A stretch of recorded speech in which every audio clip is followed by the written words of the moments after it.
Good evening, ladies and gentlemen. We're glad you are watching. Thank you so much for making time to choose Mtembe TV and be part and parcel of our open forum political discussion show that's geared towards giving you an opportunity to air what you think about the latest development on our political front.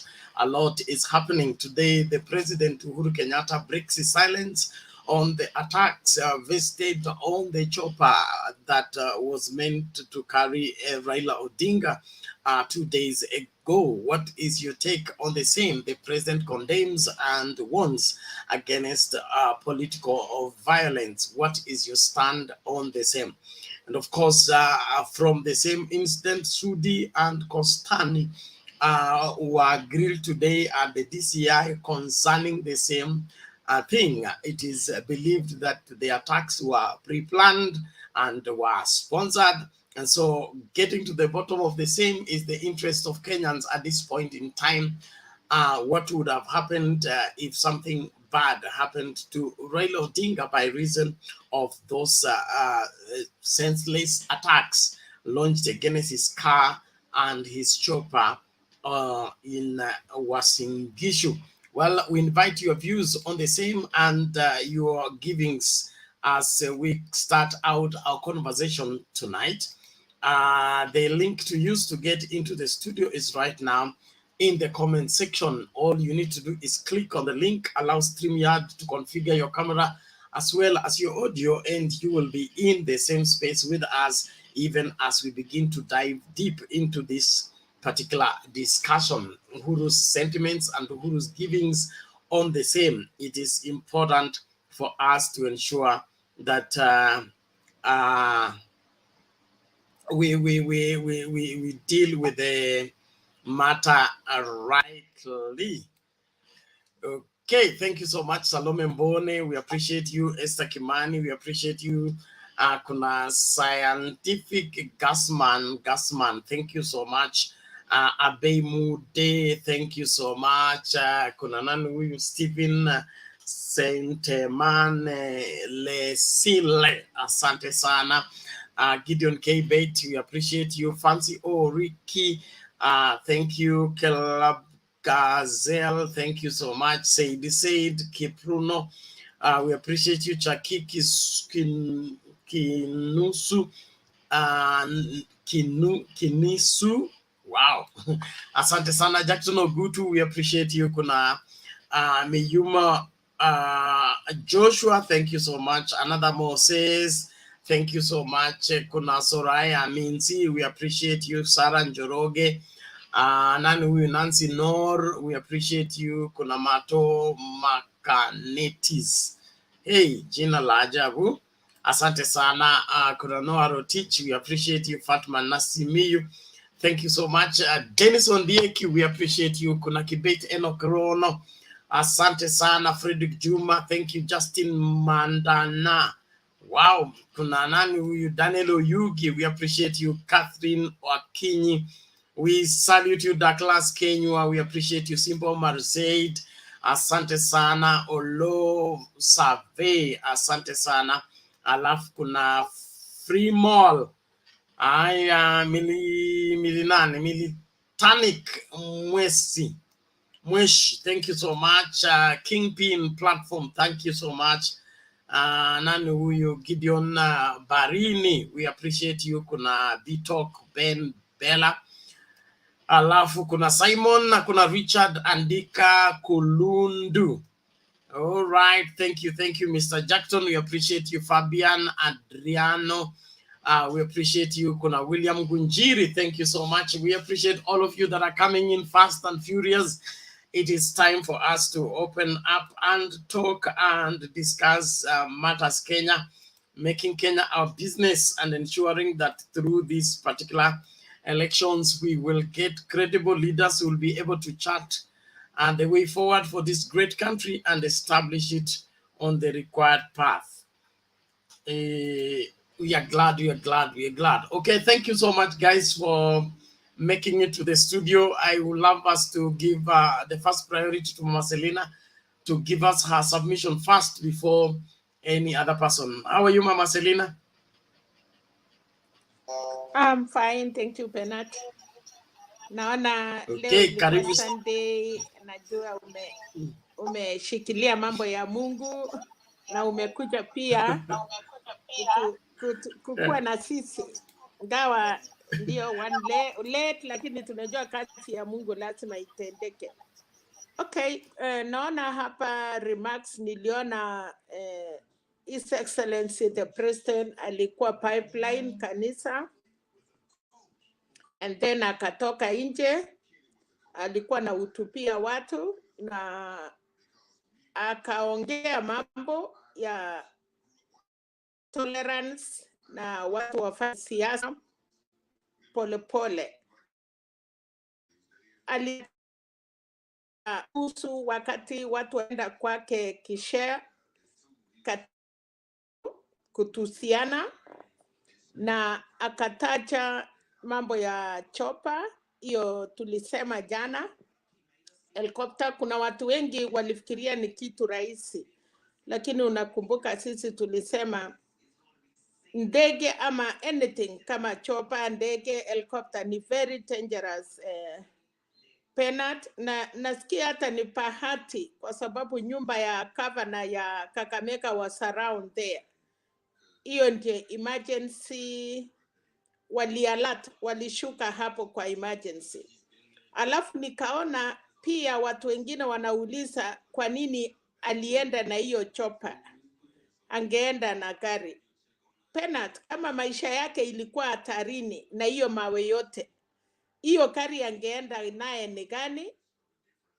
Unajua saa ile imekuwa danger, mnaamua. Unajua sometimes they say ikikuja hata uwezi kumbuka. So tunashukuru Mungu hiyo chopa iliweza kuenda kidogo, akashuka kwa Gavana Oparanya. So wakati President ameongea, naona hata watu wamecomment pia, wenye nani ameitwa Sudi na Caleb Kositany. You can't imagine vile walikuwa naongea wakiwa Eldoret, wanasema hiyo ni upusi. Wanataka kulaumu Junet, ati Junet amekuwa DCI. Wanasema pia serikali wakiwa Eldoret, TCI ya Eldoret wanasema wamekuwa captured na serikali, wasemi ukweli. Second, baadaye sasa wanasema kuna politicians walikuwa wamebeba watu kwenda kwa hiyo mkutano. So the blame now, wanataka kublame wenyewe kwa hii viti Penat, viti ya governor, wenye wanataka viti ya parliament, wenye wanataka viti ya senate. Yes, in Uasin Gishu there are a lot of aspirants, na sasa na kweli nilisema wakati walikuwa hapo, kweli kuna wenye walikuwa wakiingia kama ule mama. Nilisimama na nikasema wakati aliongea she was not good, lakini watu walifurahia akisema yeye ni AZIMIO, and I say that. Lakini inaonekana kuna watu watalaumiana kwa sababu ya siasa, so tunangoja. Wanasema wamewacha masimu yao na simu sitachunguzwa, lakini hata ukisikia vile wanaongea ni kama wajaritika, na wanasema wamekuwa targeted kwa sababu ni wafuasi ya deputy president. So Penat, hapo najua wengi wataongea, na kulingana na mimi pangu sioni kwa nini wanalaumu Junet. Junet was in the plane. Junet alikuwa na baba, so kama alisema ama aliongea ila alisikia. Ya pili, hao vijana wameshikwa, watasema, tunangoja. Lakini ukisikia vile wanataka kulaumu, wanasema serikali watafanya vizuri, lakini tutawachia hapo. Turkana ilikuwa mzuri sana. Turkana wamekuwa na mkutano mzuri. Nimeona baba, naona Kalonzo, naona Martha Karua, naona watu wengi, na Turkana imekuwa vizuri sana, ya kwamba tunashukuru. Wamekaribisha baba vizuri. hata mahali baba alienda siku ile, mnaona marisasi ilipikwa siku hiyo. Huyo member of parliament amekuja kwa mkutano, ameomba baba msamaha na baba akamsamea na akasema sasa Turkana imekuwa locked. So nafikiria ni hayo, na kwa sababu nimeona Temba hapa, nataka kushukuru Temba. Jana tukiongea Penat, nataka kuambia Temba nilinyamaza, lakini tukimaliza saa ile ni wakimaliza. This David, I want to say this. Yes, mimi ni nyanya. I'm not a mother. Mimi si dada yake. I'm a proud grandmother. I have children. Na mimi, I may be a grandmother of a 70 or 30 or 40 years old man. I may be 80 or I may be 90, but I am proud to be Selina. I'm proud to be a grandmother. Na ukiona wanaume wanapishana na wanawake, ni longi tu wanakuwa naye. I wish angefaa Marinda kama sisi. So Penat, nataka kusema okay, pole, tulikuwa tunaongea na ni mbaya sana saa ile mtu anaongea na yeye ana intervene. Yes, sisi wote we are not alisema we are not graduates, yes. Atuko PhD, maybe is one of that. But some of us tuko na wisdom ya Mungu. Na kama hatuko hizo ma PhDs, wachukuu yetu wametupepea, watoto yetu wametupepea. Penat, singesema, lakini vile nimeona Temba amekuja, I was to say the last minute, but I think kama watu kama hawana tolerance na wamama na wanakuja kusimama ati wanatetea deputy president, kumaanisha the arrogance supporters yao wenye wako naye ni sawa na wababa sao. So I want to say this, David, I'm saying this, kama umeona mtu amenyamaza ama mtu hayuko kwa comment site, you have no right to talk about a person.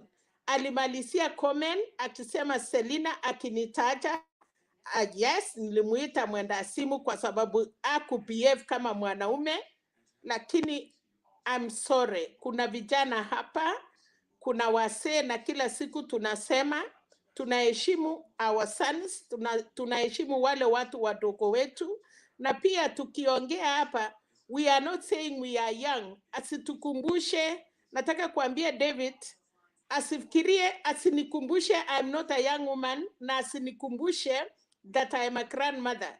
I am proud grandmother of my grandkids. I'm very proud mother. I don't know kama he is married, a man of 40 or 45 years, ama he is not 30. Nashukuru kina Alex na vijana wote wamekuwa kwa hii Mtembei TV, wanatuchukua kama wamama. We want to say thank you, lakini hatutaki mtupatie sympathy, tunaongea kama Wakenya. So kama nimekosea ama yale tunasema hataki kusikia, Penat, kama watu yote wanaona hivyo, tunaweza kutoka kwa hii Mtembei TV, tuwachie wale wanaona they are capable of saying. I think that is what I can say as a mother. Tunataka amani, tunataka inchi yenye watoto yetu wataishi vizuri, and the clever ones kama David pia wataenjoy. Asante sana, but I was so I don't know. Na shukuru pia Chulia alitajwa, but I don't want to go much. Thank you so much. But wale wamesikia sisi, I know we may not say good. Najua tunaweza sema kitu moja mzuri ya kusaidia wananchi, ama kama hatusemi na tumechukua time ya kuongea matope, na shukuru pia there are some people that have listened to what we are saying. Thank you so much. Okay, thank you, Selina. And Atemba, I think you have something to say on that. I was not here. but I can imagine what that would be. I know David and how at times he gets off line, but in my opinion, nobody's opinion is sacred. Every other person's opinion is important. And we only learn more by listening to others and also allowing them to air their views. Vilifying people based on their age, their gender, their level of education, any form of classification is primitive and uncalled for. Even the semi-illiterate people have something to say. uh, at times I go to the village and maybe I want to go to the market to buy an animal. I can't go to the mnada ya ng'ombe nikapige pay mimi mwenyewe ninunue ng'ombe. And, I will either lose the money or not even get the cow, get to the compound. We have these people who understand that trade. They may have not seen the inside of the class, but they know that trade clearly. They will be able to get you a good animal, healthy, at an affordable rate, other than you going with your English on that market. Nobody is useless. Every other person is important. Just we may be different, but our difference doesn't make us irrelevant and unnecessary. Now, I think we need to lay a grip on that. Any person who goes personal, I want to vilify somebody because of their status, their level of education, or their age or their gender. Such people should just be cut off from this platform. We are not here to destroy lives. We are here to save lives. We are here to enhance life and help better the opinion and the perspective of Kenyans. Yes, Temba. Mama Selina, first of all, I think we need to be sorry for what happened yesterday to you. And having said that, one thing, like Bernarda said, we want to maintain respect. Respect is paramount. And one thing we have always said here, you don't come here, nobody comes saying that they have brought their CV, what they have learned or where. Nobody comes here because of their age. We normally say the only thing you need to come here is when you have something to share. That's all. Not your CV, not your anything. If you have something to share, come. So respect is foundational here. I think if we maintain that level and you're addressing someone, when you're addressing anybody here, let's just maintain the respect. I think also it was worse that it was an exchange with the lady. I think sometimes when it's the other gender, the men try and be a little guarded. You know, when it's the other gender, and I think Selina is right, Mama Selina is right. If not only the other gender, but also, you know, you could see that there's that respect that needs to be there. So I think I agree with you, Bernard. Let's appreciate. I wouldn't entertain a man exchanging with a lady. I mean, and throwing words. I don't think that is you know, kind of decent. You can sometimes just let the lady speak. I mean, which is the honorable thing to do. And like I always say here, not everything that has been said deserves a response. you can pass others. So I think Bernard, you're right, and I think Mama Selina, you don't have to go anywhere. We learn a lot from your sharing. We learn a lot from you coming here and giving us some perspectives, and from everyone else, from Alex, from from everybody. There's something that we learn from you. So I think Mama Selina, it hasn't gotten to that. And for the sake of us as the moderators, generally we believe that everyone deserves to be listened to, and you deserve to be listened to just like any other person. And no personal issue should be brought and make you.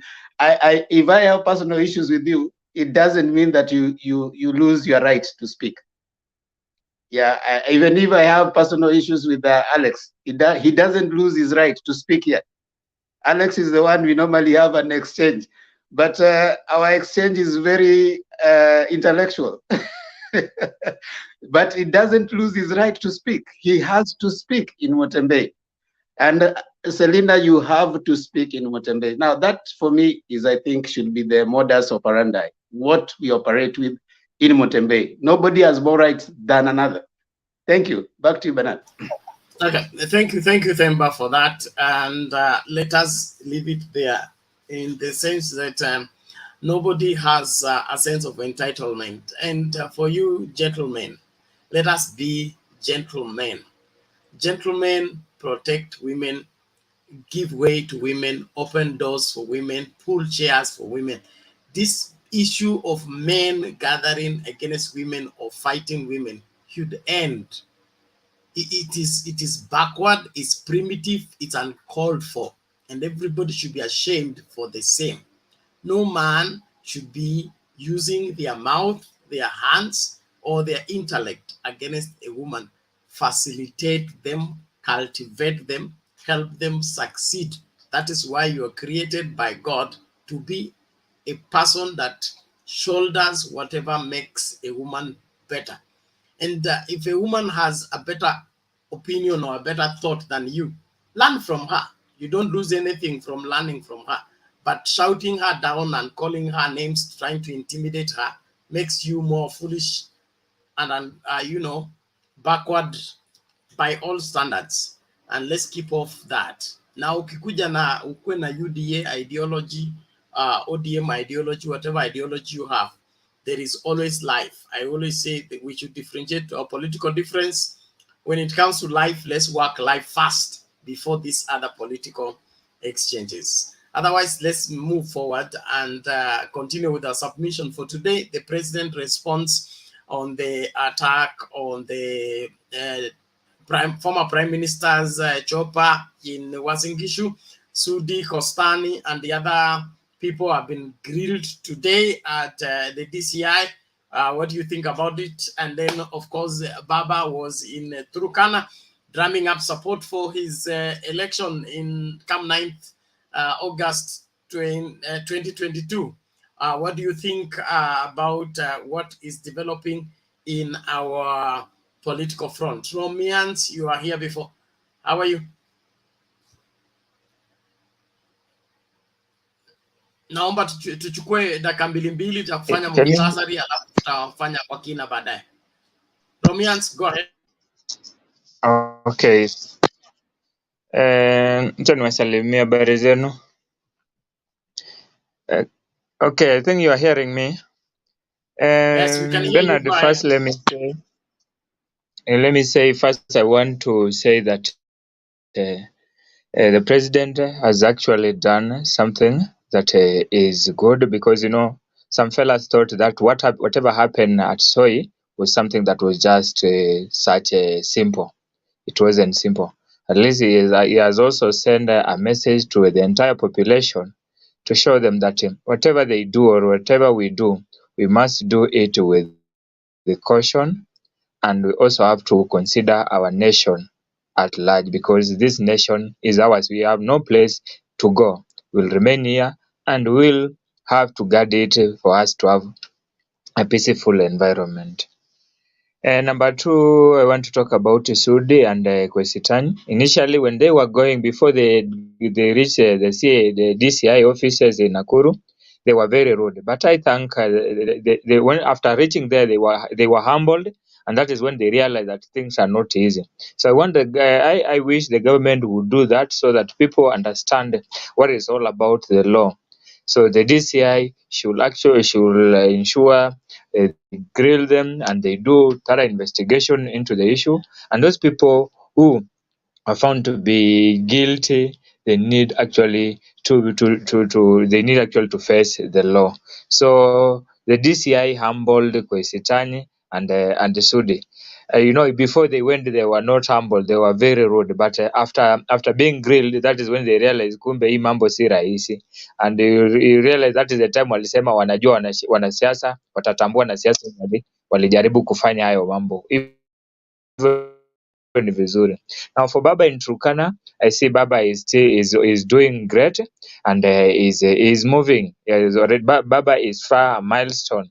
So what we want just to pray for him, aendelee kuwa na hiyo nguvu ya kufanya hiyo kazi na Mungu azidi kumwongezea nguvu. And then I thank God hiyo what happened at Soi imenyima watu wa kwenye Kenya Kwanza topic size, you know, they don't have something to say now, hawana kitu chenye, ile propaganda yao imeisha, so they were ashamed, they lack topic, so inafaa wabaki hivyo kabisa, because sijui wataanzia wapi, maybe they're still trying to formulate the way to start, but I'm very happy. Even today when DP was in Murang'a, he had nothing to say because alikuwa amefinywa na ile mambo yenye ilifanyika. Thank you Bernard. Okay, asante sana kwa maoni yako Bwana Romians. Kwanza hiyo ni kali. The Kenya Kwanza agenda seems to be affected by whatever transpired, and there was also the issue of the leaked conversation between Kihiga and Rigathi about the celebration of the BBI. He said in the mountain they must go slow on the same, and less things become tough for them. We'll also weigh on the same. Bwana Mokoa. Yes, Pastor Bernard, how are you? I'm well. This pastor, nimetoka kwa atheist, sasa nimekuwa pastor. I liked that engagement, though I asked some questions that were not answered. I think they'll be answered later.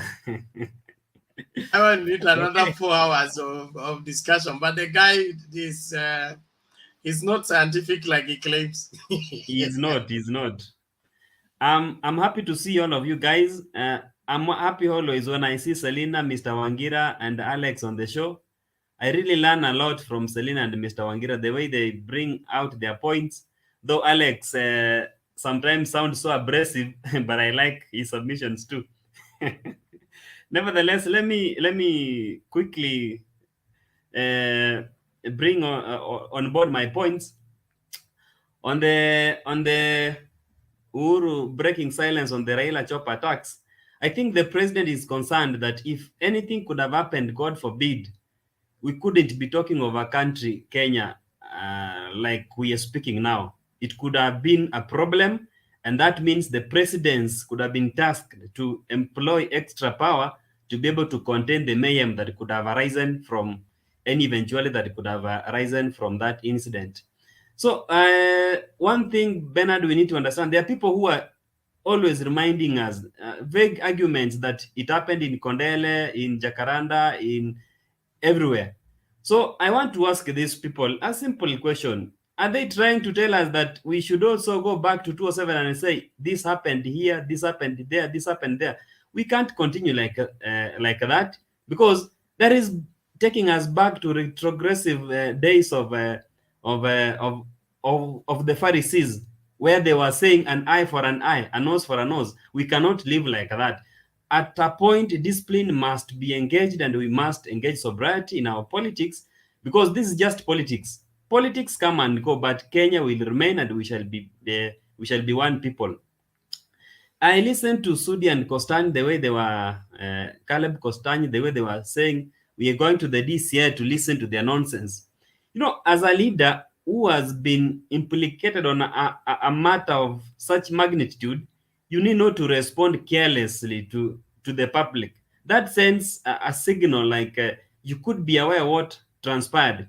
But again, I like the way Sudi said, and Caleb said that they will call for the elders, they will call for prayers, and they will name people. And I even had them mention the money that was paid, the lorries, and all those things. So they could be aware that there was somebody who was organizing this.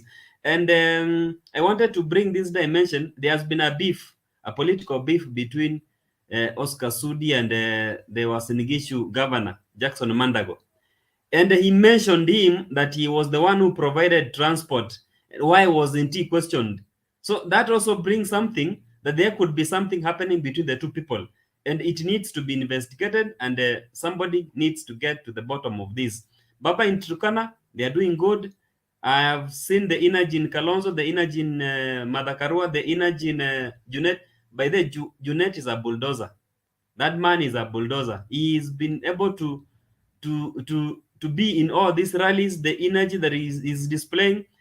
hate him or love him, is really a bulldozer, and I like the energy that he's portraying on the campaign trail. That is good, and he's making the campaign trail look more energetic.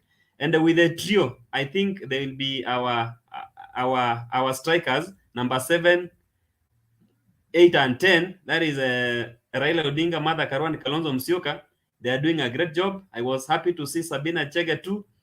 Everything is going on well, and I know we are approaching the mountain peak, and we shall raise the flag and say, hooray, we've conquered. Thank you. Okay, asante sana Bwana Douglas, we appreciate that. Let's listen from Bwana Wangira. Mbio mbio tafadhali. How are you everybody? We are good, thank you. President Uhuru Kenyatta seems to be shocked, as most of us are. And you know, his sentiments are the same sentiments I aired here on Friday when I first heard about this incident. Because the president was just asking why were they stoning the helicopter that was carrying former Prime Minister Raila Odinga.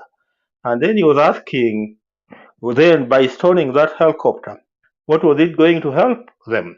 Then he went further to ask if anything catastrophic had occurred on that helicopter, wouldn't the country have gone on fire? You know, as a human society, we forget very, very fast.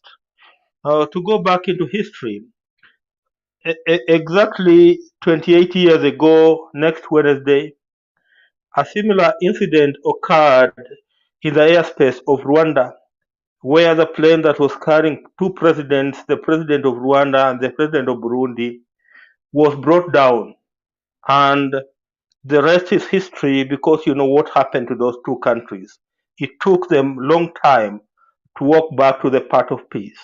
So just like the president is asking, just like the president is asking, I'm in concurrence that perhaps some of these people are playing with fire.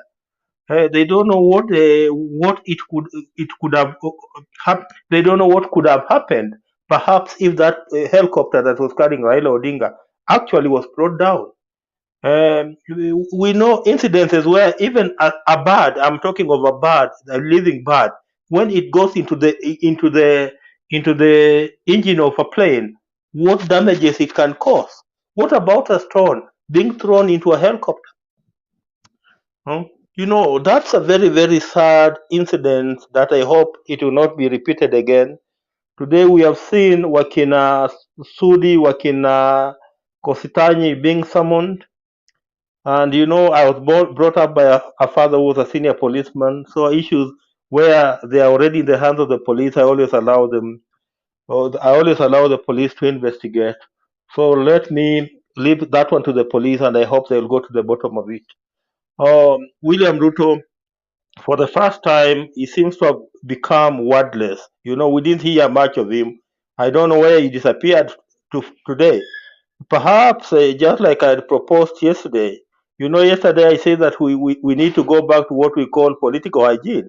Perhaps William Ruto could be on a reflection on the need of him going back to political hygiene, because the dirtiness we are seeing around these politicians is what is reflecting in their supporters down there, and is what is making them even go to the extent of stoning a chopper like the one that was carrying Raila Amolo Odinga. Oh, just finally, Turkana. I think Turkana is purely AZIMIO's zone, because even the Turkana senator who had initially gone into Tanga and today he was saying he has gone to now Wiper. When he tried to address the gathering today in Turkana, you saw he found it very uneasy, you know. Oh, people did not want to listen to him. You know, it was so difficult for him to be heard. So Turkana seems to be purely an Azimio stronghold. And I want just to thank Martha Karua, Kalonzo Musyoka. I can see that they are now coming out strongly to campaign for Raila Odinga. And the way things are looking, they don't look very bad. Hopefully, come 9th of August, that will be our day for celebration. Asante Bernard. Okay, asante sana Bwana Wangira kwa maoni yako, nashukuru sana. Naomba tu tuendelee hivyo hivyo. kuchambua mambo yalivyo, alafu tukipeana mwelekeo ipasavyo. Saimo, namna gani? Niko salama sana. Bwana asifiwe. Amen. Karibu. Salamu alaikum. Tumusifu Yesu Kristo. Leo ni Saturday bwana. I'm happy to be here. I really appreciate the engagements and the brainstorming of the events that are happening in our country in this particular channel.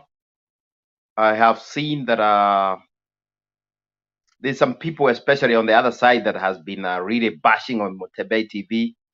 But what do you expect? When you are shining, you get a lot of bashing. So if you see nobody's talking about you, there's a problem. So I have seen a lot of bashing about that. Now,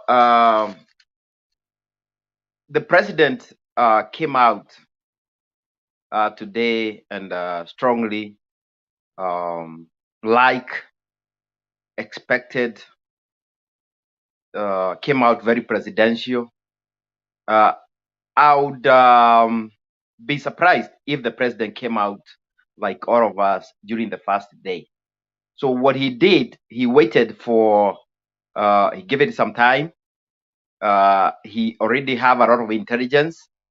The investigations are still going on, but definitely the president knows way more than all of us all right here. So the president has continuously, especially the last few years, and especially the last 2 years, this last time he has shown very presidential. He's not coming very aggressive.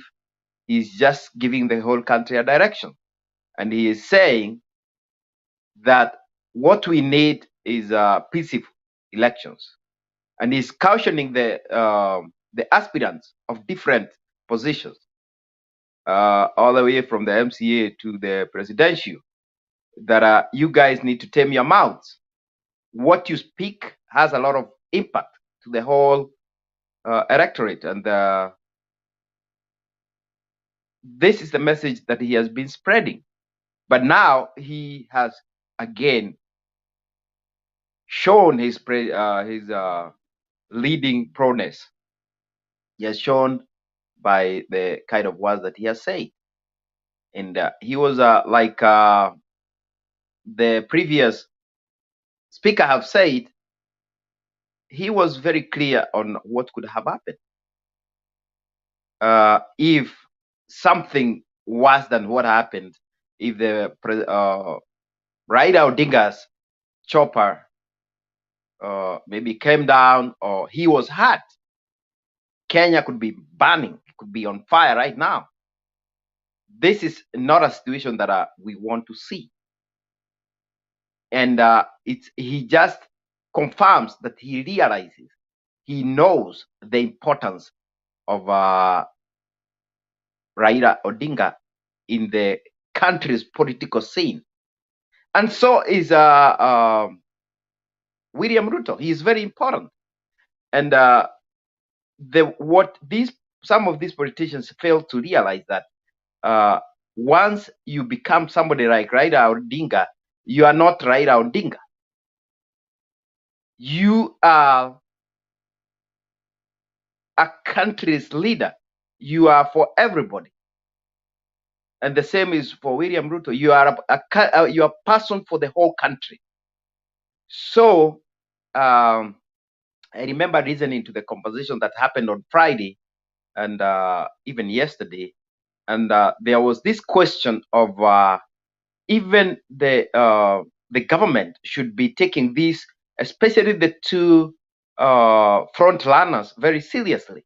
They should not be having just the regular, like they are regular politicians. These are way and above regular people. So that means the government should be just like it happened in most developed countries, including United Kingdom and USA. Once you get that ticket and you are a front runner, you are given the special treatment. You get all the security. You cannot tell me that Raila Odinga was sufficiently protected when we only 2 policemen in uniform. We should have seen a round string of security forces surrounding him, surrounding the whole place. Those people should not have come anywhere close to the presidential helicopter or anywhere close to him. And so should be Ruto. So these people, they need a lot of protection. And I actually feel bad even for our AZIMIO team. This is something that should also be foreseen. We should be able to. They should have been able to go ahead and because these readers, they have a plan. It's all planned. They know tomorrow they're gonna be where. They know the day after they're gonna be where. It should be all planned before the Raila Odinga goes to somewhere. The security agencies should already be in the ground. They assess the situation. They have several hundred, if not thousands, of people manning the ground. It should not be like a few policemen and a few security agencies. Now, that may be a story that needs a lot of elaboration. The one thing that I have noted on the side of the Raila Odinga trip to the Turkana people, this is clearly, like most leaders have said, speakers have said, this is a AZIMIO zone, 100%. And I believe, if my history it's not wrong, that Turkana is in Rift Valley. Somebody can correct me. And if it is in Rift Valley, and also the whole of Salvary is there is a lot of areas that are occupied by other tribes.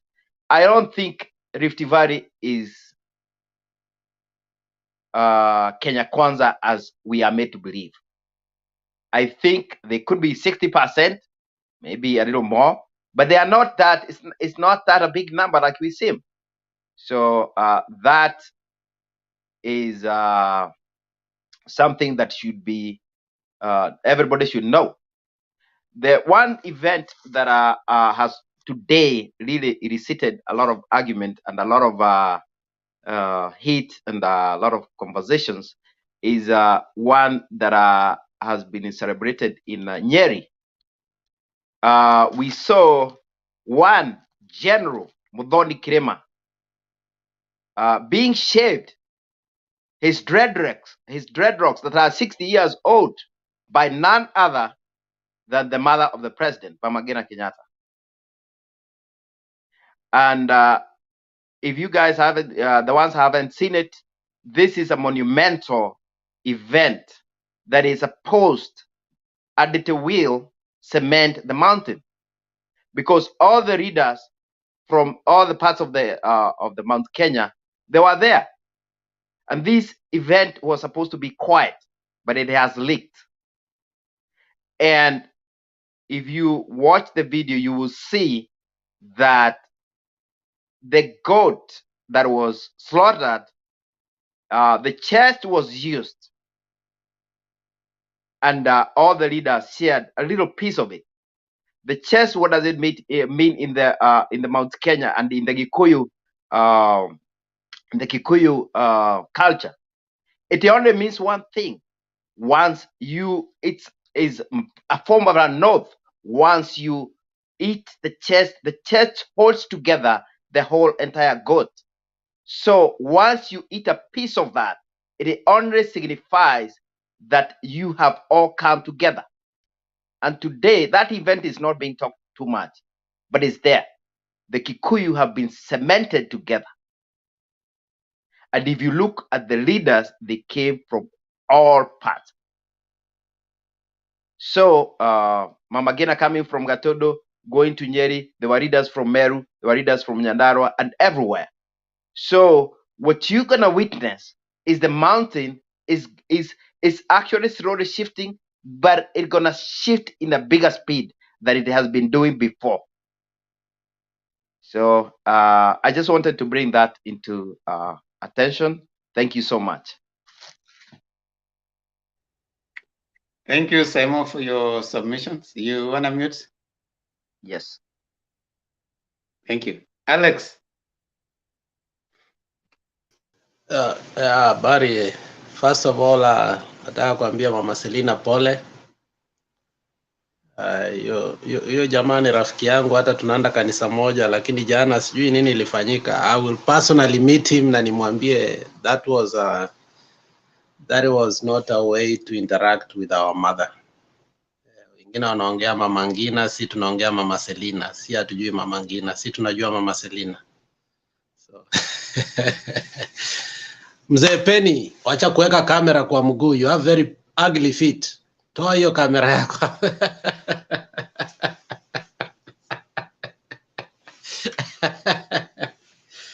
Sasa tuende siasa. Unajua vile Simon amesema hii siasa, Uhuru, I don't think Uhuru gave that statement without receiving intelligence. So when he says hiyo mawe ingepiga mzee, si inchi ingeungua. So Uhuru knows exactly the capacity of Mzee Raila Amolo Odinga. And I mean, there is no blowing things out of proportion. Anything of that magnitude, if they could have done, ingewasha moto. So, but I think from my side, the president should not be the one saying that, because now he gives it legitimacy. So if anything, hata homa ikishika mzee tuseme imetoka kwa Ruto, tunaweza washa moto. So the president angekalm kidogo. That statement could have come from somebody else. That is how I viewed it. But anyway, he has warned the politicians that some recklessness ingeleta shida sana. You know, Themba, in politics, nothing happens by accident. And for me, I've been speaking to a few friends of mine within that region. Kuuliza, why would you do that? And for them, they are saying it's the nomination issue. For them, they are coming out with many, many other things. So one of them that caught me, and I think I'm buying it, is simple. Ruto has a problem in Uasin-Gishu. He wants to make sure that he locks some people out of nomination. And because Koistani is saying, I am a founder member. And you know, Captain has come here telling us all the time that Koistani wants that nomination by force. And here there is also the county speaker. But Ruto wants the ambassador. So it looks like that task Ruto is not able to handle it. So some of his ardent supporters are saying that Ruto set them. And that is why he was very quick. It's unlike Ruto. The reason I am buying it is this one, Themba. It is unlike Ruto to come and apologize, but then say what? Tutawanyima nomination. So for Ruto, he took an opportunity to push people away from the nomination. That's unlike Ruto. So because how could he put the issue with the nomination right away? So I think on the ground, there are people seeing that Kostani was becoming too powerful for him, and to a point that if Koistani doesn't get, because Koistani has been doing what Ruto himself did, he's become larger than life in Uasin-Gishu. But there is a danger of giving him that nomination, and they realize that.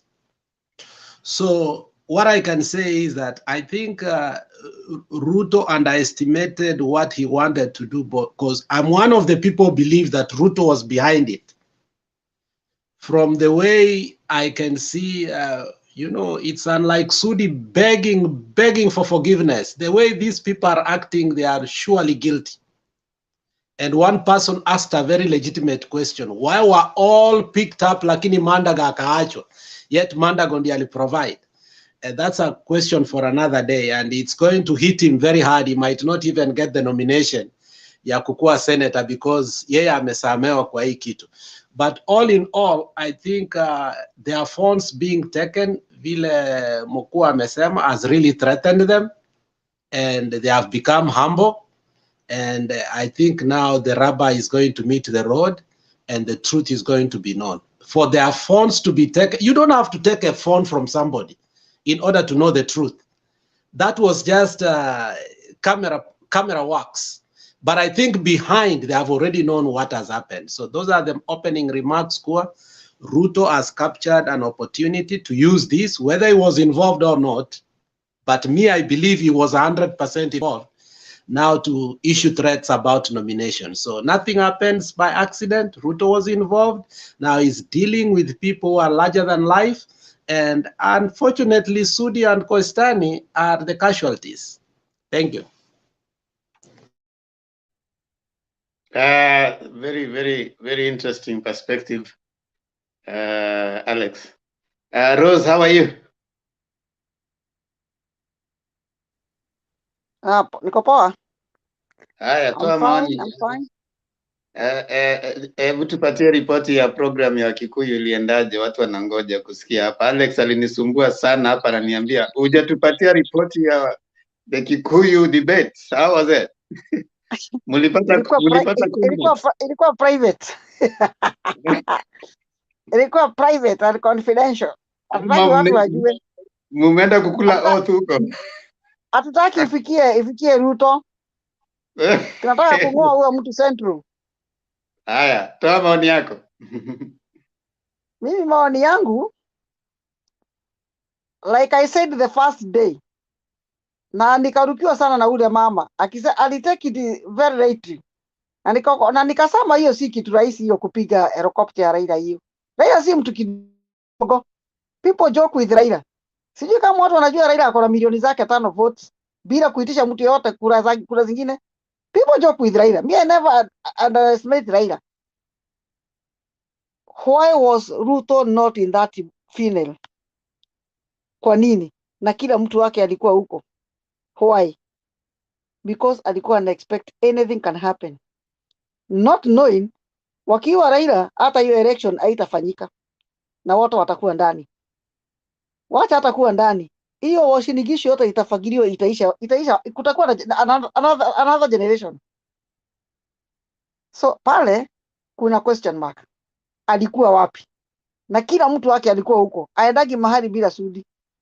Aendagi mahali bila ule mama alikuwa huko. Watu wale anaendaga nao walikuwa huko. Yeye alikuwa wapi? That was a well game planned, believe it or not. Lakini haikufaulu. Niseme kama baba. Shetani yashindwe. Sababu watu uchafua inchi namna hiyo. Watu wanaona kama kubomoa inchi ni rahisi. Wacha nikwambie. Watu watabomoa inchi, naye mzungu huko anangojea mbomoa inchi, ndianze kuwaita kujani mkimbilie Ulaya, mumeacha mali zenyu, mumeharibu. Ukikuja Ulaya, utaanza maisha, utaianzia wapi? Sababu watu wanafikiri nyumbani ati kuja mahali kama Europe ama America is so easy. It is not easy. Lakini watu hawajuagi. Sasa mtu asipotengeneza mahali ako, mtu afikirie sana. It is very, very good to be careful with whatever we are talking, whatever we are doing, na especially wakati wa campaign. Hii wakati wa campaign ni noma sana. Sababu Ruto ako na followers wake. Wakisema ni kurusha mawe, sijui kama kuna watu wanajua kurusha mawe kama Wajaruo. Sorry to say so. Sijui kama kuna watu wanajua kurusha mawe kama nyinyi. Whoever is a Ruo. Sasa mimi ningeomba tu watu wafanye kampeni nzuri, watu waanze madharau, na nimeona hao jamaa wameambiwa wakaripoti wako na madharau sana, wamesema hiyo ni nonsense. Hata sijui ni kama wanashindwa wanaenda kuripoti kwa nani. Wamesema this is the last time, come August watakuwa free, watakuwa akiongoza serikali and they shall revisit. Sasa wale watu ni watu hata mtu akiapologize alafu aongee hivyo. Kusema ukweli niseme kama Julia, utasikia accept your apology yake. Mtu anaweza kuapologize na at least ukuwe mpole. Lakini sasa una apologize, at the end unamalizia unatukanana. Ni kumaanisha hapo hakuna apology. Watu wanastahili kudilwa nao kabisa. Ni hayo tu for now. Thank you. Asante sana Rose, kwa your opener. Mr. Kamau, karibu. Thank you. Thank you so much. I want to also comment on about the chopper. You know, it reminds this UDA. The more we get to the D-Day, the more messy and kujichanganya they are doing, because hiyo story yote inanikumbusha one of the greatest marathon alikuwa anaitwa Wanjiru. Wanjiru ameshinda marathon, I think ilikuwa Japan ama China. And then alipo sasa shinda na kupewa trophy, akakuja nyumbani akakanyanga nyanya za wamama, akapanda juu ya nyumba yake ya gorofa, sijui akaambia bibi yake, unajua naweza ruka kutoka hapa mpaka chini, because you know he is a champion. Aliporuka akakufa. After Wewe, UDA, hiyo ni story another day. Huyo mtu hakuruka. whatever happened, but he was having that kind of a behavior ambayo ilikuwa unbecoming in Nyahururu. I was following, but whatever happened, I don't know what happened, but the reason I'm saying this story is after winning the BBI argument, because they wanted to flow with this, waseme BBI was a waste of time, haisaidii mtu. All of a sudden wameenda wakaharibu the narrative ambao ingewasaidia politically kwa kuonga chopa ya mzee. And you know, Baba is an institution in this country, and it's not only Baba, even Ruto himself. I don't think both these candidates you can joke around with their lives. Anybody threatening their lives is threatening the security of Kenya. It's a national security issue, and therefore I am happy politically because it has changed the narrative and the momentum they had to sing a song of BBI to so many people that they have won. They are with God and they are with the people and they're with the judiciary. Politically, it is okay. They could have learned with it. But now, on the other issue of reality, these two individuals should be given maximum security. There should be intelligence before they go to a meeting. Because right now, Baba is in TURKANA. We also know it's a banditry area where people can use that to camouflage and cause insecurity. Anything happening, and I also disagree with Alex when he says the president should not say. The president should say.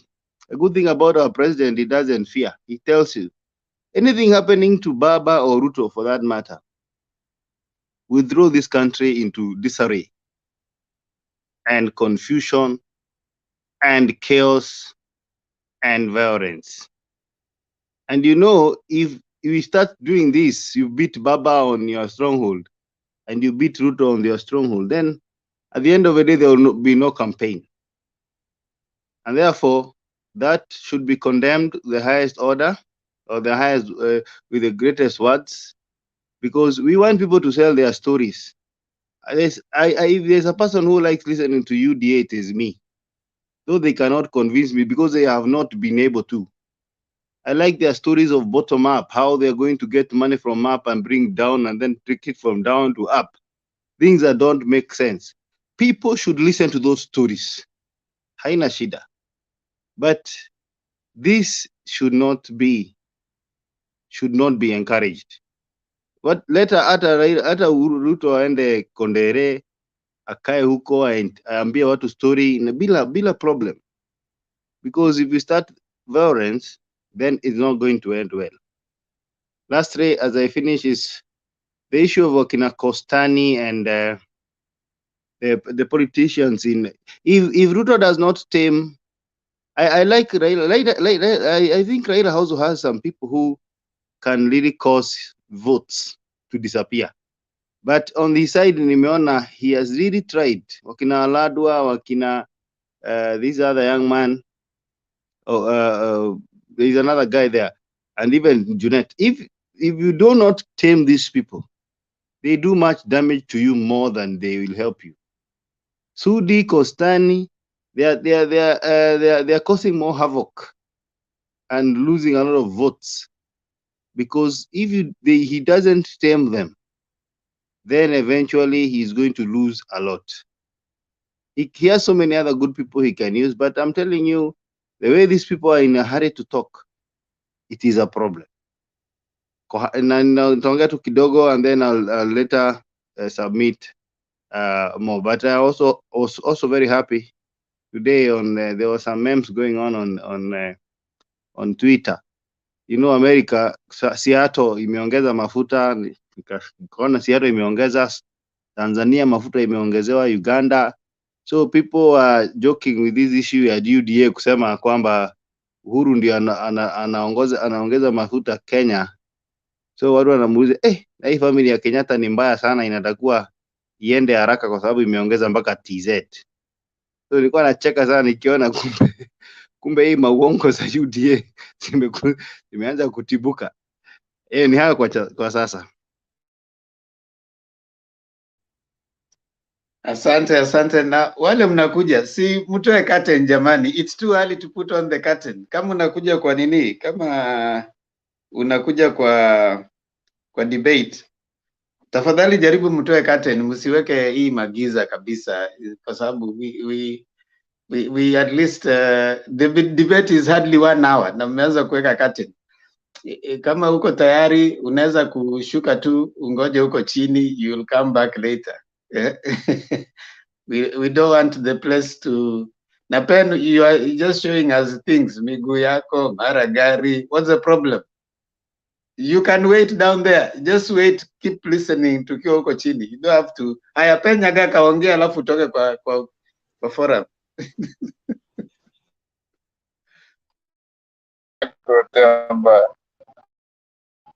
Habari. Mimi sina mengi, ni kusema kwamba inaendelea mzuri. Ile ilifanyika huko sijui ile mali Zoi ni mbaya sana, vile ilifanyika hapo Kondere, hapo nilisema ni mbaya. We don't need politics of violence, we need politics of ideas. That's all that we can survive for in Kenya. The democracy that was fought for second liberation was for Kenya to open up to be a country of everybody and everyone. Sisi Waruya, Wakisii, Wajaluo, Wakikuyu, wote sisi ni Wakenya. Hivyo ndio nasema lazima tupendane kwanza. Mengi ya ugomvi, sisi wengine hatuko hapo, hatutaki ugomvi. We don't need politics of hatred. That's nonsense. That's stupid to say the least.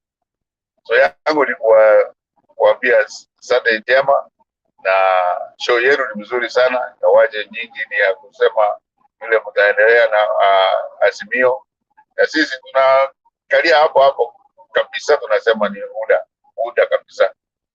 Na ile mbaya inafanyika kwa UDA, we are very sorry. Na ile mbaya inafanyika kwa Azimio, lazima na nyinyi take responsibility.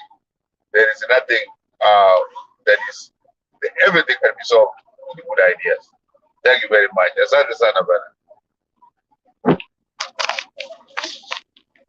Haya, huyu anaitwa Madan sijui nani, anaitwa nani?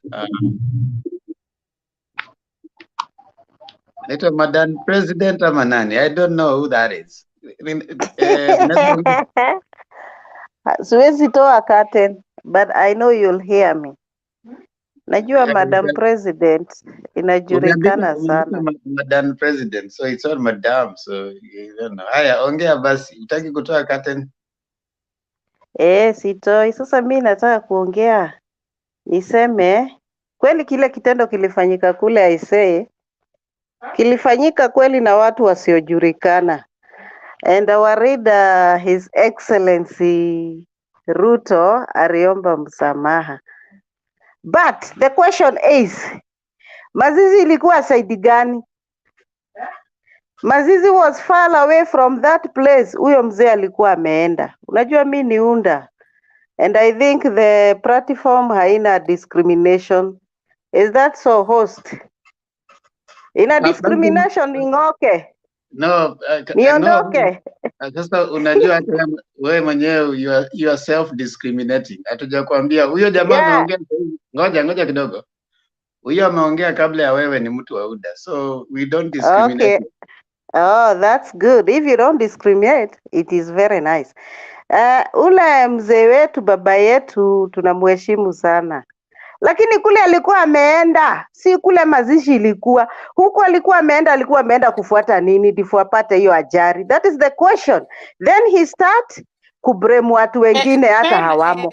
Kwa nini aende mahali kwingine? Hakukuwa kwa mazishi, alikuwa mbali sana na huko kwa mazishi, na yeye alikuwa anaenda mazishini. Why? That is the question. Unajua kitu naongea kweli, Madam President. Najua mko hapo Azimio. Let me talk. You are given time. Let me talk. You are given time. Let me talk. When I finish, you will start. No, utaanza kuoppose. No. Mimi nimepewa time.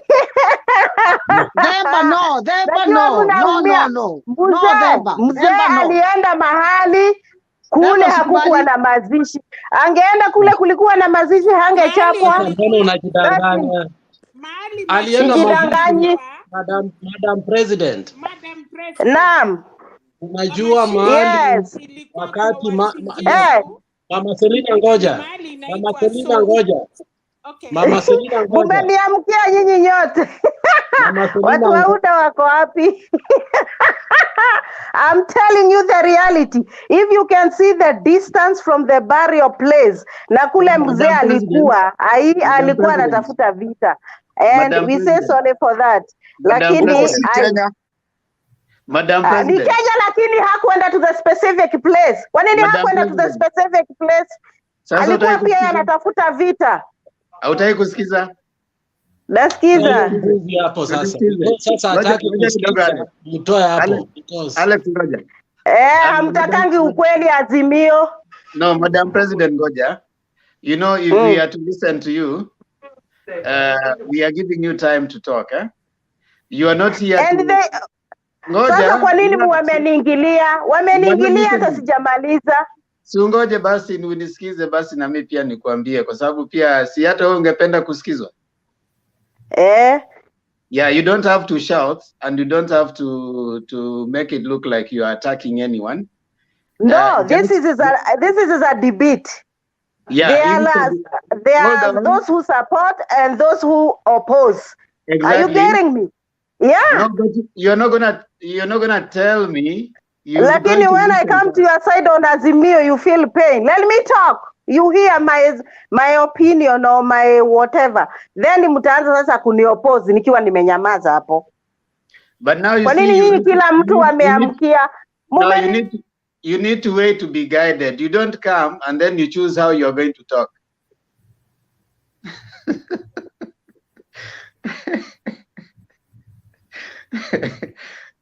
Yeah, anakuja anataka kuchoose vile ataongea, hataki kusikiza. What's wrong with these people?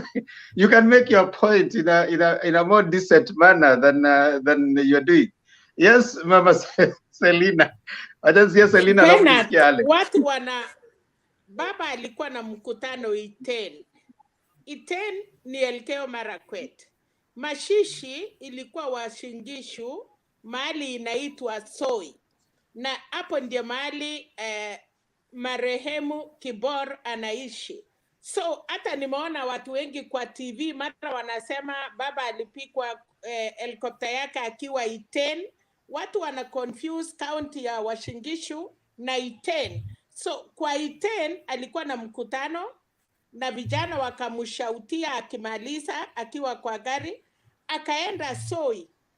Soi ndiye mahali alipikwa mawe kwa Caleb Kositany.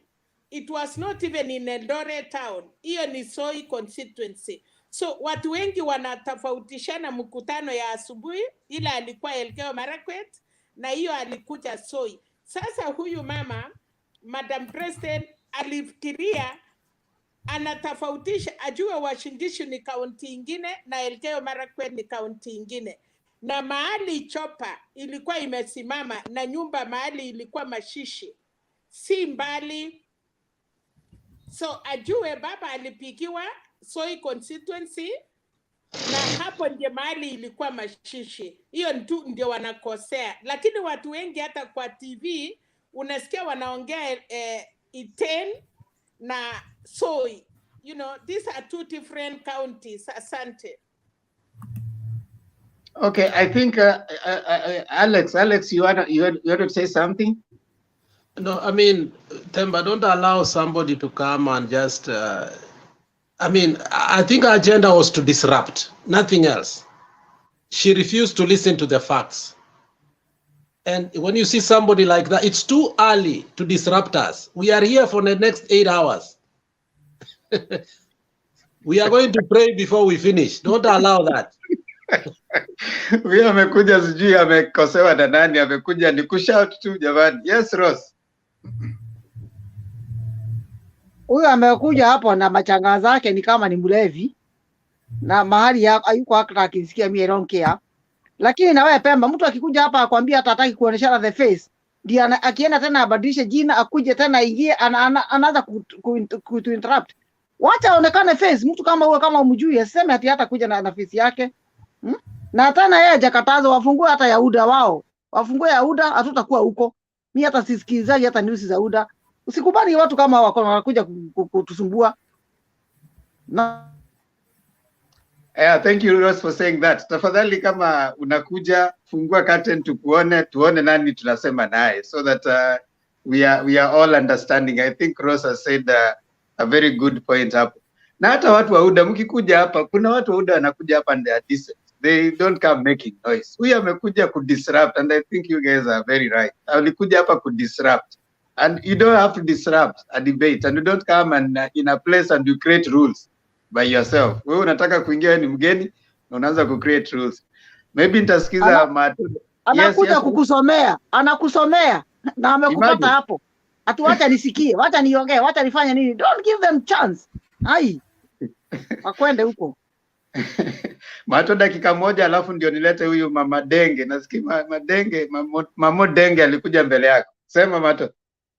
No, hata mimi sitaki bado mimi nitakuja baadaye. Mimi tu ni kureact hiyo kitu amesema. Unajua hata kama umeona nimeamka nikaenda, because kuna watu wengi uko sana hapa hivi. I mean si kuko sana, tunasikizanaga, lakini kila mtu ako na different opinions.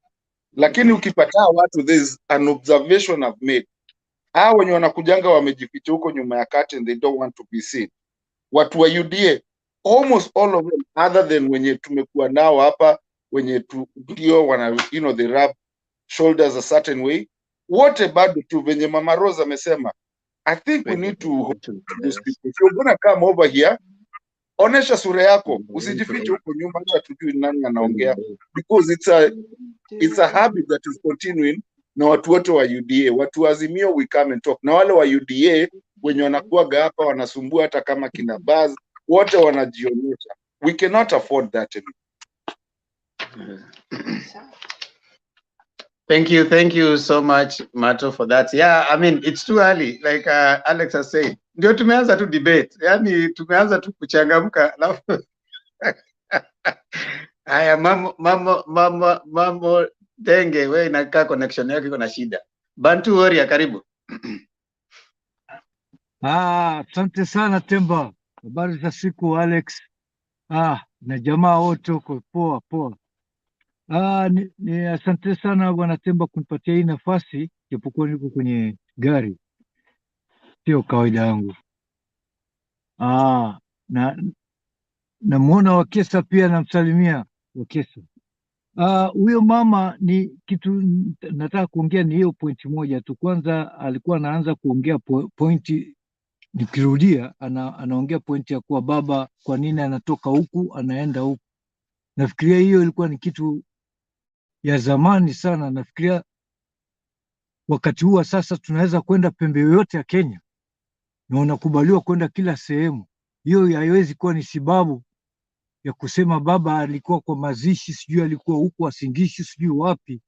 Hiyo sioni kama ni point. Kwa hiyo huyo mama alipoanza kuongea hiyo vitu, watu kama hao tusiwakubali kabisa bwana Temba. Asante sana. Kwa sasa sina mengi mpaka nitakapokuwa kwenye taa. Asante sana. Huyu amekuja kuchafua maji hapa. Mamo Denge, haya wakati ni wako sasa. Asante sana, nashukuru Mr. Temba. Okay, kitu ya kwanza tumepoteana kidogo, lakini nashukuru Mungu. Kitu ya kwanza nilikuwa nataka nisalimie Waislamu wote, som makbul, because hii forum hata sijasikia mwenye yote anasalimia Waislamu ya kwamba som makbul. So ile ingine ni kitu ya kwanza, nashukuru kwa sababu president mwenyewe amejitokeza, amelaani hizo vitu, ya kwamba hizo ni vitu zilizopitwa na wakati, kwa sababu mambo ya kurusha mawe nafikiri inafaa isaulike na ni kitu ya zilizopitwa na wakati. So nashukuru sana, sina mengi, nitaongea baadaye, niko kazi. So tunashukuru sana Mtembei TV kwa sababu mnatukeep busy also. So hii forum ni mzuri sana, tunaendelea because wengi tunajua hapa mambo mengi.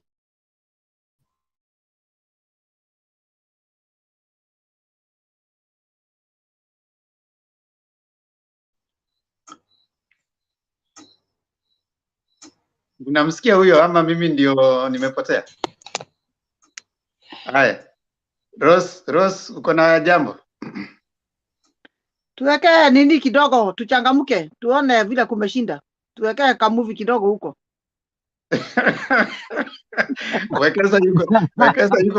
Wekesa yuko kwa studio, atawekea. Mimi siwezi weka, lakini Wekesa yuko hapa, atawekea ka video saizi. Ngoja kidogo. Watu unajua wakiona hizo nini, mtu anachangamka, una get some news ulikuwa umesahau, like that. Sawa. Wekesa yuko hapa, atafanya hiyo kazi. Mato, karibu, toa maoni yako. Before Mato akuje, nataka kutoka, lakini ningependa kusema kitu. Okay, sawa. I think tumekuwa hapa muda mrefu na sasa tumeanza kuzoea vile watu wanakuja nao wa back screen, vile wanakuja na kuleta matusi, wengine hasira. I think now we should be, mtu kabla aongee, kabla atoe submission, introduce yourself and say mimi ni wa AZIMIO UDA, because tunajua watu wa UDA. Jana mwingine alikuwa anataka kunipiga street, tuna argue na yeye, sasa ameshindwa point, ni anataka kuanza matusi. So these people ni kama wote wamezoeana. So mtu ajiintroduce aseme mimi na support UDA, so that tujipange na maneno na kuwakemea watu kama hao. Thank you. Asante. I think it's a good comment, but I don't think it's necessary. Let's not, guys, you see, by default, AZIMIO nyinyi ndio mtakuwa na serikali. So wacha opposition pia wakuwe na space ya kubreathe. Wacha wapige kelele, lakini nyinyi you should show more maturity. So me, I don't have a problem with any UDA guy. If they come here, they make the debate more meaningful. Otherwise, when we are alone, tunaanza kuangaliana hivi na tunaboeka. That's why tumeanza kuitisha clips. But if they are here, wanatuchangamsha, they keep us on toes. Let's have debate from both sides of the coin. You may not agree with them, but they are necessary and important on this platform. Wekesa, I appreciate your input, but we have formidable people here like Baz, like Atuya. But when somebody comes here blatantly lying, mbona huyo mtu alienda matanga jioni? I mean, there are some things we don't want even debate upon that. I mean, if that's what you are encouraging, you will chase us instead. We rather debate among ourselves, even if it's monolithic, than debate based on lies. There was Alex, my view is this: let's destroy the argument on the point of argument. I don't even need to know whether he's an UDA or what. Let's just destroy an argument on the point of argument. Hata sitaki mtu ajue mimi ni supporter wa Raila. Just destroy my argument on what I'm saying. If I'm saying things that don't make sense, destroy it. It doesn't matter whoever you support. You are right, but I want you to hear this. There are people who come with their intentionality because first and foremost vile alianza, hamtaki watu wa Yuda hapa. Mimi ni mtu wa Yuda, you know, mpaka Temba akamuuliza aje, who really cares what you are? Even the person who spoke before you is a Yuda, so you can almost know the pattern. And we want to debate them, but there are those who just come here to disrupt. It is too early. 1 hour we start that way, 3 people will remain here. Okay, I think the context that Wekesa is all understanding is the lady didn't want to listen. She wanted to come and disrupt. That was her intention. Even if you go back, you'll hear she's saying, "You what and what were you were AZIMIO?" So you see, she's debating from a self-stigmatized position. You've already stigmatized yourself, so you can't be objective at all. But if she just came and gave her point and said, "For me, this is what I," then she was shouting. You know, it's like you're already fighting a war that is not there. She's shouting everybody. You know, you don't shout. Just make a point. And Demba, this is my argument. That person, the problem is not even UDA supporter. The problem is not a good debater. There are even UDA supporters who are here who are good debaters, and you will still want to put up with them. So some people just come here because they are not good debaters. They bring emotions and whatever. How many even AZIMIO people have we put behind the stage? Because the fact that he is AZIMIO doesn't mean he will not disrupt the debate. They will. So for me, it's immaterial to say it's AZIMIO. Some people are just naturally not good debaters. When the point is against them, they start shouting, they say all manner of things. So it's not even AZIMIO that gives you bonga points here. There are people even here, you will try to stop them. He's AZIMIO, yes, but he's just a noisemaker. Yeah, thank you. You're right. I mean, our personalities come into our debating. Like Alex will definitely not talk the way I'm talking. He will have to. He will bag the fact. He will bag the table. He will bag the person. I'm sure after we are done with all the Uda guys are gone, we start cannibalizing ourselves. Now tunaanza Ndemba, wanaanza kukorusana na Alex.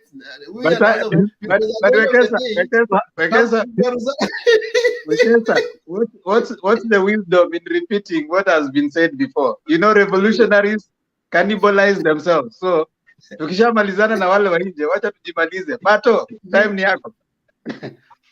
Okay. You know, mi wanafurahi sana hapa hivi. Kama jana tukienda kufunga, Themba alikuwa hapa na alisema yo gongo na Alex 24/7, but they are very good friends. Ala, nini imefanyika siwaoni? Themba, tumebaki peke yako. Wekesa, can you umejaribu kufanya nini Wekesa? No, ni wewe umewatoa. I've tried to return them. Ni wewe umeji nini? I was not even there. Remember what happens? Let me help them. There are different screens you can put. You can put a self screen. You can put a screen. You minimize other people, and then you can put a screen to show even what you are displaying. So maybe by mistake you may click. By mistake you may click a single person. Yeah, let's move on then. Martin. Na ini the first hour peke yake tutasurvive kweli? Anyway, mimi yangu ni kusema I'm always happy to come here. Because this is opening statements, I always don't like to take a lot of time because I'm always here na nikinaweza tokea mtu mwingine akuje, I always listen on the side. Today, one thing I liked was Uhuru to actually say what is real. And then I saw kina Kositani, I think they've been wameitwa. This thing is stupid that, you know, Raila is a Kenyan. I am a Kenyan. Everybody here is a Kenyan. I have a right to go wherever. Na nikienda mazishi jioni wakikula chapati. Who cares? Nimeenda, nimekubaliwa, nikikuja kwa Wekesa jioni na party iliisha. Na nikuje niseme mazee nilikuwa nimechoka, mimi nilikuwa mahali pengine nini. Who cares? I can go to Wasingishu, I can go to Machakos, I can go to Mandera, what time I want, because we are Kenyans. It doesn't matter where you are, who you are with, or how you are. It's stupid. Ati watu wanaanza kupatiana hiyo like an excuse of sijui ati alikuwa amechelewa. Kusolve what? Nikichelewa maybe nimekuja sleep over. What was the problem? Kwani nakuandikia masaa yako ya kuja kwangu? You know? Does that give you a right to throw, to throw stones?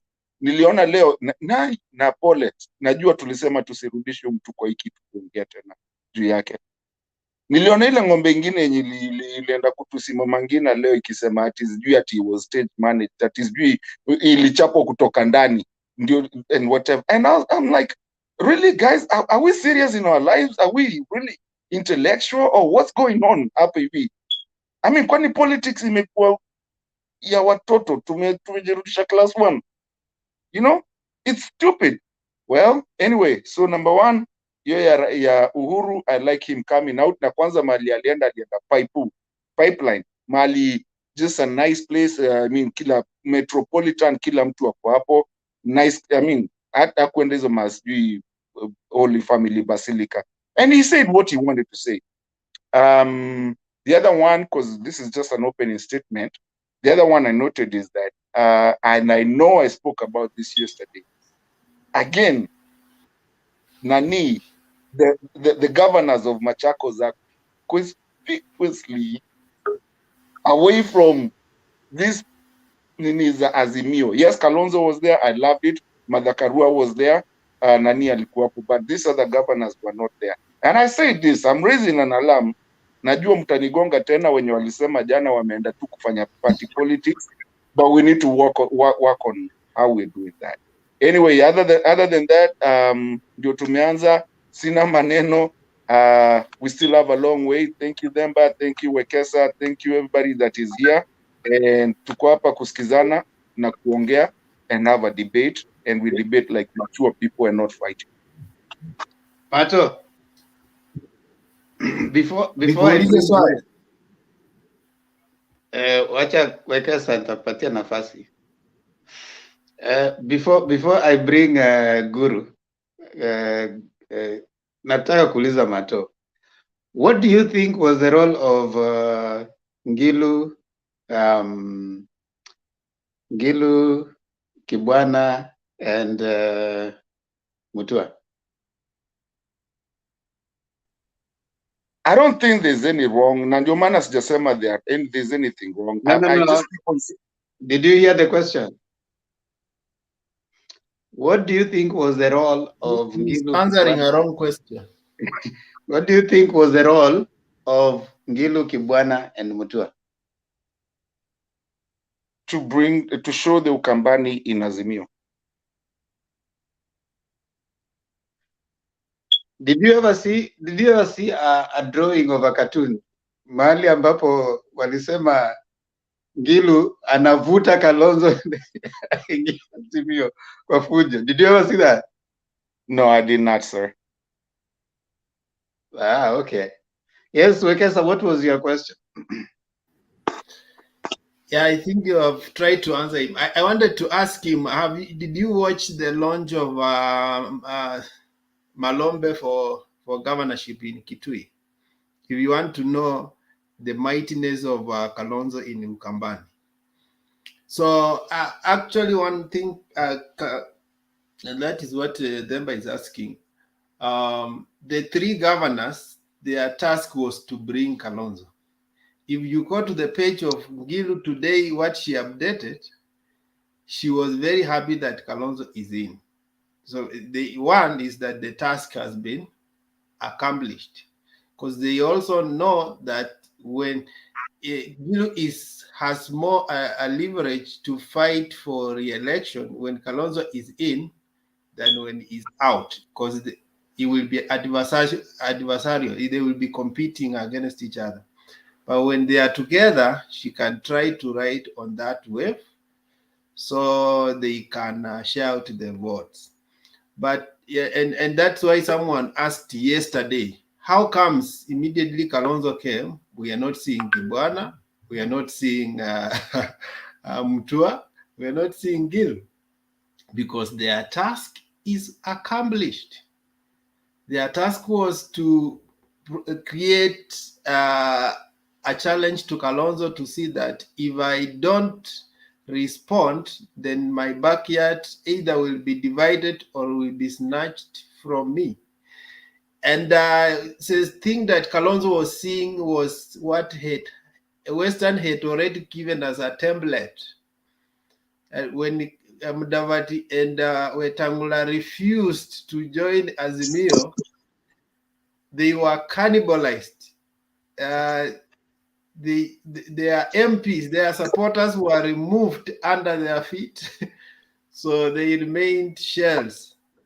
So also having seen that scenario, he didn't want to have a situation where there's a possibility of having Wiper as a shell. Him going alone, but majority of his army is taken, because he knows Western and Ukambani are liberal. They can easily work with government even without the consent of their kingpin. I hope I've answered the question. Yeah, thank you, Wekesa, for that. Now, if you are new to the channel and you are coming in, kindly kuja na video ikiwa on. We don't want people ambao they are not new and they are coming with the curtain. We want to see the person we are talking to. Then, but give me 1 minute, I defend myself. Demba yangu sijatoka nje, ni ile tu my charge ilikuwa inaisha, so nimeenda kuicharge. Relax Martin, wewe tunakujua. Wale ambao wanakuja na hatuwajui, kuna mtu anajiita sijui Millicent, huyo sijui ni nani. When you are coming on, come with your screen on. Hatutaki unakuja unajificha, unakuja kutuzomea hapa. And unakuja kutuita nyinyi ni AZIMIO. Wewe kuja, weka point zako, tutakusikiza. Yes, Wekesa, what do you want to say before I bring Ross? Then nipatie Guru atoe nini. Yeah, I just want to defend myself against the comment section. I'm not supporting UDA guys. Sometimes I just sympathize with them when they are beaten, but it doesn't mean I support them.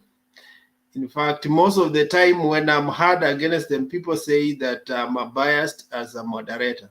So as I'm me, Themba and Bernard, we are in a tricky situation. While we strongly believe what we support, we also have sometimes a role to moderate. So sometimes you have to balance the two. You try to not only stand on your ground, but also make sure that the other side also have a space to make their point. So kindly, if you want to know how Eric stands, go to my page on social media. You see I never update anything else. From the morning to evening, I can update 1,000 things about Baba. But here it is the debate, we have to balance it. Thank you. Okay, thank you. Rose, you had a comment before I bring Guru?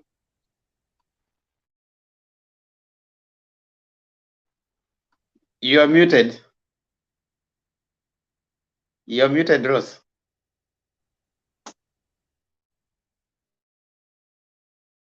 Igonge mara moja, Rose. Si kitu umezoea. Unaigonga mara mbili.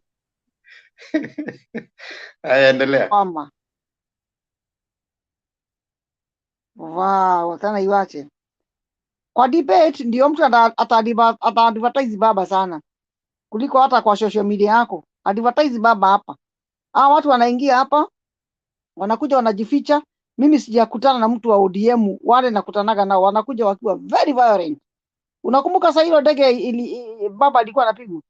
Nilikuja nikacomment hiyo kitu. I think I was the first to comment. Mwingine akatokea huyo akaniambia hapana. Wewe unasema nini? Mimi nilikuwa kwa ground. Mimi nilikuwa nini? Nikamwambia mimi sisemi kitu ati nimerokota huko. I have seen in the news. Na ukweli vile nilikuwa nikisema it was true. Unaona? Sasa watu wa ODM hatuwachukii, hata wakuja kwa wingi juu tunaweza hata kuwapindua wakuja upande wetu. We don't hate them. We love them. Tena ni watu wa ODM.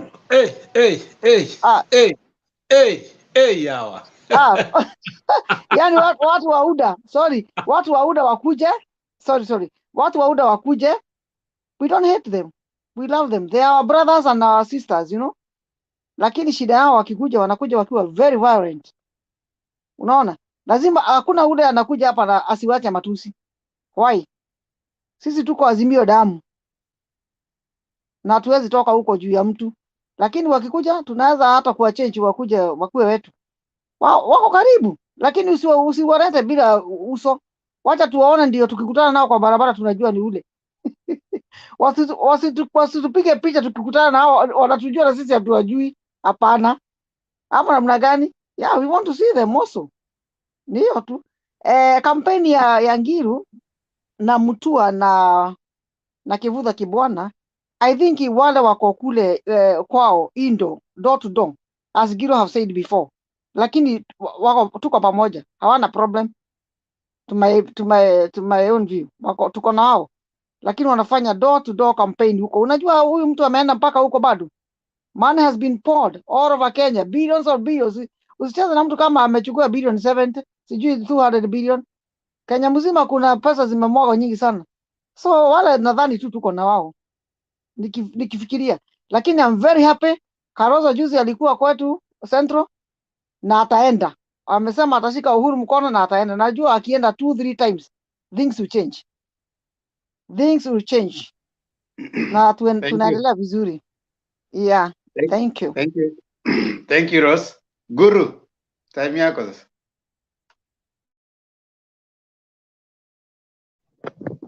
Demba. Yes, sir. Karibu. Yes, sir. Asante sana. Sasa nimesikia ile inaongewa hapa, bado ninaangalia mjadala, na niseme hivi kwamba ni jambo la kusikitisha sana akiwa mtu anaweza kuingia kwa hii forum kuuliza Mkenya mwingine alikuwa ameenda pahali fulani kwa nini, ilhali tunajua hakuna pahali imewekwa curfew. Na wale wamekula chumvi kidogo wanaelewa ile siasa ilikuwa inafanywa na YK92. Ilikuwa siasa ya kufunga region fulani ama sections fulani ama jamii fulani, wasinje wakaambiwa mambo ingine tofauti na ile wanajua. It was called zoning.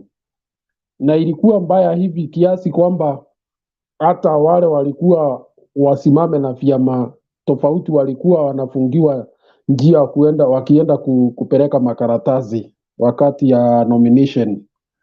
Na ninaona hiyo danger ni kama imeanza kurudi area zingine zetu za Kenya, kwamba inaonekana kwamba mtu akisimama na chama ambayo labda sio most popular in that area, anakuwa katika hali mbaya.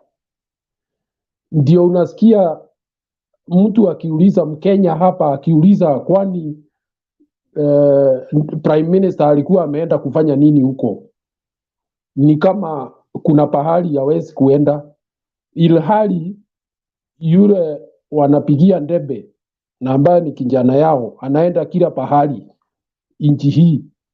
Hakuna pahali tumesikia ameambiwa asiende, na zaidi ya hiyo anaenda na kutusi watu kule.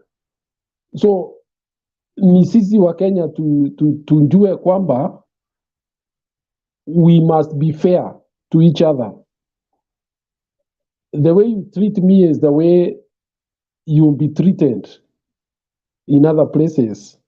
Na ni jambo ambalo hatungetaka kueneza hapa kwamba kuna pahali mtu hawezi kuenda kufanya siasa yake. Wewe enda uuze sera, watu wakusikize, wakipenda sera zako watakupigia kura. Wakiwa hawataki sera zako ama wanaona unawadanganya, hawatakupigia kura. Lakini sasa kama sasa uko Rift Valley, kwa nini ufungie watu kusikia alternative views? Hata hii vyama vingine zina views zao za kusema, wana sera zao, na it's part of Kenya. ni kama pahali ingine Kenya. Kwa hivyo isije ikawa kwamba watu kuna wao wanaona kwamba wana haki ya kuenda kueneza injili yao ya sera kwingine, lakini ikifikia wengine waingie kule wao wametoka, inakuwa ngumu. Sasa tukienda na njia hiyo itakuwa ngumu sana, siasa yetu itachafuka, haitakuwa mzuri. Mimi nasema namna hii, kuna statement ambayo ODM ilitoa sometime back, na statement hiyo ilikuwa kali kwa sababu walisema kuna watu wamekuwa held captive, particularly in Rift Valley. Captive ni kusema hao watu hawatakiwi wafikirie tofauti na wale watu wengine, na hilo si jambo mzuri, kwamba wewe ati lazima uende kulingana na vile watu wa hapo wanafikiria, ilhali wewe ni binadamu, wewe una haki yako kama binadamu, na rights zetu za Kenya hata kwa katiba sana sana zinasema about individual rights. Hiyo ni kusema kwamba hata kwa familia yangu mimi saa hii siwezi force kijana yangu ama msichana yangu ama bibi apende mtu ama apige kura na njia fulani, na siwezi chukia yeye akiwa atapiga upande ule mwingine. Sasa akiwa tutakuwa watu ya kubehave namna hii, ni inchi tunajenga ama ni mchezo tunayo? Kwa hivyo wale wanafikiria hata hiyo Rift Valley hiyo watu wataingia kule, hata hiyo Jubilee mnasema inakufa, watakuja huko kuuza sera, na kutakuwa hata na watu wanasimama kule, mpende msipende, labda mjikate muende kwingine, lakini najua watu wa Rift Valley wale wengi ni watu wapenda amani, na ni watu ambao wangependa kutangamana na wale wa Kenya wengine na kufanya siasa pamoja na wale wa Kenya wengine, lakini wasikubali pia wale wachache wawaharibie siasa yao pale, iwe ni kama una right zako ambazo zimewekwa kwa katiba. We must all enjoy this constitution uniformly. Wale walipigia kura na wale hawakupigia hii katiba kura, we are all Kenyans, we enjoy equal rights, and nobody should be made to feel uncomfortable for expressing views that are different even from the whole community. Even if it was only me in Eldoret who wants to vote AZIMIO and the others vote the other way, so be it. That's what democracy is about. Lakini hii mambo ya hao wanafikiria namna hii ama namna ile ingine, why do you get interested in what views I have politically? That's my individual right. I have the right to vote the way I want.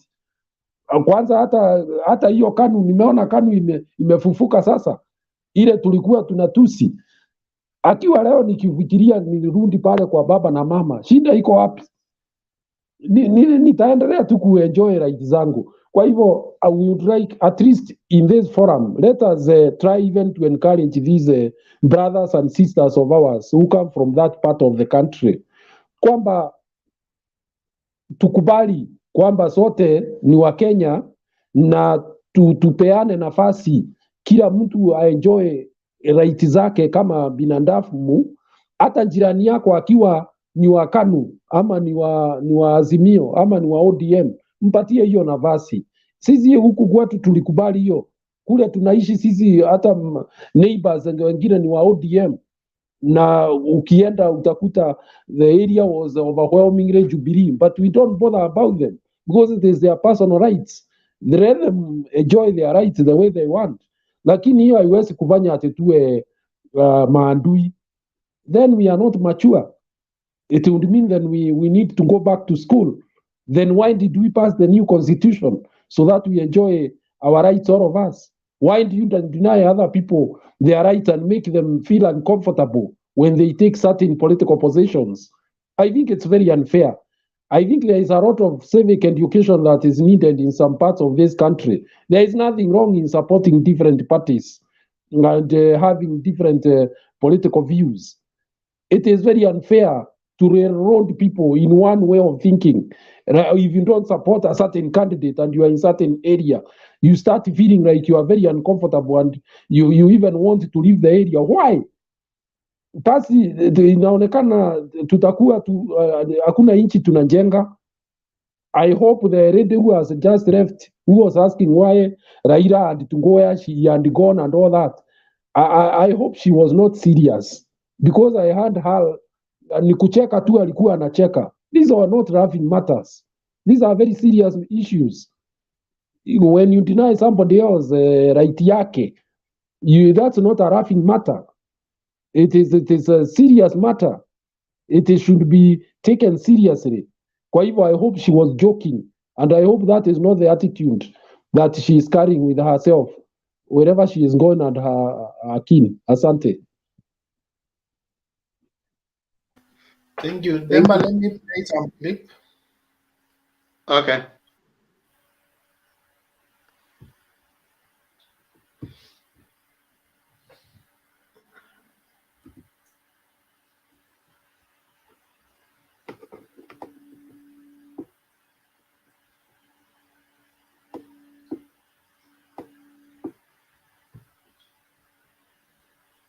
Demba, nimemaliza.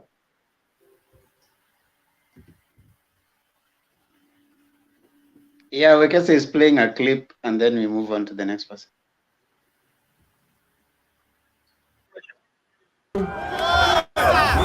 Kwa yale yote ambaye nimeendelea kutupatia na pia kumuomba amani haswa wakati huu wa uchaguzi, si ndio?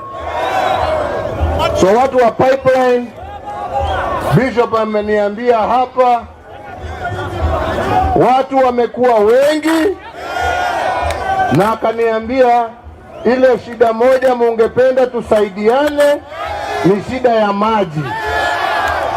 Ameniambia ukweli. So hiyo tutapanga pamoja na tutaona, na General Badi atakuwa hapa wiki ijayo, tuone vile tutaweza kufanya kazi hiyo. Si ni kweli? Tumekubaliana? Tumekubaliana. Ya pili,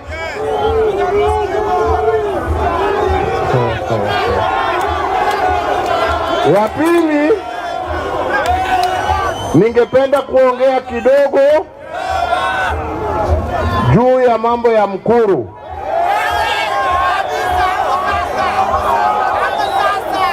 Najua ni wengi na nataka, kwa sababu sijawahi kuja hapa kutoka wakati hiyo, lakini tulichukulia hawa hatua wakati mlipata shida ya kubomolewa manyumba zenu pale Mkuru.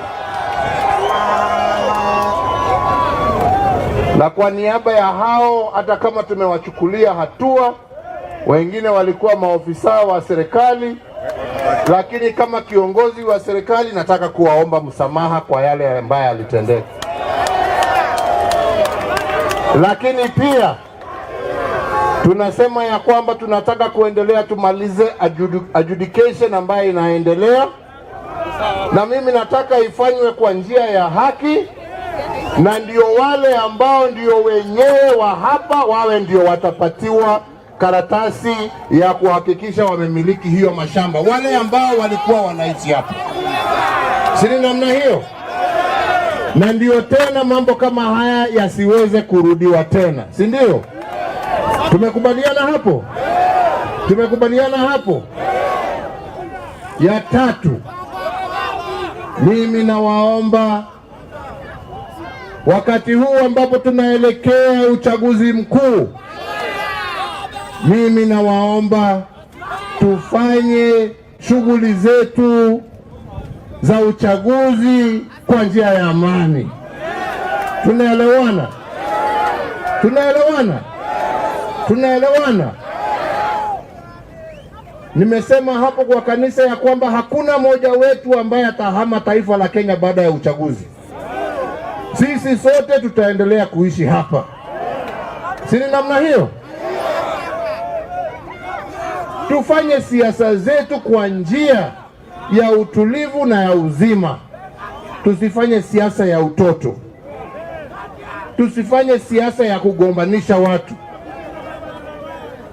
Mimi nawauliza jameni, mimi hata kwetu kule Gatondo Ishaweri, si munaona wanakuja kunitukania kwa mlango yangu? Mimi nawaangalia tu, nasema Mungu waacha, mimi sina shida, kwa sababu mtu ambaye anafikiria ya kwamba matusi ndio itampatia kura, ngoja ataona ashangae. Tunaelewana? Hakuna haja ya vita. Sasa kwenda kule kupiga ndege ya baba, unapiga ndege imekufanya nini?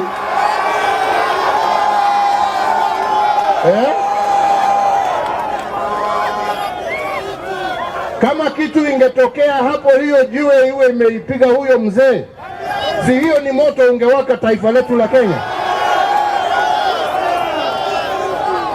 Tunataka mambo kama haya? Tunataka mambo kama haya? Watu waombe kura kwa njia ya heshima na amani, si namna hiyo? Kutangaza msimamo ya mtu sio kufanya wewe ni adui yake, ni msimamo wako tu. Mimi nikisema naunga baba mkono, mimi sisemi mwingine ni umbaya, lakini kura yangu mimi najua pahali nataka iende. Ama namna gani? Si hiyo ni haki yangu? Nimekosea? Nimekosea? Ni wangapi wanasema sijakosea na tutatembea hiyo safari pamoja? Namna hiyo. Unaomba kwa sababu kura ni kuo, si ndio? Na hata kwa kanisa nimelete salamu za Mheshimiwa Raila Odinga, nimelete salamu za Mheshimiwa Kalonzo Musyoka ambao wangekuwa pamoja nasi, lakini kwa sababu ya shughuli tofauti wako kule upande ya Turkana, huko pia ni Kenya, wakifanya shughuli zao huko. Si ni kweli? Shughuli za kuunganisha taifa letu la Kenya, shughuli za kulete wananchi wetu pamoja, shughuli za kuhubiri amani na umoja, kwa sababu maendeleo yatatokeana kwa umoja wetu, kwa sababu vile tuliambiwa na wazee wetu, umoja ndio, si ni hivyo? Vijana tuko pamoja. La mwisho, vijana wa boda, msidanganywe mimi na chuki na nyinyi. Sina chuki na nyinyi. Mimi nataka tumalize hii mambo ya licensing, ikwishe, si ndio? Murudi kwa barabara, muingie hiyo masako, mufanye self discipline, si ndio? Lakini jameni, angalieni wazazi wetu hapa, angalieni watoto wetu, wasichana warembo. Jameni, kama una haja na huyo mtoto, omba pole.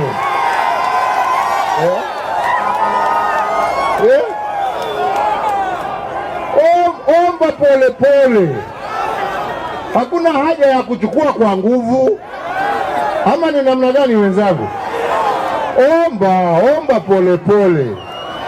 Omba, na ukiomba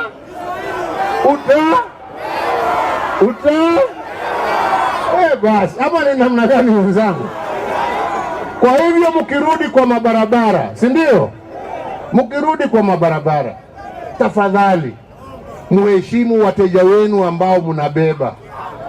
Muheshimu wale ambao wanatembea kwa mabarabara.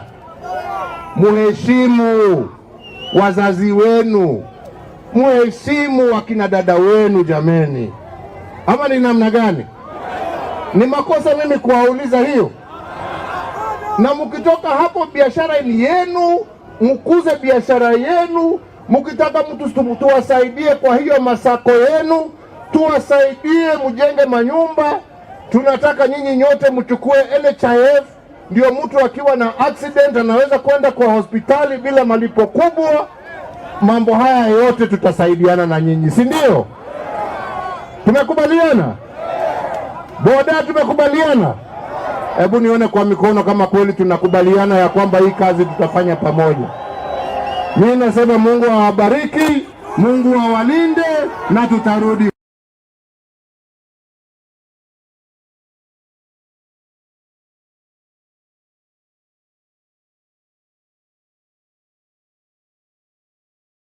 You can continue now.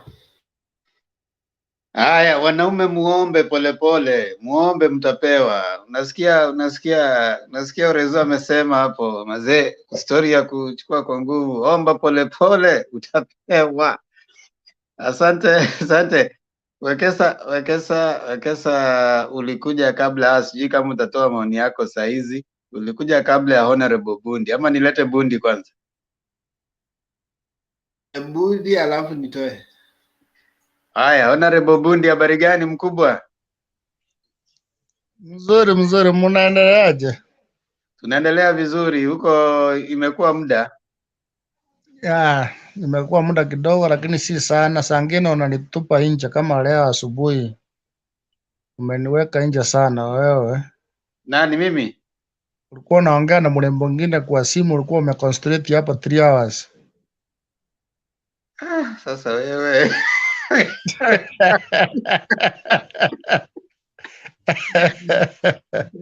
Anyway, unaleta hate speech kwa platform.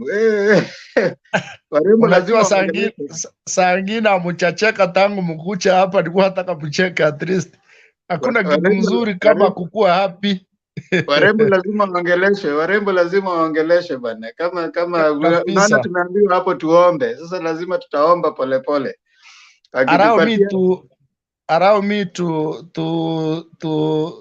give a very special greeting to my good friend here, Serena. How are you, sweetheart? I'm fine. Wow. Niko salama. I'm happy to see you. Umefanya Mama Selina akaweka curtain ataki watu waone kama ana blush. I didn't see that coming. Otherwise I'm a blush. Bundi, toa maoni yako. Okay, mimi kulingana na speech ya Uhuru nimesoma vitu 3 hapo, ambao yote ilikuwa ni attack direct to, ama ni majibu direct kwa Ruto. Kitu ya kwanza, amechipu watu wa pikipiki ambao walikuwa wamechochewa kwamba mmenyang'anywa kazi, mmefanya nini. I think amechipu akiwaambia anataka wafanye kazi vile inatakikana, anataka wawe na races, anataka wachipike. Yeye hana chuki na wao. At least amewachibu, kwa sababu akina Gachagua na wengine wamekuwa wakiongea mambo mingi sana about bodaboda. I remember one time akiambia watu wa bodaboda waende bodaboda zao, lakini hiyo haikufanyika. Ndio nilijua kumbe Ruto hana nguvu. Ingekuwa ni Raila alisema waende pikipiki, tungekuwa tumesiendea na tungesichukua. Kitu ngine pia ameongea juu ya vile Uhuru Ruto alienda kwa mrango yake pale Gatundu kumuongelea vibaya.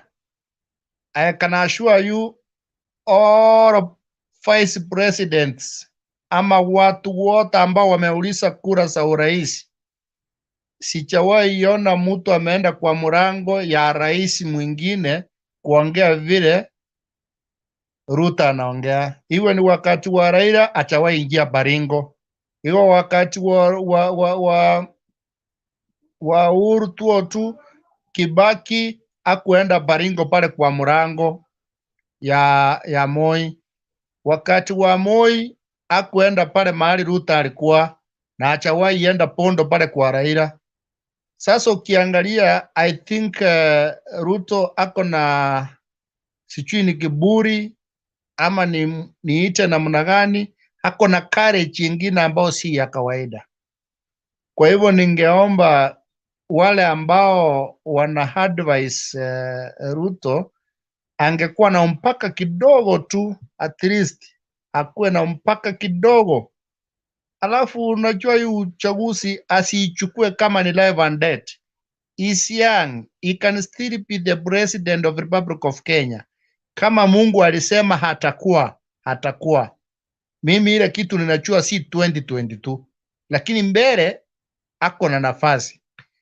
Mimi najua urais wa Kenya lazima usimame kama mara 4-5, kama Kibaki, kama Raila ndio upate. Haiwezi kuwa siku moja hivi mara ya kwanza na upate. It's not going to be easy.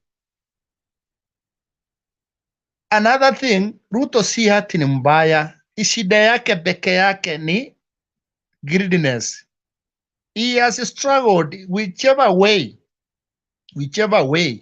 He has amejaribu kupenya vile amepenya from wherever university, amekuwa mbunge wa Eldoret North, pinga minister, ni mtu amejipigania. Shida ni moja, ni ile greediness. He just want to be rich, na hate speech and so on.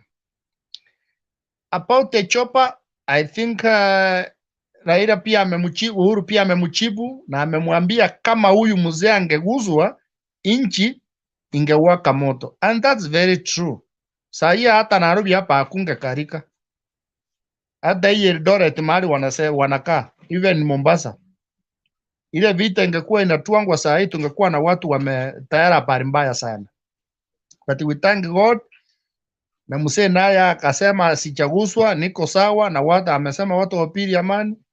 When people doing something, let's also look the repercussion, what will happen next. Because ukiangalia watoto wa Ruto wako Karen wamechungwa na askari. Hawa watu wengine akina Sudi, their family they are being guarded. But now wanatuma watoto na unasikia ni 50 bob zimepatikana kwa mfuko. That's very sad. But I hope the security agencies, they are going to do thorough investigation. They are going to look after those phones. Kama Sudi-Kostan, kwa watu walishikwa, kama kuna mmoja wao communicate, maybe kuna cash transaction ama message or something, at least wacha mtu moja asifanye Kenya ichomeke, kwa sababu yale mambo yalifanyika 2007, losing around 1,300 people. It was not a easy thing, especially watu wanarumia ni wamama. Wamama ndio wanateseka sana na watoto. Wachua mzee unaweza ingia hata juu ya mti urare, lakini mama, wapata wamama wengine wako mjamzito, wapata mama wako na watoto, hawezi acha watoto chini. Sasa hii vita ikikuja, kama ni nyumba inachomeka, wamama ndio wanaumia sana, na wamama ndio msingi wa taifa letu la Kenya. We don't want that one to happen. Tuombee nchi yetu, kwa sababu hii election tunaenda, ni kila mara nawaambia watu muombe sana, tuombe sana, maombi kabisa. Another last one thing I want to add, it's all about this ODM nomination. I wish whoever is advising our 50th president, na leo nani ameongea kitu hapo nikaona kama ameongea ukweli. Huyu Mandago amesema as much as mwenye atashinda, ama tunajua ni Ruto atashinda, lakini vile kura kidogo atakosa 50% za asili atakosa, sitakosa kwa sababu ya Junet Mohamed. It's very true. For instance, you know, we cannot expect Raila to do everything. Kenya ni kubwa sana, ODM ni kubwa, and he has a lot of things he's doing at the moment. But if we expect Raila to go even nomination, you see now even what is happening in Kisii. Janet and Simba. Simba has done a lot since aliingia Kisii. In fact, amejaribu kuweka offices na nini. Intended is Ongeri, whom you will not rule out. Ongeri is also a veteran politician, mwenye alipata nafasi na akatumia hiyo nafasi akaandika watu wengi sana. Unaona sasa wameenda, Ongeri amekasirika, ameenda pale. Janet ameweka pande ile nyingine moja sasa. They are coming from one side. That thing may cause ODM in Kisii, may cause. Alafu tena unaona pale Kisii County inatoka machumba 6. Hizi machumba 6 viti nafaa ipeane kulingana na machumba. Lakini sasa wakipeana ODM women na nini watoke chumba moja, itakosi mmoja wao na itamkosi vibaya sana. As much as I accept that Janet ni waanzilishi wa chama cha ODM, they have invested there. Lakini sasa unaona siasa tena imeanza, as much as you unafaa kusimama walipopota, hata kama mimi naweza toka hapa niende Kakamega nisimame kura huko, kama watu watanisikiza wanaweza nipigia kura. Wanasema hapana, Janet ameolewa Omapei. Sasa hii Omapei anafaa kwenda kwa bwana yake asimame kura huko, kwa sababu alitolewa ng'ombe pande. Sasa hiyo vitu sasa imeanza kujitokeza, hata senya tu kujua. And that thing is going to cause ODM, and that's what happened in Kisii last election. We hope ODM election members and NEC members, they are going to sit down and try to convince one of the 8 Ongeri or Janet, at least one promise something, hata kama ni nomination, for them to give to ODM not to lose. Wakicheza cheza hivi, Ongeri is going to take over. I'm telling you, as much as Simba is powerful, Firako powerful, hii mambo ya chumba inaenda kumcost.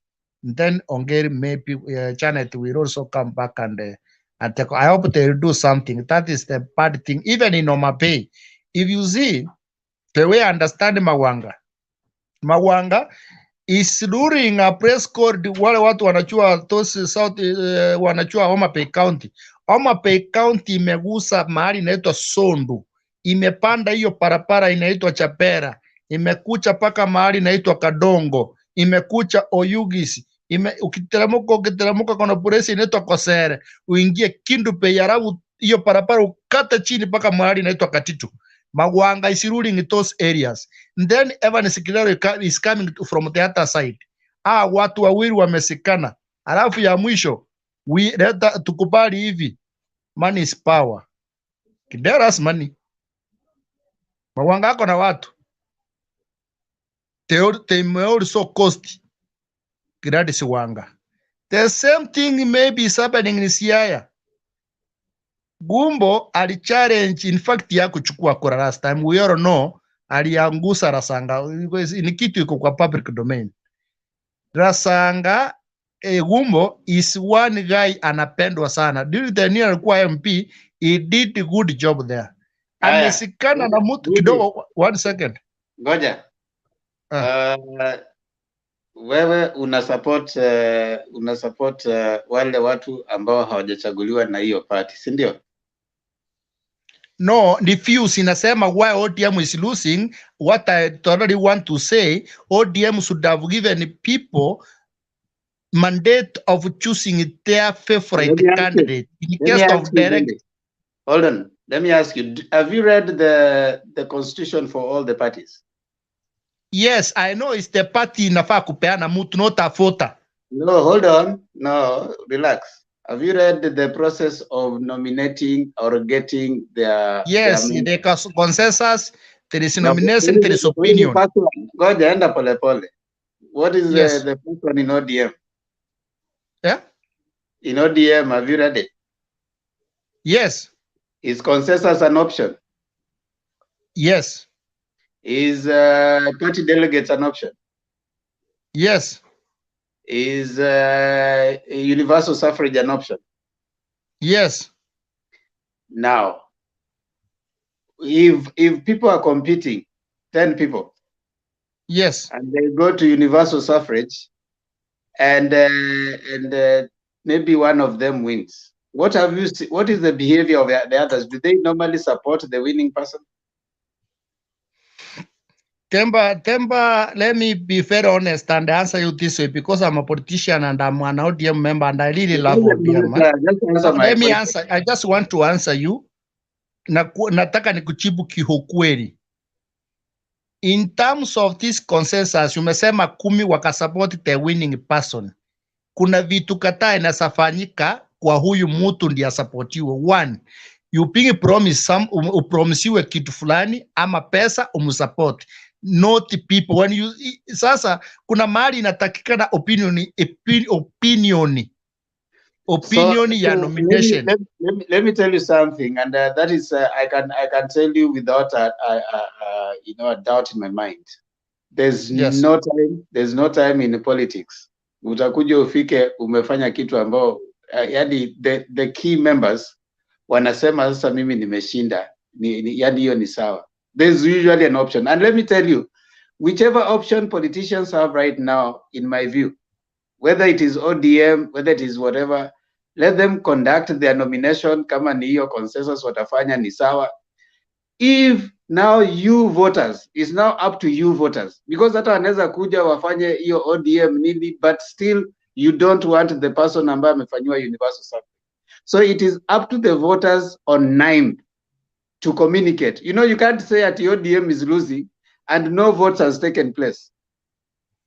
What you can say that ODM will lose is after 9. So it is democracy at its best right now. So for me, I'm okay if a party decides to give a person through consensus and that person is not popular, let all the voters on 9 go and communicate, because that will be the voters' choice. They will have chosen kama ni Ongeri wanataka, they go to the ballot, they choose Ongeri.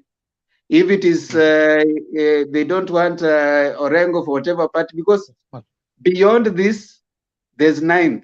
The voter has a choice. The voter who is not an ODA member, the voter who is not a Jubilee member, the voter who is speaking on 9th. Right now, we can't tell parties, oh, you are losing this place, oh, you are not winning. You can't know. You can only know on 9th. So whatever process the parties are going to use, in my view, I don't think it is viable to keep giving threats. ODM is losing, ODM is, or Jubilee is losing, or whichever party is losing. Let's people. Temba, 1 minute. Yes. Back to 1 you. minute. What? Yeah. Bundi. Yes. Continue. Finish. 1 minute. I agree with you, but let me tell you this: wherever they choose, I know we are going to election. We were in this country 2013, 2017, and 2007. Because minimum for 2007, 2013, 2017, and I'm going to vote on 2017, inshallah. Yes, whenever you say it is going to happen, but we may have a president without MPs on their party which took him to State House. Reason, we witnessed what happened in the last election. That's why we didn't even manage to get a speaker. That's where Muturi came in. You may disagree or agree with me, but that is the fact. I wish, as much as consensus and all of that do, mandate mingi ingepewa wananchi. Si ati kwa sababu mtu fulani anatembea karibu na Orange House ama anachua mtu fulani should be given a ticket. For that one, I agree, disagree with you. Yes, of course, tutaenda election, or what I know Raila is going to win. But we also need Raila to win na uwe na wapunge wengi ili apate na wakati ya kutekeleza ya kuweka foundation kwa nchi yetu. That's all I can close my remarks. And then somebody has a question. Yes, Alex has a point, and then maybe I'll bring Wekesa. But Alex, Sema. You know, Themba, you seem to not understand the politics of the geopolitics of some area. And we don't just go to vote for an MP because he's popular. There is so much that happens when we sit down with our members of parliament. We apart from 2017, whereby tulifinyo tukaekewa people we don't even, if I ask you today who is the MP for Bobasi, some people will not know if it's Obiri. Some funny characters were brought there. But traditionally when we vote, we understand that eventuality of these people winning, where do we put them? In the committees of parliament.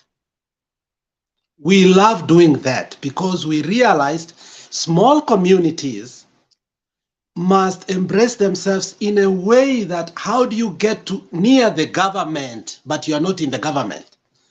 2002, we voted against somebody called Simeon Nyachai, but our MPs wanted to compare. After Chungwa and Banana fell, we found our way in by negotiation. And you can see that pattern whereby I see strong parties like ODM immediately after elections. Then the task of committees is inakuja. it's almost impossible from the people now we are being given to become even a speaker in the House. So our negotiation patterns are curtailed by the nominations we are being given, direct nomination.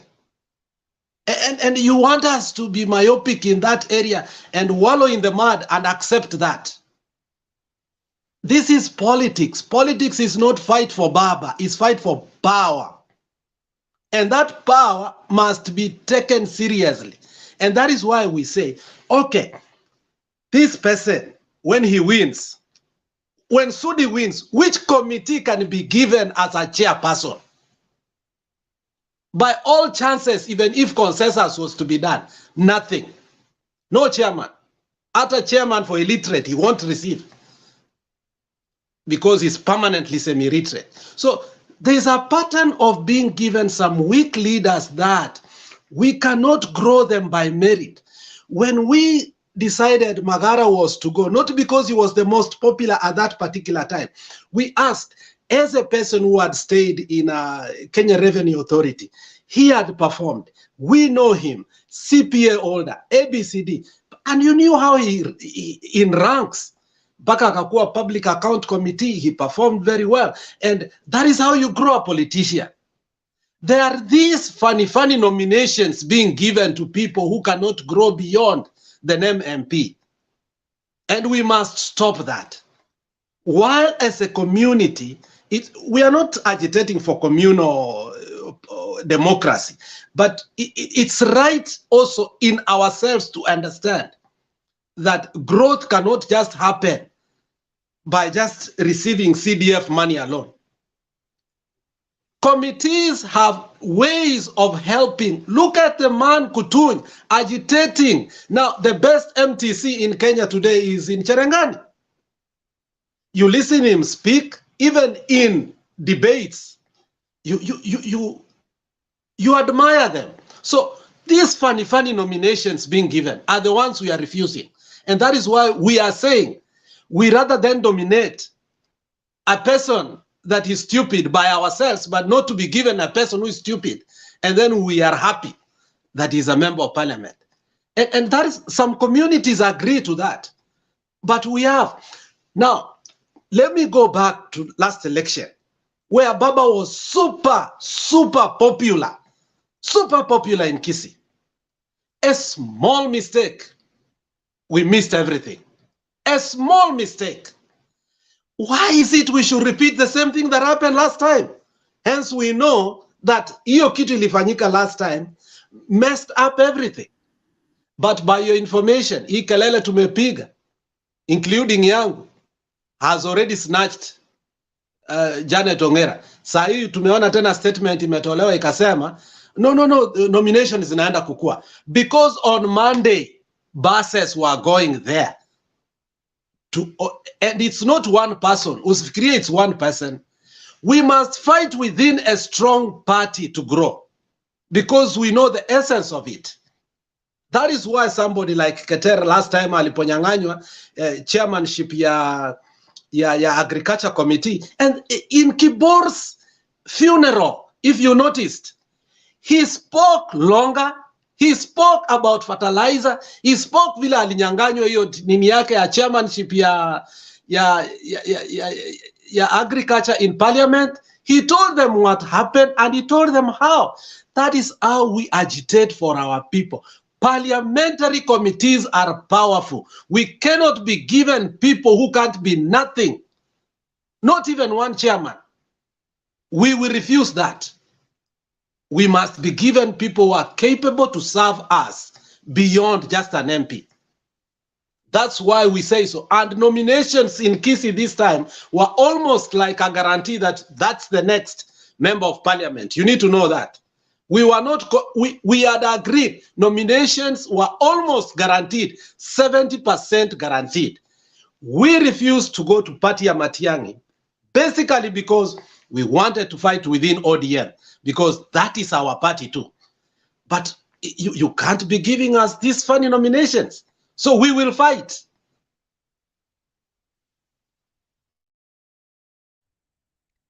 Fair enough. Wekesa?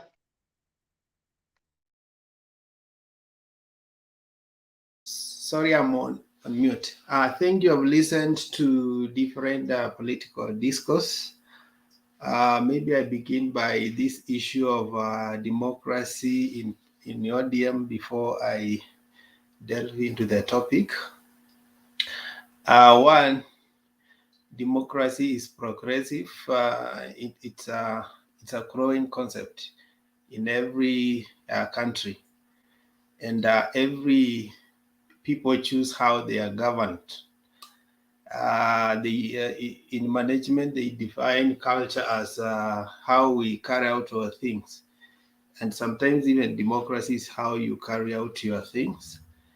And I believe that ODM is doing its best to come out of some of the historical challenges it has been having to present itself as the most likable party and the most democratic party. Yeah, but however, there are many things to balance there. Personally, I say that if there are seats that the party we should allow people to do is the governor seats. You see, governor seats, even if the party loses them, it does not directly affect the party, especially on the presidential perspective. The presidential perspective may covet seats like Senate and parliamentary because of the majority of the people they want to pass their bills. So yeah, but governors allow to get someone who can who is directly going to create a development on the ground. Because even if a governor came in an independent party, as long as he will create development on the ground, that will be okay. But if you handpick governors, then you are also telling us that you are not even interested in the development that goes on the ground. Maybe people have identified someone that is good to carry out that on the ground. But also I want to say this, when you have a member of a party who threatens that if you don't give us this, we will go the other side, then that is enough reason to deny him as that party ticket. Why? Because they are telling you that even if you gave them that party ticket, they still have a soft spot for your enemy, and at one point they can sell that ticket. And that's why some people get elected on popular parties, that when they go to the in parliament and they cross the floor and start fellowshipping with their enemies. So for me, like the case of Ongeri is mature. He saw there was contention in ODM and he went to a sister party to AZIMIO. So instead of threatening, why don't you just go to the sister party to AZIMIO because you believe in Baba? So don't fight so much for ODM ticket. Just pick another party that is supporting Baba, because at the end of the day, that competition will increase even Baba's vote, and that you will still be supporting him, but you will prove on the ground that you are popular. So ODM has lost the ticket, yes, but still you are championing for the cause of AZIMIO. But if you tell me that because you're not going to give me a ticket, I'm going to the enemy's camp, then that is enough reason actually to be denied a ticket, in my view, because you need to be someone who has a stand. Another thing I wanted to talk about, I saw Sudi and Caleb and the speaker. They went to record a statement, was it in Nakuru, where to show what happened in Kebenes. I also saw somewhere, and I don't know if it has been proved, that out of the 14 guys who were arrested, 2 are found with quite a number of 50 bob notes. So that means there are people who are team leaders who are dishing out money maybe to cause havoc. So we believe that investigations will reveal the guys who are behind the whole the menace. I heard Caleb Costain talk about their phones were taken for forensic audit. So we are quite happy with what is going on. If a few culprits can be caught, then we will try to pin out this issue of politicians creating violence and getting away with it. And this one had a higher magnitude. A higher magnitude because it was not just creating, there are sometimes violence that are created just to create a scene that this side is violent, or just to disrupt a meeting. But this one was on a scale of even an attempted assassination, which, to my concern, is it needs to be dealt with a higher degree of vigilance, and the guys should be punished for what they did. I heard President talk about nimeleta salamu ya Raila na Kalonzo. So it's no longer a secret that he openly campaigns for Team AZIMIO. And he said, nilipeleka salamu kwa kanisa. So wherever he goes, he advocates for his candidate. But he also said this, in which we as AZIMIO supporters need to pick. These guys came up to my home, Katundu, and did whatever they did, but there was nothing wrong. We did not agitate for people to be violent. So in other words, the president was telling us, the supporters of AZIMIO, we should not be like them. Us, we know what we want. It's not like, because I've heard people say that tumengojea Ruto akuje Kisumu, tumengojea akuje sijui wapi. We follow our leaders. They are following their leaders. If their leaders are violent, as we follow our leaders who are not violent. Uhuru is giving us an example that we need to approach this politics with soberness and sobriety. Another person is Raila Odinga. You see the way Raila was reporting that case. Ati sasa mnataka kupiga baba ya nini? Why do you want to kill baba? He makes it look like it was not something very big. But the idea behind is he doesn't want to create some animosity because we have an election to win. By the way, the losers may want the election to have turmoil and say that after all, even they did not win, there was violence. So we cannot buy into that script. For us, we need to be sober and focused to the goal. We say we want to achieve what we wanted to achieve. We are also being diverted and being told that it is Uhuru mwenye amefanya mafuta ipande. Hapana. Even the president of Tanzania has talked about that issue. So Uhuru has nothing to do with the fuel rise. It's a global challenge caused by the war that is ongoing in the Eastern, in the Middle East, and we need to just understand that those are challenges that are happening at this particular time. On the TURKANA politics, Raila is going to get more even votes than he got 2017. Because part of the guys who are supporting Jubilee are with him, and he has a right man for the seat. John Munyes is the most popular Turkana leader I know, and he has roped in even most candidates who are still lacking in UDA. Those who were elected on URP, they are back to supporting Raila Odinga I was impressed to see Mother Karua and Kalonzo.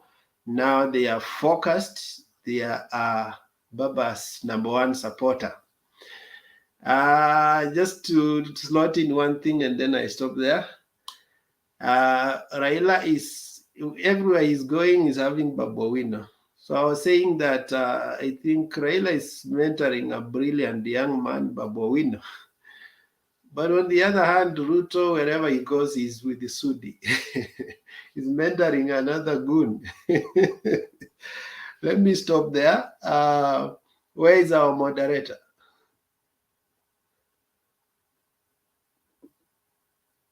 As Selina, you are carrying up the hand. You can talk before our Yes. moderator comes back. Yeah, I wanted to say hii mambo ya nomination kwa parties.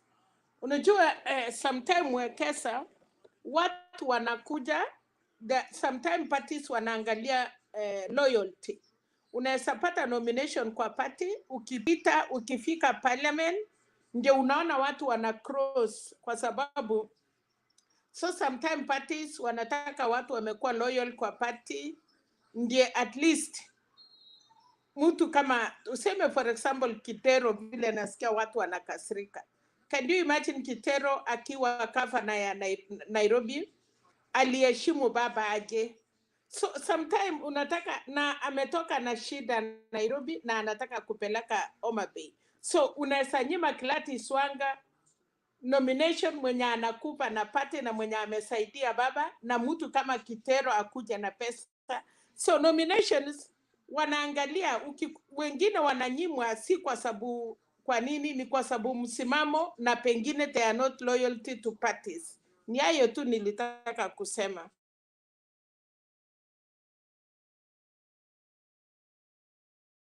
Thank you for that. Selina, umeisikia mtu anasema ukitaka kuoa msichana mzuri enda kwa kanisa?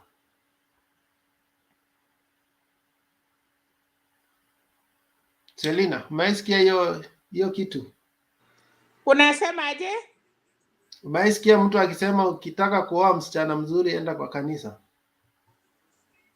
Wanatafuta msichana mzuri kwa kanisa, but akikuja kwa nyumba anapatilika kwa sababu ni mubaya. So loyalty ndio nimeisikia, lakini wale wanapata si wazuri. I'm agreeing with you now that most of the people go to the popular parties kwa sababu wameona msichana mzuri. They want to get married there and then go back to their own normal. So mimi mwenyewe sio mtu wa kanisa, lakini nimeambiwa ukitaka msichana mzuri enda kwa kanisa. So I go there, I marry and then go back to my lifestyle. So there are guys who want to use popular parties to win their tickets, but they don't subscribe to the party ideals. So Kidero, when he was in the city hall, he was flossing with the enemies of ODM. He rarely supported Baba,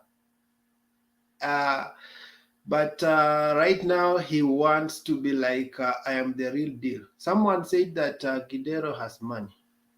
So in politics, there are many factors. You can have the money factor.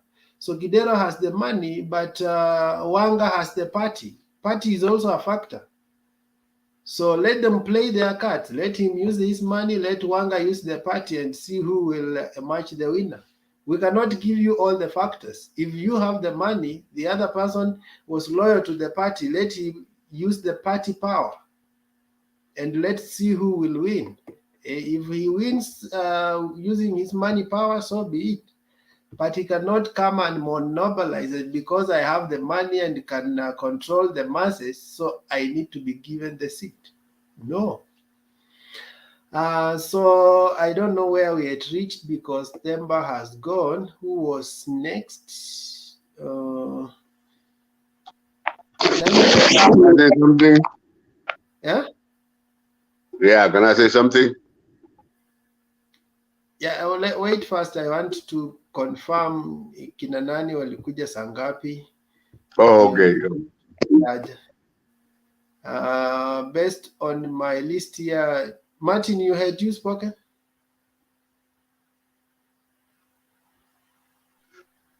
No, I did not, but I'm a very good listener, so sometimes it doesn't bother me. Okay, because the floor here shows now Martin came before Guru. So Martin, Guru, then Tim Obare, in that order. That's how they joined the conversation. Right. Do I have the floor? Yes. Okay, thank you so much, Mr. Wekesa. I appreciate what you do and how the Mutembe TV every day, how you guys do. I'm always very appreciative of, first of all, not even the listeners, but the people that moderate and that they can take over when something is happening. You know, you, Bernard, Themba, Nani Eric sometimes really comes in hard and he's there. I always like to start my thing by appreciating you guys for giving us this platform, because this platform is what you say, if you stop talking, you start fighting, because no one is listening to anyone and no one is no one is understanding the other person. But here we get that opportunity kusikizana sisi wote, whether we tunagongwa matope ama tunafanywa nini, you know. So I really, first of all, always like to appreciate this. Without this platform, some of us would never ever have had an opportunity to say what we have, or even indulge, good or bad, angry or happy, agreeing or disagreeing. That makes us be a formidable team that we agree with it. I mean, we disagree, agree, and whatever happens. So for me, I really feel this is so nice, because for the longest time, and if you guys remember, there's a lot of people that came to, you know, when tuliambiwa hapa tusiseme kule tunakuaga, but there's a lot of people who are Kenyans and have gone places and seen some things, and sometimes you can say things because you don't have that platform. Neither utatumia mama yako picha ama whatever they wanted to know. For me, I think now I'm becoming somebody who really takes these things seriously, a serious panelist, and I'm okay with Nikigongo, and because we talk.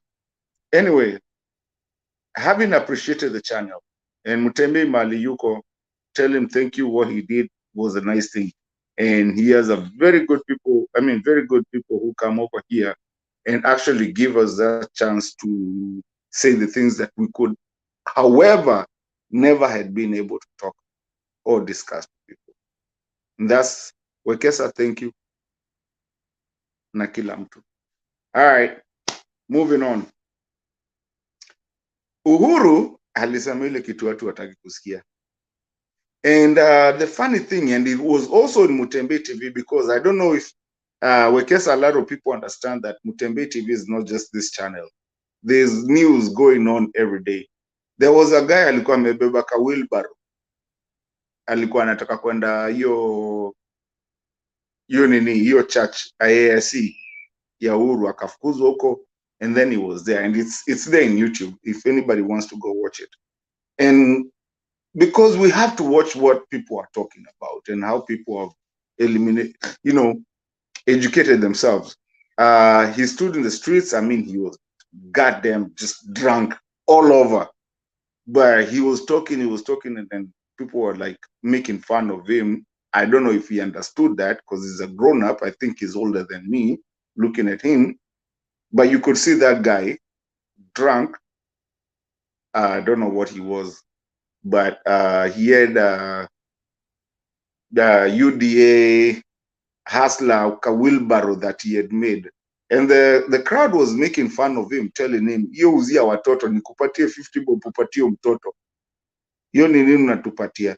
And you could feel, even though Kenyans are lenient in when you're being stupid, especially when you're drunk, they will make fun, they will laugh and whatever, but you could see the crowd was really not on his side and whatever, because they keep on telling us the hustlers are there, we hustlers. Now, I don't know how that, I hope somebody watches that video. That one caught me to a point. It told me what Kenya is. Because most of us, and especially most of us that even come into this forum and talk, we're not stupid. We're people who have studied. You know, when you look at that, sita waidharau mtu kwa maisha yangu. He looked like a, you know, wale wa drunk tu wako nyumbani tu, chokora and whatever. And I'm not saying, you know, I'm blessed enough to be where I am, to be able to reason and talk and not act stupid like a street guy. And I feel where we are today, UDA is really trying to get those. It's our brothers. I hope it doesn't happen. You know, we didn't have chokoras in Kenya. And I hate to look down on someone, but at least I've been blessed enough. And most of us here, we've been blessed enough to really be able to talk, understand, look, and also, in fact, be able to afford hata kama ni, you know, however you're using your internet to get over here. Na tutaki kuita watu wengine ni watu SG or SG, because most of us didn't come from the best, you know, families. I'm just thinking, I like to be very realistic. When I was looking at that guy, ndio amebeba nini kawilbaro kake hapo, anasema ushiona mtu amejenga hii na nini and all that, na watu wanamwambia kalia hiyo ama nikupatie $50 upatie mtoto mwingine. Sasa hii nini unakuja kufanya? Uhuru amekuja kuongea, wewe na uko hapa hivi unatufanya hivi. And by the way, the crowd wasn't good. They were just laughing, and just the fact that people laugh at what you say does not mean you say the right way, the right thing. It might be they're laughing at you, not laughing at what you say. So Kenya is growing up to be something else, to where we can actually be grown-ups. Like here, I come here, tunaongea. Turkana, I'm happy about Turkana and seeing the leaders going to Turkana. You know, growing up, people used to tell us, watu wa Turkana walikuwa nasemanga, Kenya kunaendelea aje. They didn't understand that they were a part of Kenya. If kama kuna watu wa 80s hapa hivi, watasema ukweli, Kenya watu huko Turkana hako wanajua kama wako Kenya, they didn't know where they belong. But today that even hata kina Moi, they never used to go to campaign out there. But when you see them, when you see our new people now going to even to Turkana, talking, and going to Turkana and Turkana feeling it's part of Kenya, that's the biggest thing. Because I hate the fakeness of Kenyan politics, where if it fits you, it's good. If it doesn't fit you, you can just play with it, and you feel people are stupid. Like people don't understand what you're saying. It does, dude, people are grown nowadays. People are smart. This is not the days that, you know, everybody would leave their jobs and go running to see a leader. Today, people will, you know, either go see the leader and still do what they're doing and have a say, even in a special forum like this that we have. This never used to happen. So me personally, and I think Wekesa, you've been here a long time, you've seen me a long time, unanijua saizi. If Themba angekuwa hapa sijui nini imefanyika, you guys would have, by now, you know, I always advocate for movement from third world country to a first world country, because we cannot be laughed. Tunakuja kuargue vitu zenye hazimake sense. I mean, some politics, huku Miss Gion, I don't know who my governor is. Tutapatana naye kwa nini? Kwa something. Na kama kuna kitu ya kuchenjiwa in the constitution, tutapatana nao kwa nini? Kwa debe. Huko ni hapo unaandika na unapotea na unaenda. Yeah, you can even do. And I'm sorry to say that, because tulikanywa hiyo kitu ya kusema kule huko ama whatever. But you know, I've voted in Kenya twice now, and I will vote this year. Hii kitu ya kushinda hapa hivi sijui what you say, I don't know. I just have a big thing. And then now the last one, so that I don't take so much time. Nitasikiza, nitarudi baadaye, na mwenye akona ataniuliza niulize. There was I don't know if anybody aliona the leaked WhatsApp messages between Susan Kihika, I think ilikuwa Nyoro, na who's the other one? There was 3 people, they were talking about it. Walikuwa kisema history ya wasiongea sana story ya BBI kuanguka, waende low because watu wa Mount Kenya wataenda kuwaingilia na nini, and watasema hiyo 1 man 1 vote 1 shilling. When you look at that and you really stand out somewhere, so you realize this is how tunadanganyagwa, because if people are saying, tukisema those MPs who are the big people on the other side, they are saying that on a private chat wanaongea WhatsApp, wanasema tusiongee kitu sana, sijui itatugonga na nini. So who are they addressing? They are not addressing themselves. They are addressing the Kenyan that can be manipulated. So let's manipulate this story this way, in this way, na nini. So we should not talk. Wacha kina Mudavadi, and that was the WhatsApp message. Wacha kina Mudavadi na Wetangula waongee. Why? Because they're not invested in Central Kenya. And then now you find a Central Kenya person coming kuongea na aelewi that kind of manipulation to where I can sit down and talk and say tusiseme hii. So I've made you very stupid that you're working on my derogative of what I have to say, so and limit myself what to say and what not to say, so that you can vote for me. Guys, we are a Kenya, we are a country. It doesn't matter where you come from, we have to treat you with respect. And I feel bad. People take bad, I mean, the politicians are taking advantage of people who are not educated. The Ushago guys, which we're saying they're not, I mean, they're very smart people because they know their law of survival.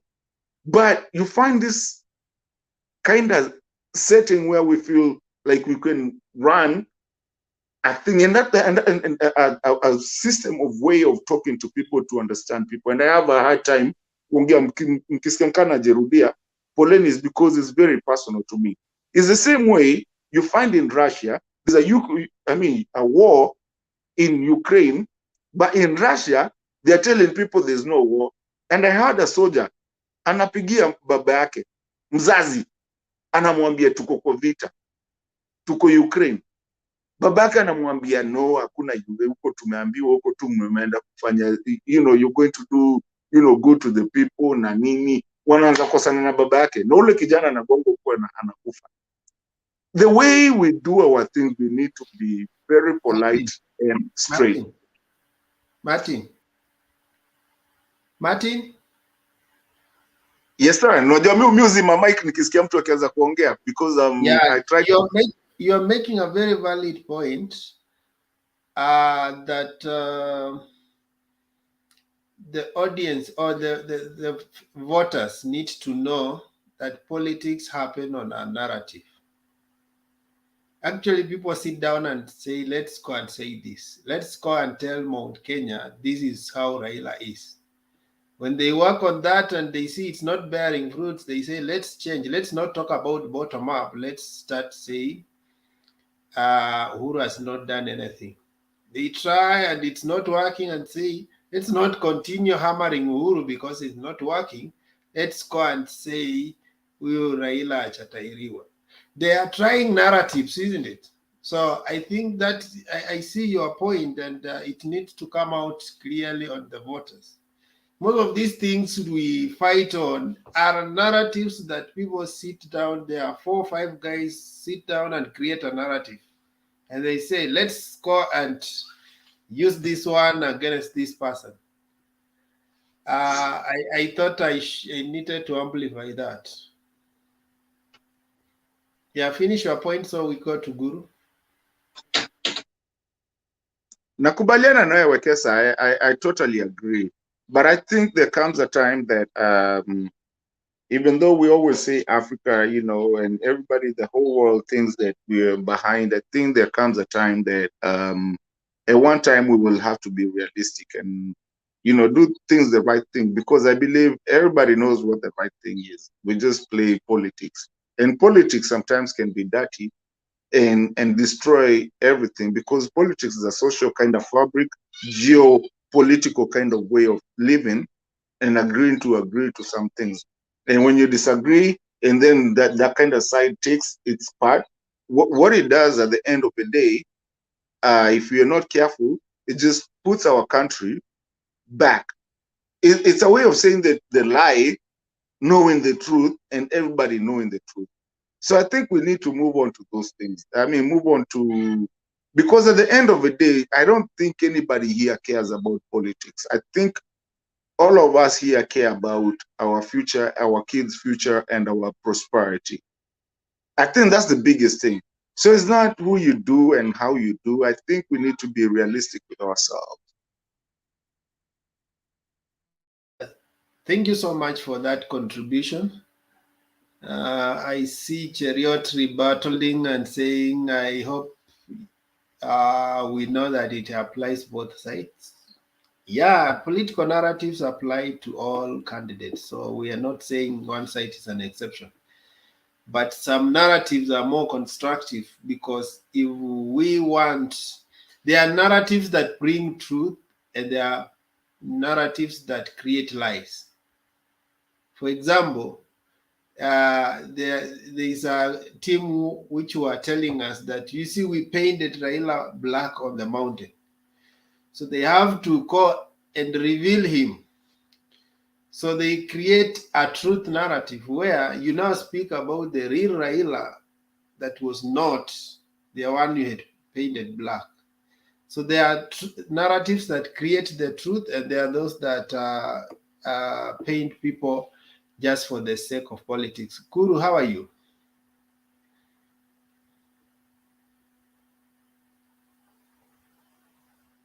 Is Kuru with us? Ama amekwama? He seems he's hanging. Jared, how are you? Selina, had you talked? I came when you were in the show. I'm fine. Sorry, what did you say? Had you met your submission? Because I got you in the show, so I don't know if you had submitted. Okay, give it to somebody else first. Okay, Jared, how are you? I'm doing fine. Yeah, make your submission on the what you have heard and the headline that is running below the bar. Yeah, let me start with this nomination debacle. And I think I was listening. I disagree with a little bit with my co-panelists. This nomination, it's not about loyalty. I do think that when it comes to loyalty, there is when you have a government, there is so many places you can take care of the loyalists, like various appointments you can give them. But this is purely about winning. That should be the most important thing. It's about winning. So we should take care of the winning first. So, and in some places, for instance, as they have said in Kisi, if instead of picking some people for Kisi, let the people from there, they are the people who know the dynamics, so that they can take care. If you want to win, first winning comes first, then those who are loyal. Just because somebody is loyal, you are not going to give him the nomination when you know the facts are that you are going to lose it, and that's how we end up losing some seats to some small party, and you start now working to bring them to your party. Let us focus on the winning candidates first. Be fair where we cannot determine that. Let the people decide. Then those who are loyal, like Janet and all these people, they can find a way. They can be cooking in the State House. They can be cleaning. There's so many places you can put them. That's what I will say about that. About what happened in Jared, before yes, you move away from that loyalty thing, yes, there's something you brought out. We can amplify it, kidogo. yes, Do you remember the by-election of Bungoma, specifically Kapchai? yes, There were two candidates, one on UDA, yes, another one on Fort Kenya. yes, Now, the Fort Kenya guy won. yes. But during the homecoming, the celebration, he did not even come with his party leader. He came with the UDA party leader, and he said, William bwana, mimi siwezi sahau wewe. Wakati tulikuwa tunapiga kura, wewe ulinisukuma mbele bwana. So what he was telling us, yes, that I was a mole in ODA, in Fort Kenya. And by that fact, in fact, he from that time after election, he operated with the UDA team until he had to pull his boss towards the other side. So what we are saying, sometimes you can win only to lose, because in politics, in fact, one of the strategy is you plant so many moles in enemy's camp. Do you know why most parties are avoiding nominations, including the UDA itself? Because in Central, and Kimani Wamatangi talked here, he said that they are worried in Kiambu, there are many malls sponsored by Deep State. So when parties hear that, and most of the time malls will be popular because they are funded, they have come with everything they want to sway the masses. And that's a tricky balance if you want to be a party in power. You don't just want numbers, you want meaningful numbers. The people who will stand with you when it matters. I'll proceed. I just wanted to comment on that. Let me tell you that it's a good example you have given, but let me tell you one thing. When you have power, it's different. Okay? So the Fort Kenya issue is that when the man was picked up there, and when he went there, he found that it's by himself. So you cannot blame him to go where he can. He started thinking about the next election. But when you are a government, you have power. Most of these people will be on your side. The people who actually are lured you are lured towards the government, not from the government. I think Selina is want to say something. Yes, yes. You are saying that Jubilee is in government. What happened? Members of parliament ya Jubilee waliwacha Uhuru na wakaenda kwa Ruto kwa sababu loyalty yao haikukuwa kwa party, ilikuwa kwa mtu mwingine. So that is why tunasema Raila maintain members of parliament yake ya ODM mostly because of loyalty. So ukisema hiyo tusifuate, angalia Jubilee walikuwa kwa government, lakini deputy president alimanage kukuwa na watu tofauti ya Jubilee na wakafuata yeye. So hapa heri ukuwe na members of parliament wachache yenye watasimama na party kuliko kuleta watu tomorrow wanartifact na kwenda the other side. That is what we are saying. Na wewe umeona kabisa kwa Jubilee na especially members of parliament from Central. And another factor that you cannot run away with, even people when they come on these small parties, all the Central MPs who are standing with Uhuru, whether they came on Jubilee or on small parties. So when you win government, let me tell you, if you win government, even if people came with small parties, they will still support you. It's easier to deal with small parties than the big parties. So finish up. Okay, I agree with what you're saying, but there are some cases which I'm saying, everybody knows Jubilee was a government with the two somehow feeling like two presidents. From the coalition of URP and TNA, when they came to 2017, yes, they came as a party, but I think one was planning for the next move, and also he still continued to feel that he's an equal. When somebody feels that he's an equal, that's why he was planning. This is a plan which was all along that, hey, this most of those were seeing, okay, this one Uhuru is leaving, and they thought that Uhuru is going to support Ruto, so we should be on the side of which is the government coming. But that aside, as I've said, there are some cases where ODM has been coached because they have gone to loyalty even when they start, so that this person is not going to win. You know, let me move from there. Go to the topic of the incident which happened in Wasingisu. It's good what the government is doing, but I think the government also has to be pragmatic in solving these issues. I don't think collecting the 17 people, calling Sudi and this other guy is going to stop these people from throwing stones or echoing. I think there is a really, if they would want to do this, there is a really good solution they should do. Matiang'i need to come out and say, listen, my fellow Kenyans, each candidate will be having a good number of not uniformed police who will be in the meetings. So as you echo, they will be picking you up. I tell you, nobody will be echoing. So if they have, it's easier to have 10.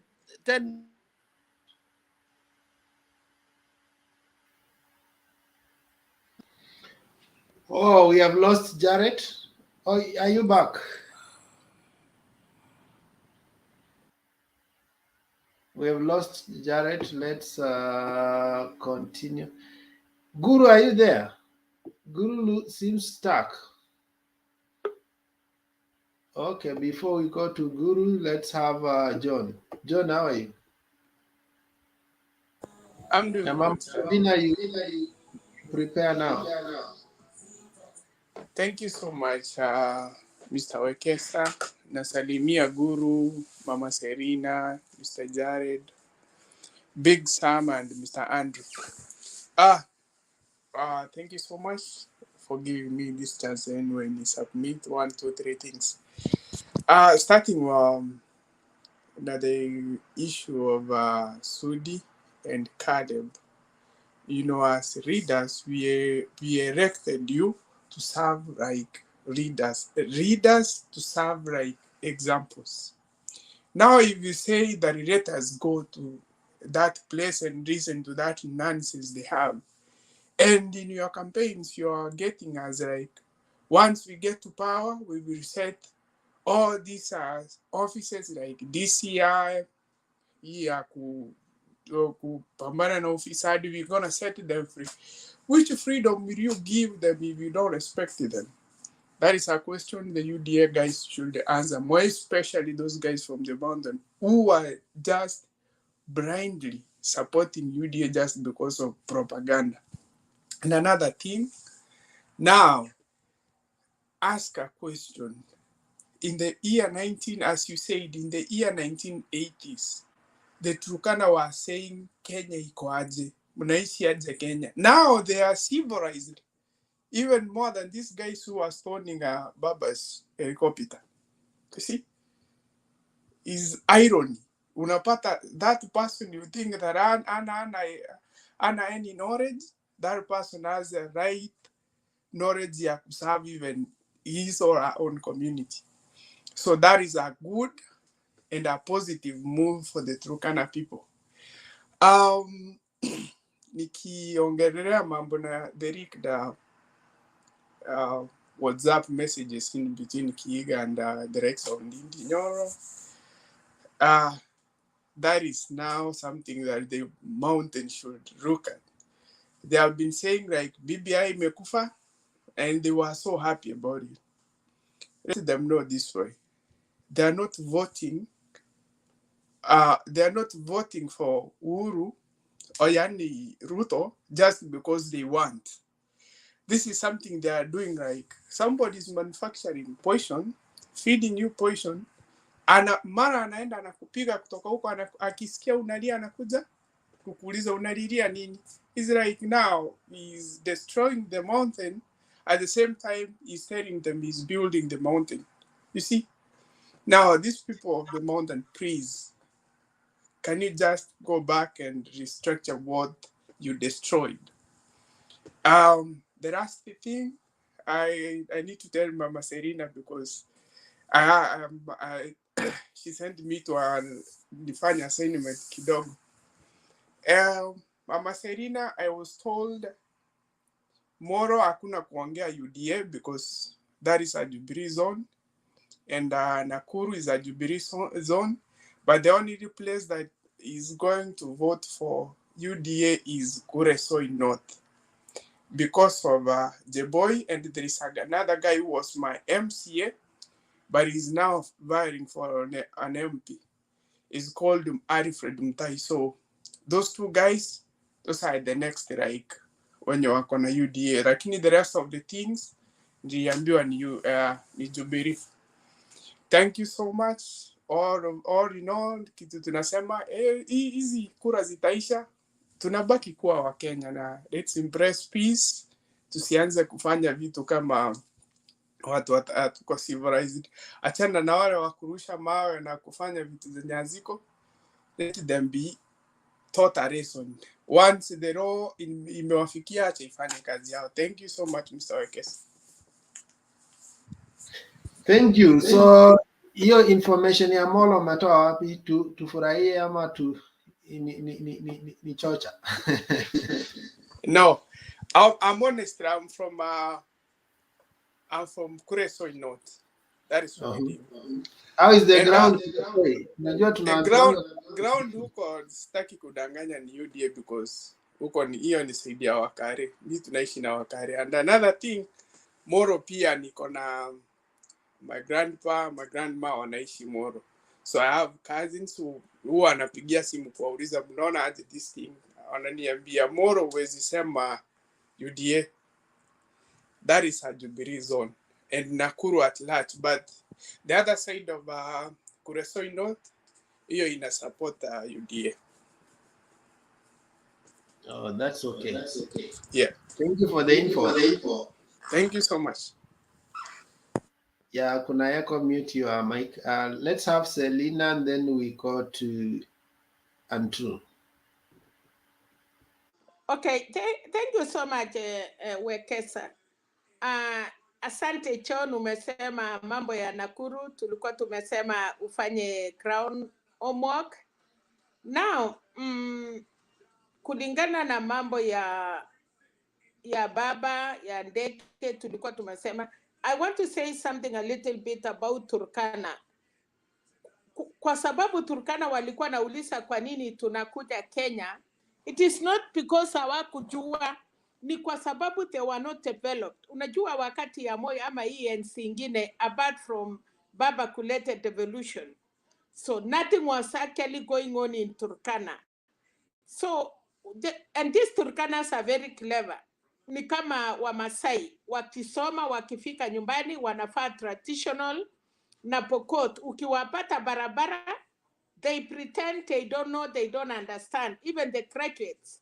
So Turkanas walijifanya, wanasema, wanakuja wakifika Kitale, wanasema now they are in Kenya, kwa sababu serikali iliwadeny development kwa Turkana. So when they come, they say, how do we be in Kenya?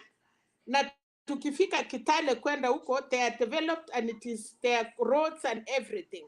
So hiyo ndio maana Turkana mpaka leo walikuwa nasema tunaenda Kenya. So that is what I can say about the Turkana. Ingine ni mambo mumeongea kuhusu mambo ya ile WhatsApp group ya Susan Kiika, Ndindi Nyoro na Kashakwa. Yes, imewasumbua sana because wanauliza kwa sababu Central wanataka 1 man, 1/4, 1 shilling, na the 70 constituencies ni yawa imeanguka. So they feel frustrated because one, hawajui what to tell them. Wataenda kuambiana nini? Unajua walikuwa wanafanya siasa. Ya ingine vile nilikuwa nimefikiria, baba na AZIMIO lazima wachunge sana. Saa hii watu ya KKA hawana la kusema, and let me tell you guys, wanajaribu sana ipatikane incident nyingine. Unaona vile Caleb Kositany ameongea, vile Sudi ameongea. One, Uasin Gishu County kuna watu wanasimama kiti ya governor, wako na vita yao wenyewe ya wale kuna wale wako karibu na rais na deputy president, na hawa ndio wanafikiria wanapata like direct nomination. Mtu kama Caleb Kositany anasema yeye alianzisha UDA, na kuna mtu anaitwa Chelilim ako UDA lakini sidhani kama atapata hiyo nomination. Kuna mtu anaitwa Puseki anakuja na chama ingine. So ukiona hiyo vita iko Eldoret, wanaweza wamejiset, but the good thing is hawa vijana wameshikwa. Ikifika mambo ya Wanandi, kwa sababu Eldoret iko Wanandi, watu wa Elgeyo, ikifika tena hapo, mnakumbuka mambo ya Moi University wakati walikuwa napigana wakisema they want one of their own, na kuna chancellor walikataa. So ukiangalia hiyo mambo ya Eldoret itafire kwa wenyewe tena, kwa sababu kama walipanga kusetiana kuincite vijana, hawa vijana wameshikwa 14. Nimesikia Gerald alikuwa anasema hata hawa vijana kushikwa. Hawa watu wameongea arrogance, wanasema it is nonsense. Mkisikia kwanza Sudi alikuwa anasema DCI ya Eldoret anasema hawezi fanya haki, wakasema ati anafuata mambo ya deep state. Kama hauna kitu unaokopa, unawacha serikali ifanye uchunguzi, na kama wewe ulikuwa innocent, you will be proven innocent. Lakini hapo Eldoret kuna watu wanang'ang'ania certificate, na wenyewe kwa wenyewe watachiset. Ndiye kwa sababu unasikia deputy president alisema mtu yeyote alihusika naye watasimamisha wasipate nomination ya UDA. Alafu na kwa sababu watu wetu wamekuwa intimidated, watu wanaokopa hata kusimama kwa vyama singine, kwa sababu ile tulikuwa tunauliza, kuna mtu alikuwa anaongea kuhusu freedom of parties. Kuna mahali hata kama watu kama hiyo ya baba kutupwa ndege, kumaanisha watu wengi kwa Rift Valley, not all Rift Valley, na kuna mtu aliuliza Turkana, Bokot, Masai, all Masai, Samburu wako Rift Valley, but wana support AZIMIO.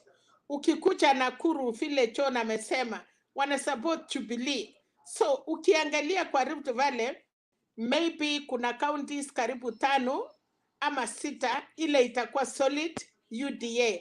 The rest huwezi kuisapu. Alafu hiyo ndio imeuma watu, na ndio wanataka kuambia kila mtu. Hiyo ilikuwa ni kutisha watu ya kwamba kama tunaweza kutusi baba, kama tunaweza kupiga ndege ya baba, who are you not to vote for us? So na tungesema serikali ifuate, na vile rais alisema. Ninaona Alex pia alikuwa anasema ingekuwa vyema rais kuongea, na kama hiyo it was in a security, hiyo ni kitu mbaya. Ndege si kari mawe, hiyo ndege kama ingeanguka ama kitu ingefanyika for real, ni yeye president tu wa Kenya ndio wangemlaumu, wangemulilia, na wangetaka serikali kusimamisha vita. So kwangu president kuongea naona ilikuwa ni sawa, na uchungu. Let me ask you something, Selina. Yes. In terms of what you have said about there will be action taken for nomination when someone is found culpable. I think one time when we were in primary school, standard 8. It happened that our class teacher, our standard 8 teacher was, his son was schooling with us. So in standard 8 parents meeting with the teachers, he told the parents that the headmaster complained that one of the pupils sneaked into the classroom while the teacher was teaching. He actually passed through the window. So you know what the class teacher said? We will ensure that thing doesn't happen. In fact, a pupil like that who sneaks to class through the window, it's not as that strange habit must come from home. So we need to address these parents to go and deal with their children at home. Why are they sneaking in class through the window? And the whole students laughed. So he wondered why the students were laughing. Then he was told that that boy who sneaks to class while the teacher was teaching was your son. So the conversation ended there. What am I saying? It's easier for the deputy president to say that we will deny someone a ticket. But if that investigation leads to the door of his close friends like Sudi, that is where the conversation will end. Proceed.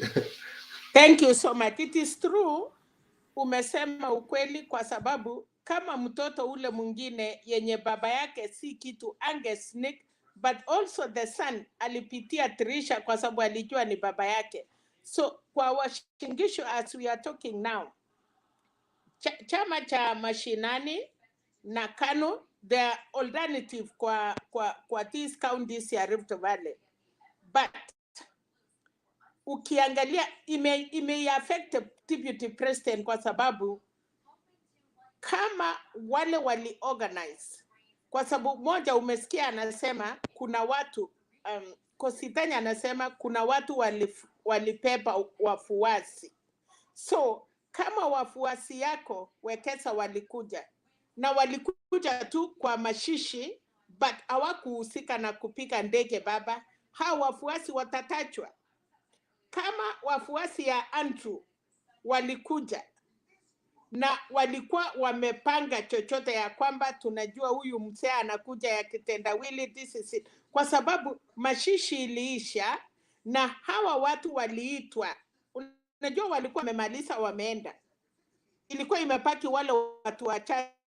Unajua saa ile mwili inapelekwa kwa shimo, a lot of people go. Sasa watu waliitwa warudi.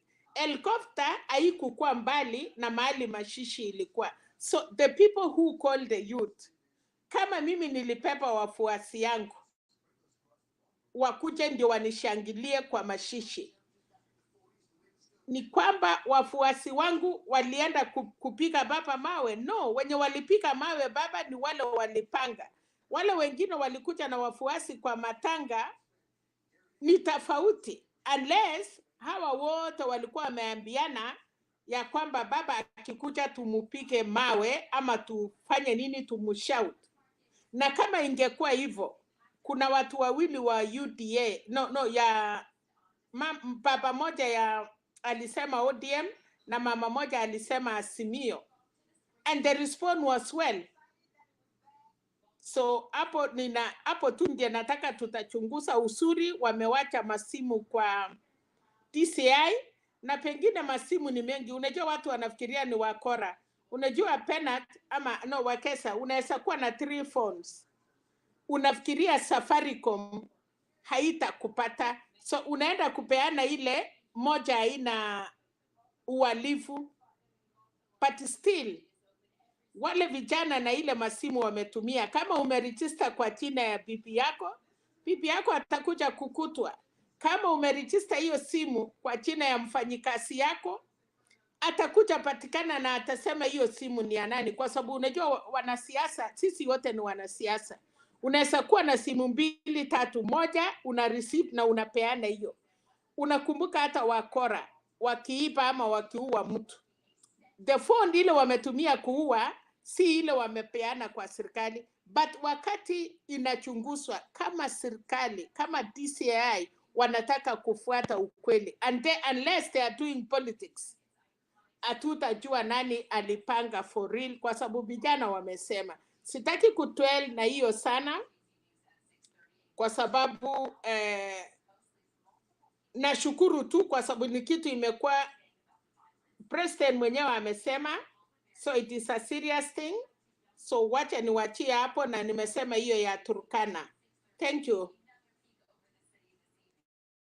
Thank you. Most of that requires high intelligence. Most of those people don't do these things directly. That's why if you are following KICC, not KICC, ICC case, it's hard to trace because people know how to do it. And even when they converse on phone, it's a coded message. Sometimes you may not understand. So it goes through many people, so you may not really get what they were saying and what they were, but they know, themselves know. Let's have Andrew. Andrew, how are you?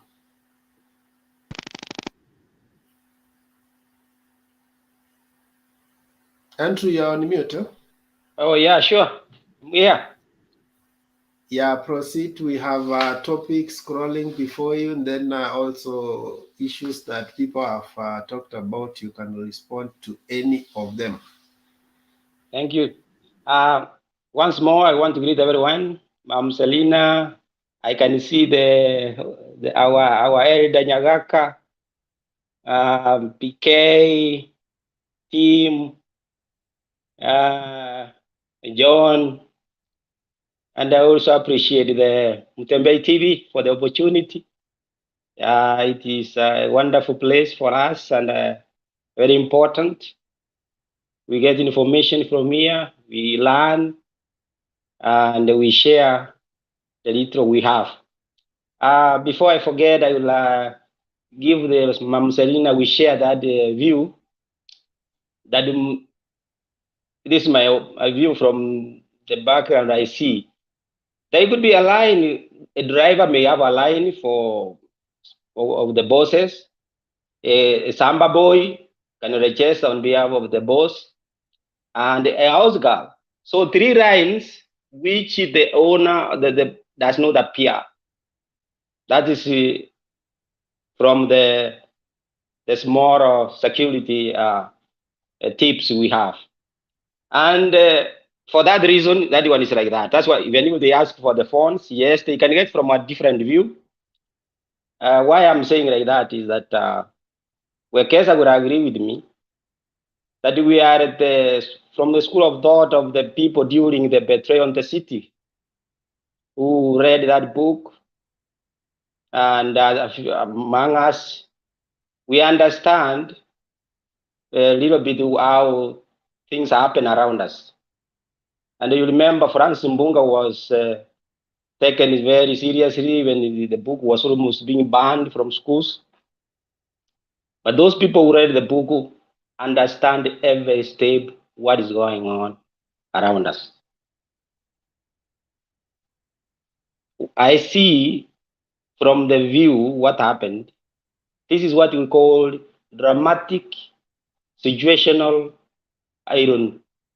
Wekesa, Temba, our brother, elder brother Nyagaka is one of our icon. You understand that, he will tell you. So from that, I see something that would happen, but it didn't happen.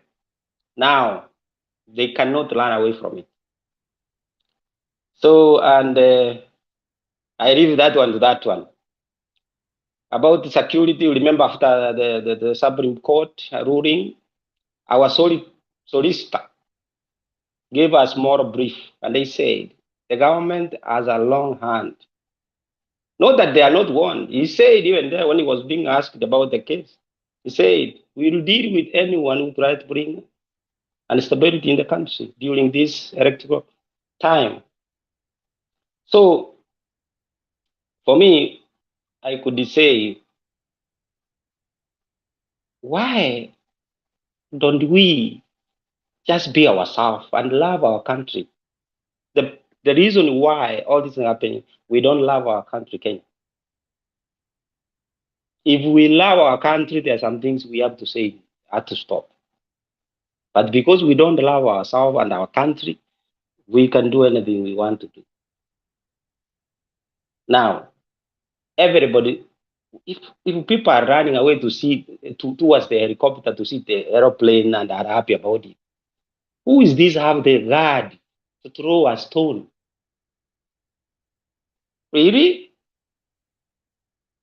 You must be in influence of something. Lazima ulikunywa kitu. Kama uko kula, ulikunywa something.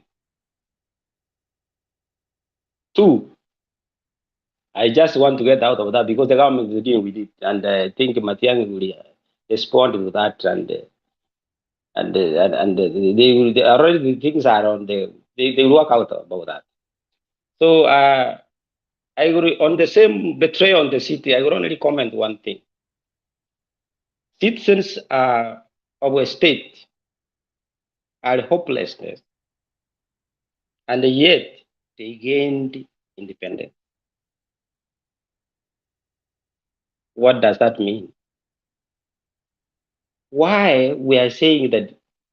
Why don't chapter 6 in our constitution work? I heard our friend Alex is talking. Some other people are saying no what, but look at it this way: how can you send someone to sit in parliament who can't contribute even a single word, who can't say anything? If you don't know anything of dealing with mathematics, what can you say? You cannot be in the committee of finance. If you don't know anything about security, you cannot advise, you cannot go to investigate. If you don't know anything dealing with, regardless, even the hospitality industry, how can you know about the tourism in Kenya? You don't know yourself. How can you do that? And you expect, because you are popular, a governorship post, we need a CEO. Unless you don't know what is a CEO. A CEO is not anybody else. You just speak because he's, no. We want a CEO, somebody who can delegate duty, somebody who can oversee. Why? Oversee means what? You can see 500 miles, not what you see around. That is what we need. So now, the other day you heard, everybody was very happy when Matakuro was speaking and said, listen, everybody's happy, Baba, yes. But the development, we need industries. Matoke in Kisi, we don't have anything. Our brother Nyaka will tell you, we need to change things. We want sewage to be done. We want road. I was born when the road, I don't know, some roads, the roads were passed, money was given, but they were done the other day because of petty politics around. But that one, Kisi people will deal with that. And why I comment on that, because I wanted to give something at the, whoever we choose, we must put him on the weight, on the scale. Can you deliver? Are you capable? Not because you can speak well.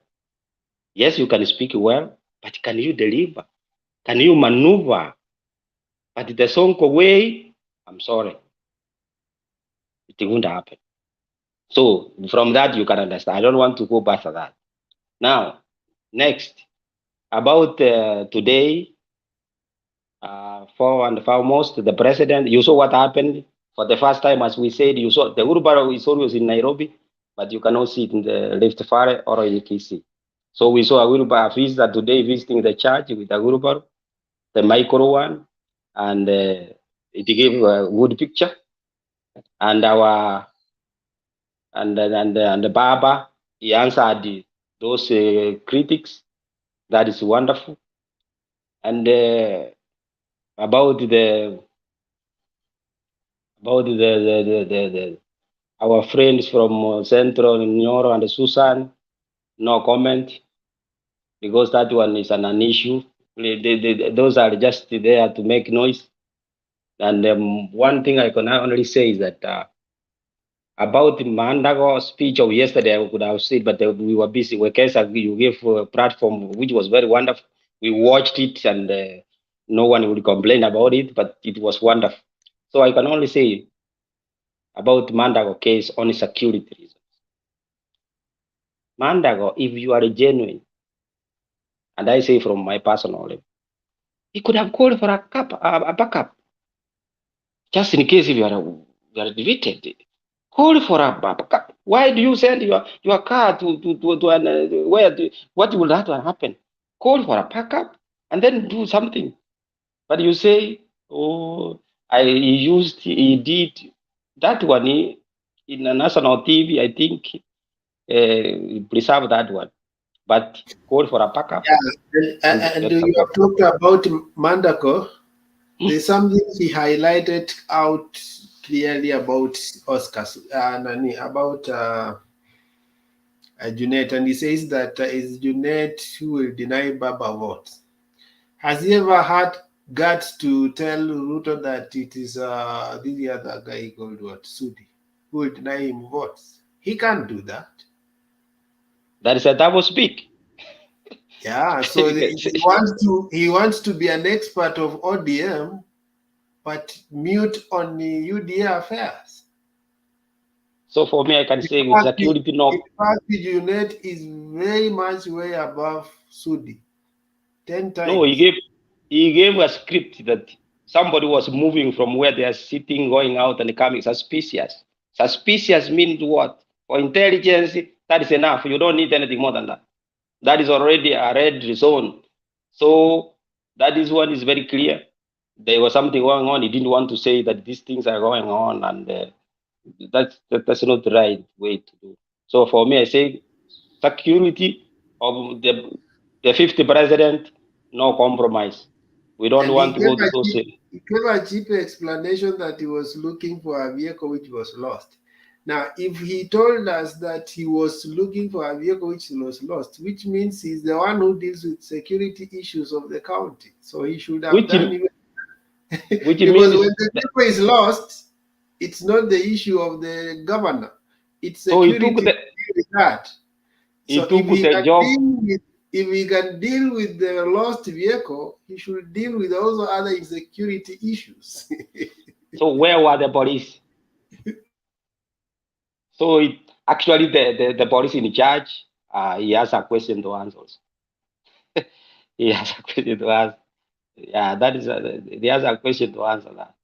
So and but we also know that they need some guidelines, and but most importantly, we have to put God first, and we pray for our country, our leaders. We love them, but the consequences they have to face, regardless of anything. We love them. They may ask for forgiveness. Yes, they did, but the consequences you cannot remove from there. You have to face it. Yes, we accept the apology. Thank you so much. But the consequences you have to. There is no way you can run away from it. And another one more thing that they argue about it. They say you can choose anyone and he can be a leader. Yes, he can. But you know what? Even Jesus himself, he chose the divine one and trained them 3 good years as an expert to carry on the job, which means without any form of under someone to see you the way you are doing, man, there's nothing you can do. God himself, he did that. So who are you? We need someone with experience to give us service. If you don't have, go home, dig. The much you can do is to dig or do something else. What you can do, yes. 3.5 years, the Messiah did. That's what we are saying, that you don't have to go to school. You don't have to have a training. Who say that? If God himself gave them the training, yeah. Odinga ameendeleza kampeni za Azimio la Umoja wa Kenya katika kaunti ya Turkana ambapo aliandamana vinara Kalonzo Musyoka na Martha Karua. Na Odinga amewataka wenyeji wa Turkana kumpigia kura na kuahidi kwamba mpango wake wa shilingi 6,000 kila mwezi kwa familia zisizojiweza utawasaidia Wakenya wengi. Na Stephen Leto na taarifa hiyo. Kinara wa ODM Raila Odinga, kinara wa Wiper Kalonzo Musyoka na kinara wa NARC Kenya Martha Karua walirindima ngoma ya Azimio huko Turkana. Wananchi wa Turkana mata nabo. Odinga alielezea mipango yake kwa wenyeji wa Turkana akiwarai wa muunge mkono Agosti 9. Wale jamii watapata kila mwezi shilingi 6,000 kutoka kwa serikali. Hii serikali ya Azimio la Umoja wa Kenya ichukue mamlaka, we will cause traffic jam in Lodwar. Haiwezekani kuwa magari ni machache mno na hapa biashara ya watu wetu iko hapa Southern Sudan. Na usindanganywe na mtu, hata wakitoa furugu kidogo hapa na pale, Kenya ishaamua. Na tunasema heshima si utumwa. Heshimu mwingine. Hiyo kiti itakaliwa na mtu moja. Na ndio mnaona kazi yao ni kusema tumetenga, tutafanya, kila kitu ni kutenga na kufanya. Nimeongea tayari ati hii hospitali ya Lodwar tutainua. Lakini sio hospitali ya Lodwar peke yake. Katika kila sub county tutakuwa na level 5 hospital. Wabunge kutoka vyama mbalimbali katika mwavuli wa Azimio wakiungana na viongozi wao kuwarai wenyeji wa Lodwar na Lokichar kujitokeza kwa wingi na kumchagua Odinga. Mimi nilisema nitahakikisha kwamba huyo ambaye anafikiri atakutoka katika Turkana County ndiye atatoka katika Turkana County. Hapa Turkana mlisimama na baba 2007, mkasimama na baba 2013, mkasimama na baba 2017. Sasa saizi yenye baba ako na funguo, mtamwacha kweli? Kotu wako hapa, tutashikana nao. Wasamburu tutashikana na hao pia. Hata Wamara kwetu tutasema pole ile taabu walifanya jana. Hapo kesho Odinga atazidi kukita mizizi Turkana akitarajiwa kuwa na mikutano Kakuma na Lokichogio. Stephen Leto, runinga ya Citizen, Lodwar.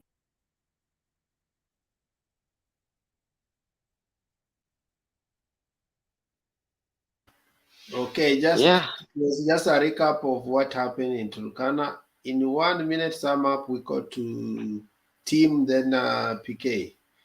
How are you, BK? Yeah, sum up in 1 minute. Kindly go to Team. Okay. For me, I can say that it's wonderful, and the most important is that let's pray, put God first for everything, and be sober now to approach issues. That's the most important. And God bless you. Thank you. Tim, how are you?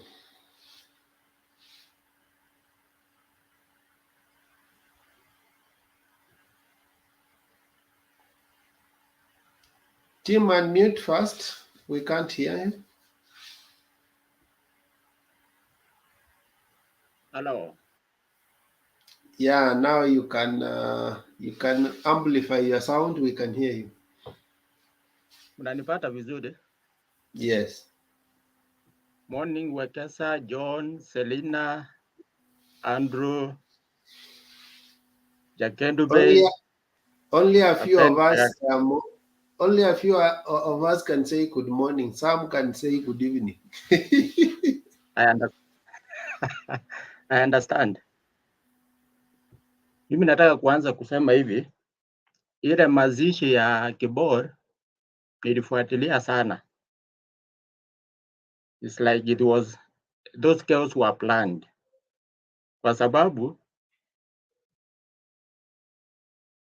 huyu Bishop Yego, there was so much heckling.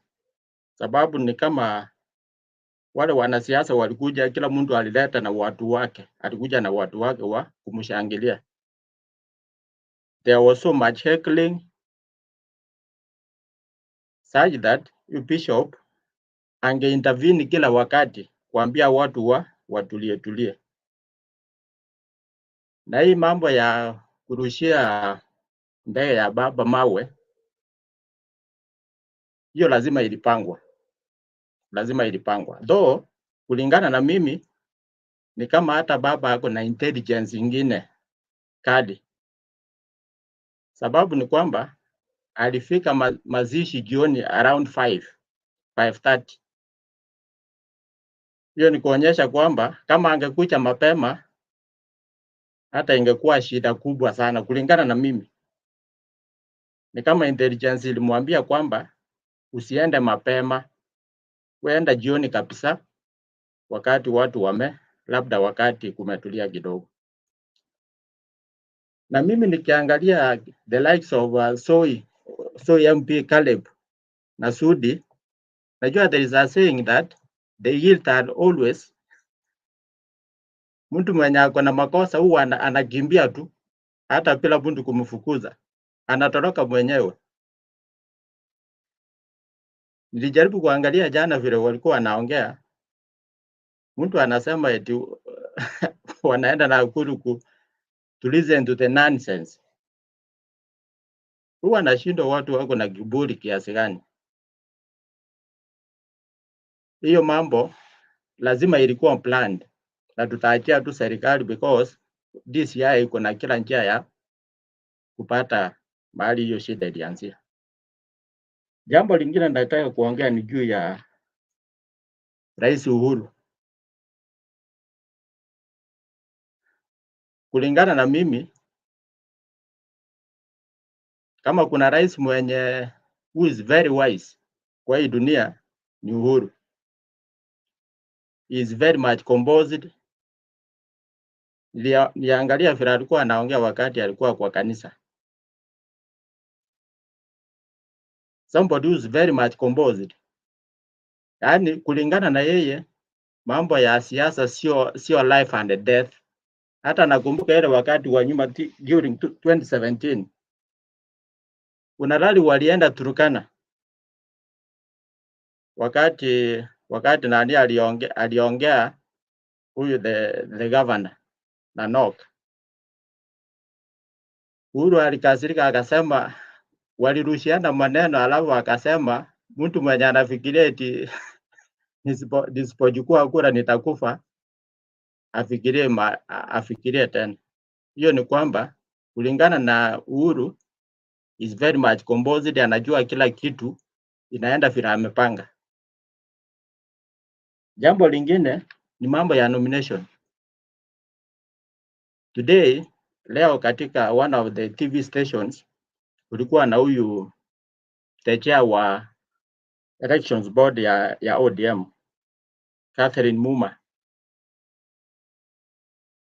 Ile shida yenye kuna shida Kisii county kwa nominations. Ilikuwa inakisiwa kwamba huyu mama Janet amepewa direct nomination. Najua kwa ground watu wanapiga kelele sababu wanajua what is on the ground. Kuna mambo mawili. Jambo la kwanza ni loyalty. Na jambo la pili ni grassroots support. Hiyo mambo mbili lazima iangaliwe vizuri sana kwa sababu ile kelele, kama watu wangepiga kelele kutoka Kisii, mambo ingekuwa haingeenda vizuri kwa sababu kwa ground tena shida ya nani mahali ilitokea ya Janet. Kuna ile rally ya baba ilikuwa Kisii. Watu mahali walikosania na Janet there was so much heckling hiyo wakati. Alafu Janet akatusi watu. Hapo ndio shida ilianzia yeye na watu. Alitusi those boys who were shouting, akawaita abaisiawa. Yaani kwamba aliwatusi. Sasa shida ilianzia hapo. Na hiyo hako na shida huko kwa ground. Wakienda nomination akipita sawa. But from the look of things, huko kwa ground ni kubaya kwake. She is very loyal kwa party. Lakini makosa ile kidogo yenye alifanya. Wakienda nomination akipita, which is unlikely atatoboa, lakini akiangushwa kwa nomination atakuwa amemalizana na watu. Jambo ingine kwa Kisii County, kuna huyu Simba Arati amekuja na wave yenye haijawahi onekana. Wave yake ni kama ile ya Nyachae ya 2002. Can you imagine mzee kama Ongeri who has been very loyal kwa Raila, ni nini kilimtoa akaenda DAP-K? Ni kitu gani ilimtoa akaenda DAP-K? Ile wave ya Simba imeenea kila mahali Kisii. Lakini shida ni moja yangu. Shida kulingana na mimi, kuna shida moja. Tuseme ODM Simba Arati amepita nomination, amepewa ticket. Ongeri ameenda DAP, amesimama kama gavana. Kuna huyu wa UDA, huyu the current MP wa Nyaribari Masaba. Au watatu waende kwa Depe. Hapa naona shida kuna shida itakuwa hapo kidogo. Sasa kwa maoni yangu, kama ingewezekana baba aleta hao watu wawili kwa table moja waelewane. Lakini wakienda wote watatu, kuna shida itatokea mahali. Alafu tena kuna hii mambo ya clanism kwa Kisii. Yeah, but sometimes you just weigh the popularity of the opponent. Who is their opponent in UDA? Is he a strong person? Because you remember the by-election handshake was it Bonjari? Bonjari, yeah. They were unable to agree. They allowed Jubilee and ODM to have, but they ended up ODM number 1, Jubilee number 2, then the opponent number 3. So it also depends if their opponent on the other side is strong. If it's not strong enough, you can allow them wamenyane Azimio kwa Azimio. Sawa. Alafu tena shida ingine ni kwamba huyu Janet anatoka the same place na Arati Simba. Wote wanatoka Bobasi. Sasa tuseme nani amepewa? Simba amepita nomination ya ODM. Na Janet Ongera amepewa nini? They come from the same place. Na unajua hiyo haitawezekana kwa sababu kuna watu wa kutoka Nyaribari, kuna South Mugrango, kuna Bonjari, kuna Kitutu cha North and South. Hizo nini zote. Sasa kulingana na mimi, sioni kama itawezekana Arati apite nomination ya ODM apewe certificate, and at the same time Ongera naye apewe nomination ya women rep. Kati hao wawili kuna mmoja ataanguka, and most likely Janet, though she is very loyal to the party. Alafu tena mambo ya kuna hii clip yenye umecheza, the latest hii ya Turkana. I was very happy today kuona akina the likes of Kalonzo. Kalonzo shida ya amekuwa nayo kidogo ni ile mambo ya jina tu. Mambo ya jina tu. Because from the beginning he has been insisting on Azimio la Umoja One Kenya. Hiyo ndio shida kulingana na mimi, hiyo ndio shida amekuwa nayo. But now that it has been accepted all over, sasa hakutaka onekana amemezwa bwana. Alitaka kuconvince his supporters I am in a coalition with others. Si ati nimemezwa for optics. Hiyo ndio shida amekuanga nayo kwa all this time. Lakini vile wamekubali na yeye, naye ameingia mzima. Alafu tena kuna mahali nani alisema huyu Mwenyezi is very powerful. Hata aliambia baba to his face kwamba 2017 alipita kura ya ugavana. Alimwambia the face, akamwambia 2017 tulikuwa tunapigana na wewe, sio na Nok. Alafu akamwambia kwamba this time round wako pamoja sasa, yeye atapita tu hiyo kura yote. Yeah, Munyes, I can attest. Munyes is like the Raila of Turkana people. Yeah. Anasikika kabisa. Tena kuna kitu niliangalia, sijui kama kuna mwenye aliona, sababu nilifuatilia hizo rally zote. Ni kama kuna kwaruzano kidogo kati ya Jubilee na ODM huko Turkana. There is some misunderstanding kati ya Jubilee na ODM. And according to me, kama ingewezekana because Munyes ni kama ako na following kubwa, and it's like kuna around 3 MPs wenye waliruka wakaingia Jubilee. Na hiyo kuna mahali penye kuna ODM chairman alijaribu alileta some, najua kuna mahali penye uwezi ficha kitu yenye inafanyika kwa ground. Kuna mmoja alikam open akasema kuna vitina ya ODM huko Turkana. Na hiyo sasa, kama ningependa tu iangaliwe vizuri such that watu waende pamoja, waende njia moja wote.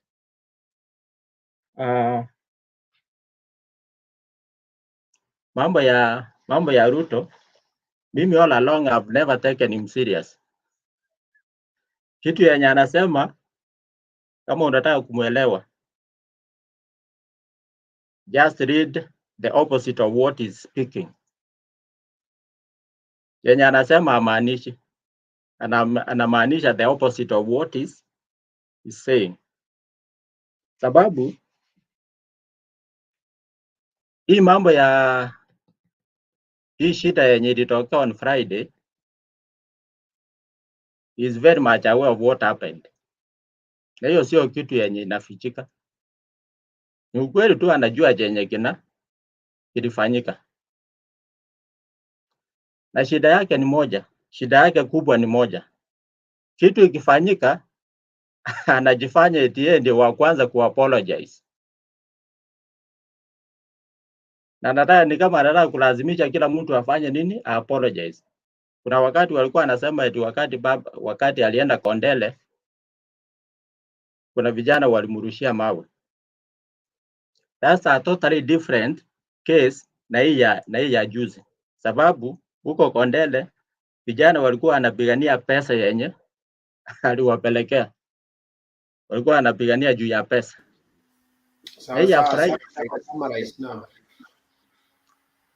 Na hii ya juzi, hiyo ni kitu yenye ilikuwa imepangwa, sio eti hakuna vile utalazimisha apology from somebody kwa kitu yenye hakuwa anajua vile kilifanyika. Thank you. Yeah, thank you for that. Let's have PK. Let's try to summarize within mekienda sana 5 minutes. Ndio wengine wachana. Thank you very much, Brother Wekesa, and good to see you after a very, very long time, brother.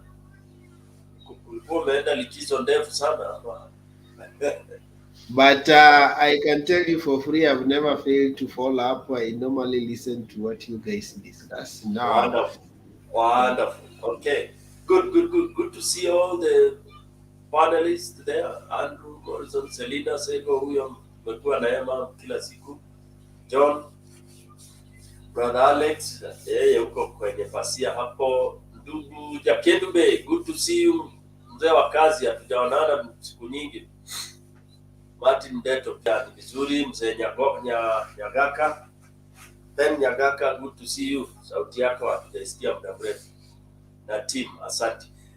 Let me go straight into this matter. I know people have really deliberated on it, but everyone has some little sense to add on to this. Let me begin by one, AZIMIO la UMOJA in TURKANA. I think for the first time, this was one of the rallies that I really appraised so much, because number one, Baba's speech was really tailor-made, addressing the subject. Maneno ya tialala, maneno ya aye, Baba, dane ya, yo, Baba this time around, aliwacha, he went and told the Turkana people what his government will do for them. Very square, very understandable, and he break into the easiest, the simplest way possible. And we are praying that Baba approaches it that way now in the remaining mkondo wa siasa. It is very clear, any Turkana, whether alienda shule ama kuenda shule, alishika what Baba explained. And I was happy, because this way now, people can see the difference between the yellow, the Kenya Kwanza, Kenya Kwisha, and what Baba has. And he talked about it and gave practicals. Okay? He showed how applicable it would be. So for me, this was one of the best moments for Baba. It really pushed down the trail, what happened in Eldoret, or rather in Uasin-Gishu. Because when he talked about oil and what oil can do in that nation, the Turkana nation, I think it's very practical, very straightforward. He talked about Maji. You know, the most beautiful thing is that Baba has the answer to these things. It's practical. It is stop filtrate, stop wheezing, get money, and then that money will transform the specific areas. But if you are not talking of how you are going to stop corruption, and you are just saying pesa mfukoni from where? Pesa itaruka kutoka kwa hewa iingie kwa mifuko ya watu. So I would want Baba to continue that way, show people that nonsense ya pesa mfukoni is all rubbish. Okay?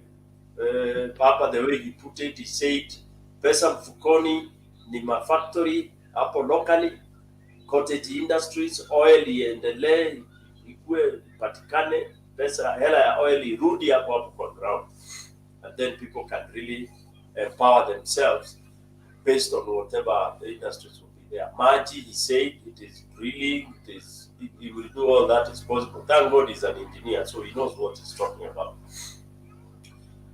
Then we are talking of, before I come to the Heli issue, we are talking of the Sudi-Kostan drilling. I think these guys, they should really be regretting, whether it's them or whoever really organized this very nonsensical act. They should think twice. I always see the hate in Caleb's face. I see the hate in Sudi's face. Whenever they open their mouth to talk about Baba, you can see it in their face.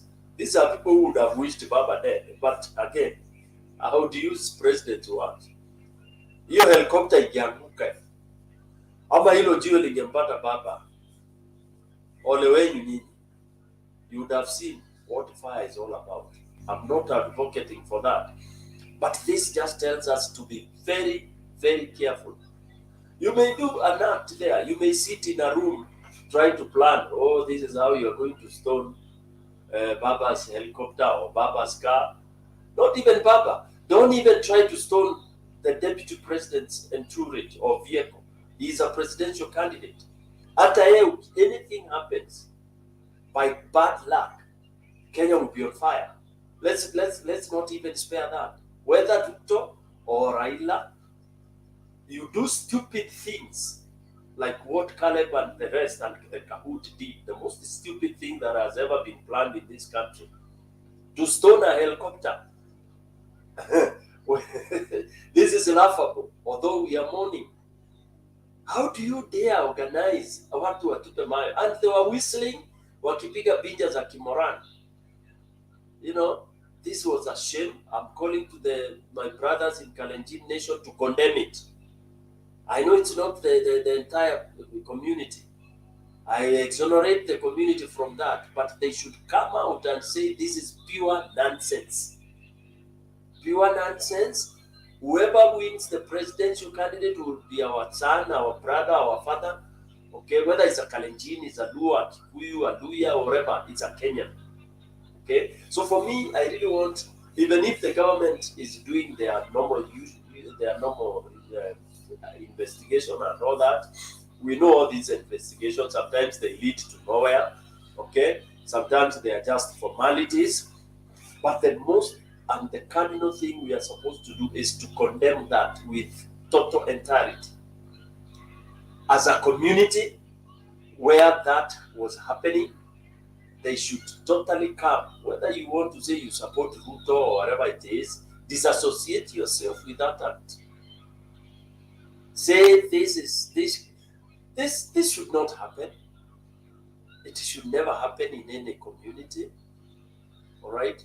In fact, what people do is when helis come with visitors, people go there to see, kuona helicopter, because wengi hatujaona hiyo helicopter tukiwa kwa village. That is what has been happening all over the country. But stoning of a helicopter imeanza in Kalenjin land, Uasin Gishu. Kwenyu ndio imeanza ati helicopter inaweza kuwa stoned. That is a shame. And the true leaders should come and disassociate themselves with that. Waambie watu, ndugu zetu from that area, Kenyans, our fellow brothers and sisters, that is deplorable. The few people who sat to plan for it, they should feel themselves out of place. Kabisa, kabisa, condemn it totally. Hakuna any marks una gain kwa hiyo. It has let down the community there. That village has gone down in history. Imekuwa blacklisted in all over the world. This news went extremely over the world that at a certain village, kwa Caleb, kwa huyu jamaa anaitwa Sudi, walistole helicopter ya presidential candidate. Anybody who is so foolish is the only one who can welcome that kind of demeanor, that kind of nonsense. Okay? Whether I'm saying the investigation can go on, but the act has happened. And that's why coming to Nani, where the president had to break the silence. People saying that the president should not have spoken. Kenyans tumeshikwa na nini? Tumepewa kasumba gani?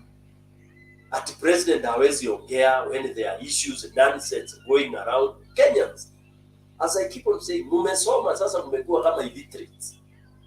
What, I mean, really, you are saying the president should not have spoken? In fact, they forget that it's only that it is his term limit. Otherwise, president is always a presidential candidate. And anything that happens to other presidential candidates can happen to him. So 2017, when he was campaigning, the same thing could have happened to him when he goes somewhere. So the fact that you are president, you are not above those challenges.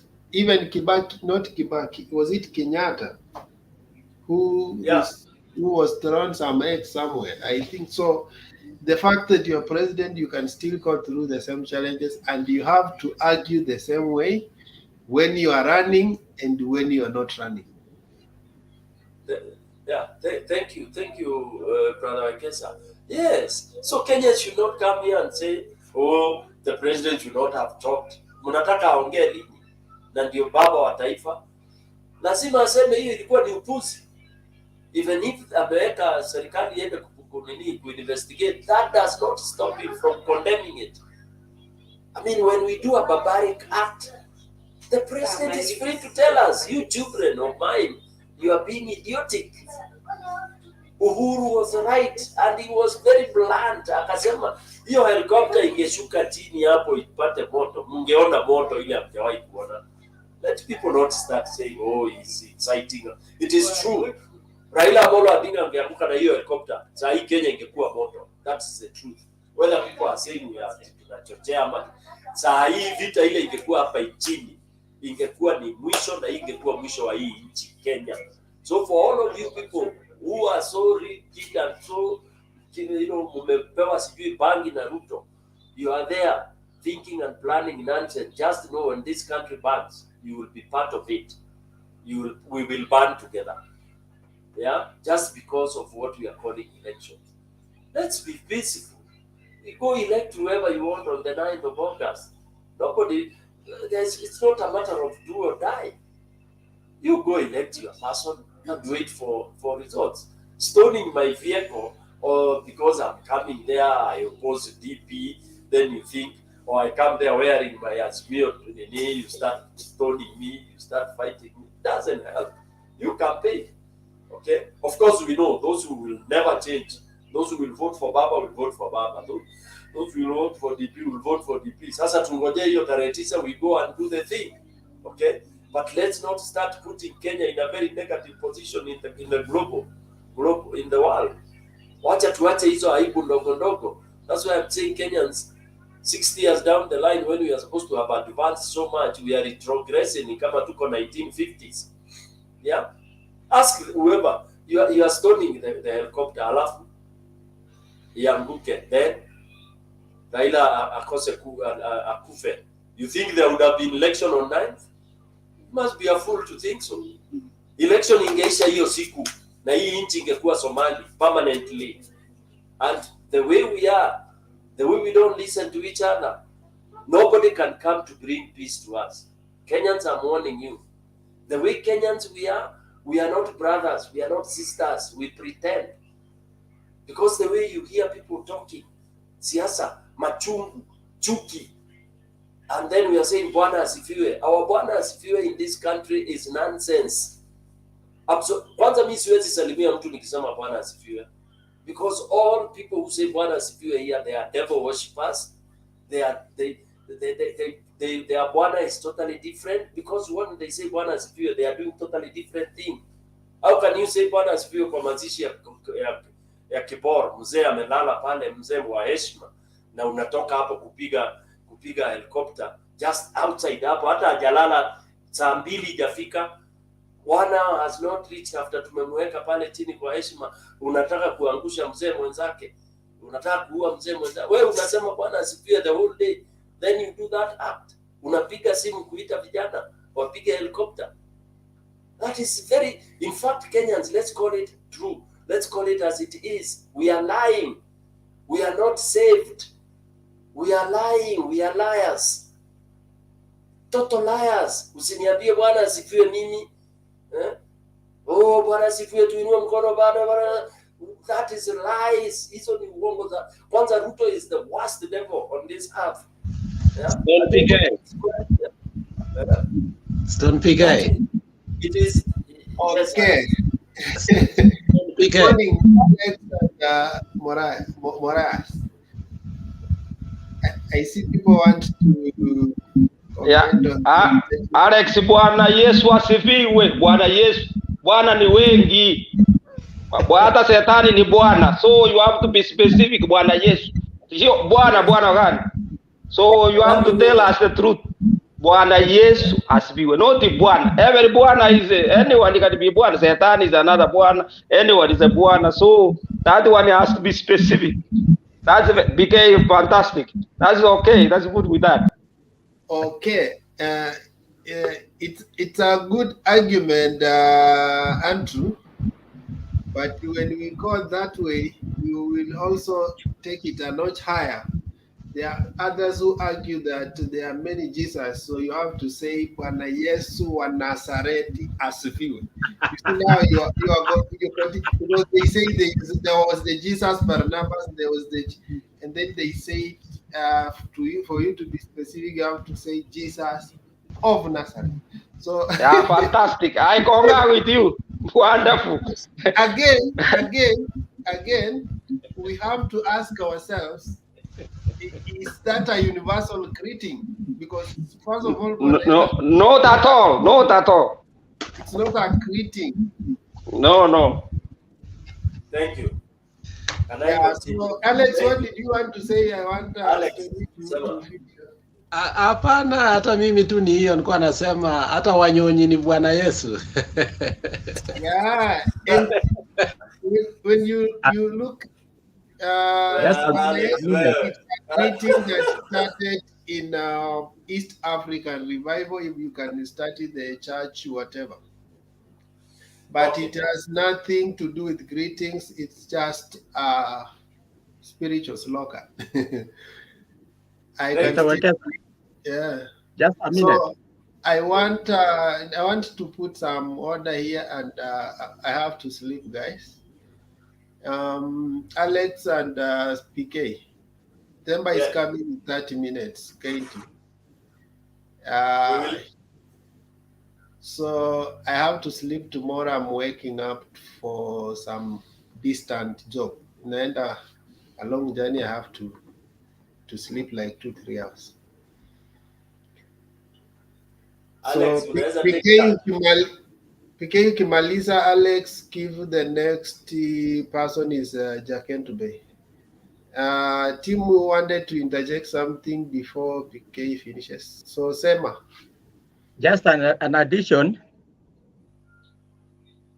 Never trust these two kinds of people.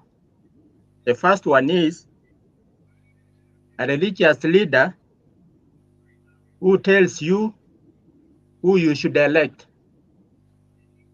A political leader who tells you how to pray. Never trust these two kinds of people. That's a nice one, Tim. Thank you, Tim. In short, what now we are saying here in this panel, and I'm happy you're agreeing with me, is that Kenyan, we have gone into a haywire situation that religion cannot help us because people are putting on the religious jacket, kumbe ni mashetani. I sit in some churches today and they are talking about UDA. They are talking about whatever. I don't want to sit in a church and I hear somebody telling me about it. Tim, you are very right. Okay? So for me, when you come to a rally, don't start telling me Bwana asifiwe. Please stop it. Because what are you telling me? Bwana asifiwe, Bwana gani? All right? And then you start telling me how religious you are. Oh, huyu atoagi pesa kwa kujenga kanisa. Mimi ndio natoa pesa kwa kujenga. Sincerely, I have gone through doctrine of church and what we were told in church, and I'm not a young man, nimekuwa kanisani katikati. There was no one day tulikuwa tunaambiwa how you should go boasting of how much and what you are doing for the church. So when did it change? When did that doctrine change? That kwamba unajua mimi nilinunulia pastor Mercedes. Mimi nilifanya. For me, that should disregard. Even the church has fallen short of the glory of glory of God, because we adore money, we adore people. We have stopped adoring our Creator, Jesus, for Christians. Yeah. In fact, most people want to go back to. They want to join Islam. Yeah, because Islam imebaki ambayo inaonekana iko na some, what we call it, some credibility to date. You don't hear people going to the mosque and start praising and saying vile wamenunulia imam, nilitoa hii, nimenunua piano, nimenunua this, and you hear people wakitangazwa, Piston PK, mchango wako umefika 20,000, tunadhani umebakisha 5,000. Christians, we have lost the way. That's why those people like Kenyan church was bought by the DP Ruto, corrupted by DP Ruto, given all the money because I think this man stole so much money that he has indoctrinated everybody. You go to Central, you go to Mulima, the churches are the ones that are preaching about sasa tulipromise Ruto miaka 10 as a church. We cannot refuse to give in 10 years because we don't want to be seen to be liars in the eyes of God. Shame on them. Lastly, Uhuru has said it. And Uhuru repeated today that whether you like it or not, he chose who to vote for and he chose who to support. So ukisikia vibaya, we chukua wende, tayarisha ujinyonge. I would also do the same. Yes, Steve. Okay. Yes, Steve. There is something I want to add on what you've said. I have a friend, a Muslim, huwa anatushangaa sana wa Kristo. In Islam, hakuna siku hata moja Muislamu ataruhusiwa kuongea mambo ya siasa kwa mosque. Hakuna hata siku moja. Wao wanatuangalia wanashangaa tuko na shida gani. Hakuna siku hata moja, hata awe ni yule very prominent, wakienda kwa mosque wote wanakaa chini. Hakuna mwenye anaongea juu ya siasa hata siku moja. Thank you, team. It is a shame. Unaona hii inaitwa madhabahu.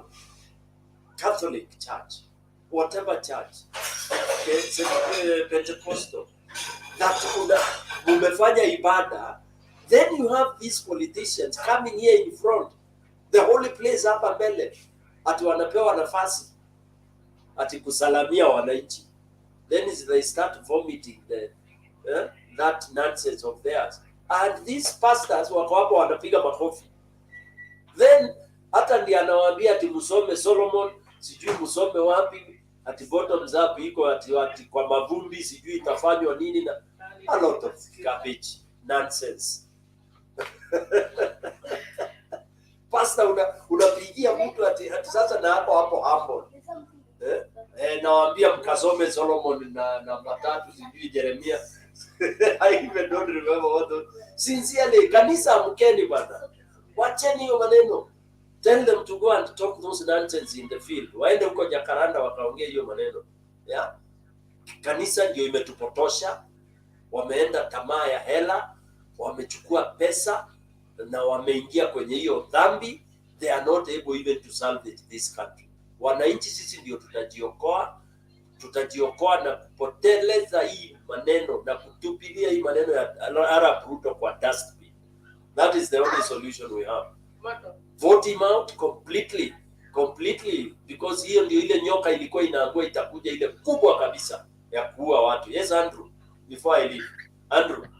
Yeah, PK, I see from this view, and Alex he can also argue that he is a member of our church, even if he's a politician, but that one we will talk later. But I can say, why don't we become the best church? Kwa sababu church mimi na wewe si mchengo. Why don't we demonstrate the best church so that they can admire? Thank you, Andrew. Let's demonstrate that church on the 9th. Let's send this away. Stone PK. Alex, unaweza chukua alafu patie Jen Kimbe. Mimi nimekoma hapo. Thank you, Alex. Yeah, unaona hata wakati Haji alikufa, you know, Haji died the same time Nyachaya died. Then you saw what we were doing in Kisii. Yani a long program that does not make any sense. Alafu the president anatoka tu Kisii, wanaenda huko maneno imeisha right there. So I think there is something wrong with Christianity. And hizi masherehe zote hizi. Kama unataka sherehe, kaa kwako vile nimekaa kwangu, rarua chakula, hiyo maneno ishe. Wacha kuenda at speeches nini, especially speeches the speeches the funerals are really bad. I'll give you a classic example kwetu Kisii. Sasa inakuanga 3 parts. Familia inaongea inaisha. Unaona? Marafiki wanakuja wanaongea inaisha. Sasa DO ama MCA anasimama. Sasa hiyo ndio kipindi tamu. Sasa ndio siasa inapigwa. Na hiyo kipindi kifika ndio watu wanafika matanga. Can you imagine, Stone PK? When my father died, I used to enjoy those bullshit. But when my father died, that is when I realized it's painful. Na kuambia, my uncle hijacked the program. He's a member of parliament. Kutoka saa 6 mpaka saa 11. Paka tunashindwa kutoa. That's why nilipenda Yego the other day anasema, mkipiga siasa nachukua mwili. Mimi nitaambia mapasta, siasa wakati inapigwa, wewe chukua mwili enda fanya nini? Zika. Because in case it has become a norm that we don't even respect the dead and the family. Tutapiga siasa na ikiisha tu hivi, kila mtu anaenda, hakuna mtu anaenda kwa kaburi. So I think there's something amiss with Christianity. So we need to acknowledge that our brothers in Islam, and my brother Olo, who is an atheist in the panel, is doing much better than us. So I mean, congratulations both of you. Thank you. Thank you, Alex. I think I'll keep my submission there, then I can come in the next round. Alex, take over. I think brother Jakindu Bendi alikuwa ananifuata. Thank you. Niko na watoto leo hapa kando, I can't manage. Leo nina babysitter. Haya, wacha niendelee. Mzee Jakindu Bendi, basi chukua usukani. Asante sana PK. Alex, habari yako?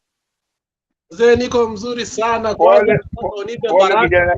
Wewe kijana yangu, jana unanipa baraka siku zote. Asante. Karibu. Habari zenu wote, na wasalimia wote. Mama Salina, habari? Asanteni sana. Na mimi nataka kwanza kuchangia mada ya leo kwa kusema kwamba na shutumu sana kitendo ambacho kilitendeka jana, juzi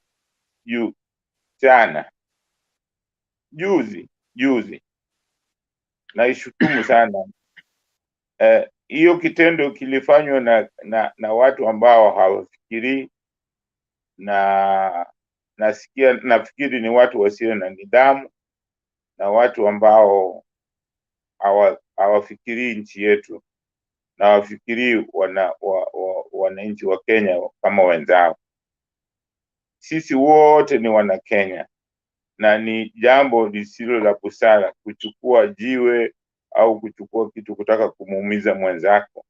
Huyo ni Mkenya mwenzako ambaye ana jukumu la kujenga nchi yetu ya Kenya kama wewe. Kwa hiyo wakati unamshambulia, unakuwa ni kwamba umekosa njia kabisa, na mpotevu kabisa, kwa sababu huyo si adui, huyo ni ndugu yako.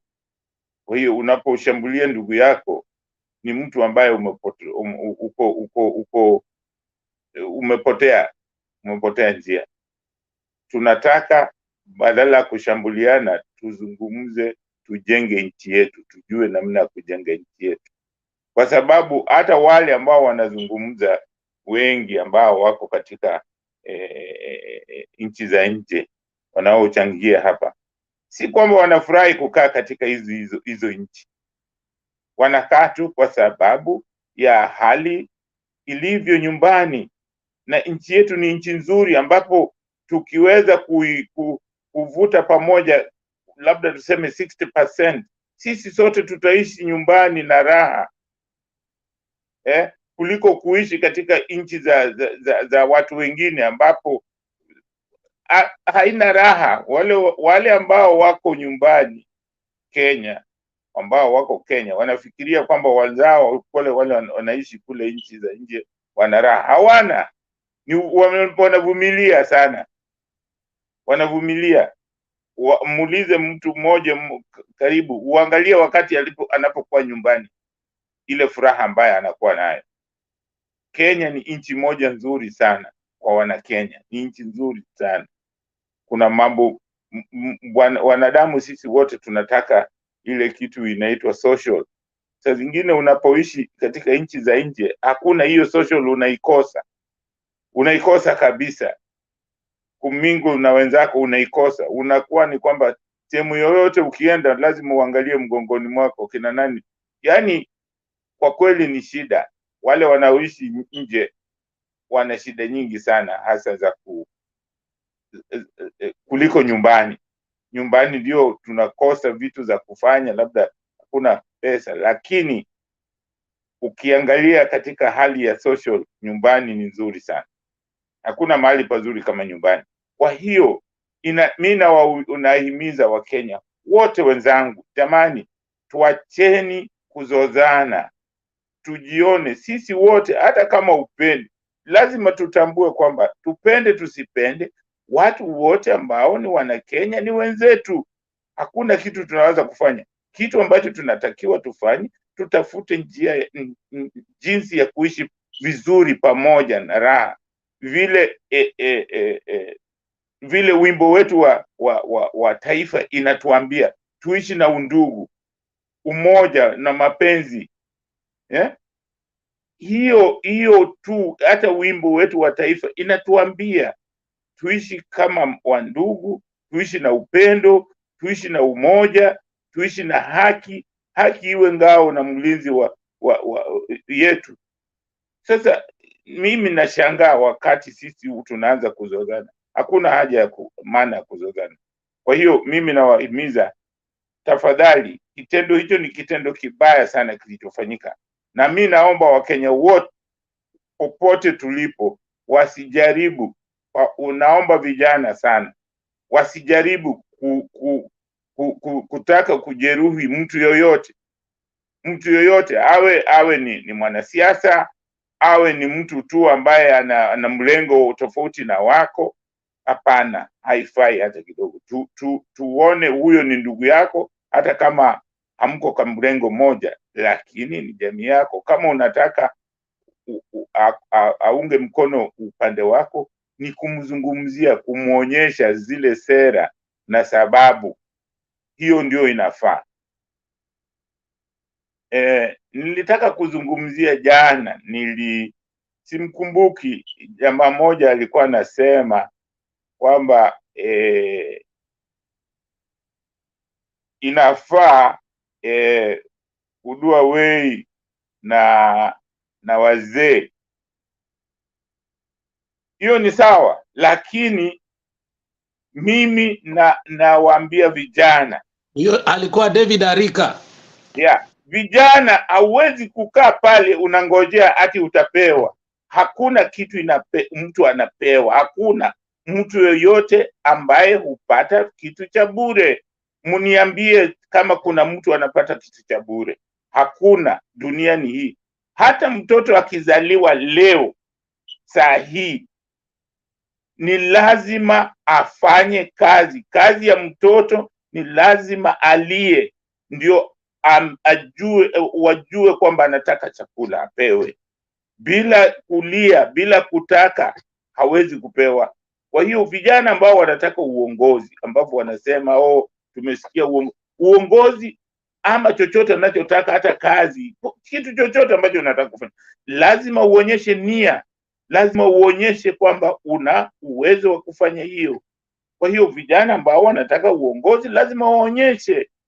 Mimi niliwaambia kwamba hata hawa wana michezo, unaona akina Ronaldo, akina Messi wakati akiwa chipukizi alikuwa anapiga viatu za wale wachezaji wakubwa rangi, au saa zingine anazisafisha, anaonyesha namna ya kucheza mpira, anaonyeshwa namna hata ya kuzungumza, namna anaonyeshwa na wale wenzake ambao wako pale mbele. Kwa hiyo katika siasa hatuwezi kusema tu sasa unataka kuwatusi, ukui loyal. Lazima uwe loyal tu kwa hawa ambao wako mbele yao, ndio ujue hii kitu inafanywa namna gani. Hiyo ndio hivyo, lazima upate experience, na experience unapata kwa njia ya wale wako mbele yako. Ile uzoefu katika hiyo kazi ndio inaleta ujuzi wa kusema wewe ni mtu mzoefu, unajua hii kitu. Kwa hiyo hatuwezi kusema tu ati sisi vijana. Na hiyo naiona sana kwa tabia, kwa sababu naona saa hizi kuna watu wanajiita youth, ati wao ni youth, na kwa hiyo wanalalamika hawaangaliwi. Hapana, ni jukumu la kila mmoja kuchangia namna ya kujenga taifa. Huwezi kukaa pale kwamba sisi ni youth au sisi ni vijana lazima tupewe. Hapana, kama wewe ni kijana, ninyi ndio mnatakiwa kuchukua usukani na hiyo usukani unaweza kuchukua tu ukionyesha interest kwamba una uwezo, una nia ya kujifunza. Sio eti ukuje tu upatwe pale njiani uambiwe, oh, sasa wewe ni kwa sababu wewe ni kijana njoo uwe member of parliament. Haiwezekani. Ni lazima uonyeshe nia, lazima uonyeshe nia kwamba una uwezo, unataka kujenga taifa lako kwa njia ya kuwa mjumbe au kuwa MCA. Hivyo ndivyo inafaa. Kwa hiyo tujifunze, sisi kama vijana wa Kenya, mjifunze kwamba lazima mjiunge katika hali ya kutaka kujenga nchi, ndio muwe na uongozi, mpate hizo sifa za uongozi. Hamwezi kupata tu kama unakaa pale unangojea. Hata kura mkiambiwa mchukue kura, hamchukui, alafu mnalalamika kwamba hamfanyiwi kitu fulani. Lazima hiyo kura uchukue na uchague viongozi wale unawataka. Au viongozi hawezi kutoka juu ya mti waanguke wale unawataka. Lazima uonekane unafanya bidii kutaka kugeuza nani ya sura ya nchi yako, na hiyo ni lazima uonyeshe kwa vitendo. Kwa hiyo vijana, mimi nawaomba sana katika ukimkitaka hizo uongozi, kwa sababu hata hawa watu ambao mnaona sasa akina Raila walianza hivi vitu wakiwa vijana wadogo, walianza wakiwa vijana wadogo. Hao watu ambao mnaona wazee walianza hizi vitu wakiwa wadogo, hawakungojea ati wapewe. Walionekana kwamba wana nia na wana uwezo wa kufanya hizo, na wakajifunza kutokana na wale ambao walikuwa mbele yao. So hiyo kitu ni lazima tushughulikie kitu kama hiyo, wote tufanye namna hiyo, uwe ni wazee au vijana. Hii ni jambo la muhimu, kufanya kazi pamoja kabisa. Nimefurahia sana hotuba za wale viongozi ambapo walikuwa kule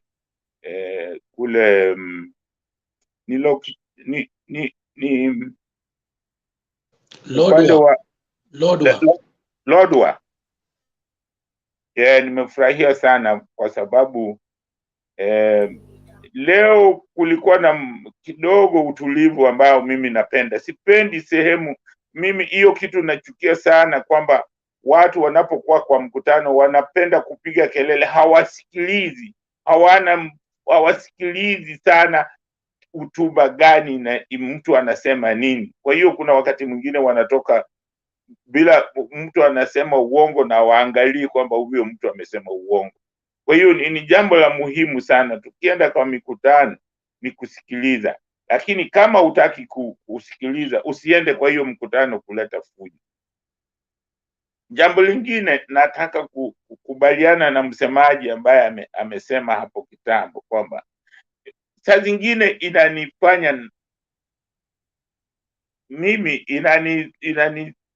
inanipatia shida sana kuangalia kwamba nchi yetu, tunasemekana nchi yetu ni nchi ya wachamungu, na nchi yetu sisi ni Wakristo na Waislamu, lakini ukiangalia vile tunavyofanya hata kanisani tunavyofanya, siku nyingine mliona Aida alialikwa kule Meru. Yeye si mwanasiasa, Wakristo wanamzomea ndani ya kanisa. Jamani, sasa ninyi ni Wakristo namna gani? Na hali ya Ukristo, mambo ya Mungu inasema upende mwenzako unapojipenda we mwenyewe. Aida si mwanasiasa, hakuenda pale kama mwanasiasa, na hata kama ameenda pale ni mama kama hao wengine. Sasa mnamzomea kwa nini? Waangalia, wanamzomea na hao wanasema ni Wakristo. Hiyo kitu inanisumbua sana, inanipatia matatizo sana,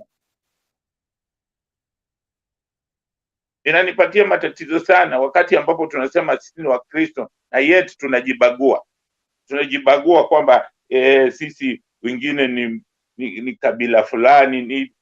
Sisi kama ni Wakristo, ukisema Mkristo, sisi basi, kama ukisema wewe ni Mkristo, basi wewe ni Mkristo, hakuna mambo ya ukabila ndani. wewe ni Mkristo, basi inatosha.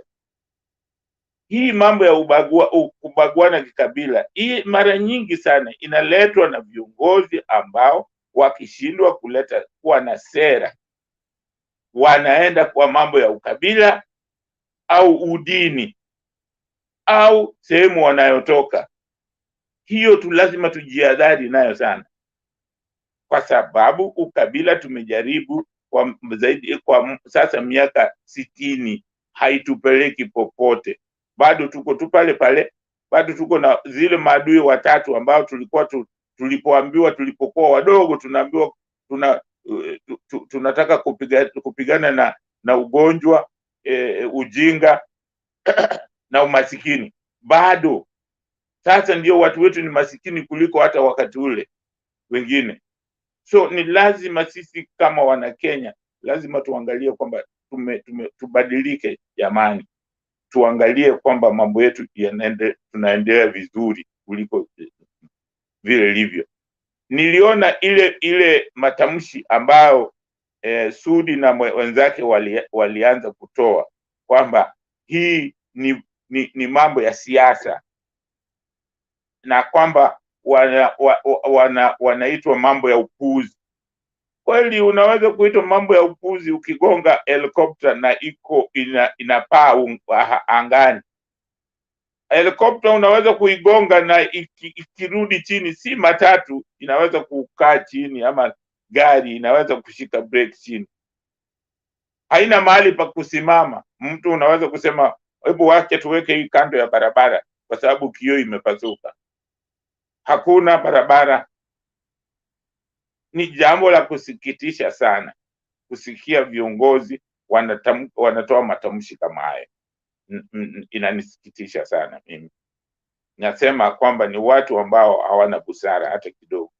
Hata kama huyo mtu mpendi, kitendo kama hicho ambacho kilitendeka ni kitendo cha aibu kwa nchi yetu, kwamba kitu kama hiyo inaweza kutokea kwa nchi yetu kwa sababu ya vurugu ya ati, kwa sababu kutofautiana na mambo ya kisiasa. Hiyo ni upumbavu mkubwa sana kwetu sisi wana Kenya. Ni jambo ambalo inafaa kushtuma kubwa kabisa kwa sisi wote. Tusikubali kitu kama hiyo.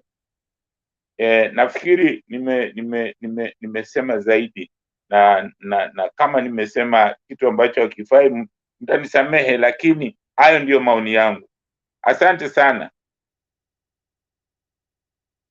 Ndio nitajibu hiyo swali kama una neno.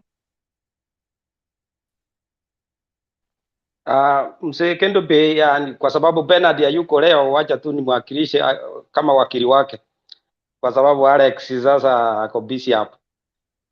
Katika si viongozi wote wa kanisa wako na hiyo shida. So na tena unajua kuna watu wengine wana majina mazuri kama Andrew, lakini si Mkristo. So kuwa na jina mzuri itakufanya uwe Mkristo. Kwa hivyo Bernard, kwa upande wa Bernard, as a good leader, as a pastor, nasema hivi, sio pastor wote wana hiyo. Kuna wengine wana msimamo mzuri na madiri ile inafaa. Kwa hivyo for that reason nasema tungekuwa wasirika wema, tuwe wasirika wema. Wengine wana attend because they are attendance, na kanisa is just for everyone, so anyone can go inside, but the leadership, that's where the problem comes. As we say, people from the other side of Nyanza, samaki inaanza kuharibika kwa kichwa. So you can understand je, mzee wangu. Asante. Kitu ambacho ninacho silalamiki, nafikiri mimi silalamiki sana juu ya uongozi, na nalalamikia Wakristo wenyewe, yani watu binafsi. Wakenya wote ukiangalia sisi ni Wakristo, lakini vitendo vyetu ni tofauti. Vitendo vyetu havifuatani na Ukristo. Mimi hivyo ndivyo ninavyoona. Vitendo vyetu havifuatani na yale mafundisho vile tunafundishwa kwamba mpende mwenzako vile unavyojipenda. Sasa kama unapenda mwenzako vile unajipenda, huwezi kwanza kumzomea tena ndani ya kanisa. Hiyo ndio hiyo ndio tabu yangu. Mimi sina tabu na viongozi kwa sababu nalaumu sisi binafsi kama wana Kenya. Simlaumu kiongozi, nalaumu sisi binafsi, watu binafsi tunapokuwa kanisani, kwa sababu siku ile sikumuona pasta au kiongozi wale wa kanisa pale alizomea. Niliona wana kanisa ndio walikuwa wanatoa hiyo, walikuwa wanamzomea. Sasa kitu kinachonishangaza, kwa sababu hata Moses Kuria nishamuona akisema anaweza kumpiga Raila Amolo risasi nyingi sana kama akimpata ndani ya kanisa, na wakanisa wanashangilia. Sasa hiyo kitu kama hiyo inanifanya na kuwa na tatizo na sisi wana Kenya. Unawezaje kusema namna hiyo ndani ya kanisa na wanakanisa wanashangilia? Hiyo ni kusema umepoteza ukanisa. Inafanya mtu kama mimi nakuwa naanza nashindwa, hii ni kanisa gani? Au mimi ninayofundishwa nikienda kanisani ni basi ni uongo ama ni nini? Hiyo ndio kitu ninakuwa na matatizo hapo. Lakini silaumu pasta, kwa sababu pasta yeye anaweza kusema vile mambo inasemekana, lakini ni jukumu la kila mtu kusikiliza yale ambayo yamesemwa na kuyafuata. Asante sana. Asante Jakindu Bey. Kuna mkono juu, kuna Alex, alafu baada ya Alex Martin. Alex. Jakindu Bey, asante sana kwa maoni yako, ni mazuri, lakini ni vizuri pia kuelimisha ndugu zetu na dada zetu katika hilo jambo ambalo umesema. Kwa wakati tulikuwa tuna kampenia rafiki yangu mkubwa sana, and he's a prominent person, and tulialikwa katika kanisa fulani, kawaida mikutano ya siasa, na tulienda kule na tuliambiwa hamna siasa. But I came to understand how politics is played in the church. Munapoalikwa kanisani, Jakindu Bey, pastor hawezi waambia mkuje kupiga siasa. Haiwe hivyo. You hijack the whole process. You hijack. Hata Wakristo kuna wengine huwa wanatoka kanisani, lakini kamera haiwezi onyesha wakitoroka, kwa sababu wanashtuka. Wao wanasikia Ruto amekuja, kuna mchango. Kwetu kule Nyaikuro, mimi nitasema mpaka kwetu mahali iko, kwetu Nyaikuro, akaja, sisi tumekaa, tuko na wanasiasa wengine, kanisa ni ya kwetu nyumbani, lazima niwe huko kwa sababu ama stakeholder. Walipokuja, walikuja na wafuasi. Wenyeji wakaambiwa toka viti. Within 10 minutes, the setup was put according to friendly people. Hii makanisa unaona inafanywa hivyo, si ati makanisa ziko hivyo, si ni Wakristo. These people hijack the church. Usidanganywe. Munakuja, mnapatwa, mnatolewa, wageni wamekuja. Nyinyi Wakristo mkiambiwa wageni wanaingia, si mnatoka mnaenda nyuma, kumbe ni majangili wanawekwa kula mbele. Makofi ilipigwa. Unajua Kiadventista hata kupiga makofi ni dhambi. Makofi ilipigwa kanisani. Paka tukashtuka, tukasema hii ni nini? So these people, they hijack the church.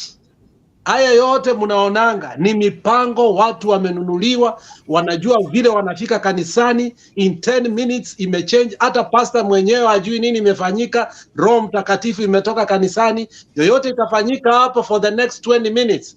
Pastor has no even authority. So hakuna Wakristo wanakubalianga hayo maneno yana happen.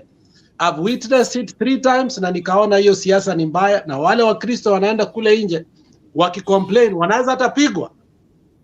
So siasa iko hivyo, they bulldoze their ways. Hamna mtu ambaye ni Mkristo, Jakindu Bey, baba yangu, ambaye ni Mkristo amebeba Biblia yake kama mimi nabebanga.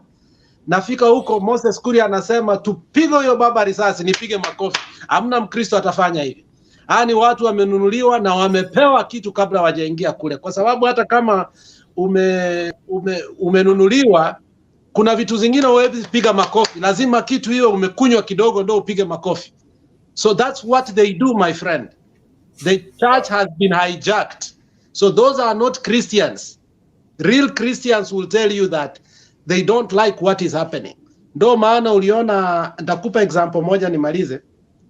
Kuna mahali Simba Arati alienda, kanisa fulani akapeana pesa na kukakuwa na furugo fulani kule.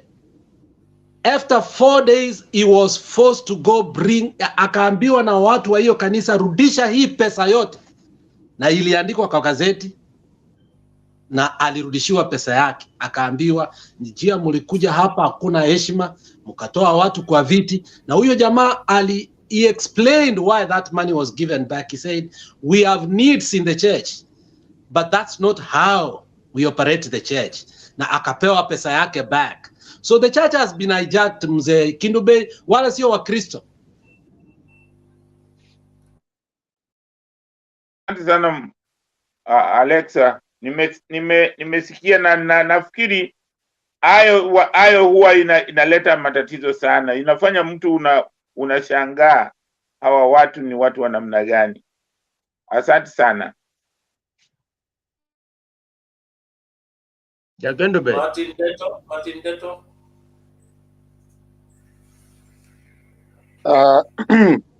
I think mimi Alex amenichapa, amenijibu na kani explain everything, because that was my biggest thing. I was wondering, and it's something imenisumbua sana about how unapata mtu kwa kanisa ameenda ameongea kitu weird na anashangiliwa, na ukiangalia kule yuko hujui ni kwani watu ni wajinga waelewi ama ni nini inaendelea. That was actually my question, but Alex amefanya a very good job of explaining it, because at times maybe I have a hard time trying to understand logic and non-logic, because you go somewhere where you find unapata maybe utazenda huko Machako, Ruto akuje huko ashangiliwe, Kalonzo akuje ashangiliwe, nani akuje atukane kwa kanisa ashangiliwe. You know, when my grandmother passed, alikuwa a lot of politicians came because he was in maendeleo ya wanawake. Watu walishangilia, but I know at that time hakukuwa politics ilikuwa inaendelea. Walikuwa nasema this lady we've known her, wakianza na Zipora Kitoni na vitu kama hizo. But nowadays I see, na inanisumbuaga sana. I mean, saizi you want to tell me nikakuwa kwa kanisa mahali mtu akuje na anaongea hizo matusi kwa hiyo kanisa yenye tumekuwa hapo tumenunua viti, because hadi wa leo nachangianga viti za kanisa, nikienda nyumbani naenda hiyo kanisa yenye nilikuwa mpaka nikiwa mtoto, and then you still find people celebrating ama wakishangilia. So Alex, thank you so much for that elaboration, because that was a gray area for me. I really appreciate amenichapa hapo. Asante sana. Niwaambie kitu kingine, unapoangalia makanisa traditional churches kama Anglican za Nairobi, utaona kuna kanisa fulani hawa wanasiasa no matter what hawawezi ingia hizo kanisani. Kwa nini? Hata security yao inawekwa katika makanisa kama hao. Nitapeana kanisa langu la Maxwell Nairobi. Kuingia hata lazima mtu anaenda Maxwell anajua. Ukijulikana wewe ni mwanasiasa, unaambiwa kule wewe hatukukubali uingie, tunajua unaweza leta siasa. Kuna makanisa yameamua Kenya hii ambayo tuko, wanasiasa hawaingii. Ukiangalia Anglican Church Nairobi vizuri sana. Kuna makanisa hizi zingine unapata wa pastor they are very conservative, very consistent, and ambao unapata even they discipline their members who do that. They have put up a contingency plan because they realized in Nairobi, Ruto doesn't say kesha anaenda kanisa wapi. Anaamua asubuhi, pastor hajui. Mtu anajua ni area MP. Sio kama Moi traditionally tulimjua anaenda kanisa moja. Unajua Moi was very consistent ikikuwa maneno ya kanisa. Alijua alikuwa na kanisa lake la nyumbani. Alikuwa muhudhuria kanisa fulani. Alikuwa nakula Pasaka fulani. Kibaki the same thing. For a very long time, mtu anaitwa AIC. AIC ndio nasema. AIC. Yeah, but nasema alikuwa anaenda kanisa moja, hakuwa anakimbia huku na kule. Raila for a very long time, mpaka sasa yeye ni Muanglikana mahala fulani, yeye usema. Lakini sasa ukimwangalia Ruto na hao wengine, they don't have a church. They just pop anywhere every week. Wale sio wa Kristo. We Alex, nani yako Raila kwa nani alikuwa wa Holy Family Basilica kila Sunday ungempata hapo? Kibaki used to go there. Kibaki is a staunch Catholic. And even Uhuru doesn't show he goes to church. But Uhuru is a very strong Catholic. But atakingi kamera zinamuonyesha akiingia kanisani. Ndio. But he's very consistent kwenda kanisani yake, kanisa lake la Basilica. Hiyo ni kweli kabisa. Kuna wale viongozi ambao wanaenda kama Mwalimu Nyerere alikuwa akienda kanisani every Sunday na kila asubuhi kwa misa, lakini huwezi kuona kamera, huwezi kumuona kamera yoyote. Jambo lingine ambalo nilikuwa nataka kuongezea moja kidogo tu ni kwamba Kenya, mimi nataka kuomba wana Kenya wote, wana Kenya tuacheni kuweka chumvi katika mambo ambayo yanafanyika kwa nchi yetu. Tuache wana Kenya, kwa sababu wana Kenya wanasema, ukiangalia sisi tunapoulizwa mambo ya uchumi tunafanya kama Kenya inateketea. Kenya ndio nchi peke yake ambayo iko na problem, hakuna nchi nyingine. Hii mambo ya uchumi imekumba dunia nzima iko na problem ya uchumi, na tunajua kama mambo ya mafuta ni kwa sababu ya ugomvi wa Russia na Ukraine. Saa hii mahali mimi niko petroli imeenda mara 2, kama yani petroli yani it's unbelievable. Yeah, so tusiseme kila mahali kuna hii tishio la hali ya uchumi, kwa sababu tumekuwa na corona alafu hii vita imeingia. So wa Kenya tusifanye nchi yetu kuonekana kama nchi yetu inaungua. Hapana jamani, lazima tuangalie hii ni kitu ambayo imekumba nchi nzima, dunia nzima. Kwa hiyo tujitahidi tuone namna ya kuweza kutoka katika hili janga, lakini tusiseme ati sisi ndio yani Kenya basi ndio nchi. Hapana, hiyo ni nchi yetu. Tujaribu ku make sure kwamba hatusiseme kama sisi ndio mwisho ya dunia. Hapana, tuko na hata nchi zingine labda tunashinda vile tulivyo. So nchi zote, iwe ni Uingereza, iwe ni Japan, iwe ni Amerika, hii janga limegusa kila mtu, imegusa kila mfuko wa mtu, si ati wa Kenya pekee. Sisi wa Kenya pekee yetu ndio imetukumba dunia mzima. Kwa hiyo wa Kenya, mimi nawaomba tafadhalini, tujue ni nchi yetu. Tusijaribu kusema kitu ambaye inaweza kuwasha moto kwa nchi yetu. Hapana, lazima tuangalie dunia nzima. Kitu tuseme tutafute njia ya kujitoa, na hiyo njia ya kujitoa tunaweza kupata kwa njia ya mazungumzo. Njia ya mazungumzo, kusema tutafanya nini ndio tupate, kwa sababu sisi binadamu tumezoea sana kupigana kwanza, alafu ndio mnaketi chini kusuluhisha, kuzungumza, alafu mnakuta kwamba kumbe ilikuwa ni rahisi kama mngekaa tu chini hata mara ya kwanza na mshughulikie hiyo mambo bila kupigana. Lakini utakuta kwamba wanadamu tumezoea kwanza hata kuua, mnauana kwanza alafu mnaketi. Mshaona hizi vita zote ambazo zimefanyika kama katika miaka za karibuni, watu wanauana alafu ndio wanaketi chini. Sasa kwa nini hatuketi chini tuzungumze? Ndio maana unaona katika nchi ambazo huwa hawana vita, huwa wanazungumza, wana maendeleo kuliko zile nchi ambazo zinazozana. So tueleweni hiyo kitu. Mimi naomba wa Kenya tujue hii kitu imekumba nchi nzima. Asante sana PK. Thank you very much ndugu Jakimbe, asante sana. Haya, sasa hapo niko na John na Selina. Nani alikuwa kwanza? John alafu Selina. Okay. Kuna kitu nitaka kuchangia kidogo.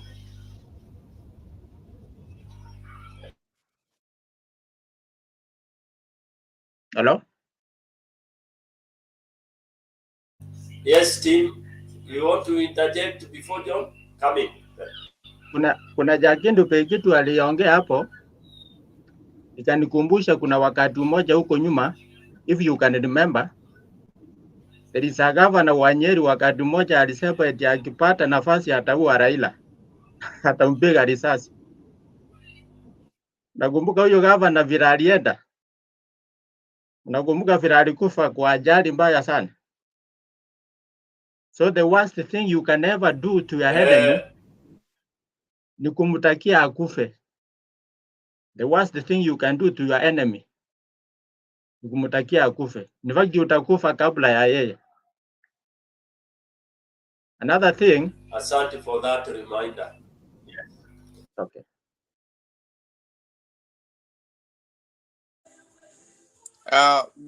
Mr. Stony PK, ni time yangu ama? Ilikuwa timu umemaliza. Nafikiri timu amemaliza. Asante sana timu kwa kunikumbusha.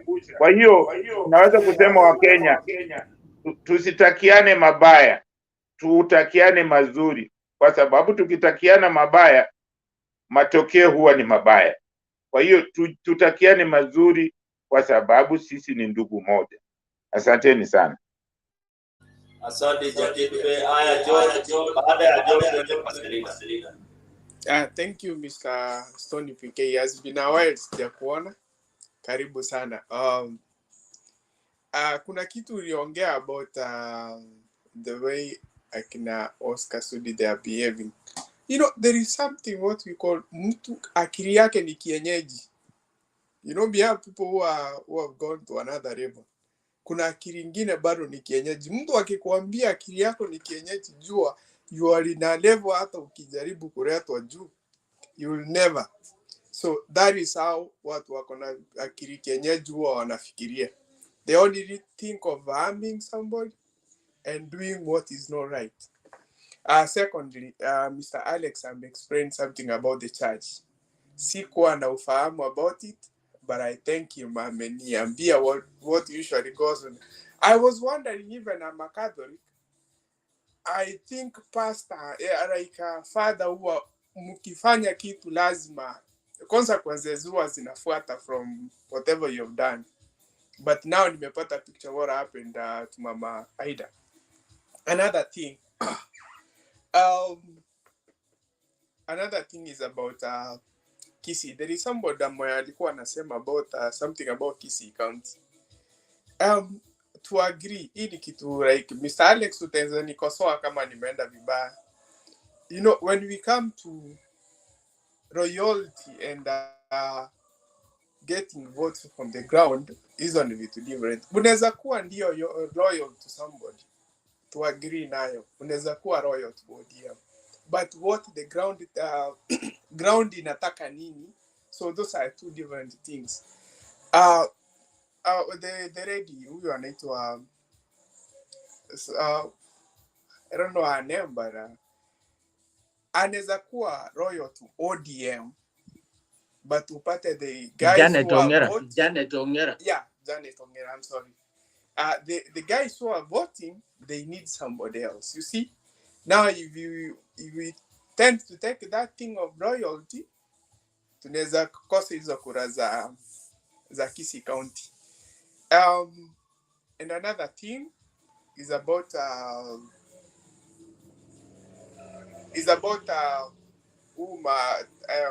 Rais wa Tanzania. I guess she came to the media today and actually she explained something yenye hata kaa ni Mkenya mwenye alikuwa anamsikia amemsikia. This propaganda that we have ziko kwa media na wanasiasa wa UDA, like maisha imepandishwa na watu wawili, Raila and Uhuru. No. When I came to America, the first car that I bought, nilifuel gari na 1.98. I remember very well. Gas. Sai kwenye niko, the state where I am, nina fuel gari na over 4.3 this evening. So it means all you see that one, imekuja because of the pandemic, at the same time the war. Sasa huyo amejaribu kuleta the picture, what is outside here to the common people, wasione ni serikali na wanyanyasa. But when it comes to our brothers who are in the yellow fever, they spread something that they don't know.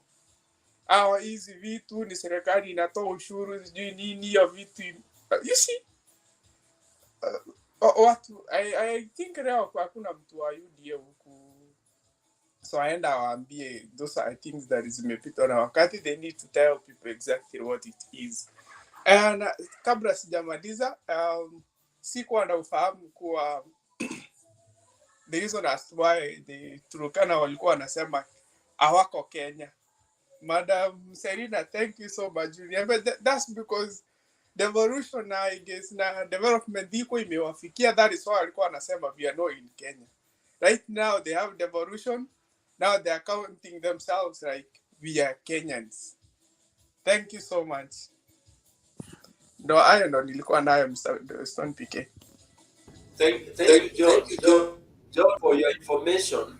Baba amewaambia, no, Baba na Kalonzo wameelezea the potential of Turkana.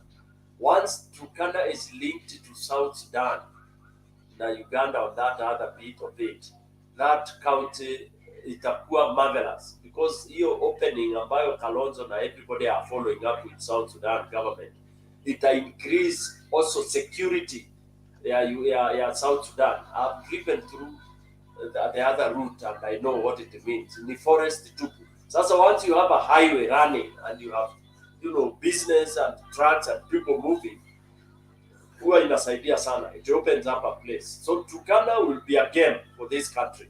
It will be a gem. And that is where most people will get work and everything else. I mean, this country is so rich, only that, you know, tumekuwa tu na vinyangarika ndio wanatuambia ni viongozi. Yes, Alex, you wanted to say something? Yeah. Unajua hapa tunasaidiana, na hata kama tuko Azimio lazima tuweke things in the right perspective, because we have only one country, we don't have another country. John, hii kitu Ruto anasema ni ya kweli, na yeye ndiye anaifanya.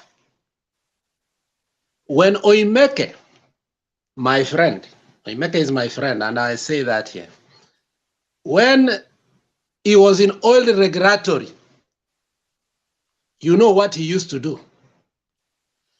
In the morning, mukiamuka wakati wanajua everybody is fueling matatu na kila kitu, wanaongeza price ya fuel by 10 bob. Ikifika saa 7 sasa hiyo mnataka kupiga kelele, inarudi chini. The government has done this over and over and over. The oil regulatory, that institution, needs something like a total overhaul. Utaenda petroli hapa Esebania, unapata wewe umetoka Kenya, ni boda kutoka Dar es Salaam mpaka Esebania, mahali mafuta inatoka ni mbali kutoka Mombasa ama kutoka depot ya Kisumu mpaka Esebania, but unapata mafuta wa Kuria wanaingianga Tanzania, wanaweka mafuta, wanarudi Kenya. Kwa nini? Hii tabia ya Ministry of Energy to be so big the way it is, one of the most corrupt ministries in Kenya is the Ministry of Energy. Moi akiiba na Biwott alikaa kule miaka yote. Baadaye ask yourself a simple question. And if you are, if anybody understands this, you will know that. Why will Qatar resign from being a senator? Mbona Ruto hangechukua mtu yoyote tu aseme basi wewe kuwa minister for what? For energy. But he had to take his right man hand, resign. I want you to do what Biwott did. For my friend, for the 10 years they have held that, trillions of money have been stolen. In the Ministry of Energy, let's just talk about oil regulatory peke yake. Hatujakuja Kenya Power and Lightning. So tunaposema ati mafuta iko expensive, Kenya mafuta iko too expensive given the fact our proximity from the Gulf to Mombasa is not as far as other countries like South Africa. But today when you look at it and then ask yourself, why would we give away our crude? Mombasa had the only crude processing in East and Central. We give it away. Why are we doing that? Because we could only buy crude oil in barrels. We come and process it and give it away to our people at a low price. Then we take away that mega project to tukaipeleka sijui Uganda. Now we have to buy processed oil. So everything, mpaka tar, mpaka hii tar, you know what tar is? Grease. We have to buy even grease, something that we used to make in Mombasa. So we must speak about the Ministry of Energy with totality and say the government has been doing some stupid things within there, and that must stop. Mafuta leo asubuhi kwanza kitu oil regulatory needs to be disbanded, because wezi amuka leo unapata mafuta iko 40 shillings more, alafu kesho yake tena inarudi chini. In those 2 days ambayo iliongezwa 40 shillings, who benefited? That's the question. Who benefited? Why did they put it up and then they lowered when the crude oil was actually going down? You know, until recently, before the war, the crude oil went up to $30 a barrel. $30 a barrel. But when Obama gave Russia sanctions, when it was $120 a barrel, the diesel in Kenya was cheaper than when it was 120, it was cheaper. When it was $30, it was expensive. Ask yourself, hizo calculations zinakuja aje? So Ruto anajishtaki na anasema vitu wanafanya kwa the government. So that is happening. It is not all over the world. Kuna sahi we can say because of the pandemic and the war, then we can say it. But those are things that have been happening, and we cannot ask. And we need to ask and come to it as Kenyans, because we have suffered a lot when it comes to oil, paraffin, and its products. Give me, Mr. Alex. Alex. Katika nchi ile mimi niko hapa Uingereza. Mkono bwana. Lakini mkono bei ya mafuta ya hizo vitu vifaa ambazo unasema zinageuka kila siku, zina fluctuate on a daily basis. Tangu nije kwa hii nchi ina fluctuate kila siku. Leo utakuta labda iko juu, lakini sisi tunakuaga na constitution hapa. Mtu akitaka kuongea na inua mkono. Ole. Tafadhali tu. Ile ni kitu tunasema ni mzee amekosa, wacha amalize tu. Zakilube yenda. Wacha amalize, ni mzee. Saa nyingine unajua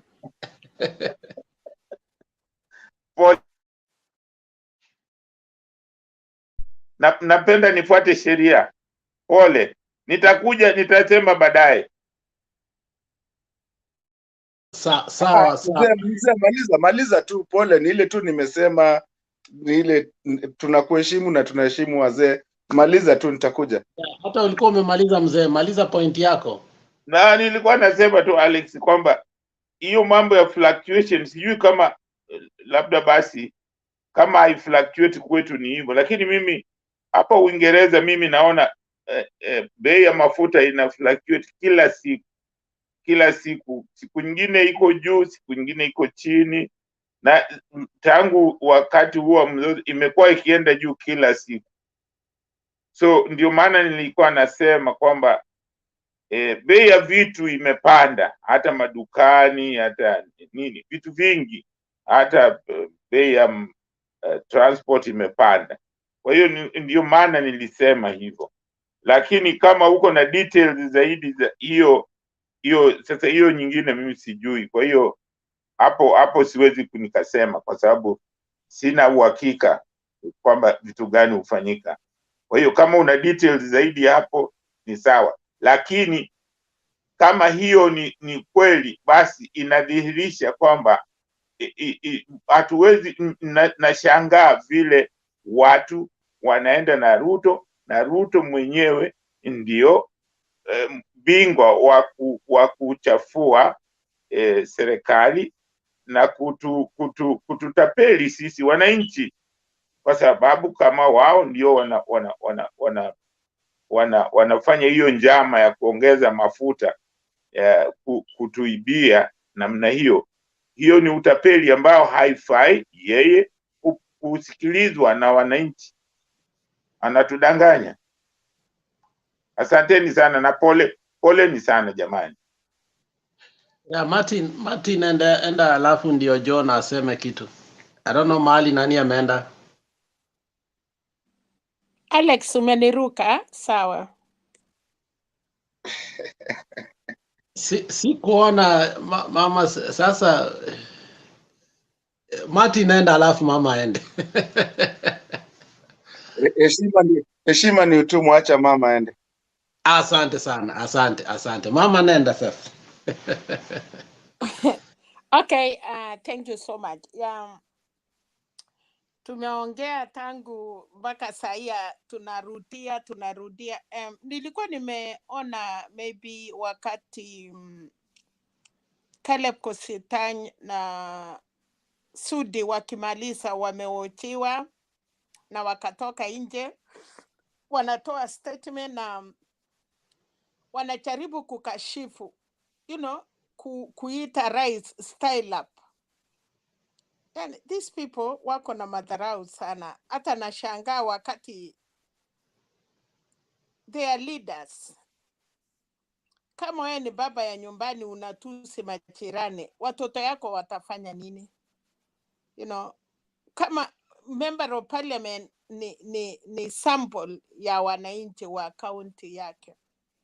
Ukikuja kwa mkutano na umwambie watu president a style up, alafu Oscar Sudi nikaona anasema hata kama Raila angekufa Kenya, hata kama angetubwa mawe, hakuna kitu ingefanyika Kenya. These people they take things hata sijui. Na kama hiyo incident ingefanyika kwa bahati mbaya, wacha baba ikuwe ni deputy president, hile maneno sahi Kenya tungeona, kwa sababu ya UDA hata amungekuwa na space. Na mimi najaribu kuomba sana kusema sahi, kwa sababu wamekosa kitu ya kuhusia wa Kenya, ndio mnaona wanatusiana. I hope wanajaribu hata watafanya madharau kuenda mahali wanajua baba ndio wanamupenda, ndio waone, yani kuona kama watafanyiwa kitu ndio wapate kitu ya kusema. Tukiwa hapa na wale wako nyumbani, tunataka kuambia kabisa wachichunge, sababu these people wamekosa kitu ya kusema. Umekuja kuitwa kwa police, anasema tungeitwa Eldoret, tungeandika hizo statement wherever we are. Wanasema wanajua watu, mara wachui mara wanajua. So saa ile umeitwa na serikali, ndio sababu saa zingine serikali inaweka mtu ndani, wanasema ndio asiindafia na uchunguzi. So hii mambo ya Kenya, na I hope I don't know ni katiba, I don't know ni democracy, I don't know ni rais ana uwezo, I don't know ni Kenya, you know, at least nyumba. Kama baba wanakibiana na mama, that house cannot be the house. Kama baba anachapwa na mama, hiyo nyumba iwezi kuwa nyumba. So I think rais ana, hata kama katiba kuna vitu imemunyima, I want to pray like this. Kwa hii miezi 4, kwa sababu hata His Excellency the President akijaribu kubadilika imekuwa too late. But naomba serikali ijayo, naomba serikali inaundwa in August tarehe 9. Let them show Kenyans the way. Wacha ionekane kuna rais ya nchi. Hata kama tutakuwa na 3 power in government, tuko na parliament, tuko na president, tuko na judiciary, but still we want the head of state yenye akikooa watu wanajua amekooa. Hii mambo unaona, hii nchi ya Kenya democracy, hata Amerika huko mahali tuko, sijaona kama watu wanatusi watu na wanawaachiliwa. So I think Kenya, na tunachezea Mungu, sababu Bible ilikuwa, naona mumeongea mambo ya Biblia na mnasahau kutuambia ya kwamba Biblia inasema heshimu baba na mama na siku zako sitakuwa. Baba na mama is not your real mother. Anybody ule mkubwa wako, mkubwa ya rika ya baba yako, rika ya mama yako. Bible ikasema watoto heshimu. Na ndiye Kenya unaona saa hii hiyo heshima imeisha. Unakuta mama ama mama mzee akisimama kwa gari, kijana anasema mimi nimelipa. Hii mambo ya kutukosa heshima imeanzia viongozi wetu, kwa sababu kama kiongozi amechaguliwa na anakuja anatusi. Kama unatusi rais, nani mwingine huwezi tusi dunia? Kwa sababu tunajua saa hii Kenya tuko na Mungu mbele, tuko na rais na ikuje chini. Kama vile uko na boma, baba, mama na watoto. But hata kama watu wamesoma na tunashukuru, hata kama technology imekuja na tunashukuru, but nyinyi munaangusha nchi. Munaangusha nchi yenu, kwa sababu member of parliament, ukiona Oscar Sudi ama Caleb Kositany, miaka yake na Uhuru, na hata kama wako rika moja, Uhuru ameitwa baba ya taifa. Yeye ni the president of the Republic of Kenya. Hiyo heshima tu, nilikuwa nafikiria unaweza dharau Alex as a person, lakini ofisi, the office of Alex, ile inaitwa presidency, unaheshimu that office. Unaweza kataa kuheshimu a person individually, lakini the name presidency, hiyo ndiyo inastahili tuheshimu. Hiyo china, hiyo kiti, hiyo cheo. Tukimalizana, kama nimekuwa raia, unaweza kuja kunichipu, ama pia ukiona ni vyema, kwa sababu tunakuanga na retired presidents, retired churches, walimu wanapaki kuwa retired teachers. So please Kenyans, na mutakuwa viongozi kesho, you will reach to that end. Utaitwa president, utaitwa speaker of parliament, utaitwa any big kiti yote Mungu atakuinua ufika hapo. Na uliza aje, kama ni wewe utakuwa unatusiwa, how will you feel? Utaambia wa Kenya nini? Kwa sababu Biblia ilikuwa mzuri kusema tit for that. Ati hata unikata mkono nitakukata yako.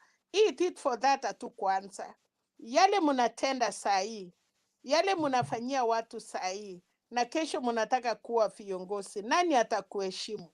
Ukituambia you are the president of Republic of Kenya, tutakuremind hata Uhuru Kenyatta was the president of Republic of Kenya. Uliheshimu. mumeshindwa kuheshimu hata mahali mumeoa. Samani mother-in-law angeonekana na son-in-law hata wakae chini wacheke. Lakini siku hizi unakuta mother-in-law na son-in-law wanashikana mkono wanatembea. Samani tulikuwa tunaambiwa kitanda ya baba msichana uwezi keti hapo. Especially kama umekuwa msichana mkubwa. Kwa nini? Wamama walikuwa nasema wasasi wanaweza kuwa walicheza mambo yao kwa kitanda. Msichana aketi hapo iwe pati mbaya, kwa sababu mnajua uwai inakaa 24 hours kabla ichakufa. Ukute mtoto kitu imefanyika. Nyinyi mnaweka watoto wenyu, unaweka msichana yako, unaweka in your laps. Anakukalia. Unawacha, kuna vitu mingi rika ya sasa tunawaheshimu, na ndiye sababu mmekosa heshima. Ndiye sababu mnaweza ongelesha watu vibaya. That is not right. Kama hatutatengeneza nchi yetu, kama hatutakuwa na heshima, hata mupatiwe hiyo vitu. Mtu kama Raila, ukweli ni kwamba kama yeye, kuna vile Mungu anasema mtu amefika hiyo kiwango ni wake. Kama angekuwa nyinyi wengine, hata sidhani kama kuna ndege imeenda kufaa na imepikwa mawe na ameenda mpaka, hata kama hiyo pilot anastahili sijasikia mtu hata amepongeza huyo pilot. Even me, tunalia maisha ya Raila, but hatujaifikiria kumwambia that pilot thank you so much kwa ile ushujaa aliweza kupaa hiyo ndege ama hiyo helikopta chinzi ilikuwa imepikwa mawe. Sisi wa Kenya hatujafikiria watu ni binadamu. Nataka mimi kusema huyo pilot, Mungu ambariki. It did a good job kusaidia kuepesha. Nafikiri hiyo pilot aliona nisipofaa juu tutakufa hapa. Kuna kitu inasemekana kifo ikikuja unasema eri nikufie mbele. Alex, sitaki kuchukua nafasi mingi, lakini jameni, kwa sababu mnakataa history, kwa sababu mnaona watu wameseeka hawana faida ama hawana kitu ya kusema. Wanajua kwa sababu sisi tulifuata yale maneno ya wasasi wetu walifanya.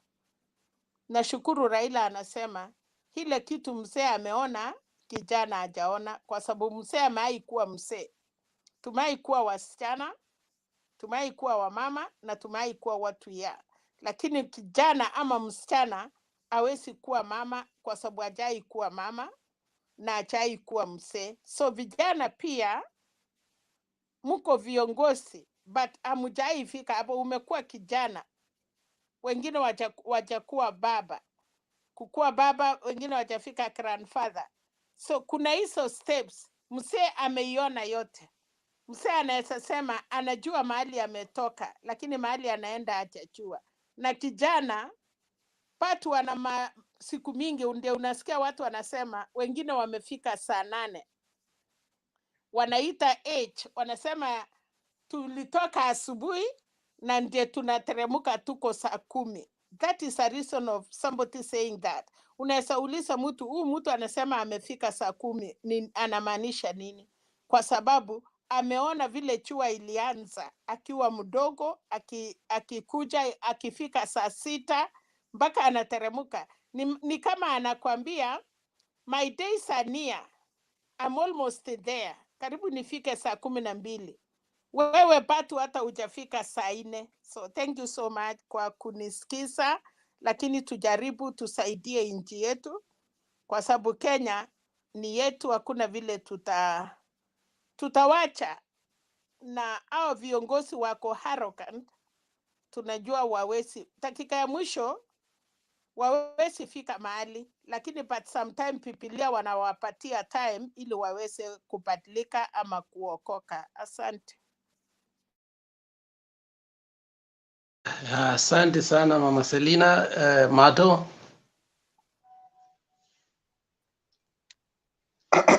Mama Selina, tunakuheshimu sana, asante. Unajua ulining'oa mahali, kuna topic tulikuwa tunaendelea nayo ya stock na nani ndo alikuwa ameleta but we really respect you. Na in fact, kuna point tumesema hapo mwisho yenye I think us as a young generation, as young as we are, depending kama kule huko too, but I think in this group, you're the oldest and you are our mother at the end of the day.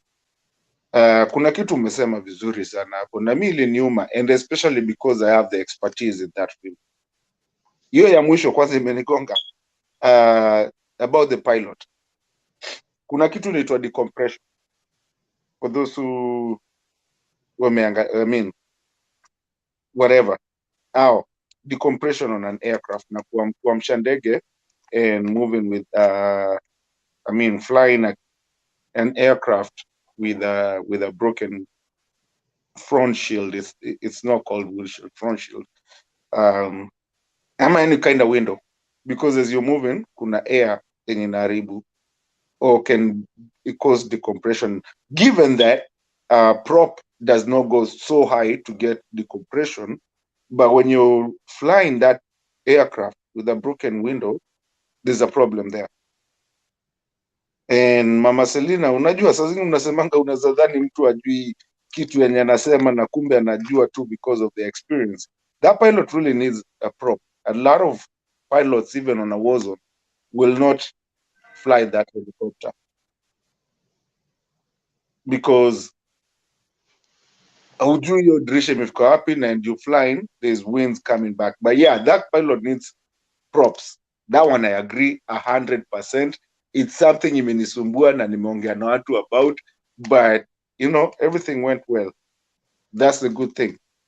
Let me go back to kabla Mama Selina kuje, something that Eric had said about government na watu hizo na mafuta, saa zingine wanazima mafuta before you realize by saa 4 tena sasa it's there.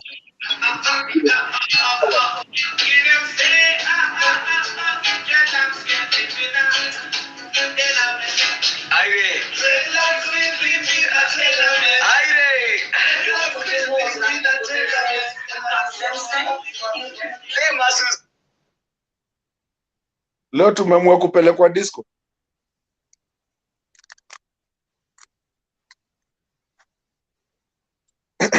Anyway, mnanisikia bado ama bado tuko kwa reggae?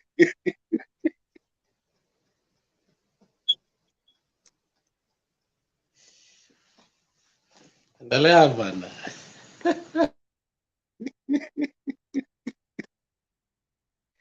Anyway, yeah, Alex alikuwa akisema story ya vile watu wanageuzaga, there's this thing that is called stocks. I think a lot of us here, when you're wanakujanga hapa, some of us really do stock exchange. There's time to buy, time to sell. But if I'm in the government and I know what's coming up and I can handle what is coming up and change it, I will make all the money that I can if I'm not a good leader, if I'm there to profit. Time and time again, we've been told there's a ship imesimama huko kando ya on the ocean, inaleta mahindi or inaleta kitu yenye ama sukari, whatever the thing that exactly at that time in Kenya we are deficit of. And that time you find huko kwa government, huko kwa either Senate ama Parliament, they are passing a law of subsidiary whatever. Na sasa hiyo ndo nasikia ship imesimama. You know how much time a ship takes from Mexico to come to Kenya? And then today we are passing a law, and then watu wameweka pale. Ship iko pale already, mnasikia kuna ship imesimama on the peripheral of the port. These guys make money with that. That's why you find people like Muhammad Ali, Jicho Pevu. They go there, they stand on one side, and all of a sudden they're not doing the Jicho Pevu they used to do. Because why? they're starting to make that money. So you can come in, I'm in parliament, and this is what happens. I don't know why people don't understand this thing. You go in there, you're saying, okay, kuna ship mmeshikana, kuna ship inatoka huko inaleta nini. So you run a little bit, you say, you know, inaitagwa hoarding. You hoard, you munakata vitu za kutoka sijui wapi, mumias and everything, and then you say, oh, we have a shortage of this, so we need a subsidiary for this one. So now, you know what, we need to import. Now the government is going to give a check for it, and then all of a sudden ile ship yenyu ilikuwa imengoja pale hivyo tu iko kando, mnakuja mnaingiza. Once imeingia, mumepewa pesa, imeenda. And sometimes hata ifikiagi watu. That's what these people do. That's how they do it. And I'm sorry to say, that's how Ruto has made his money. Since YK92, that's how they've made their money. They create a problem so that the government has to do something. Then you go to the parliament, then pass a law that will give you money from the you know, treasury.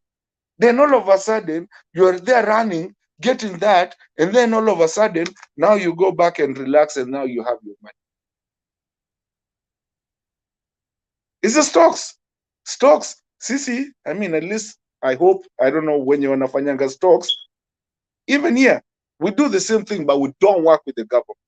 I have to go sit down on niangalie which stock is gonna lose. And I lose. But these guys can never lose. Saizi, kutoke corona tena. Uone, oh, there's a shortage of nini, hata zile zilikuko kwa KEMSA, zitapotea, hazionekani haziko, wakimbie kwa sababu they want the government to pass a bill that is going to give them something to go get something and to have this money, and then all of a sudden it's already pre-planned wameleta. So that was a big thing. I never like to talk about it, but I think it's about time we start talking. Alex, you hit it right on the point. That's what they do in the market. I mean, in the political side. If you're not there as a public servant, they go there to make money.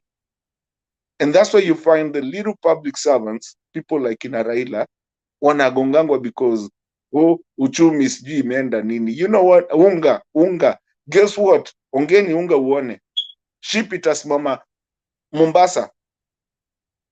Hata maybe iko kwa njia. And then all of a sudden unga imetokea. And then all of a sudden the silos of the farmers, you wonder, kwani hii watu walilima mahindi ilienda wapi? That's what it all happens. For me, Alex ananiambianga naandikaga vitu mo. For me, I really, there's a problem in the social fabric of Kenya. The social fabric, where we have no respect, and the fabric is decaying to where people just want to say anything as long as today nikisimama pale hivyo Nairobi niende niambie mtu wewe nakulipa pesa fulani niende waambie Alex ni mtu mjinga ama Mama Selina ni mtu mjinga. You know what, I swear to God, kesho jioni hata itaka utakuwa na watu wamesema hiyo kitu, na sio maybe hata akubali hivyo, lakini that's what it is. We need, and me personally, I cannot wait for a day that Kenya will not even have roadshows for campaigns, where you will campaign in your own way. Like a lot of people who have lived in first world countries, you will never see a roadshow. You can just campaign. Either go do your adverts or put your signboards or something like that, and that would stop vitu mingi za matusi na vitu mingi za kuharibia na wakati kabisa. Like for me, and I know maybe we're behind our time, but I think we can get there, because I see Africa becoming one of the biggest areas to be where we don't even need to be talking from different countries, where we can love our countries and we can do what we need to do in our own country. I think hii najua Hii ni zile nasemanga za mwisho ndio nisigongwe sana. I think in Kenya we have a problem with Central and Rift Valley.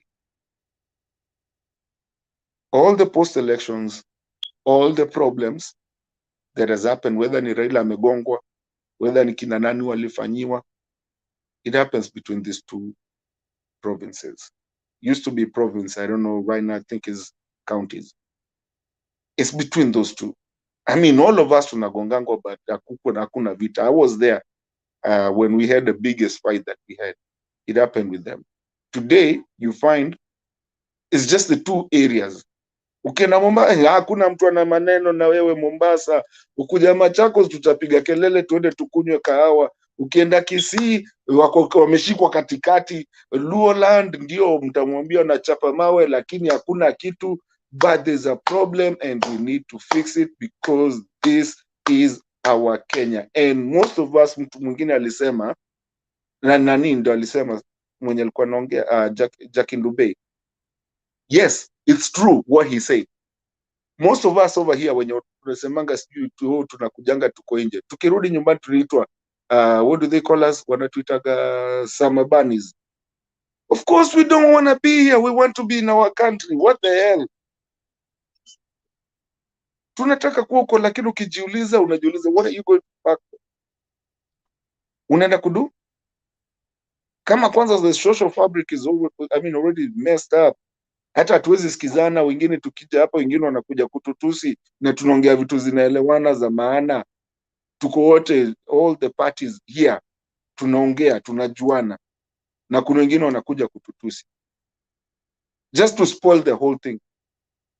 So I mean, it's a messed up thing that some of us even have kids around here. Na ujui sasa utamrudisha kuja kumfanyia nini, na kwanza ushaka huku for so long. Yes, you want to be back and na vitu kama hizo, but unless if we can, because they always say, there's a saying that says, board the aircraft before it leaves the runway. Right now, Africa is getting out, is starting to inaanza kufly. We want to be on that, and everybody that is going to be on that will be the luckiest person ever, because you're not going to somewhere which is already developed, has already done everything, but you're starting with it. And so we all want to start together. African Union, EU, Nanini, and then we grow together and we mature up on our politics and we bring back the good minds that have gone out there and have met and see story ya ujinga. Anyways, guys, niko bado. Yeah, thank you Ndeto for those powerful words. Yeah, see, ilikuwa John, ulikuwa na swali, si ndio? Yeah, nilikuwa naongezea what you said. So mimi venye ulinielezea what I said, they are using the condition like the economy yetu si nzuri kudanganya wengine. That is why nilitumia that example of mafuta the price of fuel saa hii Kenya iko juu. That is why nilitumia that example. So you gave another thing that you did, you gave me the clear picture of what is happening. Thank you. Yeah, shukrani. And then Jakindu Bey kama ako nyuma nimwambie the countries ambazo western tuko, there are many factors ambazo zinafanya. For example, watu wako New Jersey because they have toll stations na vitu zingine, unapata their fuel tax is different. And then sisi zetu ni different. And then you have also to understand that kuna watu wengine wamekubaliwa in some places kukuwa na fracking and so on and so forth. That's why, for example, in the US, you go to Oklahoma, you find that Oklahoma, their fuel, maybe, for example, now the national fuel is almost like $4 and something. But ukienda Oklahoma, you'll be surprised in some towns, kupata still it's $2.89. Because they are doing everything by themselves. They are doing fracking, and then they are being given subsidies because of the risks of fracking, because, you know, fracking brings cancer and so on and so forth. So because they are doing that, and then I mean, they don't pay revenue now to the federal, so on and so forth. So those things happen. But for Kenya that imports all its oil, that it's dependent in importing everything, it should be standard. And it can't be falling in the morning, in the evening, I mean, that fluctuation is suspicious. So that is what happens in the oil regulatory. That's why I was saying that Ruto is telling us the truth, that what they have been doing. So Andrew silikuwa ni team ndiye alikuwa anaongea. Team ama ni Andrew? Sikumbuki vizuri. Wacha team aende. Alex. I think ilikuwa Andrew. Alex. Yes, sir. Kuna kitu umeongea hapa, I agree with you.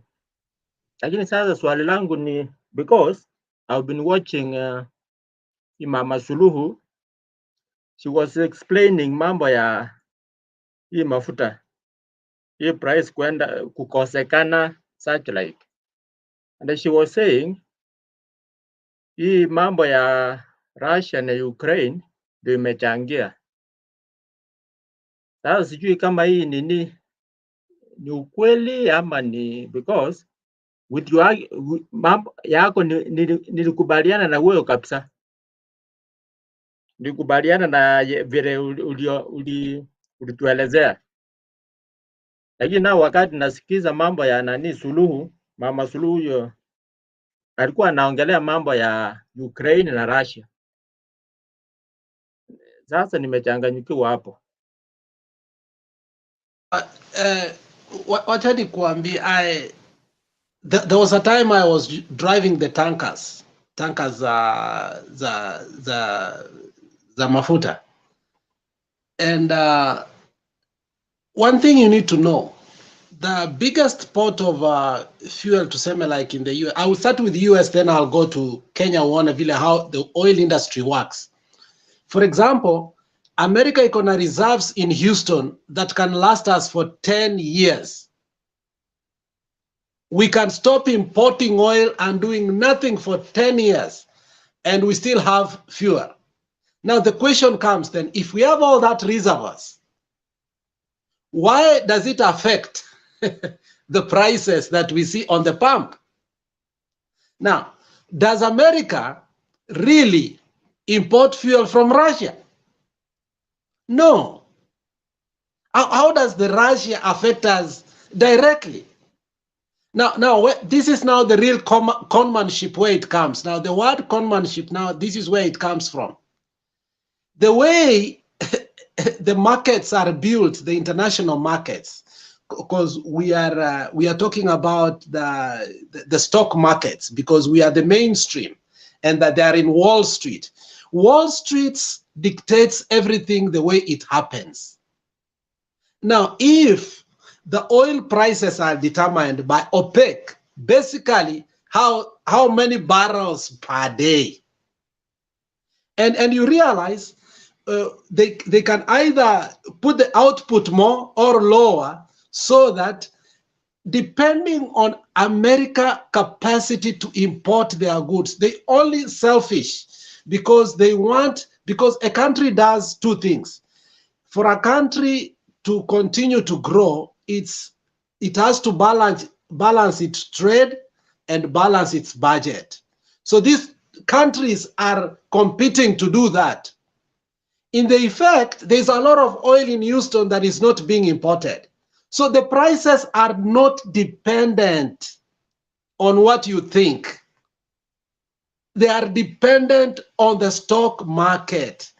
And that is why for a very long time, the Saudi oil company was not listed in the stock market. It came to be listed about 3-4 years ago, and it became the biggest company in the world.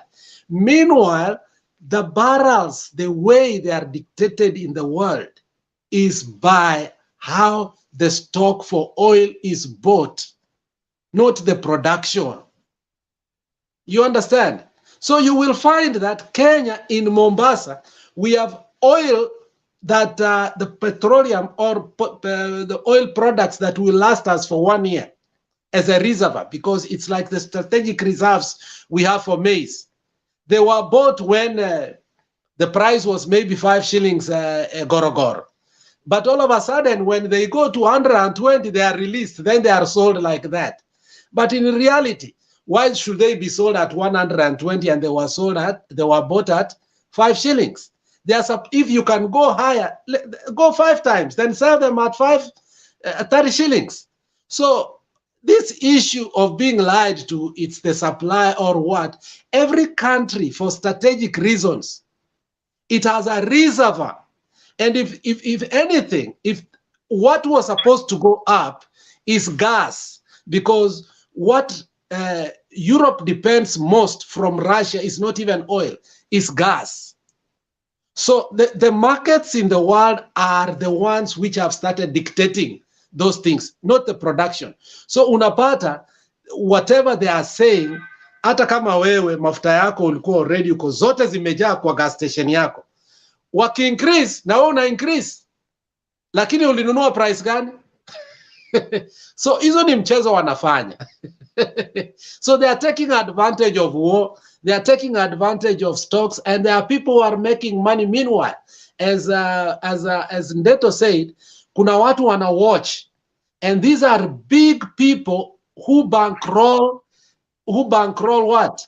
The elections. That's why Trump was very conniving when he chose the oil people to become his Secretary of State, because that is how elections are bankrolled. And it's legal in America because lobbyists do that. So these prices you are seeing are not the real prices that are supposed to be. So whatever Suluhu is also saying, she's making money for our elections. Don't believe politicians. These people are making money for their own elections. But there is a reservoir that we can hold there for 1 year and the prices don't. There are countries you cannot increase. Like when Muammar Gaddafi was the president of Libya, hata kama ilikuwa nini, prices was always the same price the whole year. So what Suluhu was saying is what dictates in a country and how they are making money for the next election. You need to know that. It has nothing to do with the production or reservoir they have. And that is Alex also wongeze the if they want a proof to that, why the biggest the war in Ukraine right now, why wanagonga oil depots? Because that's the only way utaharibu kila mtu ya kila kitu. And this has happened to us in Kenya too, because remember the cereal boards and cereal depots, that's how they do it. That's how they can do it. I mean, the art of war, they start with the oil depot and everything. So that tells you there's intensified nini on oil and stocks and the stock exchange of a country. Okay, to finish on that team, when Obama did not want to go fight Putin, Obama did economic war. At that time, and I want you to go do your research, at the time when he annexed Crimea, oil production was 120 a barrel. And that time, nini ilikuwa na surplus, the budget for Russia was in surplus. So if they were to go for war or in anything, they had all the money. And Obama fought an economic war. He made sure the barrel of oil came from $120 to $20 for 2 years straight, and Russia became bankrupt. And in those 2 years, oil never increased in America. It never reduced. What did they do? They controlled the markets. So these markets are controlled. So if it were to be bad, it could have been when Crimea was annexed. And now, when you win an election, you are supposed to make money as soon as possible, because in the next 2 years, there is something called midterm elections. So your first year, you must make sure the oil goes up all the way. All the presidents in America works that. By the time you come to midterm, before it becomes a campaign tool, it is all gone down and everybody has forgotten. Because you let it go up. Remember, Obama was told it's a $5 what? president, $5 oil president in California that time was $6. And he almost lost, not almost, he lost the midterm election to these conservatives for what was that movement called from Florida, because he miscalculated. And the oil did what? By the time we were going to midterm, the oil was, mafuta ilikuwa juu. Unaelewa? So these people also know how to play their games. Insurance and oil as the biggest factors and the biggest contributors in an election. And the lobbyists know that. And they are very close to politicians until when election comes, and then they are given their way in. That's how they make their money. But for Suluhu, our explanation, I did not buy it, because the way hiyo nayo yao ilikuwa ni the way ukiangalia Tanzania ilienda juu zaidi, because we must also look at ilitoka wapi na ikaenda wapi. Unaelewa? So hata yeye, she had to explain and also lie like other politicians. But generally, oil has been something that has been used in all political games, and you have to know that it is the easiest way for politicians to steal money. And that is why I asked you, why did Keter resign from being a senator? Ask yourself, why? Why would you tell somebody to resign from being a senator and become a minister for energy for 10 years? Because they knew that was the easiest way to make money. And they did make money, my friend. Temba, take over. Your job is very hard, Bana. You need to pay me. Alex, you did a good job, brother.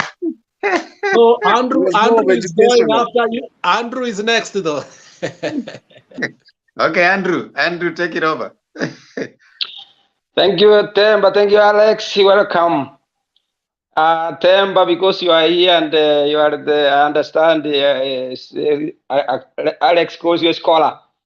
So I say, we'll share. We'll share, yomune,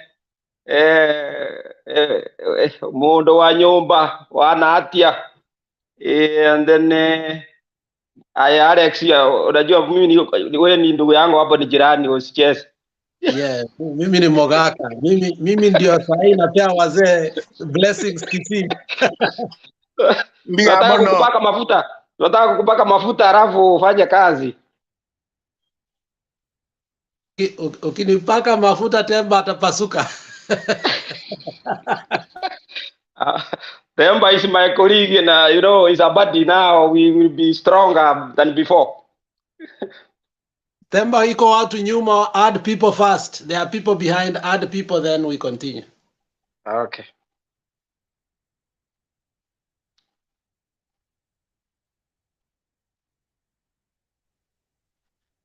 Haya, unajua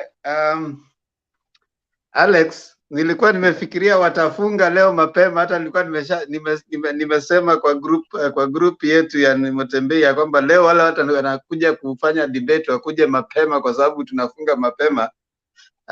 Nani Banada akitoka, na kwa sababu mimi nilienda shughuli zangu.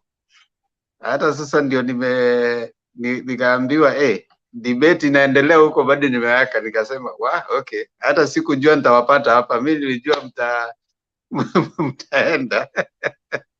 We don't give up. Hapa Mtembei ni nyumbani. Kama Richard hajafika hapa ijaisha, lakini Richard toyo kitu ya UDA bwana, inanikasirishanga sana. Okay, Andrew. Okay, asante sana. Before I start about Alex, he talks about what is going on about oil and everything, but the two things is control. So control is what we lack, and the next government, they do have to look at that policy. And actually, as you said, somebody is hired to do a certain work and a certain mission, and after completion, he will go back to. So that is how the way things have been put in place. So I will only comment one thing that we were talking about the nomination. That's where we are coming from, and we have an issue. We call it a thorn in the flesh. I happen to come from the same place, so let me talk what I'm feeling. Parliament is a slaughterhouse. A slaughterhouse, anything can happen there. So whom are you sending to the slaughterhouse? Somebody is going to be bought to slaughter, or somebody will have a stand and look at where he comes from. For instance, now you see people talk about there was kind of, overthrow the government. There was kind of something like that. But if you look at it from the picture, why could it be people like Murkomen, people like Nduare, all of those people? Don't you think those are the adults who are there to be removed, or to be to wherever who are the gate? We call them. Before that, let me go back and give an example from Alex home. If Alex, you come up one day, you hear that somebody has a map of your house, a sketch map, where the window, the main entrance, and the routes which are coming there behind your neighbors. What is the first thing you comes in your mind? The owner of the map, what is he thinking? That is what gave the president the wisdom to do what he did. That is my view. And then when we come to the nomination, we want to send people to parliament. The people we have a background, the people are competent, people are loyal, people are focused, people are self-denial that I'm to work for the people, to give service. We need servants. We don't want bosses. The Constitution tells us the people, voters, are the master. We vote servants. If you are not a servant, please stay away. Don't even come. And that's why we see these problems going on. And say so direct and what. Before when you come to the direct nomination, look at it this way. Our parties, these are like we call it in Swahili, Seburen of a house is part of that house. So the owner of the house, if he pays rent for the party, because the party cannot run by itself, Temba will tell us. So what do you expect? The members cannot afford to run a party because of their contribution is not even consistent. So what do you expect? Unless we grow from that and we own our party and say this is our party, it can stand on its own, and then we pick a leader, he misbehave, we send him home. We call him back. As Temba the other day was saying, can we recall? We can't because we are unable. If we cannot pay for our rent, our own rent, then how can we call somebody who's paying our rent? That's where we are. And I put myself in this category. I am even a samba boy in a resident. I'm given house there. What can I talk about my boss? I already opened the gate and they say, sir, and they threw me a tip. I go home with it. And on the same line, before I forget, I have to tell Temba, as the government is working on it, because people are asking that now they were talking about their funds have been asked by the government. That is, I don't want to go to that. But this is what is going on from my view. Now, because on the security line, everybody now is informed about security. And Mama Selina will agree with us. One thing I will mention here. Now, everybody's keen. If I open a line on my name, because I'm a wrongdoer, when they fall up, they will find me. So what do? I have a worker, a driver. Please go and get the line for me on your name. I take the line, I put in my phone. My samba boy, one line. My house girl, one line. 3 lines. So mine could be one, which is official. I don't normally use. And that phone is always silent or behind the car. So I only read messages. So this is what is going on. These guys are they're slippery. That's why they have to go for technology and be able to get this phonics and other things through those people who have done IT. They can agree with me that why nowadays in everywhere you change a password all of a sudden, even your phone. Why do you change the password every day or after 2 weeks or 1 month you change. Before you could not change a password, because if you could change a password, then it looks like you know it is not something what. But nowadays you are told you have to change your password and do not say it. Why? Because technology has enabled us, open us our eyes that Selena will tell you, we do not share underwear. We do not share. Why that is the moral behind that. I don't want to go further. So if you want to understand that, that is what it means. So some information which are supposed to be kept, it is exposed, shared to everybody, even not, you know, there are some people who are not supposed, but they find they have this information with them everywhere. I am with my boss here. You expose your boss, even you don't know. And then when something happens, you are unable to. So I don't want to go that. Let me come to the other line of the day. As Richard said, I bought something from him, even if he's my opponent, but he's a friend. Next time our friend comes to Kisi, UDA brigade. Andrew, when you mkora kama unatumianga Shama Boy's phone. Yes, no problem. I gave you an hint, man. So when they will come to us, we will just listen to you. We will welcome. We will give you mandizi. You eat. Tell us what you want, how you want to help us, how you will develop us, all the idea you have, and we will go back home. We will not throw you or do anything or boo you. Why do we say that? Look at a good example. I remember when I was in school, we walked from Alex Nose, Nyamawa Boys High School, to Kisi Town because Moi was coming. And when he came, because we were told we are not happy what is going on, when we did not clap, we kept quiet. A rhino from we knows where Jogo and towards Tarajam, towards Mwembe, to Kisi Town on the Rhine. No one clapped. He went and asked, what's going on? He learned a lesson and they changed things that we are not happy with what's going on. So you see the Mahatma way, I think it's the best. So why do we want to throw stone? Why want to boo? Are you a voter? Yes. Wait for the day.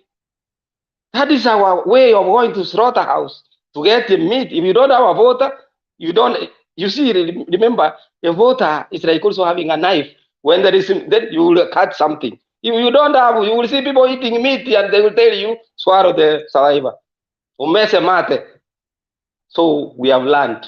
We need people who are competent. We need people who will fight. People will say there are people behind me who sent me for this mission. I'm not alone. But you don't send someone who will come here and buy a nice car of 5 million and they will be carrying some cargo behind it going all over the city. Even he doesn't know when parliament is. And then after 5 years, he will come and tell you, oh, know what, there's 50 shillings here. You go and take your changa and off you go throw stones to the helicopter. That is very true, and that's what happens.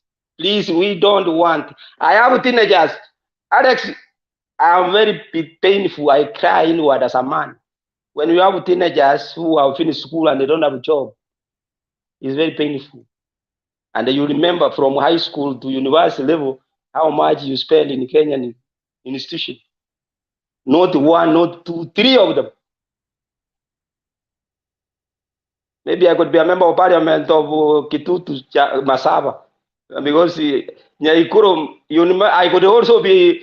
I read the history of Anyona actually. Anyona is my home area member of parliament, and we respect him. He's a man who understands, and that's how we are. He's the one who took us to school. When we were making a ramp and the people are buying soda, he threw down the soda and said, "You have to bring money. We don't want to see soda here. You can't come here and give us money and you go home with a goat. You brought the money for somebody to go to school, or you came here to reap. You harvest where you didn't grow. We need you to bring money and come and give people to go to school and go back." And that is the school of thought I'm looking things from. So please, let's campaign peacefully. ina maana that we want a next government and we respect everybody. As I said, apologies welcome, but consequences, they are there. Sorry, the causing accident. And yeah, we say that the consequences are there, then they have to face it, they have to act on it, they have to feel, they have to stay in the cell, like now they are cold, they are suffering, those are the consequences. And even the one who was the architecture, still he has lost some bigger way, but he may not be able to say, but behind the scene, they are feeling it. From there, as I go towards AZIMIO, I think now we are on the same way we are working through. People now, the campaign was fantastic, speeches, wonderful. That's what we are looking for. We want to be people who are focused. People want a change, who have felt that yes, we are fighting for a cause. We are not fighting one another. Why I speak all languages actually? Not because that it is because I have moved the entire country. I stayed with everybody. I know everywhere. When I am talking about that, somebody will think, yes, it's true. But all these people, we have in ours who have different thinking, different view. But we cannot stay alone. I need you, you need me. If you know that you need me, I need you, you cannot throw a stone, you cannot cast something, you will say, let's work together, let's continue. However you are weak, I will be able to push you because in one way I am unable and another way around. And that's what it is, because I use a knowledge that there are two drivers. You can be a driver of a vehicle, but also somebody who's having donkeys is a driver, but they are all walking. And that's what the job I did. The first job in Kenya before I go to high school, that was my job. I had to raise a school fees for myself. And here some young people, they cannot even wash their clothes. They cannot do any job. Even I challenge some people. What have you done? Even the smallest. But don't you expect somebody to give you money for free? Handout for what? What have you done? So that I can, if you are selling tomato, yes, I can add you 1 crate. But when you are nothing, no, we don't do that. We cannot create. We want that. Yes. Do you wanna finish now? Oh yeah, sure. Sorry.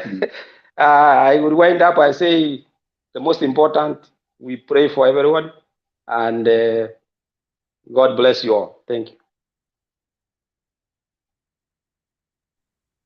Fred Kasuri, toka kwa comment kuja kwa debate huko, acha kusumbua watu kwa comment, unakuwa mtu nini. Haya, nilete Richard Makiadi.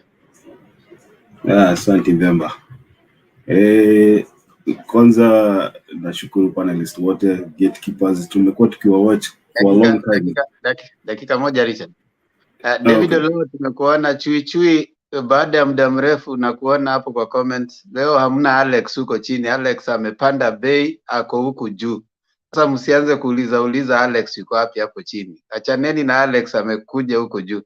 Mtu akipanda bei mnamwacha. Sasa leo acha tumekaa na yeye hapa. Tajiri msungu. Kuna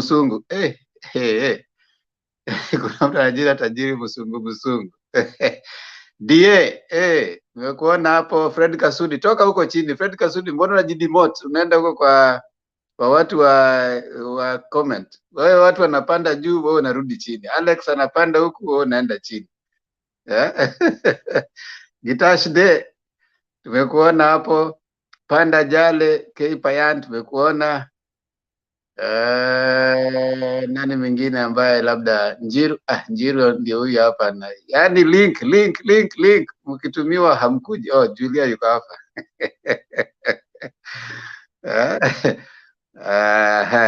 Nyabuansu Fred. Sawa. Haya, wacha sasa tuendelee. Namuona hapa Richard endelea.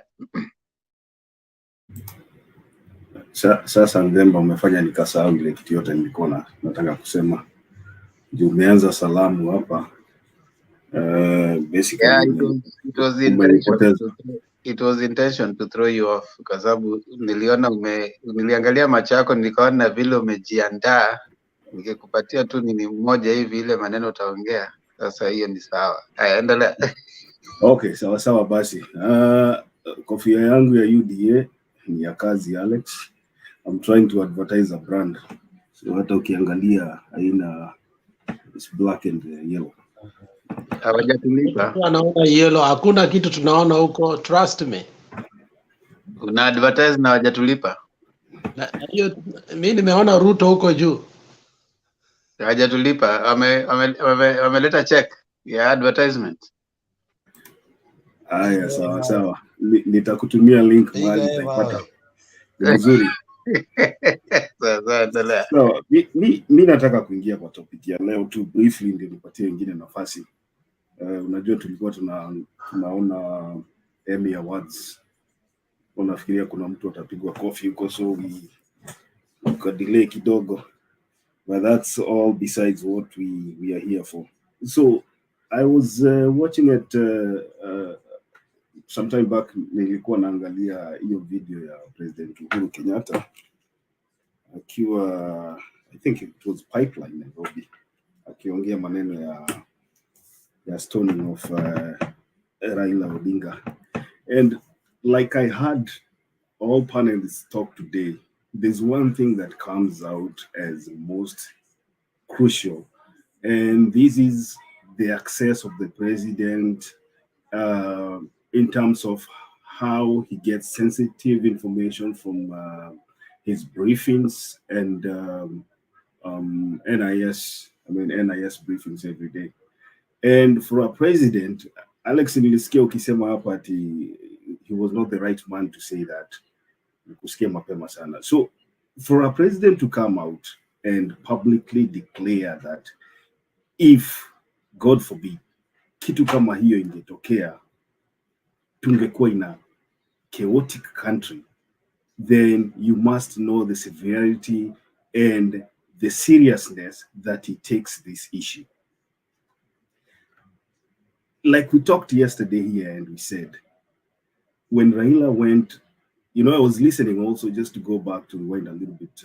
I listened to a lady come in here and say, Raila alienda the wrong place. Alikuwa ameenda kutafuta trouble. I was just listening in the background. Akasema, alienda kutafuta shida huko ndio maana alipigwa mawe.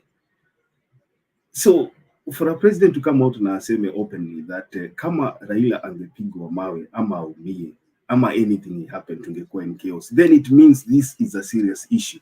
The president has information, he's privy to information that we as normal wananchi hatujui. Now, it looks like this thing has been going, the planning of this event or this attack has been going on for quite some time. And there are people who knew this thing was going on. And there are people who chose deliberately to put Raila Odinga's life in danger. And they decided to keep quiet. Because, like we have always said here, if the security forces were absent from that event and the few that were there were overwhelmed, then it means somebody was trying to sabotage somebody else. And I think moving forward, like we always say, moving forward, we always condemn political violence. And I have to figure out a way that Kenyans can actually distinguish between political events and private functions, because this was not a political event. The stoning of Raila Odinga was not done in a political event. This was something that was planned on the side, and it has nothing to do with politics. So I just hope that going forward, people will be briefed by the security forces, the security agencies, so that we have sober campaigns, and the lives of the two leading presidential aspirants will not be put at risk. Looking at what the DCI are doing right now, I think that is just a circus. And the reason I say that this is a circus is because if from what I've read in the Nation newspaper today is that there was a communication that was traced from the two guys who recorded a statement today to other people outside there. And I mean, you can trace the communication of somebody without necessarily asking for their phone. So this is just a circus. This is just something that is trying, it's just meant to paint Kenyans, kupaka watu jinga, yani kuonyesha watu kwamba kuna kazi inafanyika. And I believe at the end of the day, nothing is going to happen to these fellows. And this goes back to what I told Atuya yesterday. I told Atuya that if you want to read what William Ruto is thinking, if you want to read William Ruto's mind, then you have to listen to Oscar Sudi. These people, before they went to the DCI today in the morning, they just rubbished the whole event. Wakasema tunataka kwenda kusikia ile upuzi yenye wanaongea huko, which means these guys do not take even the investigation that is going on seriously because they know nothing is going to happen to them. And for their leader to stand before the camera with a group behind him to declare that he's going to use the party organ and the party system to deny the perpetrators of violence, party tickets on the basis that they were involved in stoning of Raila Odinga. It's just a choreographed way of reacting to try and clean themselves, and ile matope walikuwa napaka watu wakisema watu ni wakurusha, but that's just something they are trying to do just to look like they are saints, which they ain't. And I believe after this investigation is completed, you will find out that these people are the people who organized, they financed, and they masterminded the stoning of Raila Odinga. So the DCI should not treat Kenyans to a circus that they are always doing, and they should get down to business with the real protection of. I know William Ruto has a battalion of GSU that always surrounds him wherever he goes. And so I believe Raila Odinga should also be given equal protection, and also they should be, fed with prior information using the NIS or whoever is in charge of, providing information so that we don't actually put people's life in danger.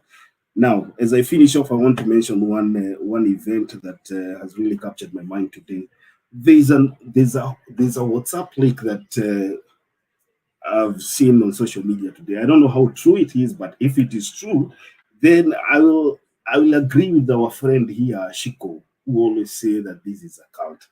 Because I was reading through the WhatsApp messages that are purportedly from a communication between Rigathi and this other guy, Nyoro, and this lady from Nakuru. I can't remember her name. Kihika.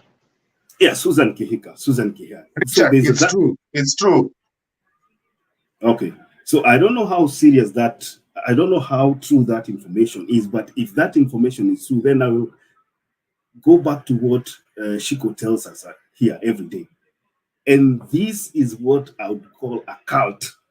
Because from the information that you read through there, and you will find out that these people have been brainwashing their people. Central Kenya was bound to be the biggest beneficiary of the BBI. I said here, I don't support the BBI, but there are some few aspects of the BBI that were good. So Central Kenya was basically going to benefit with many constituencies from the additional 70 that we were talking about. And then we're looking at almost 50 billion, if I'm not wrong with that figure. And now, because the people who are brainwashed that this is a position creating amendment to the constitution, everybody believed that. So the BBI is gone now. The communication now is about how they are going to address the backlash that they are supposed to get from their constituent. And you see, these are people who have no agenda, because from what I understand is they are supposed to lay low for the next few days, and then our guy from Western, the ever lazy Madividi, is supposed to be given a task ya kwenda kufunika moto, yani kwenda kupoteza watu again huko Central Kenya. So people have been brainwashed, and this is the same thing that happened even in the US with the Trump. If you look at the supporters that support William Ruto and the supporters that support Trump, they have the same agenda. They are brainwashed. What they are told is what they believe, even without questioning and without asking if this thing is real or not. So I want to look at the next few weeks and see how they will manage the repercussions or the backlash that will emanate from Central Kenya, and then I hope that they will try to create another narrative, because I think from what we're looking at right now, they are running out of options, and very soon, I'm very sure that they'll have nothing to tell Kenyans. So let me just stop there, and I'll come back later and make a comment. Naona Alex uko na swali. Yeah, niko na swali kwa Makiadi, because I think we must look things from both coins. And I think I need Matiang'i to come back, because the issue that we are propping up is very legit. But if it's legit, it must also be handled openly, because at some point, Matiang'i came and told us the deputy president is being guarded, the most guarded deputy president in the world, maybe, because even in America, I don't think this lady is being guarded by so many policemen the way we were told. I don't think so. Those are too many. Maybe the intelligence might be better off, but in terms of guarding, I think Ruto has too many. If Ruto has that number of security, and this incident has happened, now it looks like if we have to demand for Raila to also be taken care of, because now he's a presidential candidate and the president in waiting, because I know he's the fifth, don't you think he's also going to get about 280 to 300 policemen? Is that the solution for our security in Kenya? What I would say is this, and I'll not look at it from the angle of numbers that somebody will be assigned. You know, if we say that William Ruto is the most guarded, so Raila should be, I would look at this from a different angle. And this is, if Raila Odinga was to go and campaign in the so-called hotspots, then he should have information about what he should expect or what to expect when he goes to that region, apart from the facilitation, you know, in terms of security, but also intelligence. So it doesn't matter how many policemen they give Raila Odinga as a presidential candidate, but also on top of that, these people should be facilitated with information so that they also do not endanger their lives and the lives of their supporters. That's my take.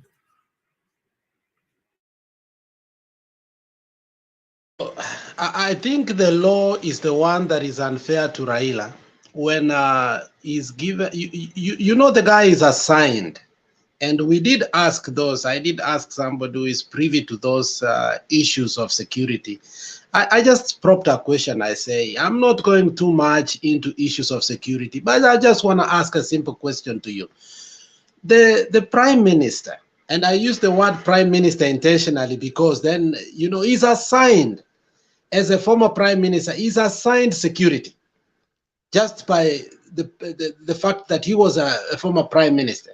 People like Mudi Awori, people like Kalonzo, without even being provided with the present security, because of their high positions in the previous administration, they've been assigned. And that is what was one of the issues that you saw, the withdrawal of security when Jubilee came into power. You remember that problem they had. And later on, they were given back. But it was with conditions that it cannot be political. Do you remember that? So don't you think that now the law needs to be changed? Because they were given conditions that if it's political, And we've been politicking all this time. Don't you think they need to change that law and make sure that now he needs to be guarded 24/7? Because in that plane, according to Junet, there were only 3 policemen. That's not enough. So I think it's a laxity of Matiang'i and the security. We shouldn't blame other people now. Matiang'i needs to come and explain why this is happening, knowing that housing issue has been an hotspot for him, and he has told us several times. Don't you think the buck should stop at Matiang'i for this time around? Okay, Alex, my argument is this. When I was looking at Raila addressing people in 10, he had a chase car, he had escorts from the police, and I believe he had men, I think policemen in uniform guarding him from the sides. Now, moving away from the 10 incidents where he was heckled, when he went to the burial, remember when he arrived there, the burial was already done. I mean, people had already finished the ceremony. I think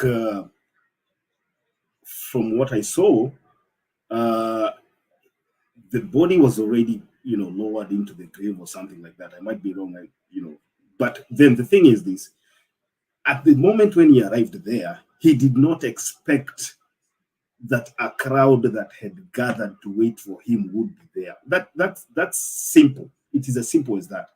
So the thing is, when the crowd came back, or wherever the crowd was hiding, there must have been somebody within the police or the security forces in Uasin Gishu or Eldoret or whatever police department is that had privy knowledge to whatever was going to happen. And they did not tell him. They did not warn him to stay away, or they did not told him to, they never informed him even to wait, just to make sure that he is safe. You know what, we think there is a gathering ama kuna watu wako pande nkota, because Junet said here, walipigiwa simu na pilots wakaambiwa, you know what, tumeambiwa mtoke haraka. Listen to that language yenye Junet anasema, tumeambiwa mtoke haraka because hizi helicopters zetu zitafanya nini? Zitapigwa mawe. That is what Junet said. And that is when walichukua gari ya Mandago. Na wakaenda, they were driving themselves into an ambush. So you want to tell me that hakuna police ama security officer alikuwa anajua hiki kitu imepangwa? This, for me, was a deliberate thing to put these guys' life in danger. And we are so grateful because it failed. But moving forward, just to avoid a situation like this, regardless of how many policemen watamuattach, I think it is very necessary kuambia any presidential candidate ambaye ni, forget about wakina, this guy anaivaga gospel and wakina Munishi, sijui anaitwa Munishi. Forget about those guys. I'm talking about these 2 people that are the front runners. The DP has an advantage because he's in office. He gets his briefing. He also gets briefing from his people in the security forces. And so he stands at an advantage as compared to Raila Odinga, who is an outsider.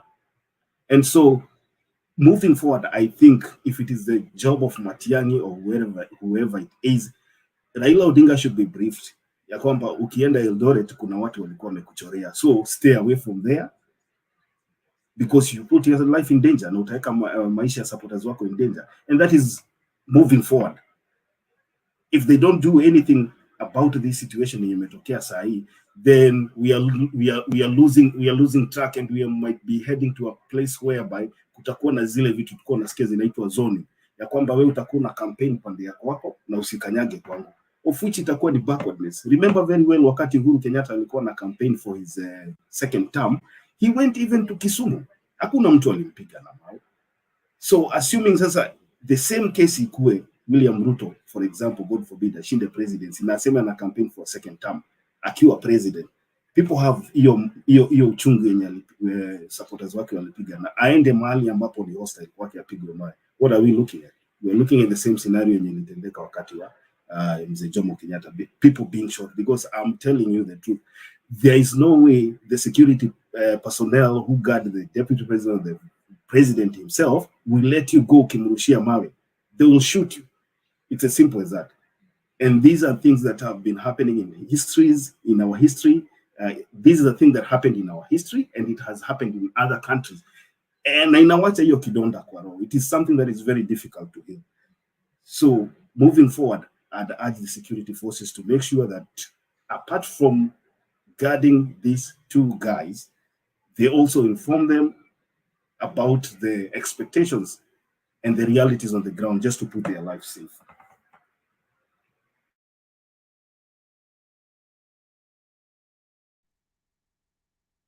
Okay, thank you, Richard. Tim, you have a question?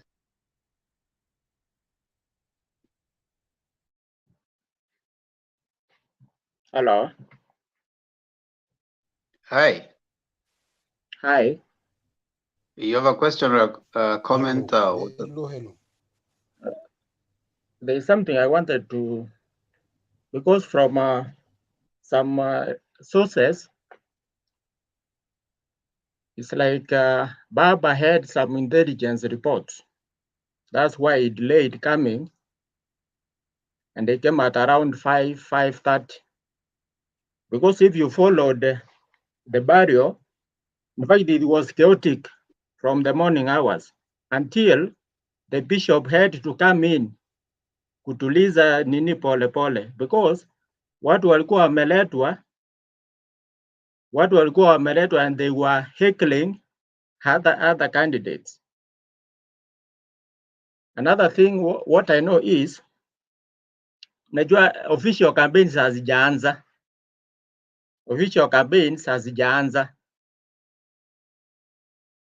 That's why it is impossible to give the aspirants ile security ya kutosha. Another thing, in such an incident, mtu kama county commissioner ndiye anastahili kuprovide security to all the watu wenye watakuwa kwa mahali fulani.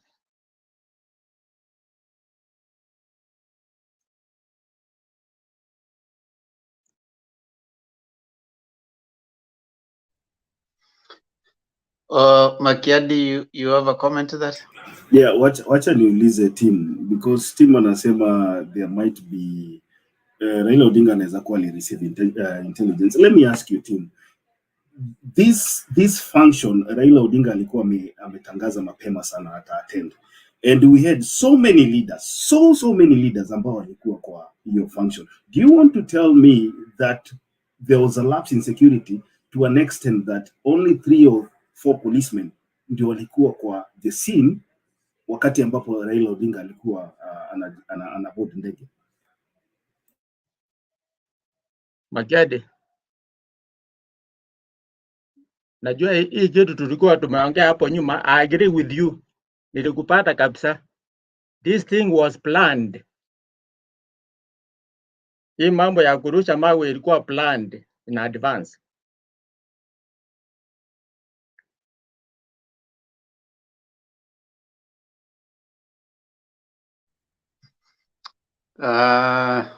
Okay, Njiru, you have a comment or a question?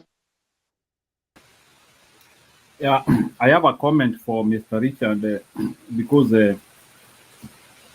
I think maybe sometimes when we are drawing parallels, it's always good to be careful on what you are saying. And I think there is a general perception which we have as Africans that we view America as a democratic party. And when you compare the Trump supporters to Mr. Ruto supporters, I would highly disagree with you, because I believe that Mr. Donald Trump had quite a big, decent group which was supporting him, regardless of maybe what happened during the end of his term. And I think it would be important for us not to draw those parallels. And that is why you are seeing, if you look at the American policies, both the Republican and the Democratic Party, they have been having their own issues in terms of policies. And the Democratic Party also, it is not that they are angels, they also have their own policy issues. And if you draw in the history, because those are some of the things which we don't know very much. There are even some of the policymakers in America who are Democratic Party and they still supported the slaves. So this idea of Africans thinking that Democratic Party is the best machine which supports African issues and agenda, people need to get more details and information. We need to view America as America, not America as a Democratic Party. And that is where many Africans miss it. And that's why you are even seeing, even like what is happening now on the oil issue, we are unable to get the value or our bargaining issue because we too much agree on everything, to the extent that a country like India, which was colonized like us, they can be able to get a stamping authority because they can stand on the wedge and they can be able to talk to both Russia and America. Whereas in Africa, there is no any country which can be able to talk to these people. So I think Africans have to be serious on their policy, and I think our people are not able to get that well. And that is a problem which we have as a people and as a continent in general. We have to know how to outline our policy. Let's not see America as a Democratic Party. Let's see America as America. The issue of oil is about OPEC and non-OPEC countries trying to look for balance. So it's not only, and those are some of the outputs which are coming from the Ukrainian war. It's about OPEC and non-OPEC countries trying to balance up. Somebody can be able to do his own research and try to balance off. That's my comment I wanted to give on that. Thank you.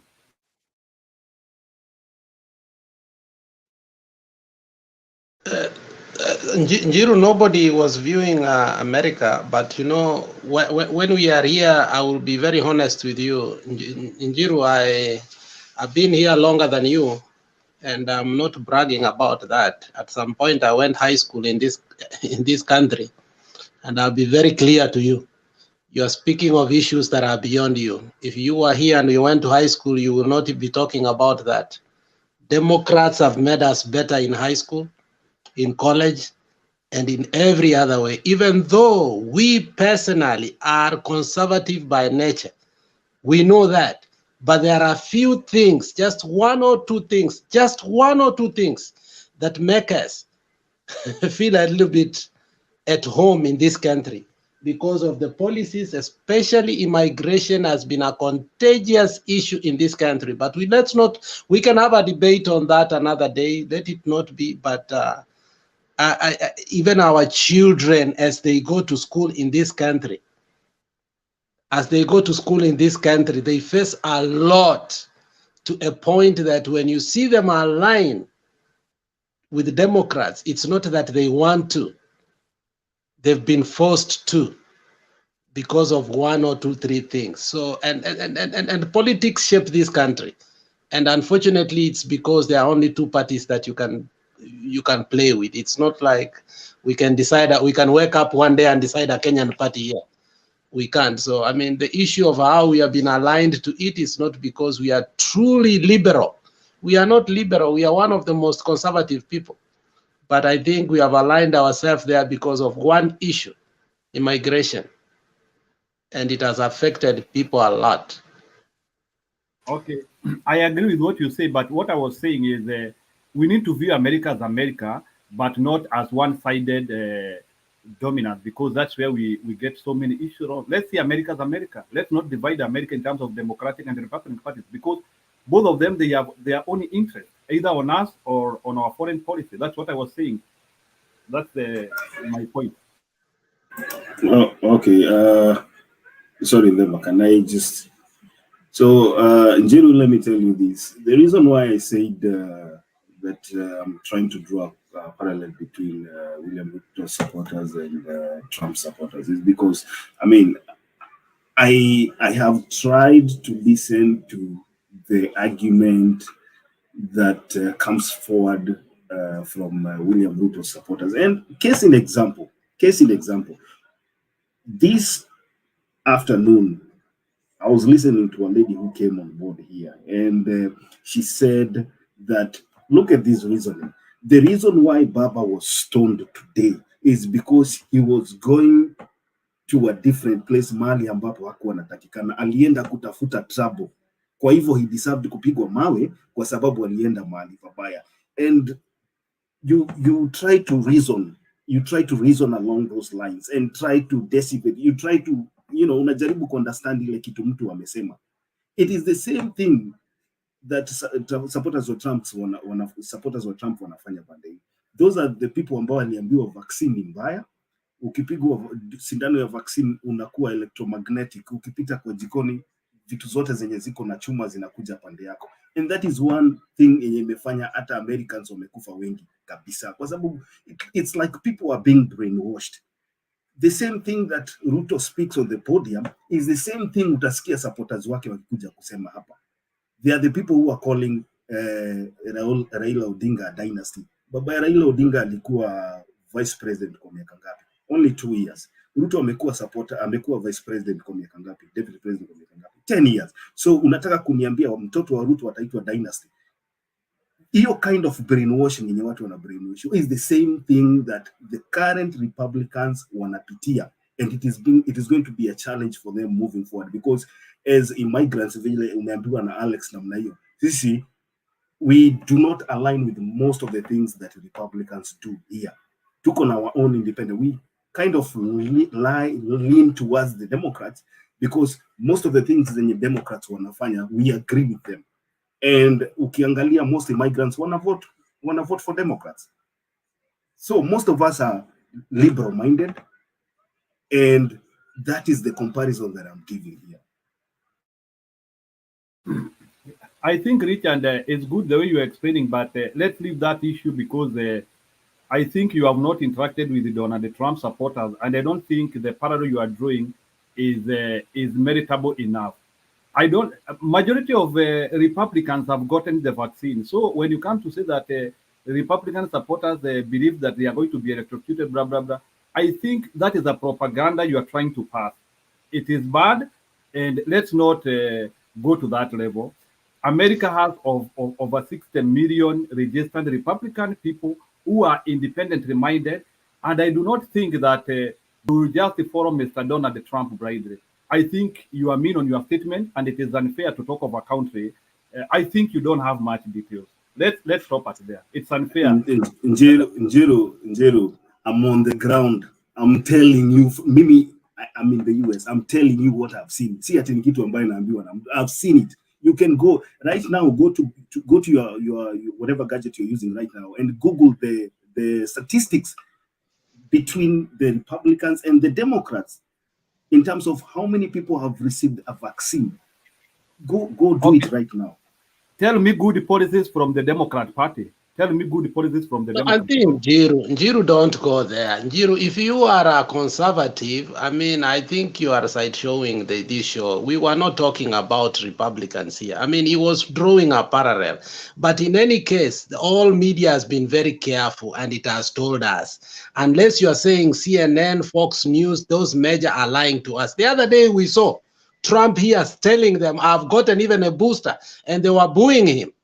Where was that? I mean, why are you lying to us? Don't lie to us. It was Fox News showing when Trump was telling them, man, go get a booster. Stop, this thing is killing us. And they started booing him. We saw it. No, bro, but don't drag all Republicans to that thing. It's unfair. We are not saying all Republicans. We are saying a majority. All right. When you say Republicans, okay. Wait, Kemba, wait. Let's have it. When we say UDA are doing this, we are not saying every member of UDA. When we are saying AZIMIO is doing this, we are not saying every member of AZIMIO is doing this. Let us not go to the hatch whereby we are personalizing the politics of AZIMIO to individuals. When you bring another country, you have to be careful of the one. He used another country to refer to our politics. He used American Republicans to refer to what is the problem of reference? Member uses democracy, advanced Western democracies. Okay, calm down. Jero, there's a what you call comparative politics. That is very allowed, very much okay. It's even studied in political science, comparative politics. But where you compare without Hold on. Comparative politics, you look at the global politics, you can even look at the French Revolution and compare it with revolutions in Africa. So there's no limitation. in comparative politics. So I mean, you are not supposed to sit and say that now.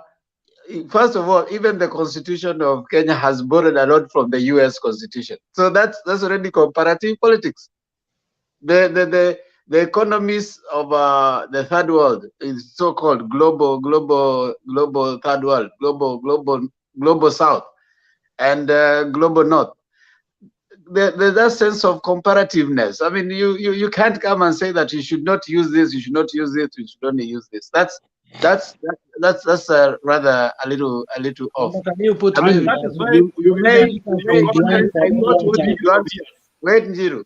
I thought what you have asked is once someone has borrowed from a particular, jurisdiction and compared with theirs, then you would have probably, maybe you didn't understand the contextual framework in which he put it. Maybe that is what I would have expected you to see, maybe to differ with him on the contextual framework. But to say that you ought not to use, I think that one is a little off.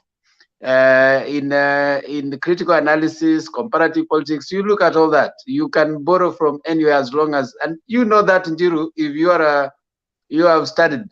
When they say cite your sources, and in critical analysis and writing that, I mean, you study hard, you go over and above, you look at what has been done elsewhere.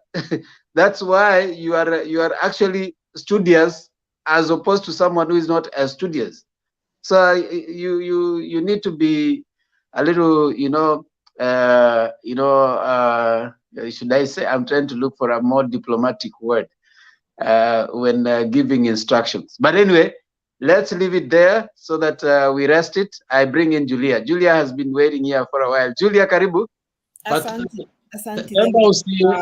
Nani amekaa huko chini tangu huko kuwa anaweza fikiria tulikataa kumweka. I don't know, you refuse kumweka and he needs to explain a few things here. Arika. No, I Okay. I hear you. I hear you. Arika, I hear you. Arika has been given a suspension for 2 weeks. I hear you. Arika, you have been suspended for 2 weeks. Come after 2 weeks. Your case is being reviewed.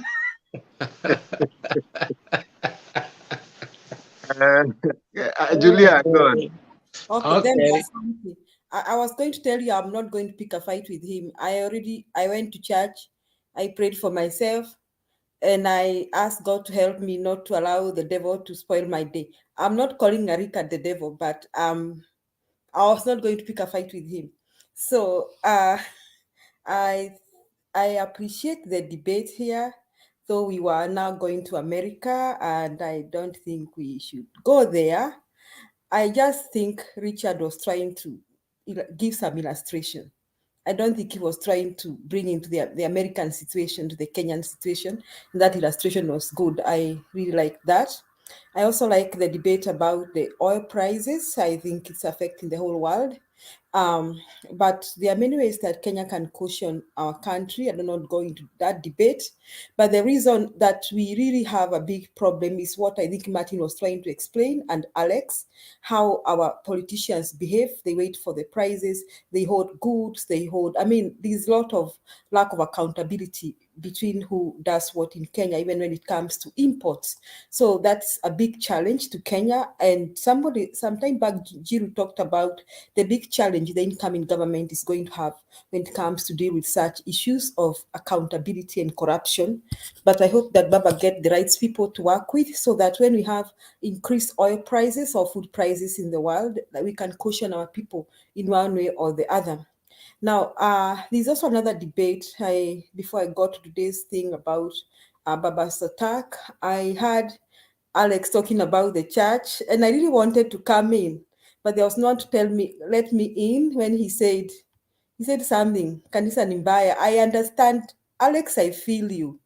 I really feel you, and I feel people who are now tired of the church, but I think I sent a message to Alex. It's not the whole church. It's a church in Kenya that I don't know how the rest of Africa is, but I can't talk about the rest of Africa because I don't know how the church in the rest of Africa is.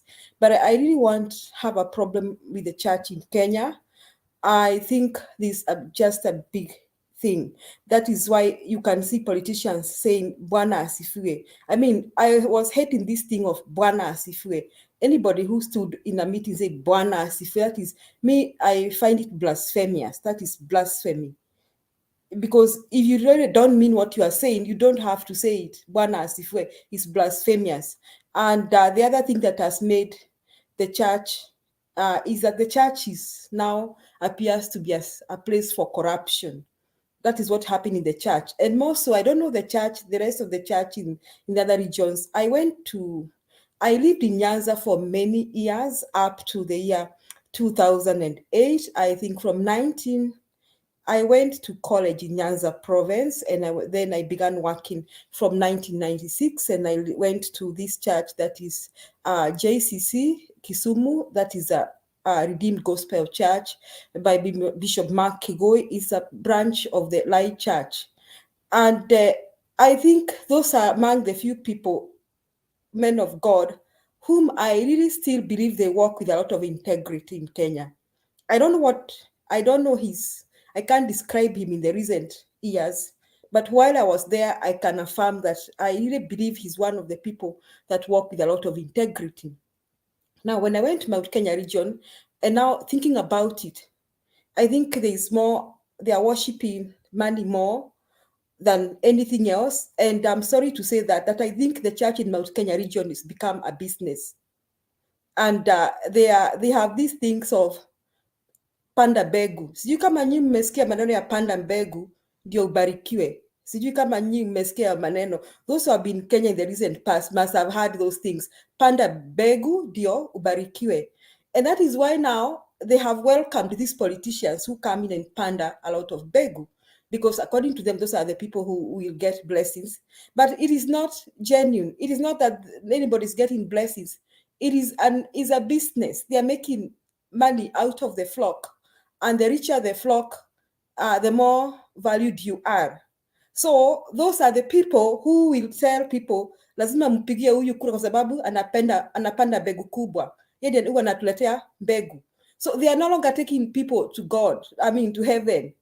They are not concerned about the lifestyle of those people. They are not concerned about the relationship those people have with God. They are concerned about with how much money these people bring to the church. Why I'm saying that, when I came here to South Carolina, I got to a white church because there are white churches and black churches. It's a Pentecostal church. But I'm really surprised. I've never heard that man of God talk about money. In that church, there are envelopes for tithes, there are envelopes for offering. But I have never, I have been there for 5 years. I have never heard him talk about money. But people still give in that church, and they give so much. And his emphasis that your relationship with God is what concerns him, and your welfare, and whether you have challenges, you have issues, you are sick. He's concerned about the welfare of people. So when I look at that, and I look back at my country, every someone in Kenya will be panda begu or give this. That is why now the church is a center of corruption in Kenya. So the church is no longer giving direction in Kenya. I'm sorry to say that. And looking at Mount Kenya region, and those people who are watching me and they share my faith, I truly think Mount Kenya region needs deliverance, needs a real prayer of salvation and deliverance. Otherwise, most of those churches are sending their flock to hell, direct to hell. I'm sorry to say this. That is what is happening. That is why politicians can stand in the altar and say, Bwana Asifiwe, Bwana Asifiwe. And in the afternoon, they open their mouths and insult the president, insult the president's mother, use all that vulgar language, somebody can say, but Gachagua was saying the other day, tumemletea Mkristo. He was saying that the deputy president ndiye Mkristo, anasema na huyu Mkristo akitoka kanisa matusi imejaa kwa mdomo yake. I think we shall see you, we shall learn about you by your actions. These are wolves in sheep's clothes. That is why the Church of Christ in Kenya no longer has a name. And I understand Alex and those people who are saying here They would rather have Muslims, because Muslims don't know what is the word compromise means. They don't know. Muslim kama wewe ni wa dini, uache usherati, uache hiyo tabia mbaya. That is how Muslims are. But the Church of Christ, Kenyans claim that they really love Jesus. I mean, Kenyans say that 85% are Christians. That is not true. That's a lie. These Kenyans, I think 85% of Christians are hypocrites. So we need to really look into this church and say those who pray, they should pray for revival and deliverance for this church, because I'm telling you, the Church of Christ in Kenya is going to hell and is sending people to hell. And Kasutu will agree with me that. So that is what I wanted to add about those who are talking about the church. So the church is not bad. Me, I think I got to a very good church here. And I trust my pastor has a lot of integrity. And I think if somebody says they love Jesus, look at their actions, look at what they do, how they treat their families, their children, the people around them. Look at them. Then you can judge and tell whether they really love Jesus. Now, on to today's debate, Martin, I want to correct Martin. Martin, you said something that you said people are about to throw stones to you. So I'm about to throw a stone to your direction. You said something that that violence has been Mount Kenya in Central and Rift Valley during elections. Central do not do any violence. In fact, Central Kenya, though they back one political aspirant that is for presidential, though wako na hiyo tabia ya kwamba kuungana tupigie fulani kura, and sometimes it's on tribal reasons, they really don't waste their time on elections. Like, they will not go for demonstrations. You will not see them on the streets. You will not. In fact, Central don't even care wewe ni kabila gani na unakaa wapi. Tupige kura, twende tukalime. You'll see on 9th, they'll wake up very early. Those who will be voting, they'll vote, and you'll find them in their farms. And you people, as you'll be so stressed waiting for election results, they'll not be stressed. On 10th, watafungua mabiashara zao. Whether Ruto wins or not, that will not stop their life. They have that attitude that wewe ni raisi ama si raisi, you're not bringing ugali to my table. So Mount Kenya region, I think, is the most peaceful place during elections, because they will not go on the streets, they will not demonize you because you're in this party. In fact, they'll not do that. If you see any ritual violence, like the ones that was in Laikipia, I can tell you that is planned by politicians. These politicians we are talking about, that will pick a few youth and fund them and tell them to throw stones. I can tell you that. But the common Mount Kenya region person, we will not waste his time on violence. I can promise you that. Even now, as you go into the elections, whether they're in UDA or not in UDA, I think they are going to be very peaceful. You can take that to the bank. But for the Rift Valley, I feel you, Martin. I think it's from experience, and if you look at our history, I think we can tell a lot. It is not the community. I don't want to talk about a certain tribe, because we know tribes from from Rift Valley, and we know people who are very peaceful, and even as we live with them, some of them are our family, some of them are our friends, and we can say that we cannot even demonize the Kalenjin community. We know many Kalenjins people that are good and they love peace. And when I've been talking to this to some people I know from Rift Valley, from the Kalenjin community, what they are saying, they want peace. They want peace. So I can tell you, the common Kalenjin person wants peace. I can tell you that. They don't want violence. They don't want bloodshed. They are not for this nonsense we are seeing. We are seeing in that we saw in Ergeo Marakwet. They are not for that. And I repeat what I said last time here. I truly believe the common Kenyan wants peace. And I am in this school of thought that common Kenyans are not tribalists. They are not conscious of tribes. They are not there. They have accepted that we are more than 42 tribes and we need to live with each other. So I want us to remove that notion. But when it talks about violence, I think we need to look at the politicians in certain regions, especially the ones in Rift Valley. And that takes me to the Uhuru, the Uhuru break silence on Raila Chopper. Now, what Uhuru said, I think we should take it seriously. And he was not just saying it. So I appreciate he came out and condemned that act of violence. I want to revisit somebody who talked about the Rwandese genocide. And I think those who, you need to read what happened, whether when this genocide came from. It came from when I think 2 presidents were killed. I think one from Burundi and one from Rwanda. I think I should read back and find out who was a Hutu, who was a Tutsi. Now, that is how that war started. Now, things happen, and we should learn from what happens to other people. Martin, why don't you allow me to finish? Then you can talk when I'm done. Thank you. Now, things happen. Now, what happened to Rwanda, we should learn from that. We should not wait until it happens to this country. Now, Uhuru asked a question. Kama hiyo mawe ingegonga mzee. You know, what about if there was something with the helicopter and it crashed? You know, we don't want to think of the unthinkable.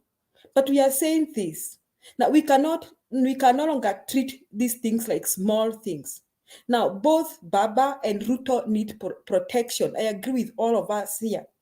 Neither Baba nor Ruto should be exposed to that kind of a thing. Because these kind of people, they hold, they have a big following, and because they're alive and they are protected, then we have peace. Same with the president. Now, it is good. We've been very lucky that since independence, none of our presidents has been assassinated. But you can look at the countries where the presidents have been assassinated. You can see the turmoil that has gone, that has risen in those countries. You can see what has happened, even when what happened to, someone was talking about Libya here. I still feel that Gaddafi should have been left to rule Libya, because the peace of Libya was taken when they destroyed Gaddafi. And finally, I think he was killed or something. So what I'm saying, even when we had Moi, pay this. That's why sometimes when we were in Mount Kenya region, when we had Moi in power, there were things we used to say, that we better have Moi. We don't like him. We don't like his governance. We don't even want to see him. We don't even want to hear him speak. But as long as we had him as the president, he was a symbol of national unity. We could walk, we could go to school, we could take our children to school, we could do 1, 2, 3. So what I'm trying to say, these leaders who are symbols of national unity should be protected.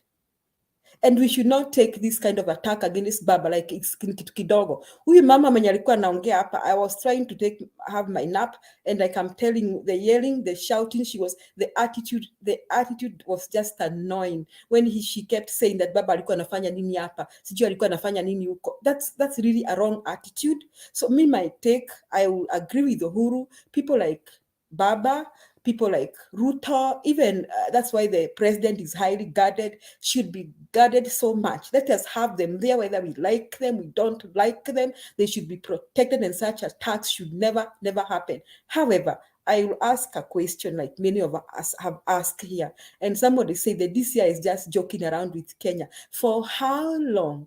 For how long are we going to have this kind of leaders like Sudi? Yani Sudi, he's a suspect. Wanaongea na madharau na matusi, ni kama kutusi tu wa Kenya. They have the audacity to say that they are going to listen to the nonsense with DS. They have the audacity. You know, they are so disrespectful. They are so disrespectful. That is why I repeat here to finish my talking by saying that however much DP Ruto apologize, I will never buy his apology, because show me your friends. And I tell you, you are unatuambia pole, alafu kesho kutwa umeita mkutano, umefungua mdomo, either umetusi president, ama umetusi mama yake, ama umetusi. And if you are not the one insulting them, it is either Kuria with you saying nasty, using nasty, foul language against other people here, ama Sudi amefungua. You know, Sudi suffers from what we call verbal diarrhea. You know, akifungua mdomo, he will say something so bad and so divisive. That is Sudi. So hata kama DP Ruto is apologizing, let us see him denouncing those people who walk around, and even him, let him change. Watch your confrontation of politics, that every time he opens his mouth in matusi, let him stop it for once. Then we can rethink about his apology and rethink whether he meant what he said. For the AZIMIO la UMOJA in TURKANA, that was an awesome meeting, and I think AZIMIO, we are heading to the right direction. I think I want to stop there.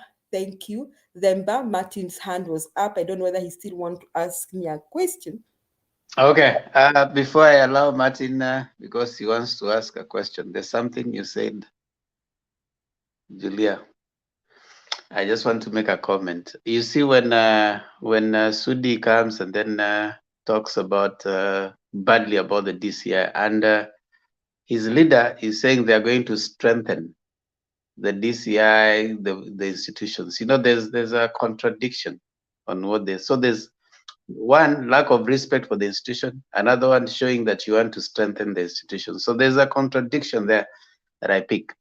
Welcome, David Arika. When you were away, we discussed you, and it was generally agreed that it was not necessary, the response that you gave to Mama Selina. She was not very happy about it. And we said, moving forward, the men agreed that we will not be responding in an attacking way to the ladies in the forum. So that was generally agreed with all the men. And you had apologized yesterday, and we said that for the benefit of all of us, let's appreciate the women. Let's not attack them. It doesn't take the man out of you when you let the ladies speak. That is just the natural, inclination that we want to allow them to, and we need to protect them as much as we can. Mama Selina is a veteran here, and we value her insights and rules of natural justice. We just need to appreciate those who came before us, and we give them the due respect. We don't have to really respond. We have tried as much as we can for the elders like Selina, Jakindu Bey, and others. We have tried to really gain from their experience. And Alex. No, Alex is a soon to be. He's not even. So yes, our agreement I just thought it is important to let you know that, so that it was not. It doesn't sound like you are adversely discussed, and you don't hear it from someone else. Yeah, we don't want someone telling you. We agreed. Mimi ni wazimu. That's what you agreed. Now you are telling yourself. You're telling yourself what I've not told you. I'm telling you what. That is what she called me, and I said I didn't expect that and from she apologized. equivalent of my mother. Hold on. She apologized for that. We don't need to go back. That's what you need to report, not discussing me. She called me wazimu. I said I am not. I didn't say anything about. Actually, what I need to apologize was to Julia. I said, Mama ni mulevi. That's what I apologized for. But for Selina, I didn't answer her. How do you discuss what I didn't say? I'm sorry. If I were you, I would have just let it pass, because but I'm not wazimu. I'm normal. I don't take Seroquel. I've never tested that before. That's okay. We are all insane. The levels are the ones that are different. In psychology, that was we say. What I know, I'm not a darling because I don't subscribe to There's someone behind you. There's someone behind you. I don't know if you want to take care of her first. That's okay. You can do so.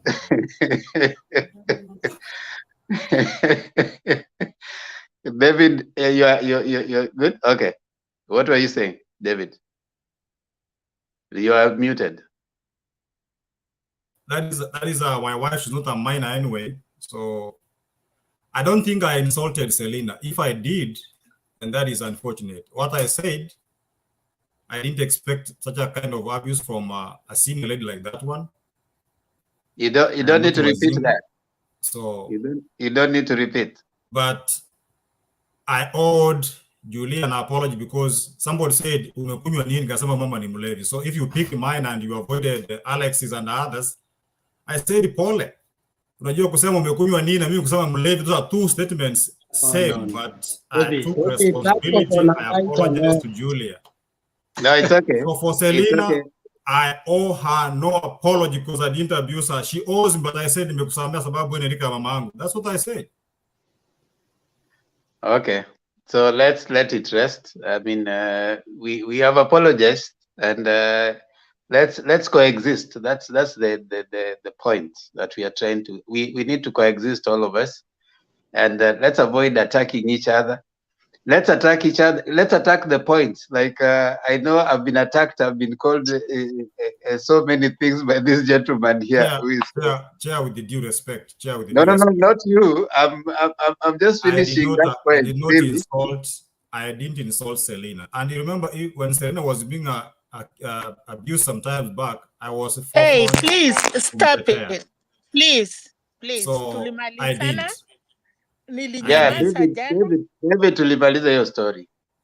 You don't have. Nyamasa jana, you started. You come back again, you want to talk about it. Please.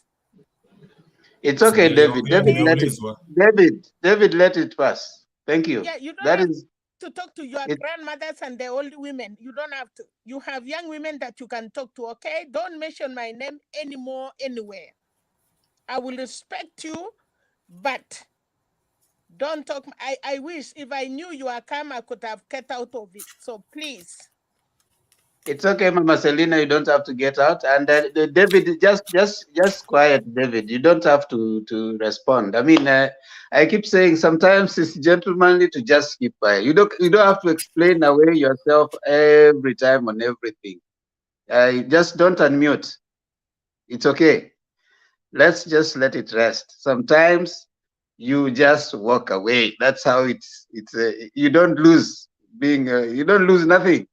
Yeah, you don't lose nothing. They are men. Unajua kuna wanaume wako na allergy, wataki kuona wanawake vile wanakaa na sao kwa manyumba. They think every woman are the same. Anyway. It's okay, Selena. It's okay. Tumemaliza hiyo. Now I want to say something that Julia had said. Julia, when you said the issue of Sudi, and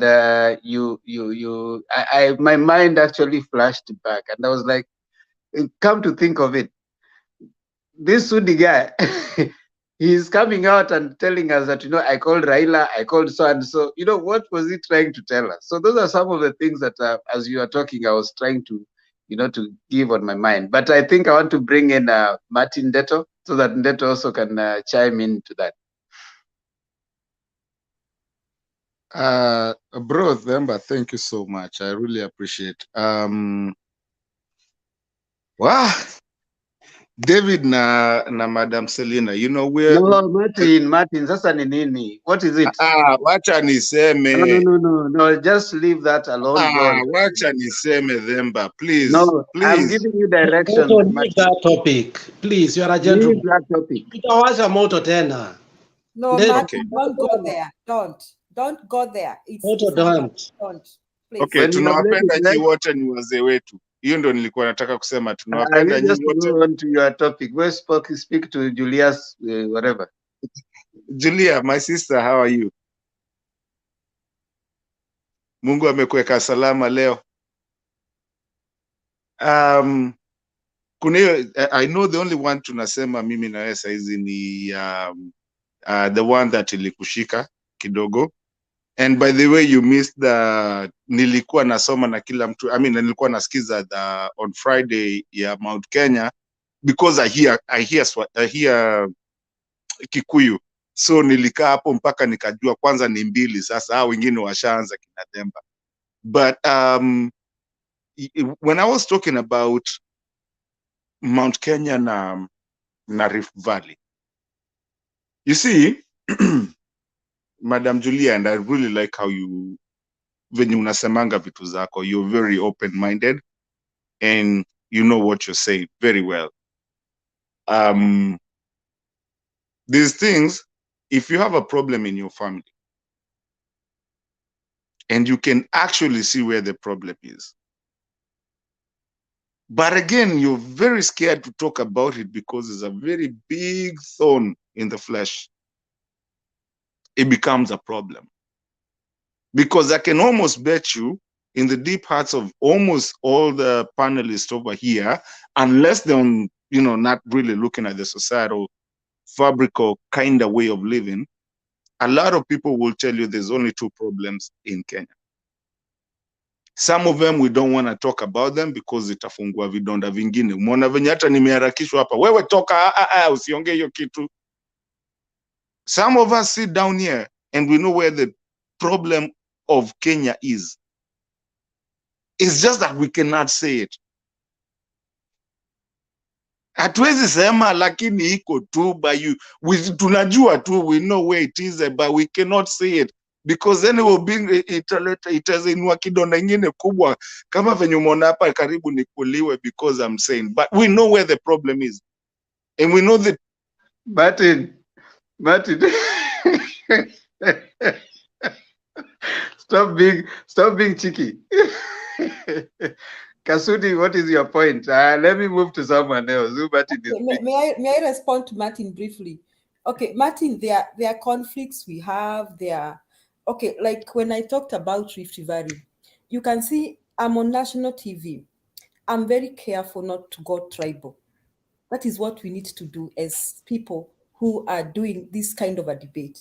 And I think as Kenya grows, we need to avoid going back to the tribal thing and balkanization of tribes. Like the statements like the ones Moses Kuria made, that is really on a bad thing to say. Yeah. So what I want you to depart from, don't say that we know there are conflicts in Rift Valley concerning land, blah, blah, blah, blah, because the Kikus went and bought land and all that. But now we don't want to attack the Kikuyu person and the Kalenjin person. Because like I said here, I know and I totally believe that Kenyans and majority of Kenyans are peaceful Kenyans. And they don't want this country to go to any form of violence. So I think when things like what happens to Baba happen, we should pin down those leaders who are involved in inciting Kenyans. Those are the people, those are our culprits, but not the communities. The communities are not culprits. I don't know how you feel when people from Nyanza feel when Ruto keeps saying how watu wa kurusha mawe. I don't think Themba has ever thrown any stone. Or I don't know whether Themba ni Mjaluo ama ni Mkisii. Sitaki kumuuliza, is not important. But I don't know how, kama wewe ni Mjaluo, how you feel. Are you profiling me? Umeanza kuniprofile Julia. I'm just giving Martin an example. How watu wa kurusha mawe. Sometime back, somebody said that Luhyas are cooks and watchmen. Do you remember somebody made such a statement, Kasuti? Sijui nani alisema hiyo maneno. That is in bad taste. Kamoto. It was Marehemu Kamoto. That Luhyas can only work as cooks and watchmen. That is in bad taste. So those are the things we should depart from as Kenyans. Yeah, those are the things we should depart from as Kenyans. We should be like, we know there has been issues between these people, but going forward, who are the inciters? Who pay the youths? These are our culprits. That's my take, Martin. So I didn't like the idea when you said ati kuna shida Mount Kenya, sijui Central, na kuna shida Rift Valley. It was like, we are expecting every election we'll have there's never been violence in Central Kenya after elections, and there's never going to be any violence. I can promise you that. But still, ukisikia mtu amechapwa na mawe like Kipya, that is wrong. That should be condemned. Why should somebody throw stones at Ruto or whoever? Even so, Madam Julia, nimeomba msamaha, yes. Lakini pia lazima tuangalie mali, because if you run away from the problem, you never really come to a conclusion. But mimi nimeomba msamaha kama kuna kitu nilikuguza nayo, na kama kuna panelists nimeguza hapa, nikikuja na kujanga na heshima. Pole. I'm good. Haukuniguza. I was just trying to correct something. I'm good with you. Not born to chew. Hakuna makasiriko, I assure you, I promise. Thank you, Demba. I usually, okay, thank you, Julia. I usually say something here, and I want to repeat it. Number one, you don't have to respond to everything that someone says here. That is number one. You can choose to respond, and you can choose not to respond. And over time, you get to know who can take your joke and who can't. Okay? As we keep interacting here, there are people you know, so and so can take my joke, so and so cannot take my joke. I mean, that's the fun of as you gel as a group and as a people. Those are called group dynamics, right? There are people who can take other people's whatever. There are people who can, like I know this gentleman here putting facing down. He knows I'm about to mention it. Alex, he'll come here, and the first thing he'll look for is for something that he's going to attack me, and you will hear his line of thought. The first thing he'll say, "You always come here and force us to take this and this." You Yeah, see, like now you are saying we don't have to respond to everything, and you are responding to everything. You see, it's not like he doesn't like me. It's just that you see, it's a friendly banter, you know. And if I take that serious, probably I might decide I don't want to come here because of Alex, and I might decide not to moderate because of what Alex has said. But it is only one person, Alex. You are 10 people. So am I going to concentrate on Alex and forget the other people? And there are 198 people watching. So you need to choose your battles wisely. Focus on the winning the war, not the battles. You can lose the battles. Some of them you don't have to. All right. So in that way, we are going to accommodate each other. I want to really ask. We are all good people. We all have our strengths. We may not speak like everybody else. We may not reason like everybody else. But I think there's a room for all of us in this place. Let's not force all of us. You can imagine if all of us were like Alex. This place would not be stayed. Or if all of you are like me. I mean, if you are like Kasudi, all of us will be preaching to everybody every day. Kasudi will quote every verse of the Bible for the whole time he's presenting. And that is him. All right. Let me bring Kasudi. No, who was coming next? And Njiru came before Kasudi. Njiru. Okay. Yeah, Njiru came before you, Kasudi. Njiru came before you. Okay, let me contribute to our discussion today. Let me begin by commenting about the violence which happened in Eldoret, Rift Valley in particular. I think this one is a wake-up call, and I'm not trying. Sorry, I'm not trying to be pessimistic, but one thing which I can conclude with what is happening is with certainty and depending with the outcome of the election. Based on what happened, I can pre-assume that to a chance of 85%, we might have violence in Eldoret. We might. I'm not saying that it will be there, but we might. That's a red flag we are receiving. Why am I saying that?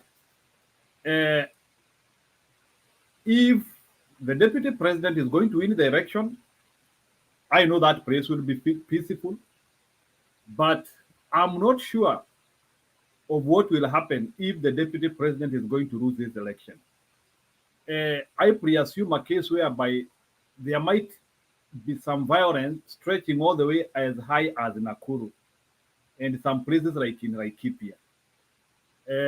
So I think it's a wake-up call for the Kenyan police and men of cloth.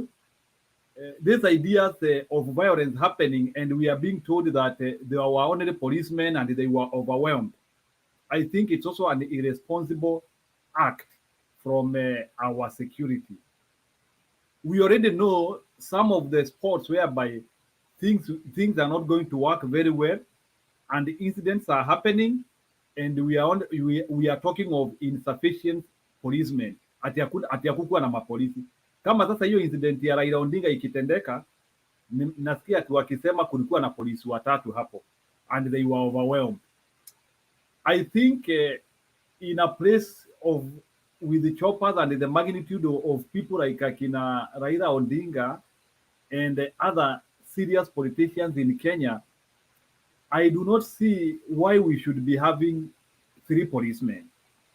I think our security has to look on their deployment.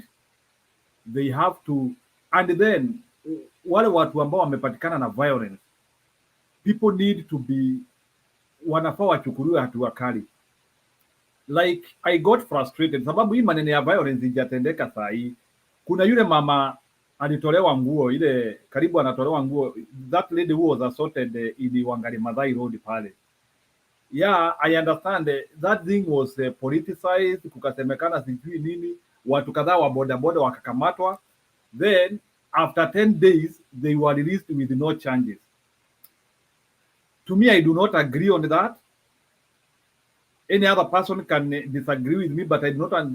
Any time when people commit some form of crime and we release them simply because maybe we say that this thing will become political, or I do not think we served that woman justice by releasing those people. And if we cannot be able to prosecute people and put people to justice, jail them or fine them, these things will keep on repeating because no one is paying a price of what they did. Like now, I'm expecting if there are some 5 or 10 people who will be arrested on this chaos which happened to Raila Odinga, people should be fined. If those people have some form of political orientation, their political parties should be fined. And then now that I'm also hearing, although it is being praised as an allegation, that watu kama Sudi-Kostan na watu kama Mandago wanatajwa kwa hii kitu, I think it is also something which is trying to speak very highly on our political alignment of what we do. Because I think it is very unfair for somebody like Mandago or Kostan, people who are esteemed leaders of Kenya, to plan violence. I think it is something which I would not take it. Those are very senior Kenyans. They are actually people who we look toward to. We admire their positions. We admire what they do to us. And I think it's the most irresponsible thing I can hear of a leader of certain caliber being involved in planning violence. It shows that no one is safe and anyone can plan violence in Kenya. And I think we have not learned from the mistakes which have happened in Kenya for quite a longer time, because we know that there are some hotspots in Kenya which have been experiencing political violence as early as 1992. Yeah, we know places like Moro, yeah, and some of those places like in Nakuru, they have been experiencing violence for so long, and we have not remedied that issue. We know we have people who have suffered from political violence, people have lost their property, people have lost life, and those people have not been compensated. Some of them, they have returned to their original homeland, and now watu wanakaa na kiwewe.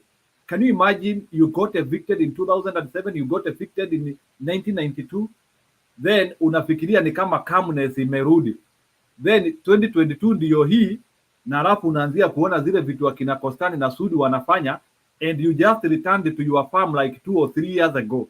How do you think those people, they are going to stay in those areas? Because I'm double sure kuna watu waliafektiwa na post-election violence na wamerudi kwa mashamba zao moja moja. I think those are also intimidation tactics zile ambazo UDA wanataka kutumia so that people can get loose of their property, ama watu watoke kwa mashamba yao. Because I know land in Kenya has been a motive issue, and we have been trying to solve our land issues on political arithmetic, whereby those people who feel they are aggravated or they have been disaligned in terms of land, they think they can use politics in aligning what they want. Politics has been used in Maasai land. Politics has been used in Kalenjin land in terms of how to realign the possession of land. And I think this is the high time when the government needs to assure people that regardless of your political orientation, where your land is, where your life is, that you will not get evicted by somebody because of politics. Because I get to fear that we might get people getting evicted from where they are. And I believe in a sovereign country, people can be able to stay and live wherever they want. So I think this retrogressive politics of causing fear, so that now some people who are not ethnically correct in Eldoret wahame, watoke kwa manyumba zao, watoke waende into places where they are ethnically correct. I think it is not right. Sababu mimi ile kitu naona hapa, it is like forced eviction inajaribu kufanywa hapa, because there is no assurity that there will be peace in Eldoret and some other hotspots. And neither can we trust the government towards deterring such issues. Kama inafika pahali ambako watu kama akina Raila Odinga, they are not safe, what about the common mwananchi? So this is just a test on the government machinery and infrastructure, and we need to see Matiang'i taking charge and showing Kenyans that everybody is safe regardless of its political orientation, of its political alignment. We need to see that. We need to see some of attacks getting foiled very fast. Tunasikia kuna majambazi wamejipanga pahali, tunasikia security inawekwa hapo, and things get disarranged very hurry. I a little bit get frustrated when I hear that there was intelligence about such things and there are no serious efforts towards deterring such an effort. I do not think that thing also, yes, the fact that we are saying that it was a premeditated and a pre-planned thing, I do not think that that thing the government was not aware, but the government was slow. I don't know the reason why they got slow to it, but I think it's a wake-up call for machinery to be more wary. Just imagine, just like the president was saying today, imagine we lost somebody in that ordeal or something escalated in that ordeal. What could have been the status of our country? And you know, we always live in a fragile environment whereby we still incline to our leaders, political leaders, and this thing. So I think we have to change, and we need, condemning violence is not enough. So when I hear somebody like Deputy President coming and saying that I condemn that violence, condemning violence is not enough. I was expecting the Deputy President to mention by name Kostan, Sudi, and Mandago. I was expecting them to mention them, whether it is an allegation or not. The fact that those people have been called by DCI to record the statement, you were supposed to apologize, mention them by the name. I am expecting the Hustler Nation House, Nairobi, their office, should reprimand them. But why is it that we only parade for press conference just to say mere statements and we disappear? I'm expecting UDA disciplinary council to summon those guys and talk to them. But I still do not see the fact that that thing happened in their hotbed. It happened, like, even we had a statement from Murkomen saying that at Raila Odinga angempigia simu, he could have mobilized the people on his behalf. So my question is, are there specific people who are supposed to mobilize people for people in specific places? Does it mean that nikienda Elgeyo Marakwet lazima Murkomen ndiye ameshika watu lazima anipe? I think it is a very retrogressive idea ati ya kusema ati kama unaenda Kisumu ati lazima upigie mtu ya Kisumu, kama unaenda huko Turkana lazima upigie mtu ya Turkana. As long as you have been given, your meeting has been licensed, ama the county commission anajua, and you have followed the right channel to have a meeting, I do not think that we have Kenyans who own people, that people have to mobilize people on your behalf. I think that is that problem of possession of regions and the people. That is the mistake we are having. We have to allow politics to be organic and generic. People have to go wherever they have to go without calling the member of county assembly there, without calling the MP there, and you have your meeting there. History at ya kusema that somebody might come and disrupt the people or try to sell a propaganda. What are these politicians fearing? What are you fearing, that if I come to do a meeting without you in presence, that things might go out of hand? What are you fearing? Are you not a good leader? So those are some of the problems we are having in Kenya, and we have to iron it out. No one owns Kenya. So these ideas that ya watu kusema ati tukienda kwao tuwapigie simu, I distance myself with that, and it is a bad thing. Thank you. That is my submission. Thank you, Njiru. Any question? No, Njiru will. I wanted to ask Njiru a question, but I know you will bring up the Republican thing. Let me just stop it there.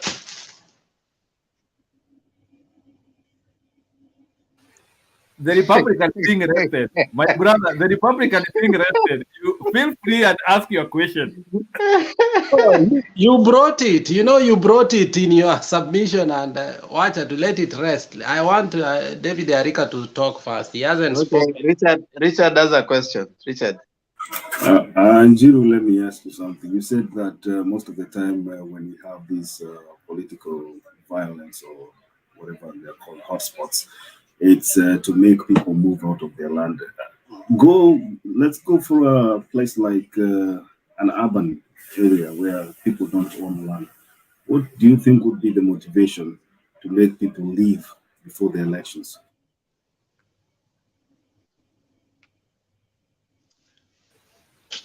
Okay, that's a good question. You know, urban areas, most of our urban areas in Kenya, they are cosmopolitan or they are equally shared or slightly leaning in one direction. So what happens is like people in urban areas, what drives violence in urban areas is different from what drives violence in the rural, highly densely inhabited areas. Like for example, in urban areas, many people, they are not landowners. Majority of the people there, they have just rented spaces.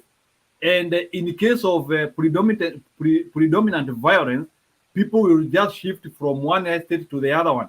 But whereas in a place where you own land, it is something which is a bit condensed. So in an urban area, it is just support, not necessarily to make you to migrate, but it is usually a spontaneous reaction depending with the event of the day. I do not think that they are related. That's how I could answer that. And let me add on that quickly. You know, Makiadi, I don't know how young you are, but if you look at it from the historical point of view, 92, 97, the tribal clashes in Molo and other areas that we saw, and which were actually the media ganged against us knowing the truth of what really was happening within Rift Valley. The issue of land has been remote and historical for a very long time. And actually, at some point, Moi said, we will never be able to resolve it. And he restrained himself from it. But the issue of land from the political point of view, people like Ruto started agitating, even when Moi was saying no. So predominantly, what you see mostly in Rift Valley has never been the violence against election result. It has been just to move people out of there. That is the factor that you need to know. It is not even the result. They take advantage of the result. Yeah, my question, Demba, my question to Jiru was before. And the reason why I asked him this question is because I'm citing a case, an example of the guy who ran Buzeki. You know, last election, Buzeki had a lot of support from diaspora voters in Eldoret. I mean, not basically Uasin Gishu. And before the election, most of them had voters cards, and they were supposed to be voting in Uasin Gishu County. But when the narrative was driven and people were told that there's going to be violence, people packed their stuff and moved out. And that is something that has been going on for a long time. I'm not just mentioning Uasin Gishu, but I'm saying this is something that has been going on in our political scene, and it's destined to give a predetermined result. So if your supporters are people from the diaspora, quote unquote, then when they move out, you are at an advantage because the locals now will vote for you. So that's my point. Okay, I agree with you. I think those are some of the things which happen, but I think still the security has to guarantee people that you will get the security you need regardless of where you are. That is the problem which we have, is that our security is still skewed in some areas, and in some areas we only receive security when there are issues. Like, that is the problem. Like, we only respond to crisis. Like, we do not have stationed security which can assure you security even when things have not gone haywire. So we need security which is not just triggered by insecurity, but security which is always there.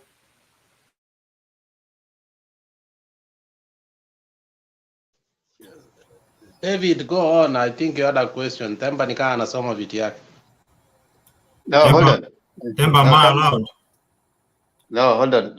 We are going past the hour, and you guys will need, unless you guys are not gonna give your submissions, because we are going almost past the hour that we normally finish.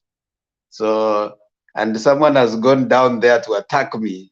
This is a gentleman called Martin. I didn't even give my submission. So una drop kutoka hapa alafu unaenda. I didn't even give my submission. Let me allow Martin to at least give his submission before he roasts me. Ziana, niko salama? Yeah, but David was asking a question in regard to what he said. Themba. Martin, I have been here for almost now 2 hours. No speaking. Martin has been When here longer Martin than has you. spoke, You have been Martin here. has spoken. I have seen him to articulating things here. So you cannot be articulating things. I was here. Martin spoke. No. Martin spoke. No. Martin, No, Demba no, Martin no. gave You his cannot submission earlier. Martin gave has his submission. No, you cannot do that. Demba In real Martin sense, has spoken. Okay. Now listen, it's okay. My bad. Now let's do this. Martin, have you spoken? Say the truth. That was a long time ago. I mean, even when okay, fine. You actually, have at least. the That's person okay. that can tell you, the truth is Alex, because that was the time that you disappeared, and then Alex is the only person that has the You're truth. explaining, and in the country that you are, you answer the question that you have been asked. Did you have you already given your submission? No, I haven't. Okay. I answered the questions. I counterjected something. I have not given a submission. Okay, give your submission because you've been here long. Let's go ahead and then we bring Fred Kasudi. Okay.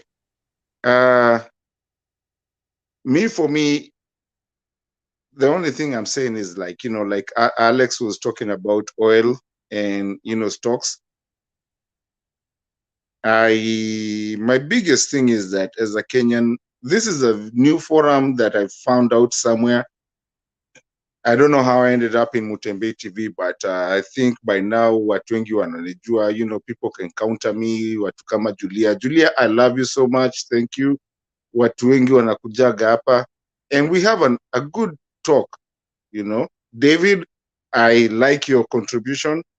Na sisi wote kuna watu nimekuja kujua kama Alex, Demba, they can call me by my name na nini. Me, my biggest thing, and normally I'm very brief, by the way, I'm not the one of the people who takes hours or minutes to put my thing around there.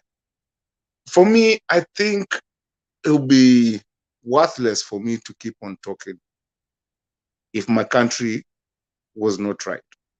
I'm one of the people, and most of us in this channel at this time of the hour, that we thought majuu ndio tunafaa kuenda. And we did, by the way. We came and we did our things. And the only reason hata wenye wako majuu we are here in this topic right now is because we have an interest in our country and the way it's been run. And sometimes watu wanasemanga kutembea kwingi kuona mengi. You go out there and God was, sijui alituchagua kwa nini. Some of us went out there. Now you know what? Others stayed in Kenya too that also are very smart more than we are. Saa zingine wanatuambia hapana, hivi ndo inafaa kukua na hivi ndo inafaa kukua. Because we are at the end of it, ukiangalia kwa hii, how many are we? 1, 2, 3, 4, 5, 8. The 8 of us right now, plus the ones in the background, si wote ni wa Kenya. all of us. Hakuna Mjamaika ameingia hapa, hakuna mtu wa kutoka dini ameingia hapa. Sisi wote ni wa Kenya. The only problem is just the location, the geographical location. Na maybe ama venye unafikiria ile ukue UDA ama ukue nini, at the end of the day, siku moja saizi, I bet you sisi wote tukaambiwa twende mahali tukae chini hivi. Today we are Mato ameamua kutoa nyama, mbuzi ama ng'ombe. Kama amwezi ng'ombe, amwezi mbuzi, tukae chini tukule. Niko sure kila mtu atakuja hapa kama ako na uwezo, mpaka kina Richard, mpaka Kasuti huko. Nimesikia Kasuti amesumbulia, sijui alikuwa anasumbua tu kwa dini kwa comment section. Alex Themba, unajua, because at the end of the day, this is our country. And it's not just our country, it's our kids' country. Themba akikuja hapa kituambia mbona Themba and Lulu, at the end of the day, that's our country. At the end of the day, tunataka siku moja tukaivi chini niseme, Kasuti, wewe ulikuwa unatusumbua sana huko kwa online. I mean, mtu kama point of order, Mr. Themba. Huh? Sema David, point of order allowed. I'm on a point of order. Our viewers are asking, are you contributing or you are giving panelists a lecture? Is it in order for you to go out of topic and give panelists lectures on how to conduct business? You can.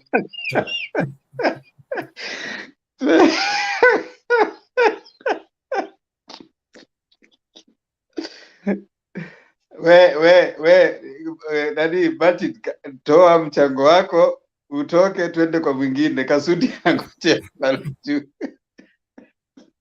David, pia asomanga comments huko, asiangalie tu hapa, kuna page nyingine hapo ya comments.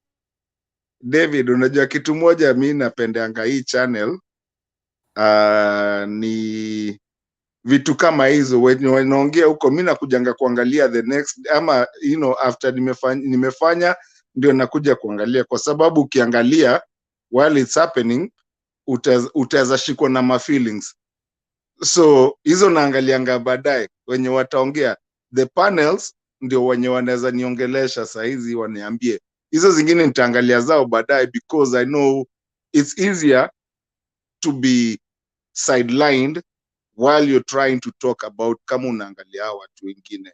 Sometimes don't look at those things. Wachana na wataongea tu, nitaangalia and then I'll comment the next day or something like that. Mimi hiyo story ya wenye wanaongea huko, wacha waongee. Kama ni joke ni joke, kama ni mtu kuniingilia, I mean, I think I've exposed myself and it was my choice to expose myself to be here.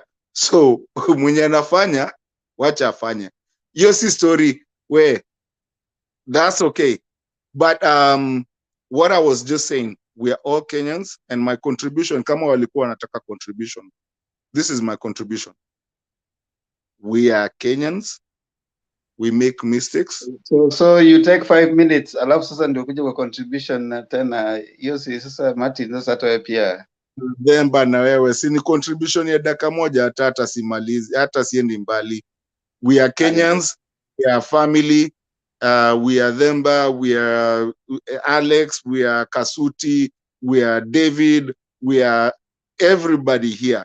And let's please be one Kenyan that is bound by our country and that is known by our country and is known by what Themba always does and closes on every time. Unajua time yetu mimi na time ya Themba ndio inaletaga shida.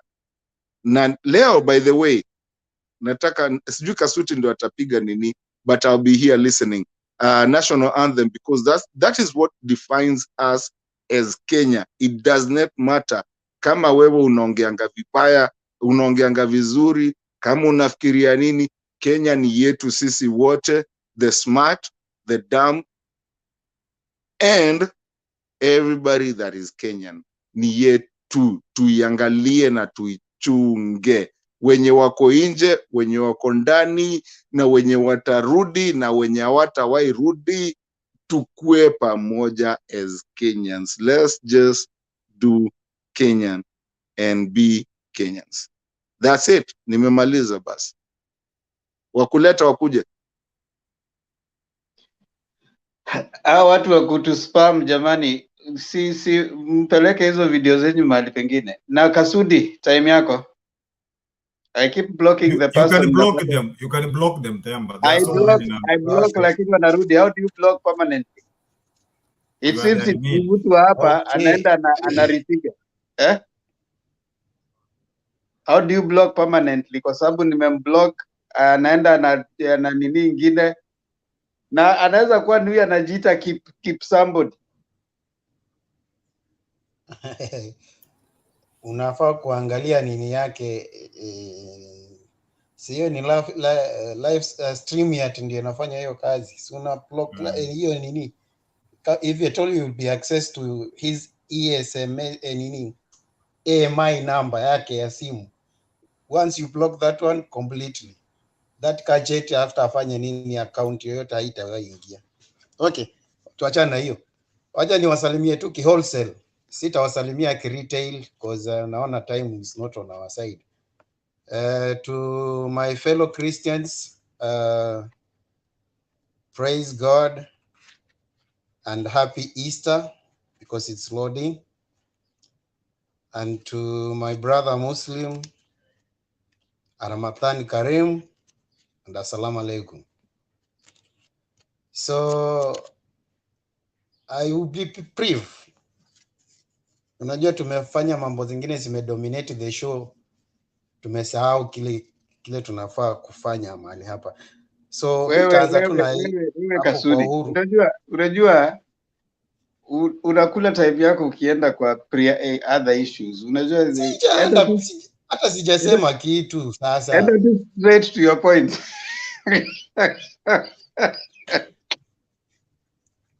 Okay. You are the one who is eating my time now, my brother. Okay, I'll go straight to the point. St. Paul says once that we have to learn how to live with the thorn in the flesh. Period. Sometimes there are some things, we have some things act around us, but when we look on it, it's like a thorn in our flesh. So we have to learn how to live with the thorns in our flesh. So Uhuru going to Embakazi, that was politically speaking. It has a volume, it speaks a volume. To pipeline, sorry, okay, it's in Embakazi. It speaks volume politically. In pipeline, it's place where we have Mukuru kwa Njenga, Mukuru kwa Rupen, Mukuru kwa Kayaba. In the same pipeline, it's where we have that pipeline land scandal. So, and we have seen so many people coming up, gun blessing, like yellow fever people. They have been criticizing all over the issues of Eastlando. They have been talking rubbish, mambo mingi sana. But niliwaambia, if there is people whom I always pay attention to them, is somewhere Dr. William Ruto, Raila Odinga, and President Uhuru Kenyatta.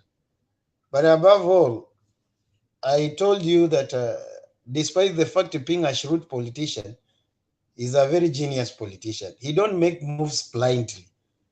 Once he make a move, he make one move, and that move carries the day. So for president speaking in pipeline and trying to say to bring up the issues of wale watu walipomolewa nyumba, wale watu tunahakikisha we are going on this. Hiyo kitu, he was trying to speak to the emotions of certain people. And let me tell you, kutoka jana, ipe 3 days and then you will see the difference, that the impact that speech will cause in our political realm. Because kuna wale watu walikuwa na narrative fulani, but now I think it has been thwarted. Hiyo imeisha hivyo.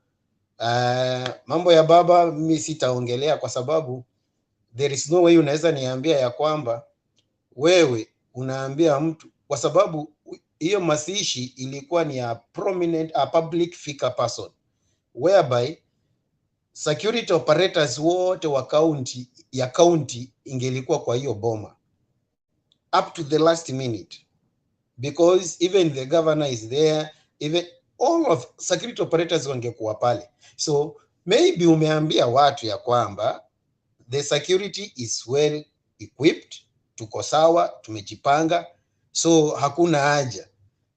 So hiyo watu wanakuwa sure 100% ya kwamba mambo ikikuja mambo na security everything is sorted, but in real sense in the background there is nothing. All security have been withdrawn.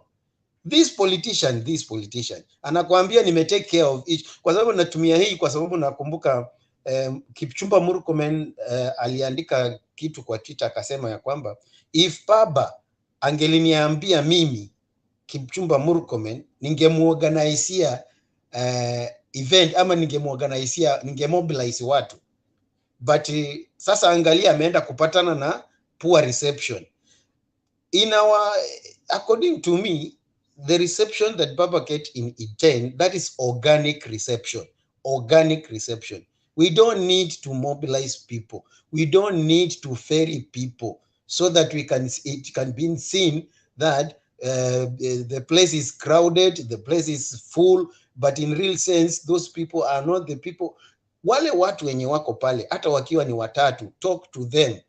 Those are the real voters of that area. So hiyo story, hiyo analogy ya Kipchumba Murkomen ndio imesababisha mimi niongee vile naongea. So but the rest sitaongea mengi sana, but saa hii Kenya tuko 45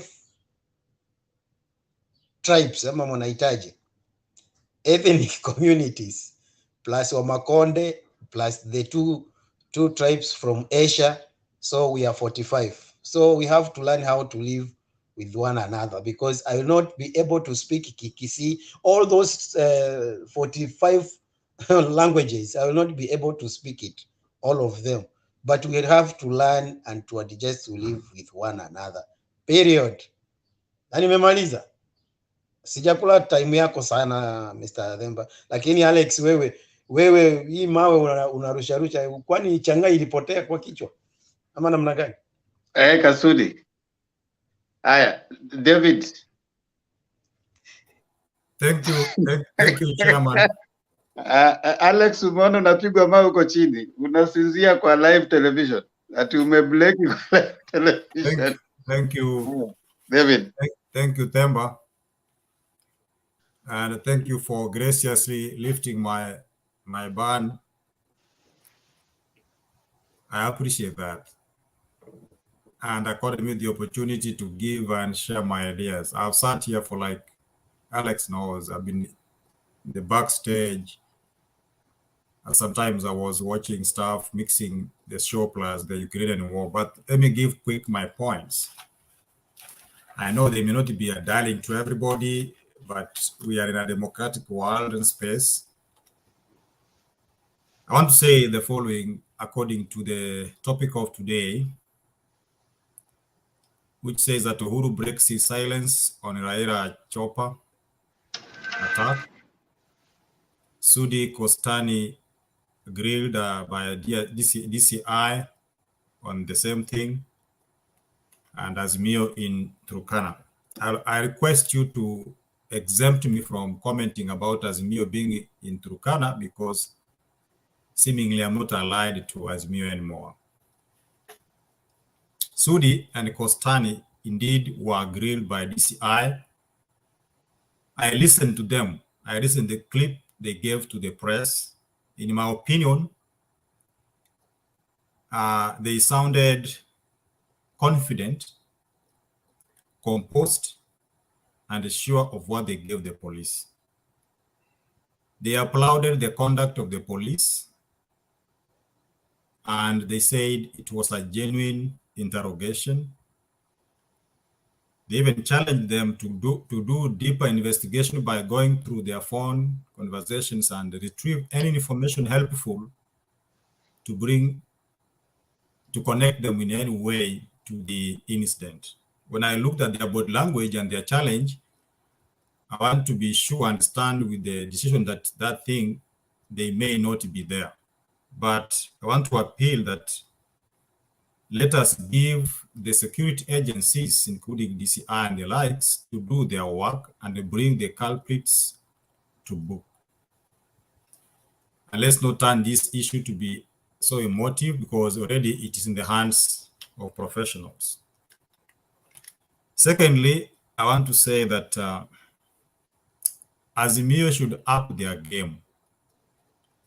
From where I stand, what I'm seeing as a person, you may not like it. They are too much into discussing personality. They are clouded by Ruto and trying to interpret, misinterpret, mix things here and there on what Ruto is saying, what move Ruto is making, and forgetting what they are supposed to do even when we're moving closer to the voting day, to an extent where they are forgetting even the security and the itinerary of their presidential candidate. That is regrettable. Another area I want to challenge them to up their game, where Alex is one of them.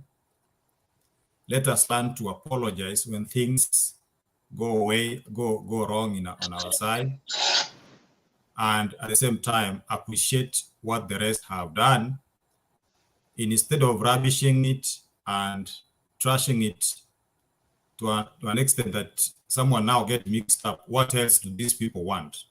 For instance, the deputy president, knowing that there are people following him and there are people who might act on his behalf without his instructions, and the magnitude toward which the actions can cause, he apologized. Kama wazalendo, let us appreciate the apology and move on. Why we are saying this? We cannot bring the deputy president and put him down. We cane him. It is not the deputy president's duty to force you to take up his apology, but it is his duty to apologize. To that one, nampea kongole. Huyo ni mwanaume na amesimama kutetea maisha ya binadamu, because any statement made to support the violence could lead a fire.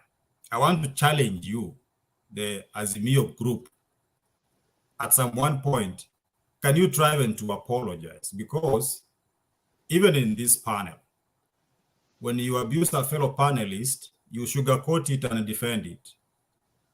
But you don't even take the apology that someone has given.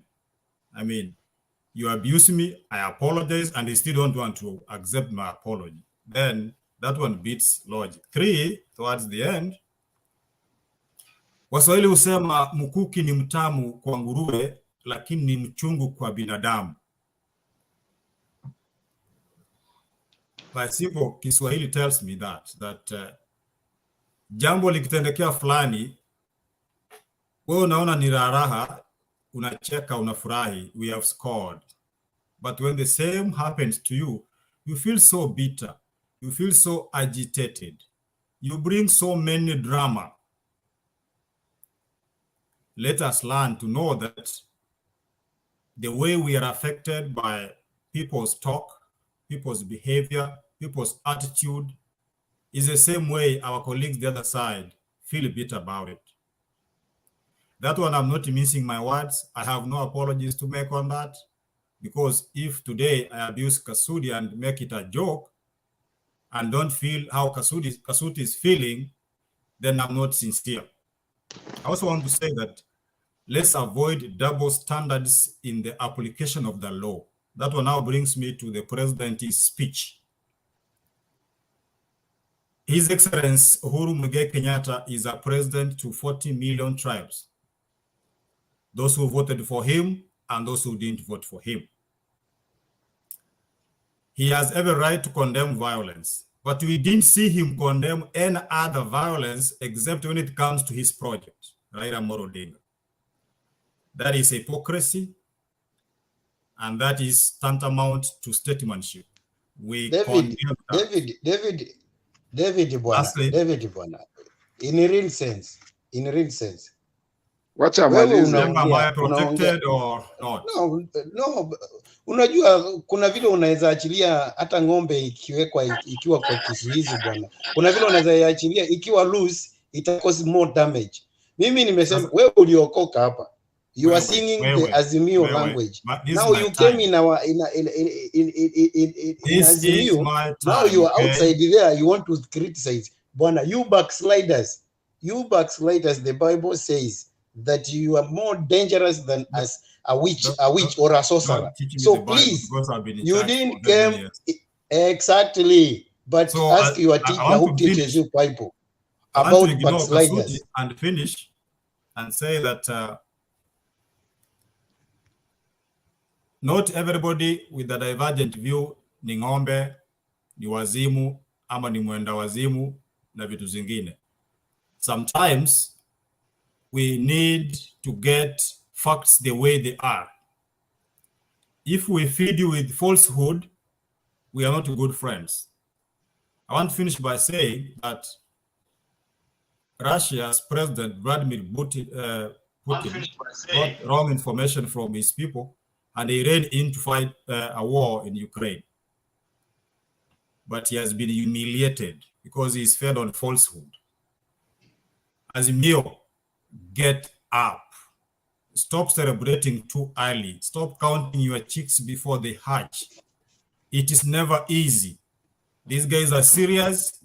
They are raking into votes. And it is no money show.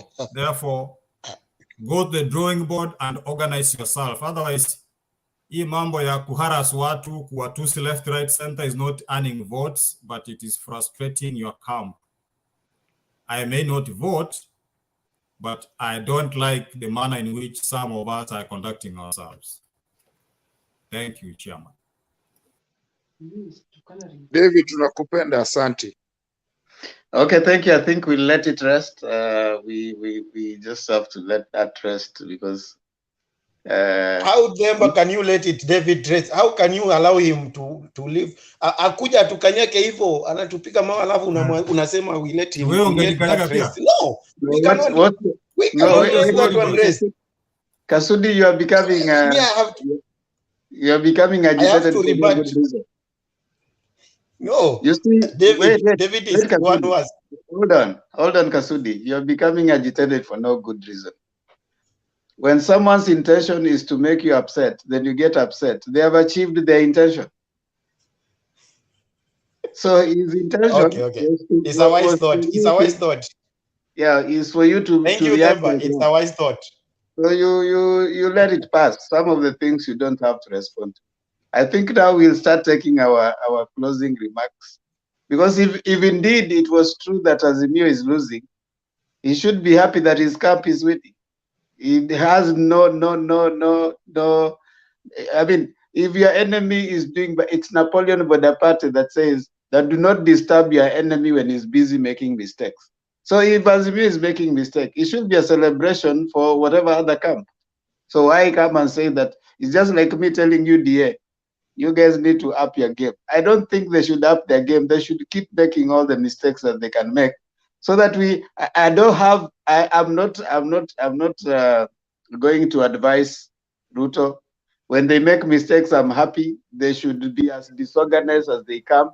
They should mess up their nomination. They should, I cannot stand here and tell them that they need to up their game. For what good reason do I have? So this guy is playing with your psychology. He comes here, he tells you things, and then now you get agitated. You want to talk to it. He's happy that you're agitated. Reverse psychology works like that. You are putting words in my mouth, Chair. I didn't say that. Yeah, I know you didn't say that. So that's why I'm saying let's just take let's take our closing remarks. Now you guys are raising your hands up. I don't want to bring this debate. Okay, Richard, and then Martin. Thank you, Demba. Thank you, Demba. I just like the where we debate. I mean, if David is speaking, I think it is wise for all of us to mute our mics until he's done debating so that we can, but that's a good thing. Now, my question to David is this. Was the deputy president doing us a favor by asking for forgiveness? Was he doing us a favor by apologizing? That's number one. Number two, why would you think that you, David, and the rest of your cabal, the likes of Sudi, Mandago, would be in a position to advise us if we are in the same game, we are competitors? Why do you think it is necessary for you to advise us? Okay, Martin. I'm wondering why you guys want to ask this guy questions. It's okay. I'll actually thank you, Richard. You went ahead on that one, but I'm gonna try and run away from what you already asked, which is also was my question. But I'm also gonna ask. I'm also gonna say this to finish up what you were saying, and maybe. But I think David. I mean, you know, at times when you're in a competition, I don't think David is our enemy. I think he's actually, and that's why he's always here. So I don't think he's really our enemy. But what I'm thinking is that David is somebody that is looking at something that is different. And if we are smart, sometimes you have to listen to what the other person is telling you. Today, David hasn't said anything that is against us. He's tried to clean of what we do and what we say. And sometimes you might find somebody like David. I think David is at the fence, and he doesn't know how to come in or go out. That's why he comes into this forum and is very known. I think David is also saying something that we also, you know, you cannot be smart and be smart in your game without listening to other people. I think what David said, David did not tell us that we need to go to UDA. David told us what we need to do. And actually, he was brushing our things.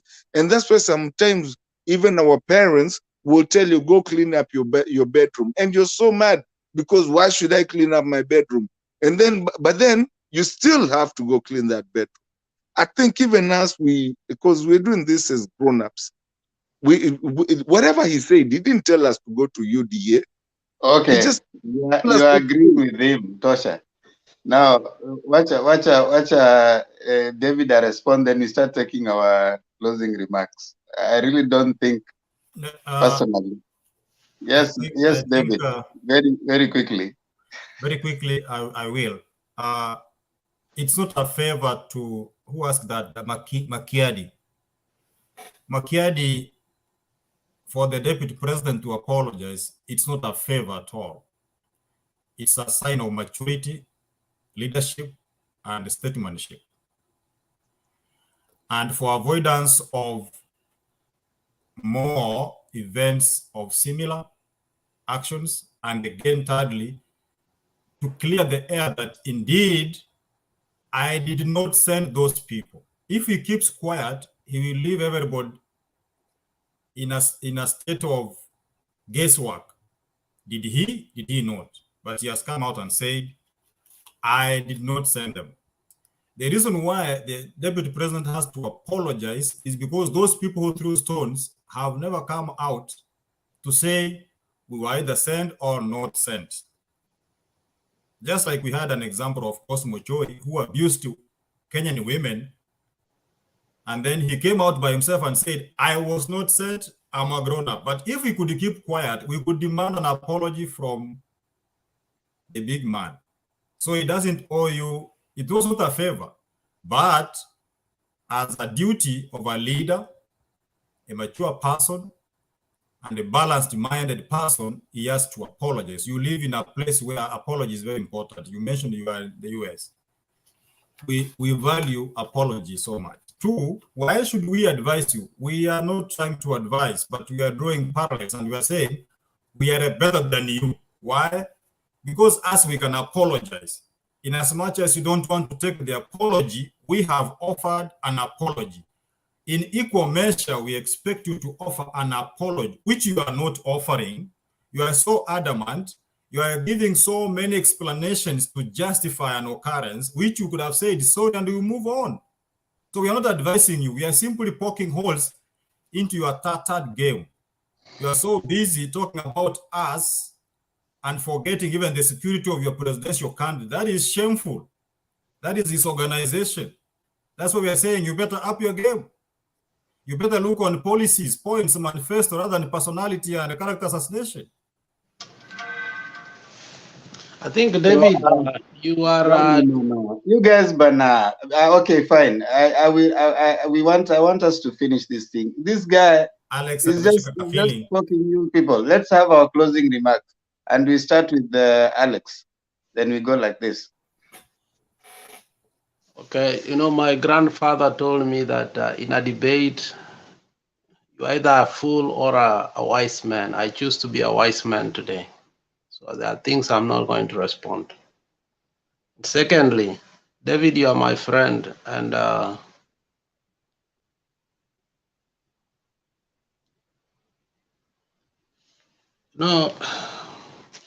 Well, yeah, what are feelings? No, hakuna feelings. Which feelings? I mean, kwani wewe ni mwanamke nikuwe na feelings nikisha kunywa wine? My friend, what are you saying? What are you saying?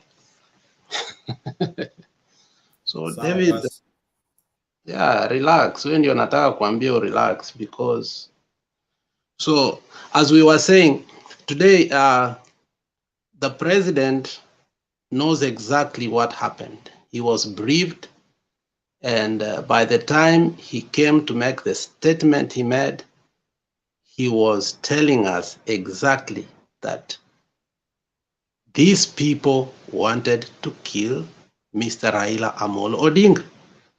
And whoever that thinks that the security or so and so on, that we are not upping our security, so on and so forth, he needs also to ask himself that does he even know where he's coming from before he concludes that way? Because I think we are all holding our horses so that a clear and proper, because we don't want to rush. After all, we have many other clips behind. And we said yesterday, and I sent Bernard and I said, you know what, put them, but just know the media has refused to put them first and foremost. And we agreed, let's not even do that. So this idea of thinking that some people think that they know everything, we also don't know, but we are getting these things by piecemeal. But you can understand why somebody, and I said it when we started here, it is very simple. William Samoei Ruto has a problem with nominations. And he has gone further to set up his own people. And his own people through WhatsApp in different areas. Go to Kipsigis resonance today and see what was coming out of there. Unfortunately, some of us are there. The Kipsigis resonance was saying some people like Kostani are too powerful for the deputy. He doesn't know how to shelve them on the side. Why would a deputy president who has no history of apologizing come and apologize right away and connect what happened to nomination right away?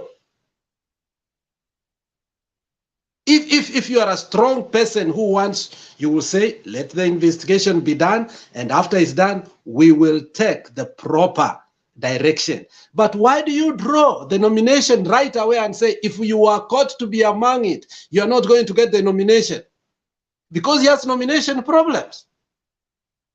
And immediately, somebody like Mandago starts saying that Junet has a, instead of clearing himself, he quotes Junet like 4 times and starts telling us the same thing David is telling us, that we have a problem with ODM. Who told him we have a problem in ODM? Somebody has been stoned. Why do you start saying that we have a problem in ODM? The issue is security. And the other thing, saying that we don't have a history of apologizing. You come set up your own people. You do whatever you want so that other people, because you have been labeling people, wale watu waku ng'oa reli, wale watu wakufanya nini. You go there, you set it up, it happens so that you can masquerade and start running over that and start saying wale watu wakufanya hivi. And then you expect we apologize on behalf of somebody who has set up himself like that. We are not fools, we don't do that. On this one, they thought they could go away with it. But the statements from Koistani, the statement from Sudi, the statement from all of them, you can see that they are guilty. And they had no option. They were cornered. They apologized. You don't apologize when somebody starts, like Wanjigi goes and does whatever he wants there. And you know very well he wants to cause fracas within ODM, and we apologize on behalf of him.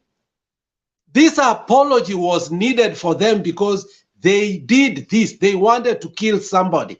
And I'll tell you for free, they wanted to kill somebody. Even today, you've heard their statement. One day they say this, next day they say this. So there's no way you can parallel between what happened in Kondele and what happened here. No question. But we can say that we can condemn all incidents, but you cannot compare. Lastly, if you think we in ODM have a problem, I mean, I think you have a bigger problem than us. Because if you say so, already it was opined here that you have a bigger problem than us. So nobody is saying that we are saints. Any political organization has its own problems. But the fact that we have our own problems does not mean that we compromised the security of Raila Amolo Odinga. We are not the one who compromised. Point of order, Mr. Chair. Point of order, Mr. Chair. No. We left Point you of to... order, Mr. Speaker, sir. Point of order. It's a closing release. Yeah, the same thing I'm quarreling about, Temba. He's supposed to give a closing remark touching the topic, and he is now dwelling on my answer. Alex, up your game.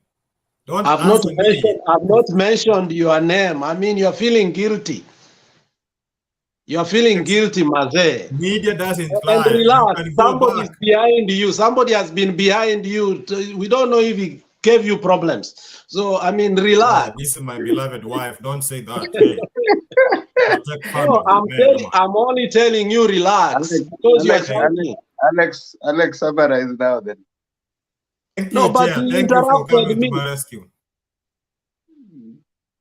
So David, because it looks like today is Sunday. Wacha niachie hapo. Achia hapo, naona mwende mmalize hiyo ingine baadaye na David Arika. Mato, na usianze kuleta motivational speaking hapa Mato. Maliza. Themba, hiyo motivation speaking ndio itafanya siku moja tukae pamoja na David na Ale. Kwanza Themba anastahili kutuita Arizona ndio joto iko. Tumekaa na baridi sana huko juu bwana. I don't stay in Arizona. I stay in Dallas, Texas. Hiyo ndio itafanya hiyo motivational speaking ndio itafanya tukuje tukae pamoja hata mpaka Kazuti akienda kusumbua watu huko. Unajua napenda kimechapwa na Sino, sasa amejikunja. Naona hata venye anakaa.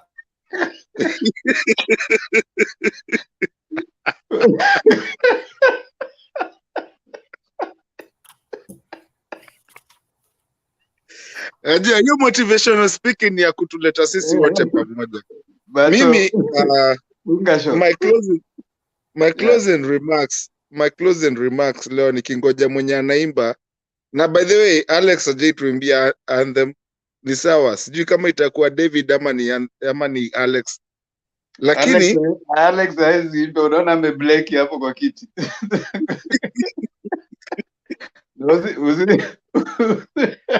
Usiseme kuimba Alex atafinya left saa hizi tu. Utaona tu kama usema yeye imbe.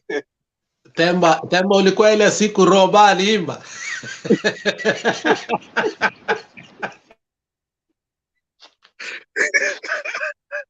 Aliba ya Ukraine. Ni watu. Mato, funga, ebu your last comments. Twende kwa Richard. Unajua hii Kenya ni yetu si wote. Whether iwe ni David, whether iwe ni Kasuti, whether iwe ni Alex, whether iwe ni Themba. Unajua by the way, Themba tunafaa tuwapeleke huko Machakos wote wakuje huko tukule samaki ya Machakos. But anyway, hii Kenya ni yetu si wote. Hijalishi uko UDA, hijalishi uko wapi. Haijalishi chochote. In fact, in this Mutembe TV tumepatana na friends wengine hata hatujaipatana siku hizi tunaweza cheka. So siku moja utazapiga huko Kenya huko unapigia mtu, "We, uko wapi?" Unakumbuka ule Mato mwenye tunakuaga naye. In fact, I want to go visit Alex nijue kule anakaaga. Ako kakitu kake kakichapa kama atapleki tu bleki na yeye nimjue. Because at the end of the day, like I always say, if you look at your screen right now, it's all Kenyans in that screen. And that's our country. And most of the people that are not even in this, are not in Kenya, or we met through what? Politics and through loving our country. There's a lot of people that are not here that have even given up on our country. But you know what? The people in Mutembe TV have not given up on our country. It doesn't matter whether David doesn't like AZIMIO. It doesn't matter whether, who we don't like their thing, Kenya Kwanza. At the end of the day, that's our country. It was just the other day that Themba told me, Kwanza he started trying to talk and Kwanza kikamba yako ni mbaya. At is na yuka says at is naishi hapo past nini Ukambani and whatever. I am a Kamba, I'm proud Kamba. You know? But Themba is my neighbor. I don't care where he comes from. Hata sijajua lugha yake hadi wa leo. Do I care? Hell to the no. I will pass by his place kukupita Lugha na yake ama kabila yake. Sasa unajua wewe, sijui kama umekunywa kuniliko leo. Ati sema tena.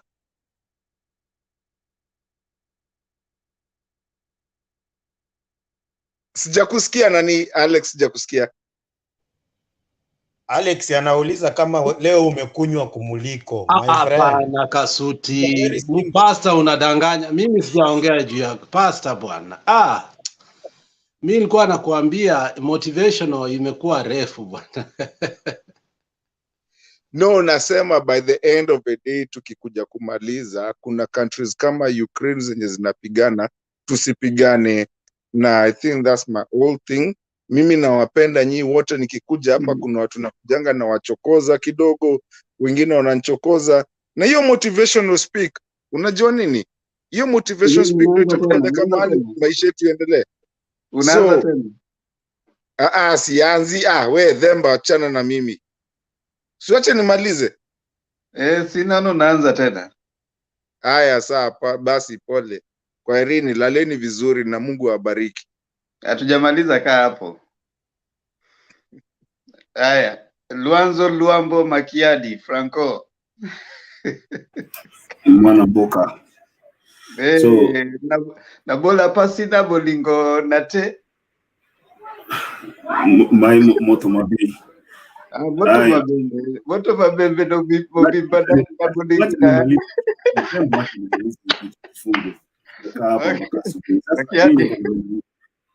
Thank you.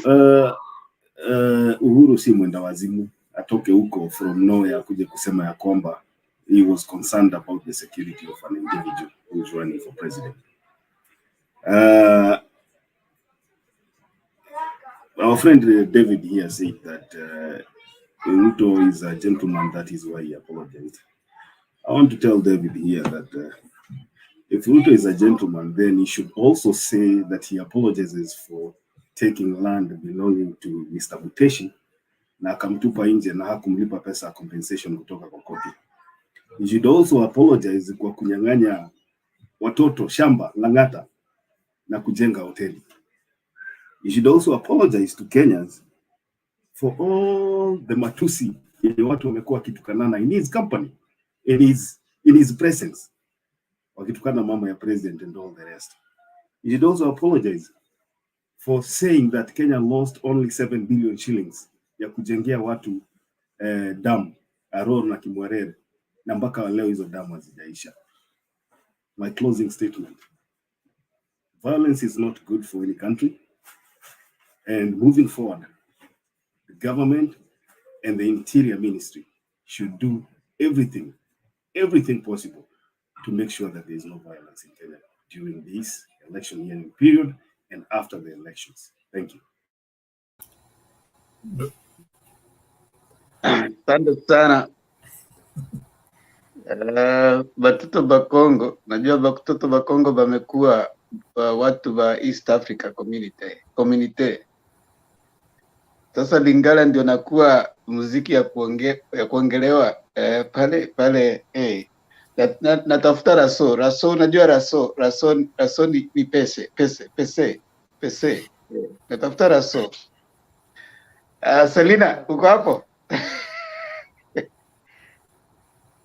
Mama Selina. Mama Selina ni kama alilala. David Arika, your last word. Na usifungue debate tafadhali. Siwezi, lakini wanapenda kuniuliza maswala. Najua wao ndio wanachokozana huku. Nataka kusema kwamba kwa kifupi, Makiadi, you are wise. You know, you've given a closing remark touching on the topic. Others are touching about Arika. That's why I will start liking your debate. Let's offer security to everybody. Presidential candidates and Kenyans at large. President Uhuru Muigai Kenyatta should not lament to us. He is the president. He has the instrument of power. He has a whole ministry for interior. He has the whole police brigade behind him. He should take responsibility and provide security to the citizens. We have no kind words for him. He is fond of complaining to us. Juzi alisema computer error, akakuwa president, eti kuna wezi nyuma yangu nataka nifanye nini. No, it's like a father going to your house. Then you tell your children that it's you takula nini. You know, that is being, anyway, I don't want to use strong terms, but the president should provide security to everybody. And he should not show preference to one candidate. Ruto is a presidential candidate. Raila is a presidential candidate. We want to see balance. Asionekana kama anaegemea upande mwingine, tuanze kufikiria kuna baadhi ya wanyama, ile shamba ya wanyama ilikuwa nasema some animals are more equal than others. When he condemns the violence meted against Raila Odinga as a presidential candidate, we want to see him at least even mention and other incidences. But by keeping quiet, he is actually denting the campaign of one Raila Odinga, because now he appears to be remote controlled. Lastly, don't take some of the comments here so serious to an extent that you start boiling. I mean, I may not even vote. I've mentioned here time and again. I'm only giving a view of what I see things are. And when I'm not in your camp, don't demonize me. Acha kunishambulia. Yani, watu wengine kama wakinipata wanazanidarua. You know, some are even saying in the comments, if I go to Kenya, they will kill me. Why do you kill me? That politician will go to his office and you remain there dealing with a watchman to see him. Trust me. I've been in this politics for some time. We have campaigned for guys and they have won elections. But akisha shinda hivi, things change instantly. You get it? So these guys are looking for a job and we will give them a job. Those of us who are giving them the job, let's not fight. I want to stop there and say peace, peace, peace and security in our country. We love it. Inshallah. Haya, Alex anakugonga huko chini, so pitia huko chini uangalie, muendelee kugongana huko chini peke yenu. Mimi siko huko. Ninaona huko on the far right. Fred Kasudi. Hiyo ni fitina ya nyumbani. We David, enda mjibizane huko chini kwa comment. Mimi nipee ruhusa tu. David, naomba unipee ruhusa nikukanyake tu. Naomba ruhusa. Fred Kasudi, unatoa mchango wako wa mwisho. Kwa hivyo uko na dakika 2, toa mchango wako. Mwisho, mmesema last week. Ndio hizo. Mimi naomba David nimkanyake kidogo. Alafu nimalizie tu hapo. Sitaenda mahali pengine, sitaongea kitu kingine. Do you know David, when he came to AZIMIO, I'm the one among the people who celebrated so much.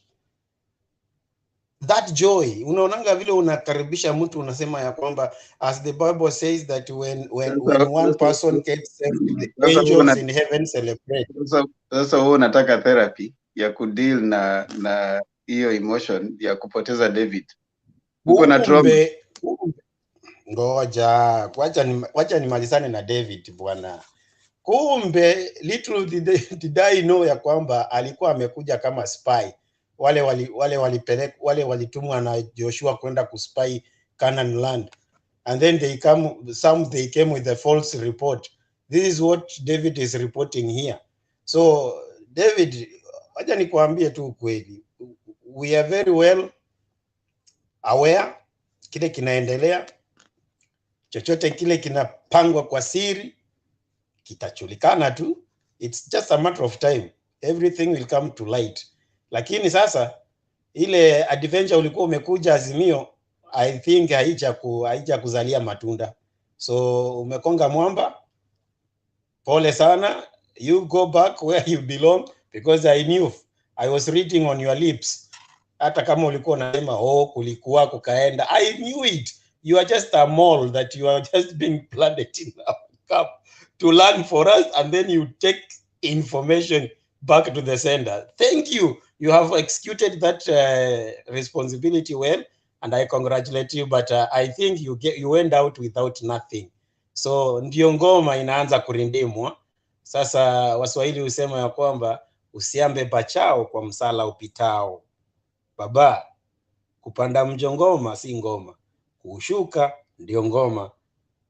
Safi? Yangu imeishia hapo. Maana niliuliza ruhusa. Kasuti yuko hapa bado hajaenda, yuko. Sasa matoe nyamaza. Haya, Julia. Thank you, Themba and the panel. I don't know why the debate is on David. Maybe I should also say something. David, unapenda conflicts? Why do you want to go on with things that Themba said to Malize? I think he's asked all of you to be manly, to be African manly. So African men don't perpetuate conflicts. What have I said wrong? Sure. Now, that's a problem with David. He disrupts you when you are talking. That's the other. No, you don't attack me in public, then you expect me to keep quiet. That's not fair. So today I decided I will not be arguing with David. When he's talking, I'll keep quiet. David, unatuaibisha bwana. Yeah. Lakini sijaongea chochote. Why are you attacking me? You cannot discuss me, all of you. Kama familia unaniaibisha.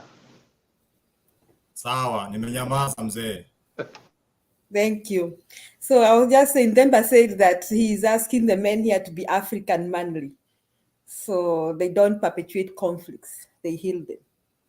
That's what I hope will happen in this platform. Now, when we're talking about the DP apologizing, why we are not trusting his apology, because we shall judge them by their actions. And I think the members of the UDA, I don't have time to list all the accusations and counter accusations against the DP and his henchmen. Kama si matusi, ni matendo, kama sikupanga matendo mbaya. I mean, it ranges from being warlords, foul language, you can't finish naming the things those people do, and the DP himself. So we will not buy that apology. We are not going to buy it today. We will never buy it until they change their actions and their behavior. So once they decide to change their actions and their behavior, then we can decide to consider their apology. Now, these people have been riding on the church, and this is blasphemous. And I think they should also know that we are not buying that hypocrisy, that somebody saying that, wow, ndio anapenda Mungu. With what happened to Baba, I want to read for them. Themba advised us, yeah, we be reading quotes. So the people who be reading the books is good. I'll be sharing with you my main book that I use to direct my life. That's the Word of God. So it's a brief, I want to describe these people and tell them what God hates. And I've read this before. I'm reading from the book of Proverbs 6:16 to 19, that there are 6 things that the Lord hates, 7 that are detestable to him: haughty eyes, a lying tongue, hands that shed innocent blood, a heart that devises wicked schemes, feet that are quick to rush to evil, a false witness who pours out lies, and a person who stirs up conflict in the community. The DP and his henchmen are described by those verses. Sio mimi nimesema, ni Biblia. Sasa kama wanataka we take the apology seriously, let them deviate and depart from their wicked ways. Thank you, Mr. Themba. Kwani Biblia inaongea Themba ama ni yeye ameongea kwa niaba ya Biblia? Wewe nyamaza. David, learn to let go. That is a skill you need to learn. Learn to let go. That is a skill you need to learn. Now, Maggie, umekuja kuchelewa. Mimi nataka tu usalimie watu, alafu kwa sababu umekuja tukifunga. Naona Wakenya wameanza kuamka, wameanza kuingia hapa na tutaki watuweke hapa tena. Wameanza kuamka huko. Maggie, salimia tu watu. Hii show lazima ikuwe 24 hours one day. Siku ya kule itakuwa 24 hours. Pesa inaingia kwa account na tudanganya hapa sisi ambao tunaenda kazi kesho. Acha zako bwana. Ndio mpigane kabisa na mushikane kwa screen. Thank you very much Bwana Themba. Lakini nimecheka kucheka. I could not leave because it was a nice show.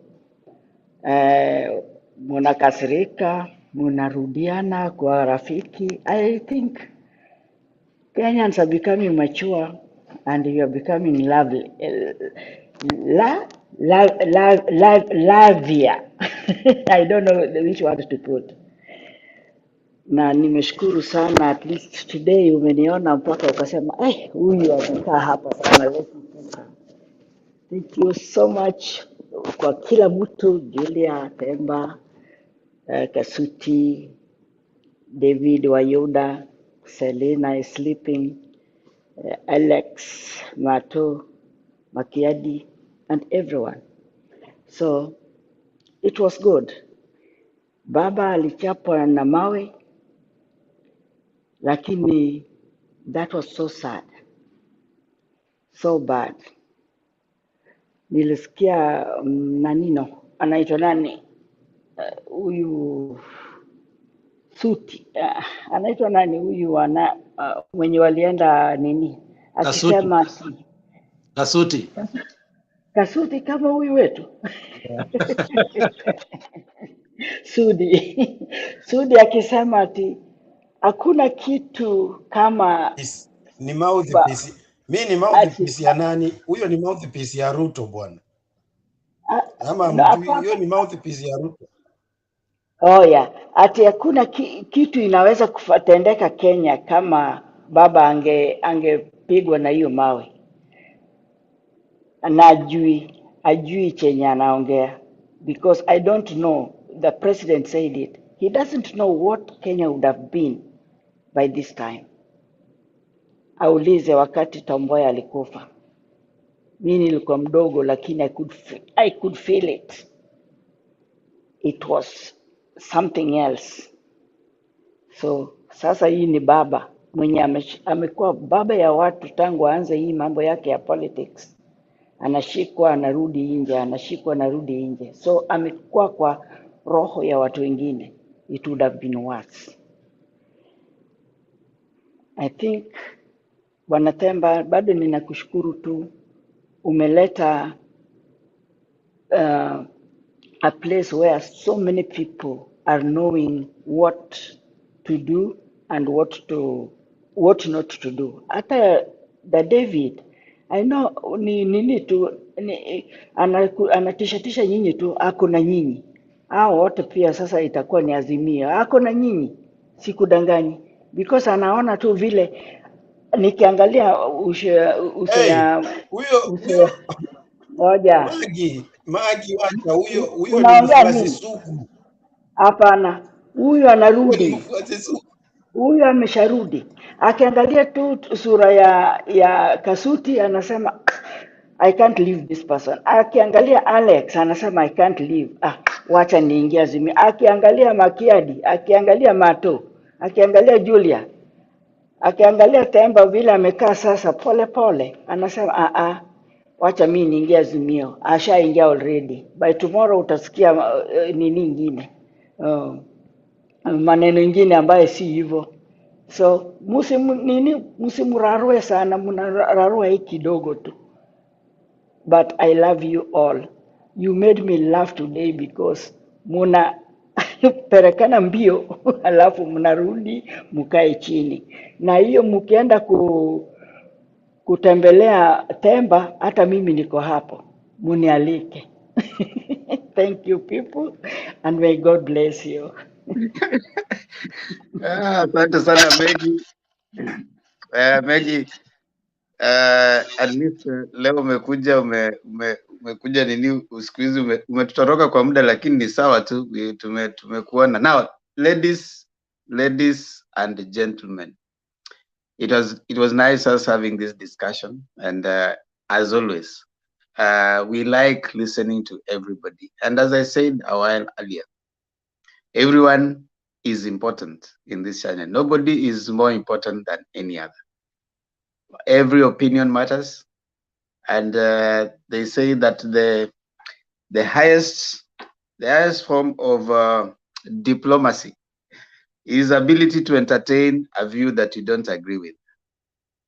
You know, you don't have to agree with someone, but you can entertain that view. That is the highest form of diplomacy. And I think we are growing, and as long as we are having this conversation, we are learning from each other. And sometimes I sit back and say, even me, there are things that I'm not so comfortable with, but again, I say it is teaching me something else. You know, it is teaching me to be patient with the other person. So let's learn that, and always remember that we are all Kenyans. I'm not going to call, maybe I call 2 or 3 people. Mohammed Ege, that must be, he's typing a lot of Kisi down there. It must be someone from Nyagochogocho. Nyachogochogo. Is it Nyachogochogo or Nyagochogocho? Alex, one of those places. Nyachogochogo. Yeah, Nyachogochogo. Yeah, it must be somewhere from Nyachogochogo. I'm not from Kisi, bwana. I'm from Minnesota. I know you. Wewe ni Mkisia halisi, wacha zako bwana. Big man. Kwa karibu kwanza kusema arat like Mato hapa sema alora. Wewe wachana na mimi kwanza, nitakufunza Kikamba. NSA Kikamba we ni chao. Ese Kikamba cha abana oki oyu. Basi hata Kikamba ni kesi pio ni chao. Kuito ni bau makweni, bau mboni. Nese mboni. Nesi mbone ndeko kakuvika kimutwa nwese bandu betawa kimutwa. Hapa niongee Kikisi, Themba atakuwa wazimu. David Arika, asante na Jeffrey Nyambwe, asante. Nikiongea Kikuyu hapa, nikiongelesha Julia Kikuyu hapa, Themba ananirukia kama kitu ingine. Leo sasa umethibitisha. Thank you. Kasuti makirere tiga gutema na andu maraminyora marauga.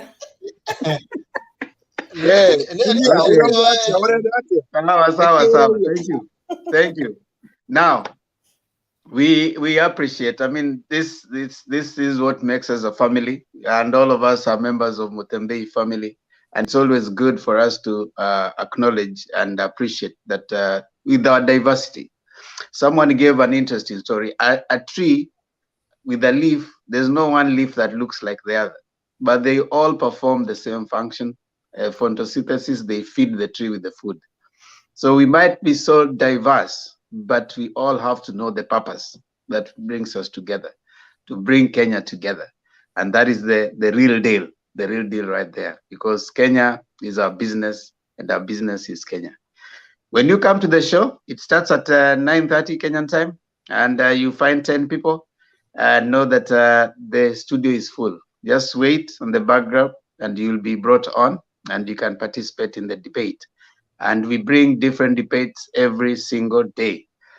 This place, you only need 4 things. I want to repeat that so that you don't think that you don't qualify. You only need a gadget that can work, a phone or a computer.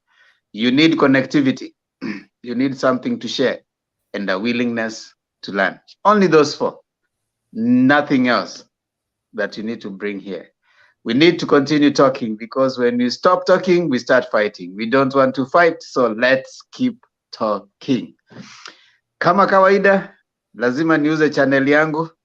Inaitwa Themba and Lulu Show. If you haven't subscribed to that particular channel, what are you waiting for? What are you waiting for? Subscribing there is free. We are dropping another video tomorrow. We dropped another hot one on Friday. We are dropping videos coming one banger after another. Go there, learn. It is just a journey between an African father with his daughter. Usitie chuki kwa mtoto. Hata kama unaona ninapenda Azimio na wewe haupendi Azimio, enda tu pale uone tu support the channel. It's free. Supportiane pale.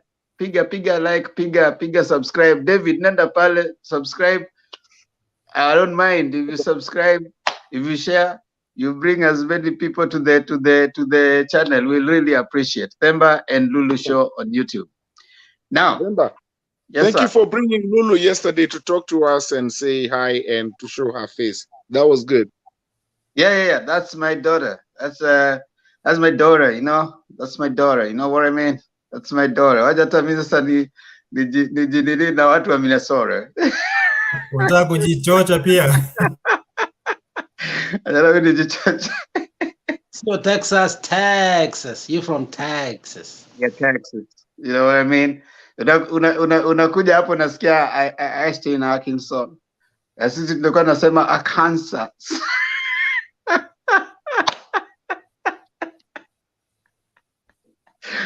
We, wacha niambie ni nani anatuimbia leo? David, wimbo wa taifa. Kifungu moja, si ndio?